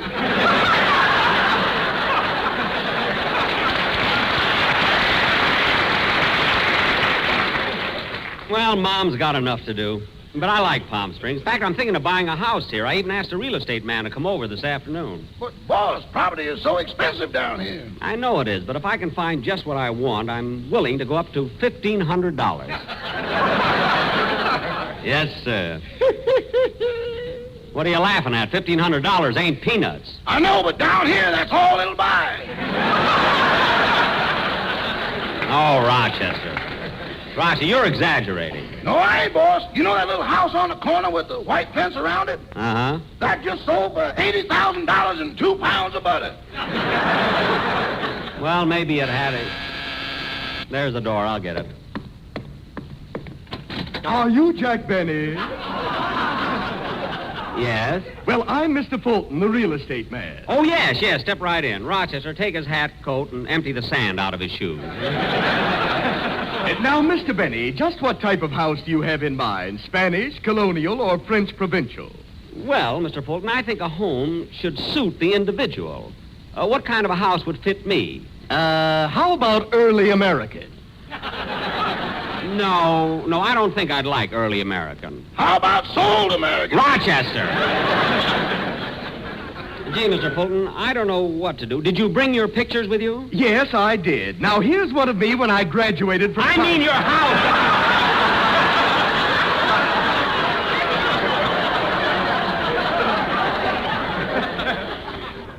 pictures of your houses. Oh, yes. I always make that mistake. I guess it's because I have a head with 7 gables. Oh. And Garson's got every one of them. Now, look, Mr. Fulton, let's get down to business. Show me some pictures of what you have to offer. Gladly. Now, here we are. Here's a house that ought to interest you, and the price is $40,000. $40,000 for a house? That's a lot of money. What about the ceiling? And with the ceiling, it'll be $60,000. Look at that. That's not what I mean. Anyway, it's much too expensive. Oh, not for this house. It has a very novel innovation. A 300-foot spiral banister. You mean a spiral staircase, don't you? No, a spiral banister. That's for people who don't drink but want to know how it feels. I don't think I'd like that. That banister could save me a fortune. Rochester, please. Show me something else, Mr. Fulton. Have you got a house with a swimming pool? No, but that's no problem. I can build you a tile pool for only $10,000. No, I don't want to go that high. Well, I can build you a cement pool for only $2,500. No, that's still too high for a swimming pool. Why don't you just dig a hole and hire a tribe of Indians to do a rain dance? What's so cheap about that? They're organized, you know. Anyway, Mr. Fulton, I don't think you have the kind of a house I want. Well, let me show you one more. Here's a beautiful house, and it's only $70,000. Well, it's a lovely place, but $70,000 is too much. Anyway, Mr. Fulton, thanks very much for dropping in. Maybe we can talk about it some other time. All right. Goodbye, Mr. Benny. Goodbye. Oh, Mr. Fulton. Yes?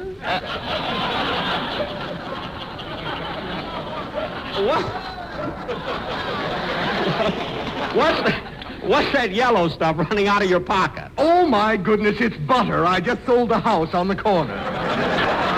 Oh, yes, I heard about it. Goodbye, Mr. Fulton. Goodbye.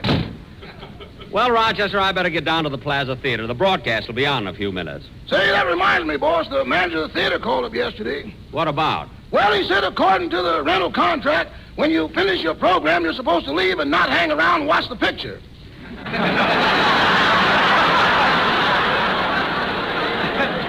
What's he complaining about? I stand up, don't I? Well, I got to get to the theater. Shall I drive you, boss? No, the wind will take me over today. So long, Rochester. Goodbye.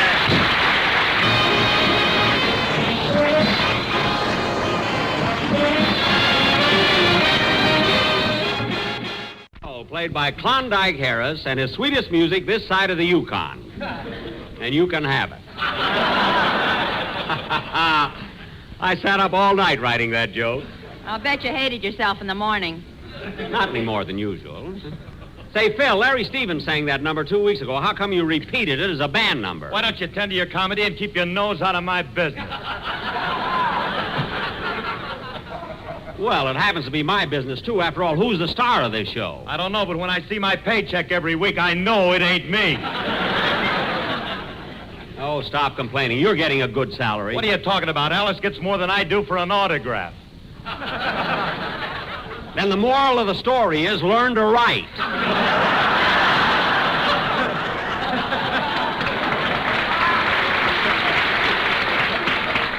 And now, ladies and gentlemen... Hey, Jack, we had to start the show without you. Where have you been? Oh, I'm sorry I was late, Don, but you see, I'm thinking of buying a house here, and I was detained by a real estate man. Oh, Jack, are you thinking of moving to Palm Springs? Well, I was toying with the idea, Don. You know, I like it here. I've been having so much fun, horseback riding, playing golf every day. I played golf this morning, didn't I, Mary? Uh-huh.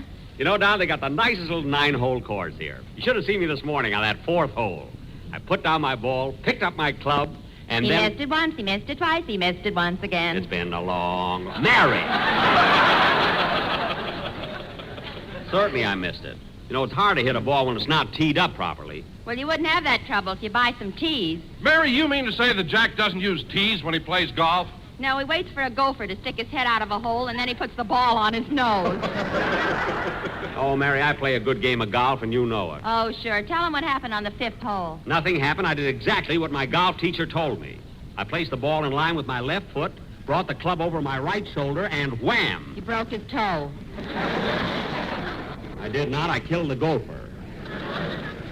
Now, hollered 4. If he doesn't know the rules, let him keep off the course.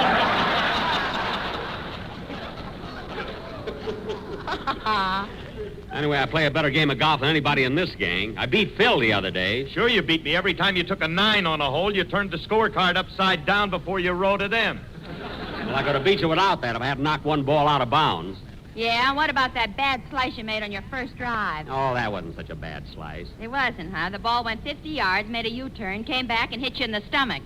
Mary. Then you got so mad you were going to break your club against a tree. Well, what stopped him? When he drew his club back, he saw the price tag on the bottom, so he put it back in his bag. You can make up more things. I still say I play a better I'll get it. Hello? Say, boss, Mr. Fulton, the real estate man, came back and said they found a few termites in the house, so you can have it for $65,000. Termites, huh? Well, Rochester, you tell Mr. Fulton that I'm not paying any $65,000 for a house. If he hasn't guessed that by now, he's been out in the sun too long. I don't care where he's been. I'm not spending that kind of dough. Would you pay $65,000 for a house in Palm Springs? I wouldn't pay $65,000 for a cabin in the sky. Well, tell the man. Tell the man. I did. All right, goodbye. Goodbye. Well, kids, it looks like I'm not going to buy a house here. Anyway, let's get on with the show, because tonight we're going to do a very important sketch. And I want to start casting it immediately. Say, Jackson, I thought you were going to do a sketch next week. We are, Phil. We're going to do a sketch next week, too. And you'll never guess in a million years who our guest star is going to be. Ray Milland. There's no use trying. Yes, that's who it is, Ray Milland. The star of Lost Weekend. And to make him feel at ease, we're having a brass rail put around the microphone. Anyway, that's next week. Ray Milland. Gee, I think he's a wonderful actor. I can drink him under the table.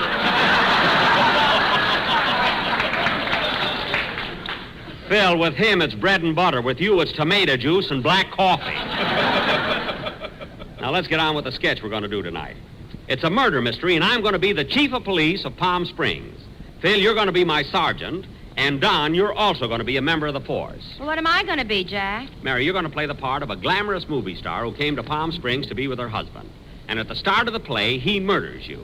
Oh, Jack, if he murders me, I won't get any laughs. All right, then you murder him. Thanks, kid. Now, Larry Stevens. Yes, Mr. Benny? You're going to be on the police force, too. Come on, keep moving, Not yet. Wait till it starts. And take off that Hoover button. I'll give you a badge. Now, Don, Larry, and Phil, as long as you're going to be on my police force, I'll have to swear you in. And since all you people in the audience will be witnesses, I'll have to swear you in, too. Now, come on, everybody. Raise your right hand and repeat after me. LSMFT. LSMFT. Lucky Strike means fine tobacco. Lucky Strike means fine tobacco. So round, so firm, so fully packed. So round, so firm, so fully packed. So free and easy on the draw. Wait for me! With men who know tobacco best, it's Lucky's 2-to-1. With men who know tobacco best, it's Lucky's 2-to-1. You thought you were getting in for nothing. Now, all right, kids, this play will go on immediately after a song by... Hold it a minute. Come in. Mr. Benny, I just talked to the owner, and you can have that house for $50,000. Look, Mr. Fulton, a few minutes ago you wanted $70,000. Now it's $50,000. Why is the price coming down so fast? Those termites are hungrier than we thought they were. Well, in that case, I don't want the house. Oh, don't worry about that, Mr. Benny. The termites will be out by tomorrow. How do you know? They're getting so fat. They're not going to get fat off of me, so goodbye. Goodbye. Sorry I started looking for a place. Come on, Larry, let's have your song.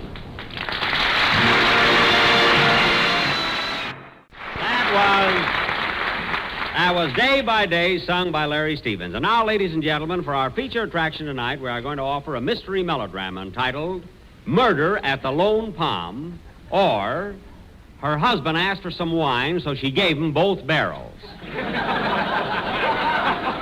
The scene opens at the Palm Springs police station.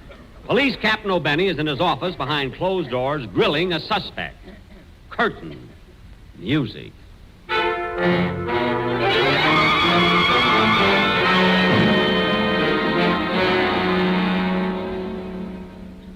Now listen, you. You're dealing with Captain O'Benny this time, and I want to warn you, anything you say will be held against you. Now, you're accused of robbing the post office, sticking up a train, stealing the Hammerstein diamonds, and then you boldly held up the First National Bank and killed the cashier. Now, confess. You did it, didn't you? No. Okay, you can go.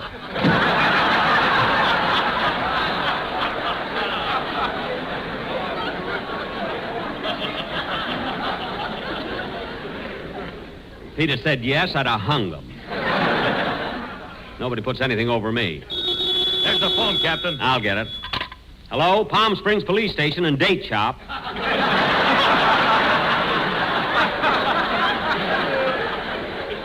Captain O'Benny speaking. What? Yes, we have some with the stuffing in the middle and the walnut on top. Oh, you want the walnuts in the middle and the stuffing on top? We're out of those. Try the City Hall. Goodbye. O'Hara's. Yes, Chief. You arrested 2 fellas last night. I want you to stop filling this jail with crooks. You understand? Well, I got to do something with them. During the height of the season, this jail is for tourists. I'm getting $12 a cell, American plan. You catch crooks during the summer. Morning, Chief. Hiya, man. How are things? A lot of drunks on my beat. A lot of drunks on my beat, too. Well, what do you know? Pickle beats. Cut it out, O'Hara's. I'll take it. Palm Springs Police Station and Date Shop. O'Benny speaking. Hello, Chiefy. This is Missy LaRue at the Lone Palm. Yes, yes. What is it, Miss LaRue? Oh, get a good grip on your badge. My husband has just been murdered. Oh, he has, eh? Do you know who murdered your husband? No. Have you got any ideas? Well, now that he's dead, yes.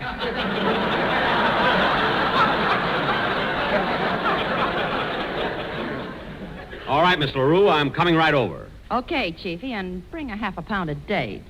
We always do. Goodbye. Come on, man. Mitzi LaRue's husband has been murdered, and I'm going to find out who did it, or my name ain't... I'll take it. Palm Springs Police Station and Date Shop. Captain O'Benny talking. Oh, Mr. Benny, I'm here with the owner, and you can have the house for $40,000. 40,000, eh? Well, I might be interested. However, I'd have to... Talk fast. The termites are spreading mayonnaise on the telephone. Well, that settles it. I don't want it. Goodbye. Now, come on, man. Let's go. And we'll find the murderer of Mitzi LaRue's husband, or my name ain't...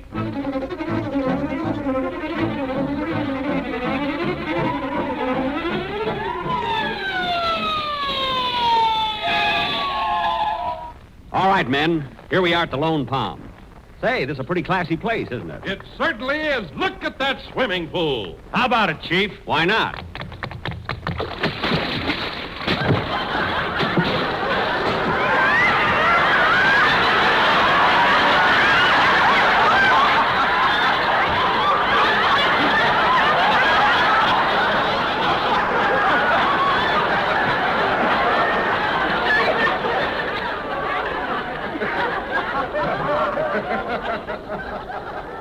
Oh, boy, that felt good.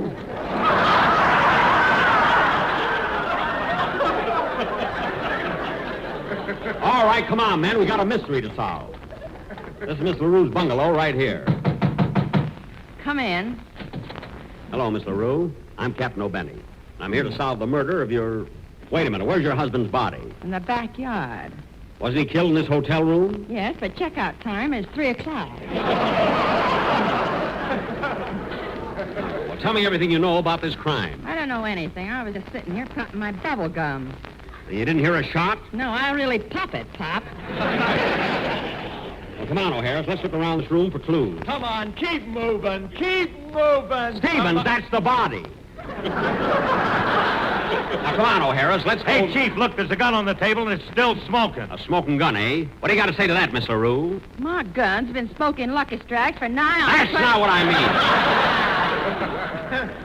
Now, listen, man. She's a pretty smart dame. So let's give her the... Hey, Chief! The doorknob's moving. There's someone in that closet. Where? Right there. You're right, Wilson. Stand back, everybody. We'll get him out of there. Now, come on. Come on out of that closet or I'll shoot. Don't shoot. It's me, Fulton. Oh, the real estate man. Are you the murderer? Well, what do you think I am with this knife in my hand? The man who came to dinner? Oh, then you're the one that killed Mitzi LaRue's husband. Yes, I did it. And I'm glad. All right, then come clean. Tell me, why did you do it? I'll tell you why. He was the toughest customer I ever had, that's why. I offered him a house for $70,000 and he didn't buy it. Then I came down to $60,000, he still said no. Then 50, then 40, then 30. And he kept saying no. Suddenly, something within me snapped. It was driving me mad. Mr. Fulton? I went crazy. So I took out my gun and let him have it. Bang, bang, bang, bang, bang. Mr. Fulton! I'm glad I did it. Glad I did it. And I'll do it again. I'll do it to anybody who refuses to buy a house. Mr. Fulton! I tried to sell you a house, didn't I?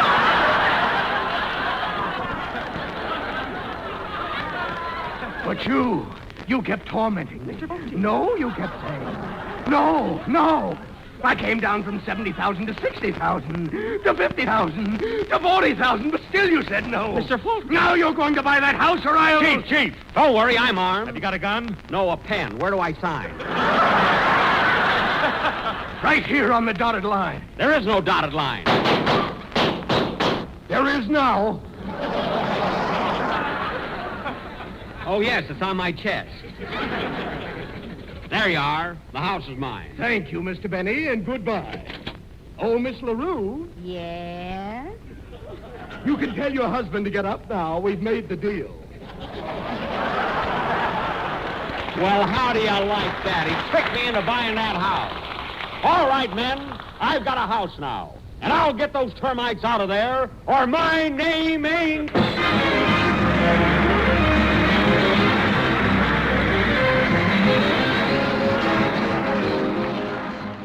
You know that house you just bought from me? Yes. Well, I can get you $200,000 for it. $200,000? Who in the world would pay that much? The termites. They're putting up $1 apiece. Well, let them have it. They've got most of it anyway. Good night, folks.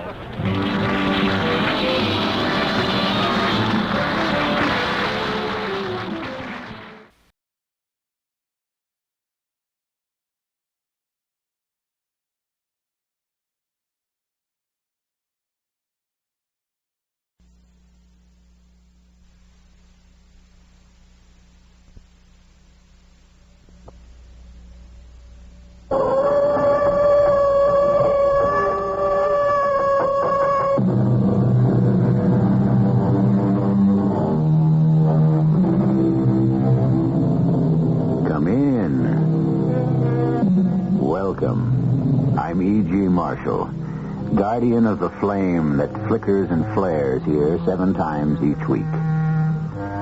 The incredibly sophisticated jet crashes. The absolutely safe luxury liner founders. The beautifully engineered bridge collapses. The reason can be picayune, almost paltry. The malfunction of a part that might cost all of 22 cents could destroy a machine worth millions. A simple but undetected mathematical error might insidiously multiply itself to a point where a magnificent structure suddenly becomes a heap of ruin and rubble. Or perhaps what we're talking about is beyond science. Our mystery drama, Fireball, was written especially for the Mystery Theater by Sam Dan and stars Kim Hunter. It is sponsored in part by Buick Motor Division. I'll be back shortly with Act 1.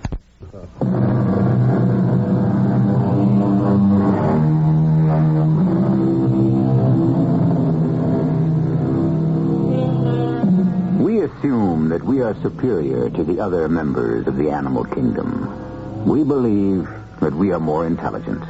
After all, look at what we can do. Certainly, animals can't read, write, build, manufacture. And if they can't, how does it happen that we can? We like to say that man is blessed with a divine spark. If this is true, that can only mean that God, or the gods, speak through us. And our works are expressions of their will. Benjamin Cantwell, or Big Ben, as he is known in industrial and government circles, comes home one evening. Louise? Is that you, Benjamin? Who are you expecting? I wasn't expecting you. Why not? You know perfectly well that days, even weeks go by without ever seeing you. Now, Louise, you know it's necessary for me I didn't say it wasn't necessary. Then why are you complaining? I wasn't aware that I was complaining. I merely stated a fact. Since you're not home more often than you are home, then your very presence is a surprise. Would you like me to begin all over again? I'll try to spend more time at home, but what I'm doing is important. The very fate of our country rests on it. I didn't say no. The fate of the entire free world. I'd like a little sympathy and understanding for my own wife. You can have all the sympathy and understanding you want. It's not my fault you're hardly ever home to collect it. Well, I'm home now. And it's only Friday. Don't tell me, we're actually going to spend a weekend together? You know, I couldn't wait to get home here to the country. Well, guests start to arrive tomorrow. Admiral Lawrence and his wife will be coming later tonight. And Senator Sullivan and his, I assume she's his wife. And here I thought we were going to have a quiet little weekend. Well, it won't be more than 8 or 10 all told. Thanks for telling me now.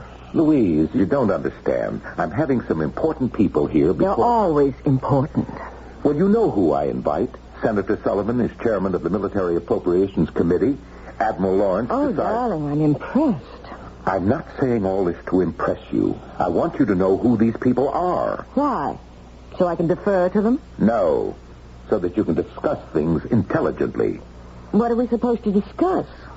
It's all top secret. Oh, I give up.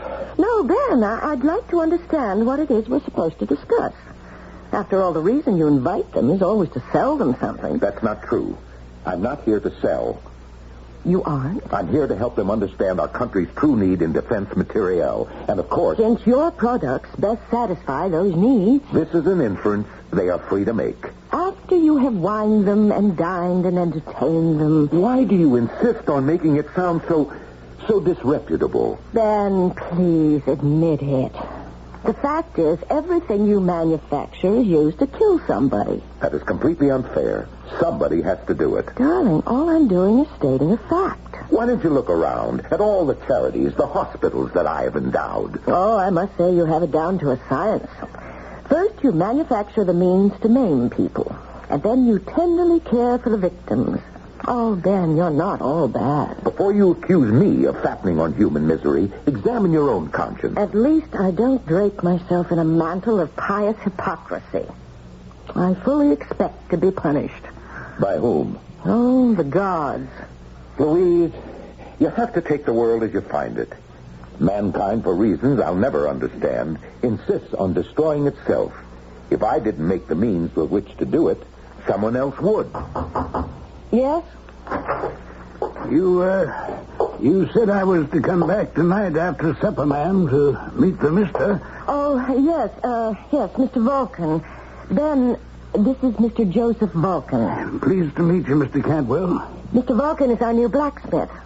Summers recommended him. Oh. And had you ever worked for Mr. Summers? No, sir. Dick Summers worked for me. Is that so? Well, you're a much younger man. Guess I'm older than I look. I taught Dick Summers the business. You taught old Dick Summers? Yep. And it was still a business in them days. Of course, motor cars had already been around a while and all them tractors. But there was still plenty of horses, like for deliveries in the town and work on the farm. But you look like such a young man. Well, these days there ain't much work. You can pick up some money getting connected with a racetrack or on a couple of estates like this one, where the rich folks have stables. Has my wife already discussed your pay and other arrangements? Yes, sir, Mr. Cantwell, and I find everything satisfactory. Very well. That'll be all. Thank you, Mr. Cantwell.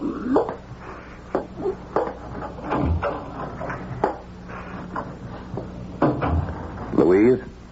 Yes? I want you to fire him. Ben, why? I want you to fire him.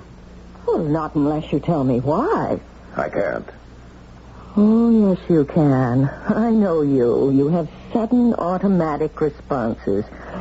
You're a creature of violent first impressions. What have you got against that man? I said I don't know. Something bothers you. Try to analyze it. Why? Isn't it enough that it bothers me? Tell me. All right. This is as good a reason as any. I don't like deformed people. But he's not. Well, obviously he's very lame. You see how he walks. You hear how he walks. Can this be your conscience? Suppose he's a veteran. And he was maimed by one of your instruments of destruction. For the last time, I am not ashamed of what I'm doing. It's work that is legitimate, necessary, and moral. It's sanctioned by the law. Why do you protest so much? Because I... Oh, forget it. Do you really want to know why I hired him? I hired this one because of his name. His name? Yes. It was just too delicious to resist. His name is Vulcan. Vulcan? Vulcan was one of the ancient gods, the god of fire. He was actually a blacksmith. He made all the weapons for the other gods. Are you sure you're all right? I think he was married to Venus. Now, Louise, what kind of The marriage nonsense... didn't work. She was always cheating on him. All right. All right, you've had your little joke. Let him catch up with whatever shoeing he has to do, and then let him go. Good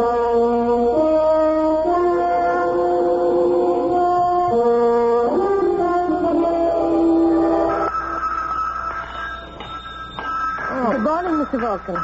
Oh, morning, Miss Cantwell. How long have you been doing this, Mr. Vulcan? Oh, a long time. They've always been Smiths. Did you know the ancient god Vulcan was a blacksmith? No, ma'am. I never was much on all them heathen gods. And you never heard of Vulcan? I thought there might be a relationship. No, ma'am. I can't say that I know of any. Mr. Vulcan, may I ask you a question? Well, you go right ahead, ma'am. How did you happen to become lame? Oh, I don't know. You don't? No, ma'am. Oh, I'm sorry. I didn't mean to pry. It's all right, ma'am. I understand my father dropped me when I was a small baby or something like that. Mr. Cantwell, as you may know, has endowed a great many hospitals and medical research centers. Oh, I've made the rounds of all of them, ma'am, and the verdict is this is how I have to be for the rest of my life. Well, if there's a breakthrough somehow, then you will be able to benefit. We'll see to that. Oh, thank you. I must say, you and Mr. Cantwell are the best folks I ever worked for.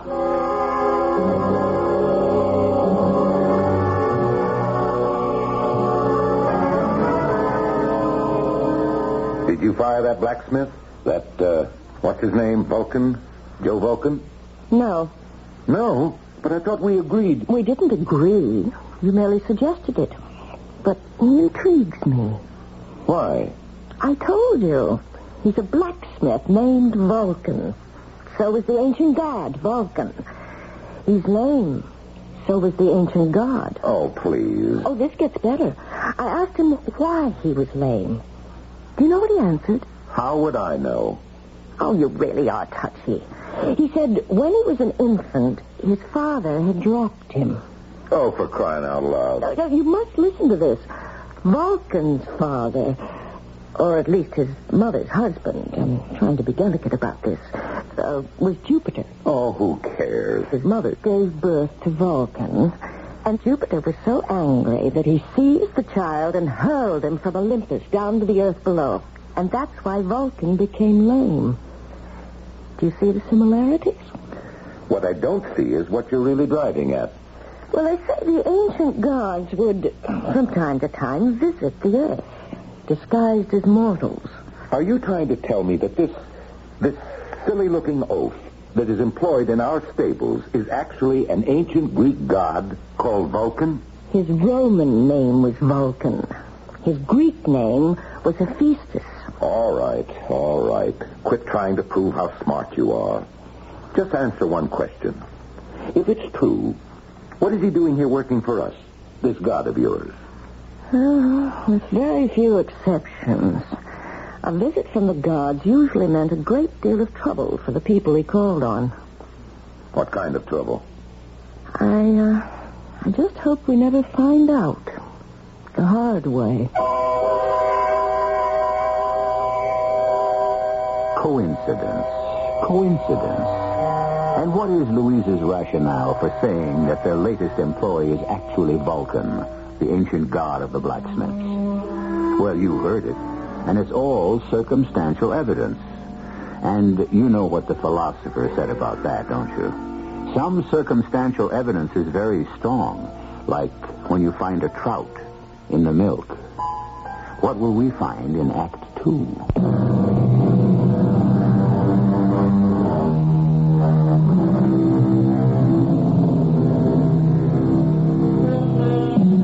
Every time something is made by man, every time man works a raw material into a finished product, every time man transforms nature from a work of God into a work of his own, man approaches something that is divine. For man is now doing what only God, or the gods, could do originally, and that is create. However, sometimes man being man, and nothing really more, lets all of this creativity get out of hand.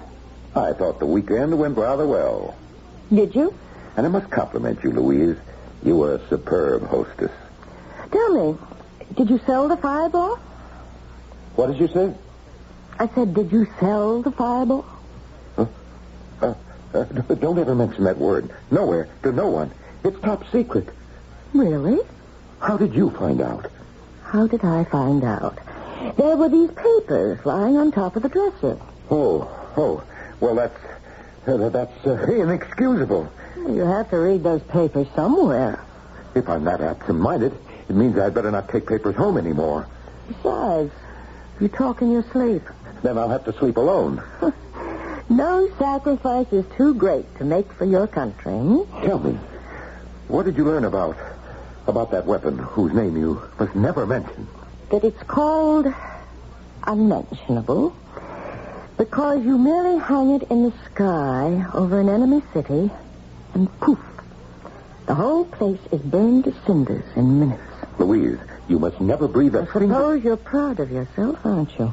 Louise, I will not get into this argument again. Would you rather other countries had it and we didn't? Oh, why don't we chuck the whole thing, Ben, and just enjoy life from now on? It's easy enough for you to say that, but I have responsibilities. You are now going to give me what I have classified as speech number 16B. Louise, listen to me. We have just developed the thing in the lab. If it's so hush-hush, and I know too much now, why tell me more? I have to tell someone. We can do it. We can make this thing, but we don't know why. What do you mean? You don't know why? We don't know why it should work. All we know is we can make it. So what's the problem? Well, there isn't any problem. Then why do you sound so upset? Because I feel maybe we shouldn't turn this thing out. This time we may have blundered into something that's more than just a discovery. This thing is part of the process of how matter itself was created. It's almost something beyond the capability of human understanding. Then drop it. Drop it? Yes. Put a stop to the project. Forget it ever existed. You're crazy. I'm crazy? Did you hear what you were just telling me? Well, sometimes I just have to talk. But you never spoke like that before. Maybe it's because I had a crazy dream. Aren't you the one who says you never dream? In the ordinary way, I don't. It's your fault. You have a dream, and it's my fault. Yes, because you've been filling my head with that nonsense. What nonsense? About Vulcan. What are you talking about? You know, Vulcan, the ancient god of fire. I see. I'm to blame. Well, aren't you? No. And I can prove it. When you saw Joe Vulcan for the very first time, you instinctively reacted against him before you even knew who he was. Well? Well, as some people, you dislike at sight. That's all. You didn't need me to be afraid of him. I'm not afraid of him. I just don't like him. And I insist that you fire him. Well, if that's how you feel about it, why don't you just go down to the stables and fire him yourself? All right, I will.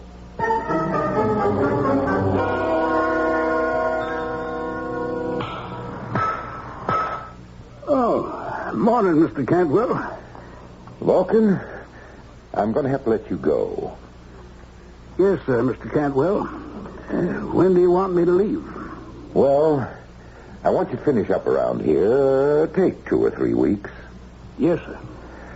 Vulcan, I don't want you to feel badly. No, sir. It's nothing personal. You can see that for yourself. We don't require a full-time blacksmith. That's true. And if you need references for your next job... I don't think there's going to be another job. Oh, don't say that. Good men are hard to find, especially in the kind of work you do. No, sir. I think I'll quit roaming all around the country. You may have done me a favor. A favor? Yes, sir. I don't spend nearly enough time with my wife. Oh. She's a beautiful woman. Really? I know what you're thinking.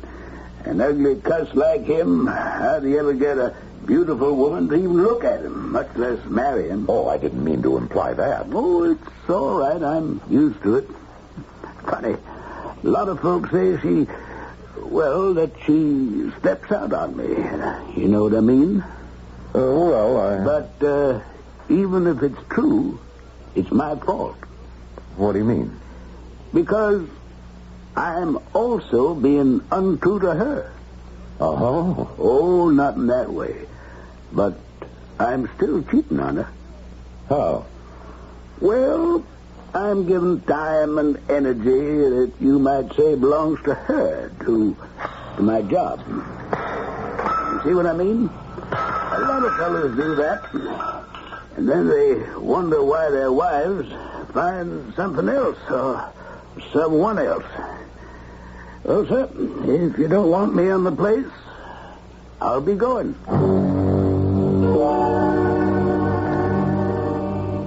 So you did it. It's economically unfeasible to have a full-time blacksmith. The real reason you fired him is because you're afraid of him. Afraid? Louise, have you ever had a conversation with this man? Of course. I've spoken to him. I mean a sustained conversation. Well, This is the most frightened, timid milquetoast. He's quiet. I'll admit that. And you thought he was one of the ancient gods? I said it was possible. Never. They were men. I mean, beings of strength. He's so ineffectual. I'll tell you what would amuse you. He said, maybe being fired wouldn't be the worst thing. It would give him more time to spend with his wife. Why, isn't that a sensible statement? And it turns out he has a beautiful wife. Just like Vulcan. And maybe it would cure her from, as he put it, stepping out on him. Vulcan's wife was Venus. She certainly had her affairs. Maybe she still does. Who can say that these gods are dead? Or that they even existed? Dan, you can say what you like. I still believe he is the ancient god Vulcan. And that he chose to visit our house. Why? To get you to do something. Like what? I don't know. Then why didn't he come out with it? Maybe he did. Maybe you just didn't want to understand. If he's a god, why does he have to beat about the bush? Why not just hurl a thunderbolt or something? And say, do it my way, or else. Because a god wants things to happen, not by threats, but through enlightenment. The thunderbolts are only a last resort. What am I supposed to be enlightened about? I don't know. What's bothering you?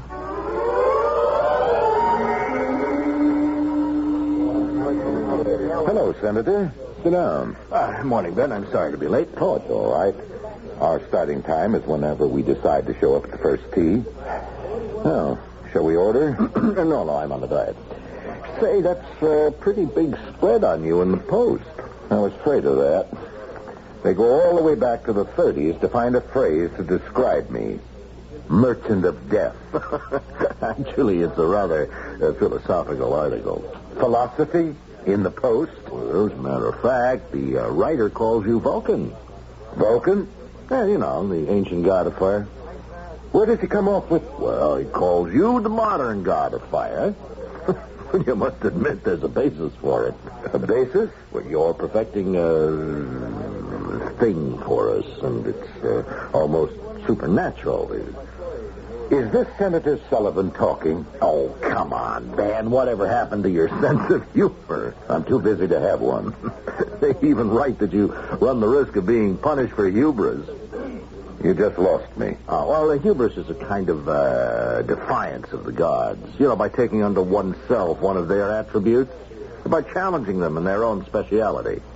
Is that a fact? Oh, yes. There was a girl named Arachne in ancient Greece. Now, she claimed she was the finest weaver in the world. This annoyed the goddess Athena no end. I can't believe this conversation. Well, you see, Athena held a distinction for herself. So, poor Arachne, for her hubris, was punished. Now, do you know how? I can't even begin to imagine. She was turned into a spider. Am I going to be turned into a spider, too? Well, you haven't annoyed Athena. Your problem is with Vulcan. Oh, I see. And since you've set yourself up as a master of fire, he just might decide to have at you that way. Need I tell you, I am terrified. Oh, and also on personal level, you may have affronted him. What did I do now? Well, he was married to the most beautiful of all women, Venus, and your wife... Oh, come on. She's a good-looking woman, but... No, don't say that. Louise is beautiful. You know what I think? You're trying to psych me. You have to have an edge, but it won't do any good, Senator. I'll still beat you on the course today.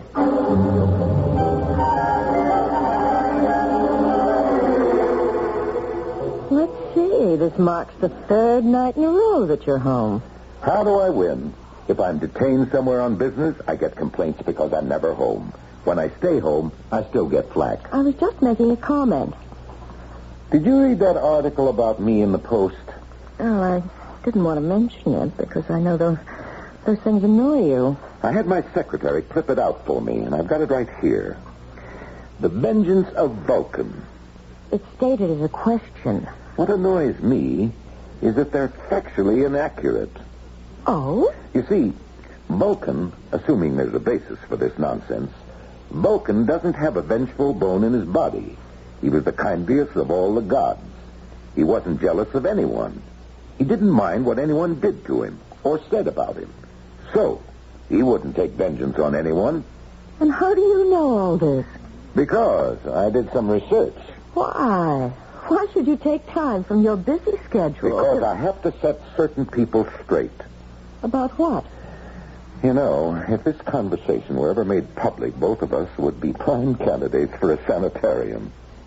Well, so, even if I did have the hubris to offend Vulcan, he wouldn't do anything about it anyway. Oh. Well. Now, do you feel better? Who says I'm feeling badly to begin with? Oh, I'll get it. No, I'm right here. Hey, guess who? Senator. Hello, Ben. I'd know your voice anywhere. Ben, I just called to let you know that you can expect to have clear sailing in the Senate committee tomorrow. That's great. Yes. Well, I thought you'd like to hear that. I certainly do appreciate it. Yeah, well, I'm glad. Goodbye, Ben. Goodbye. That's funny. What is? The senator. He called to tell me about the committee hearings. Well, doesn't he usually? Except this morning at the club. I told him I'd be out of town. Maybe he forgot. He hasn't forgotten anything since the day he was born. No, he thought I wouldn't be home tonight. And that's why he called.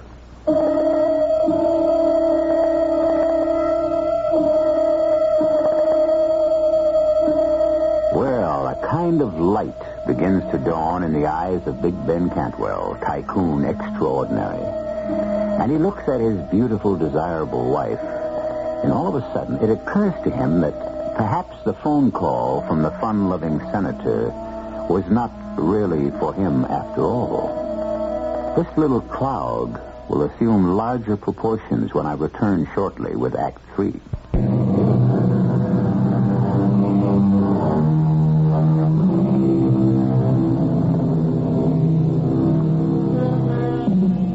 Are we playthings of the gods? Probably. How else can you explain the absolute madness of the world we live in? There was an ancient god named Vulcan, god of the forge and flame. And like his fellows, he likes to walk the earth. That is, according to legend. Well, don't laugh at legends. You can never tell when you might need one. It's quite possible Senator Sullivan wasn't calling me at all. Oh, really? He may have been calling you. Me? Whatever for? What reason does he have to call any woman? I wouldn't know. Louise, what is there between you and the senator? I consider that question an insult. Are you part of the senator's collection? Another scalp that hangs from his belt? Another notch on his gun? I'm afraid you'll have to remain forever in suspense. Is this why I get such favorable treatment from the committee? Now, you listen to me, Louise. You listen to me, Ben. For 15 years, we've been little more than strangers. That's not true. How often have we seen each other? I've been busy. And I've been busy, too. With what? With whom? I don't think that's your business. You're my wife, and I'm your husband. It's been a long time since we took those roles seriously. What is there between you and Senator Sullivan?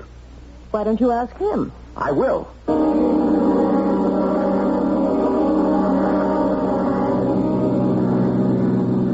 Everybody's probably laughing at me while my back is turned. She's stepping out. Stepping out. Oh, listen to me. I'm talking like that idiot Joe Vulcan. But who am I to call him an idiot? I'm in the same boat. We both wear the same hat. Look out! Look out! What were you doing, you idiot? Look out!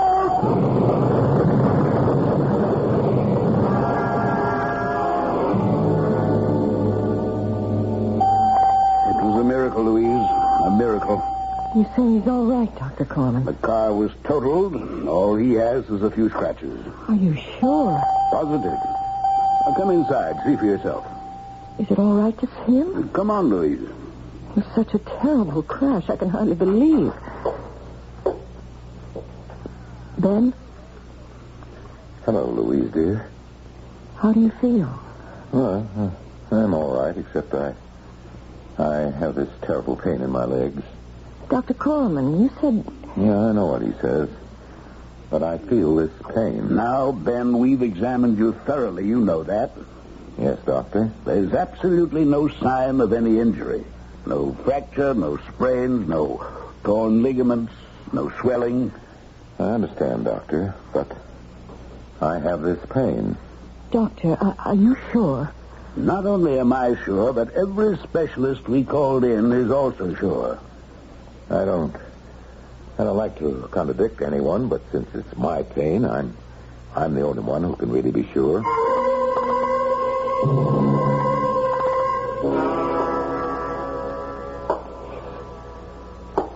Louise.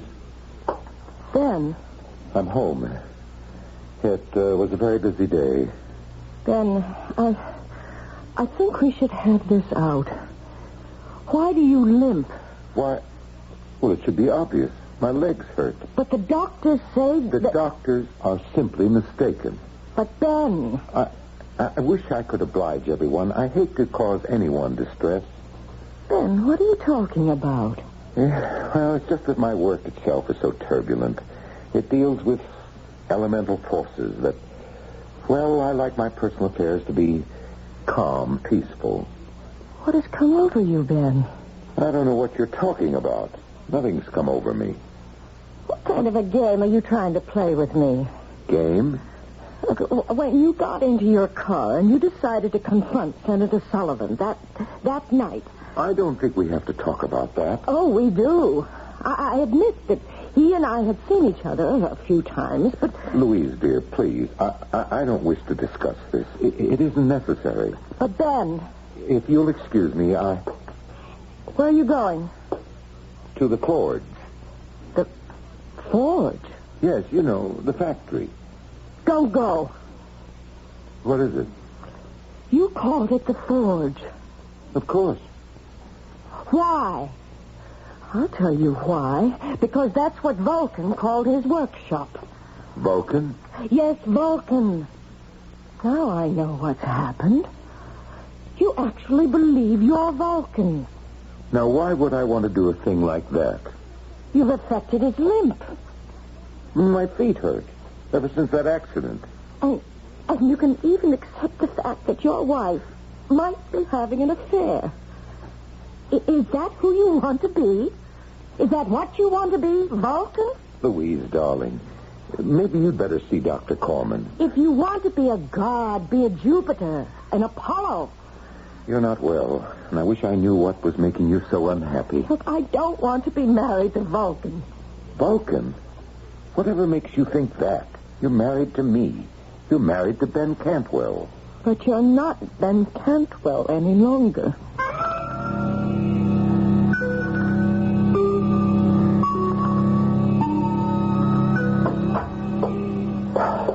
Well, I got here as quickly as I could, sir, but there was all this traffic. I'm sorry to spoil your holiday, Louis. No, that's all right. But I feel this is the day we can finish. Finish? Yes, Louis. Today, here, now. On Fireball, sir? Is everything set in the firing room? Yes, sir, but... What's the problem? Oh, I thought we'd agreed to abandon the project. Why? Because it was really beyond our capability, our human capability to control. The final formula, there is no known mathematics to express it. And furthermore, we can't even conceive the formula. We can't? Here, I'll start the computer.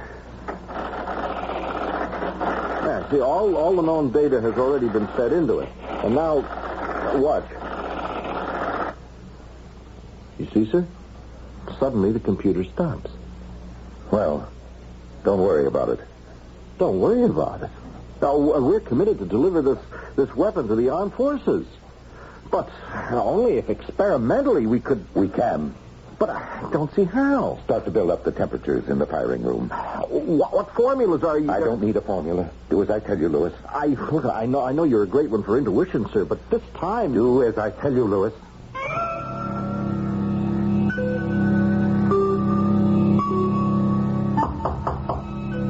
Come in. Afternoon, Miss Cantwell. Oh, it's you, Mr. Vulcan. Yes, ma'am. Mr. Cantwell said to take a couple of 3 weeks to get all the work done around the stables. Well, it's finished. You're leaving us, are you? Yes, ma'am. Come to say goodbye. Well, good luck, Mr. Vulcan. I wish you the best. Thank you, ma'am. Same to you. Goodbye. Wait. Well, what is it, ma'am? Who are you? Well, I'm just Joe Vulcan. That's not true. You are the god, Vulcan. Who? That just ain't true. That's right. It's not true anymore. But it was true, and I can prove it. Prove what, Miss Cantwell? I can prove it by something you just did. Well, what did I do? Come with me. Please, come with me.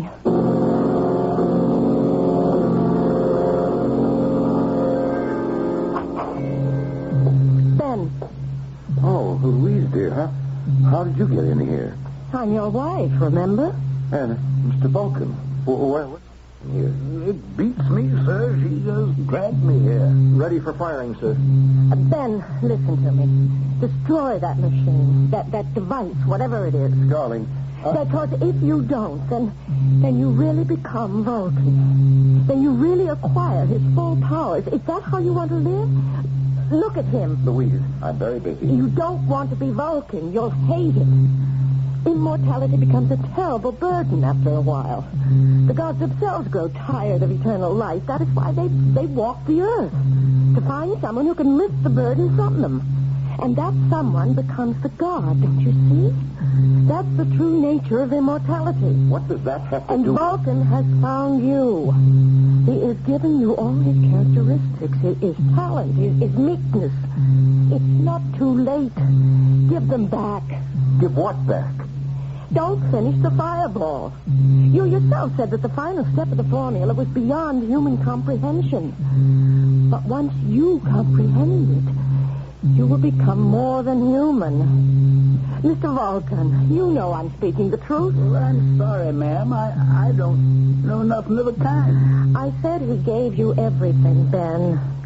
Mr. Vulcan, please walk to the door. But why? Walk to the door, please. Stop. See, Ben? See? What do you want me to see? He doesn't limp anymore. His walk is normal. How do you account for that, Mr. Vulcan? Oh, I guess it's a miracle, huh? I said he gave you everything, Ben. He even gave you his limp. Ready for firing, sir. Throw on the A switch. The B switch. No, don't. You don't want to be Vulcan. Now, my dear. If you're to live like Vulcan, I'll have to live like Venus. I don't want that. Will you want me to flaunt other men in your face? The senator, the admiral, even your assistant here. Louise. I'll do it, because I won't be able to help myself. And you won't be able to stand it. You'll prowl the earth to find someone to take your place. Sir, if we don't fire now. Ready. Don't, Ben. Then you'll know too much. You'll become the god who knows too much. Vulcan. And that's why he limps and staggers. It's not the injury to his feet. It's the weight of knowledge he must carry. He knows more than any of them. He knows how to make and build. Oh, turn off that switch. Turn it off, Ben. You heard her, Louis. Turn off the switch. Ben. I turned them off, but nothing happened. The reaction could have gone too far. We can be destroyed in here, sir. The whole world can be destroyed. What are we going to do? I don't know. As I said, it's beyond human comprehension. Maybe it'll just stop itself. Mr. Vulcan, please, stop it. What are you talking to him for? You know why. Mr. Vulcan. What's the matter? My legs, I can hardly stand straight. My legs hit me again. Listen, it stopped. I guess you were right, Mr. Cantwell. It just stopped by itself. We could never understand it. Thank you, Mr. Vulcan. And I think I'd best be leaving. Ben, look. He's limping again. And look at you. You're standing straight.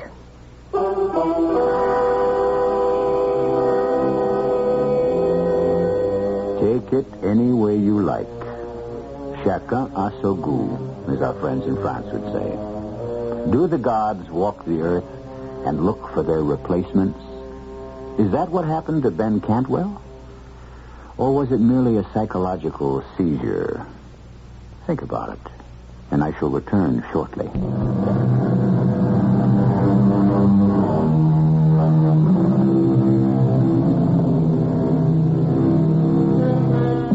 The gap narrows. Our ancestors looked upon the gods as supernatural beings who knew everything. But now, we are starting to do what only the gods themselves could do. Little by little, we seem to be stripping the veil away from all the mysteries of life and death. And so, some say, the gap narrows. But is this also human frailty? Outward appearances to the contrary notwithstanding, is the gap really widening? In any event, let there be no gap at all between you and us here, 7 times each week. Our cast included Kim Hunter, Hugh Marlowe, Earl Hammond, and Guy Sorrell. The entire production was under the direction of Hyman Brown. This is E.G. Marshall inviting you to return to our Mystery Theater for another adventure in the macabre. Until next time, pleasant dreams.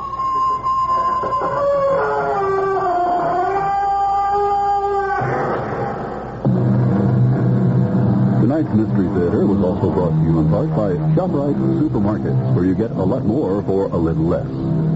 The preceding program was furnished by CBS Radio.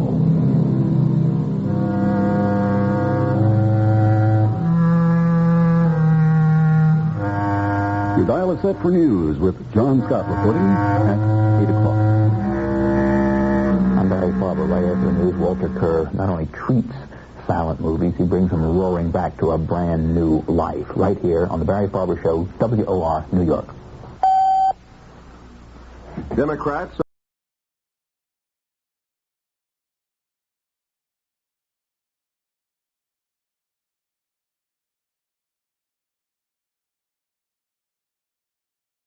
This is Chesterton Radio, your home for podcasts of works by G.K. Chesterton, plus drama, comedy, mystery, science fiction, big bands, and much more. The soundtrack to your Chesterton day at chestertonradio.com. This is chestertonradio.com. This is Chesterton Radio, the true, good, and beautiful at chestertonradio.com.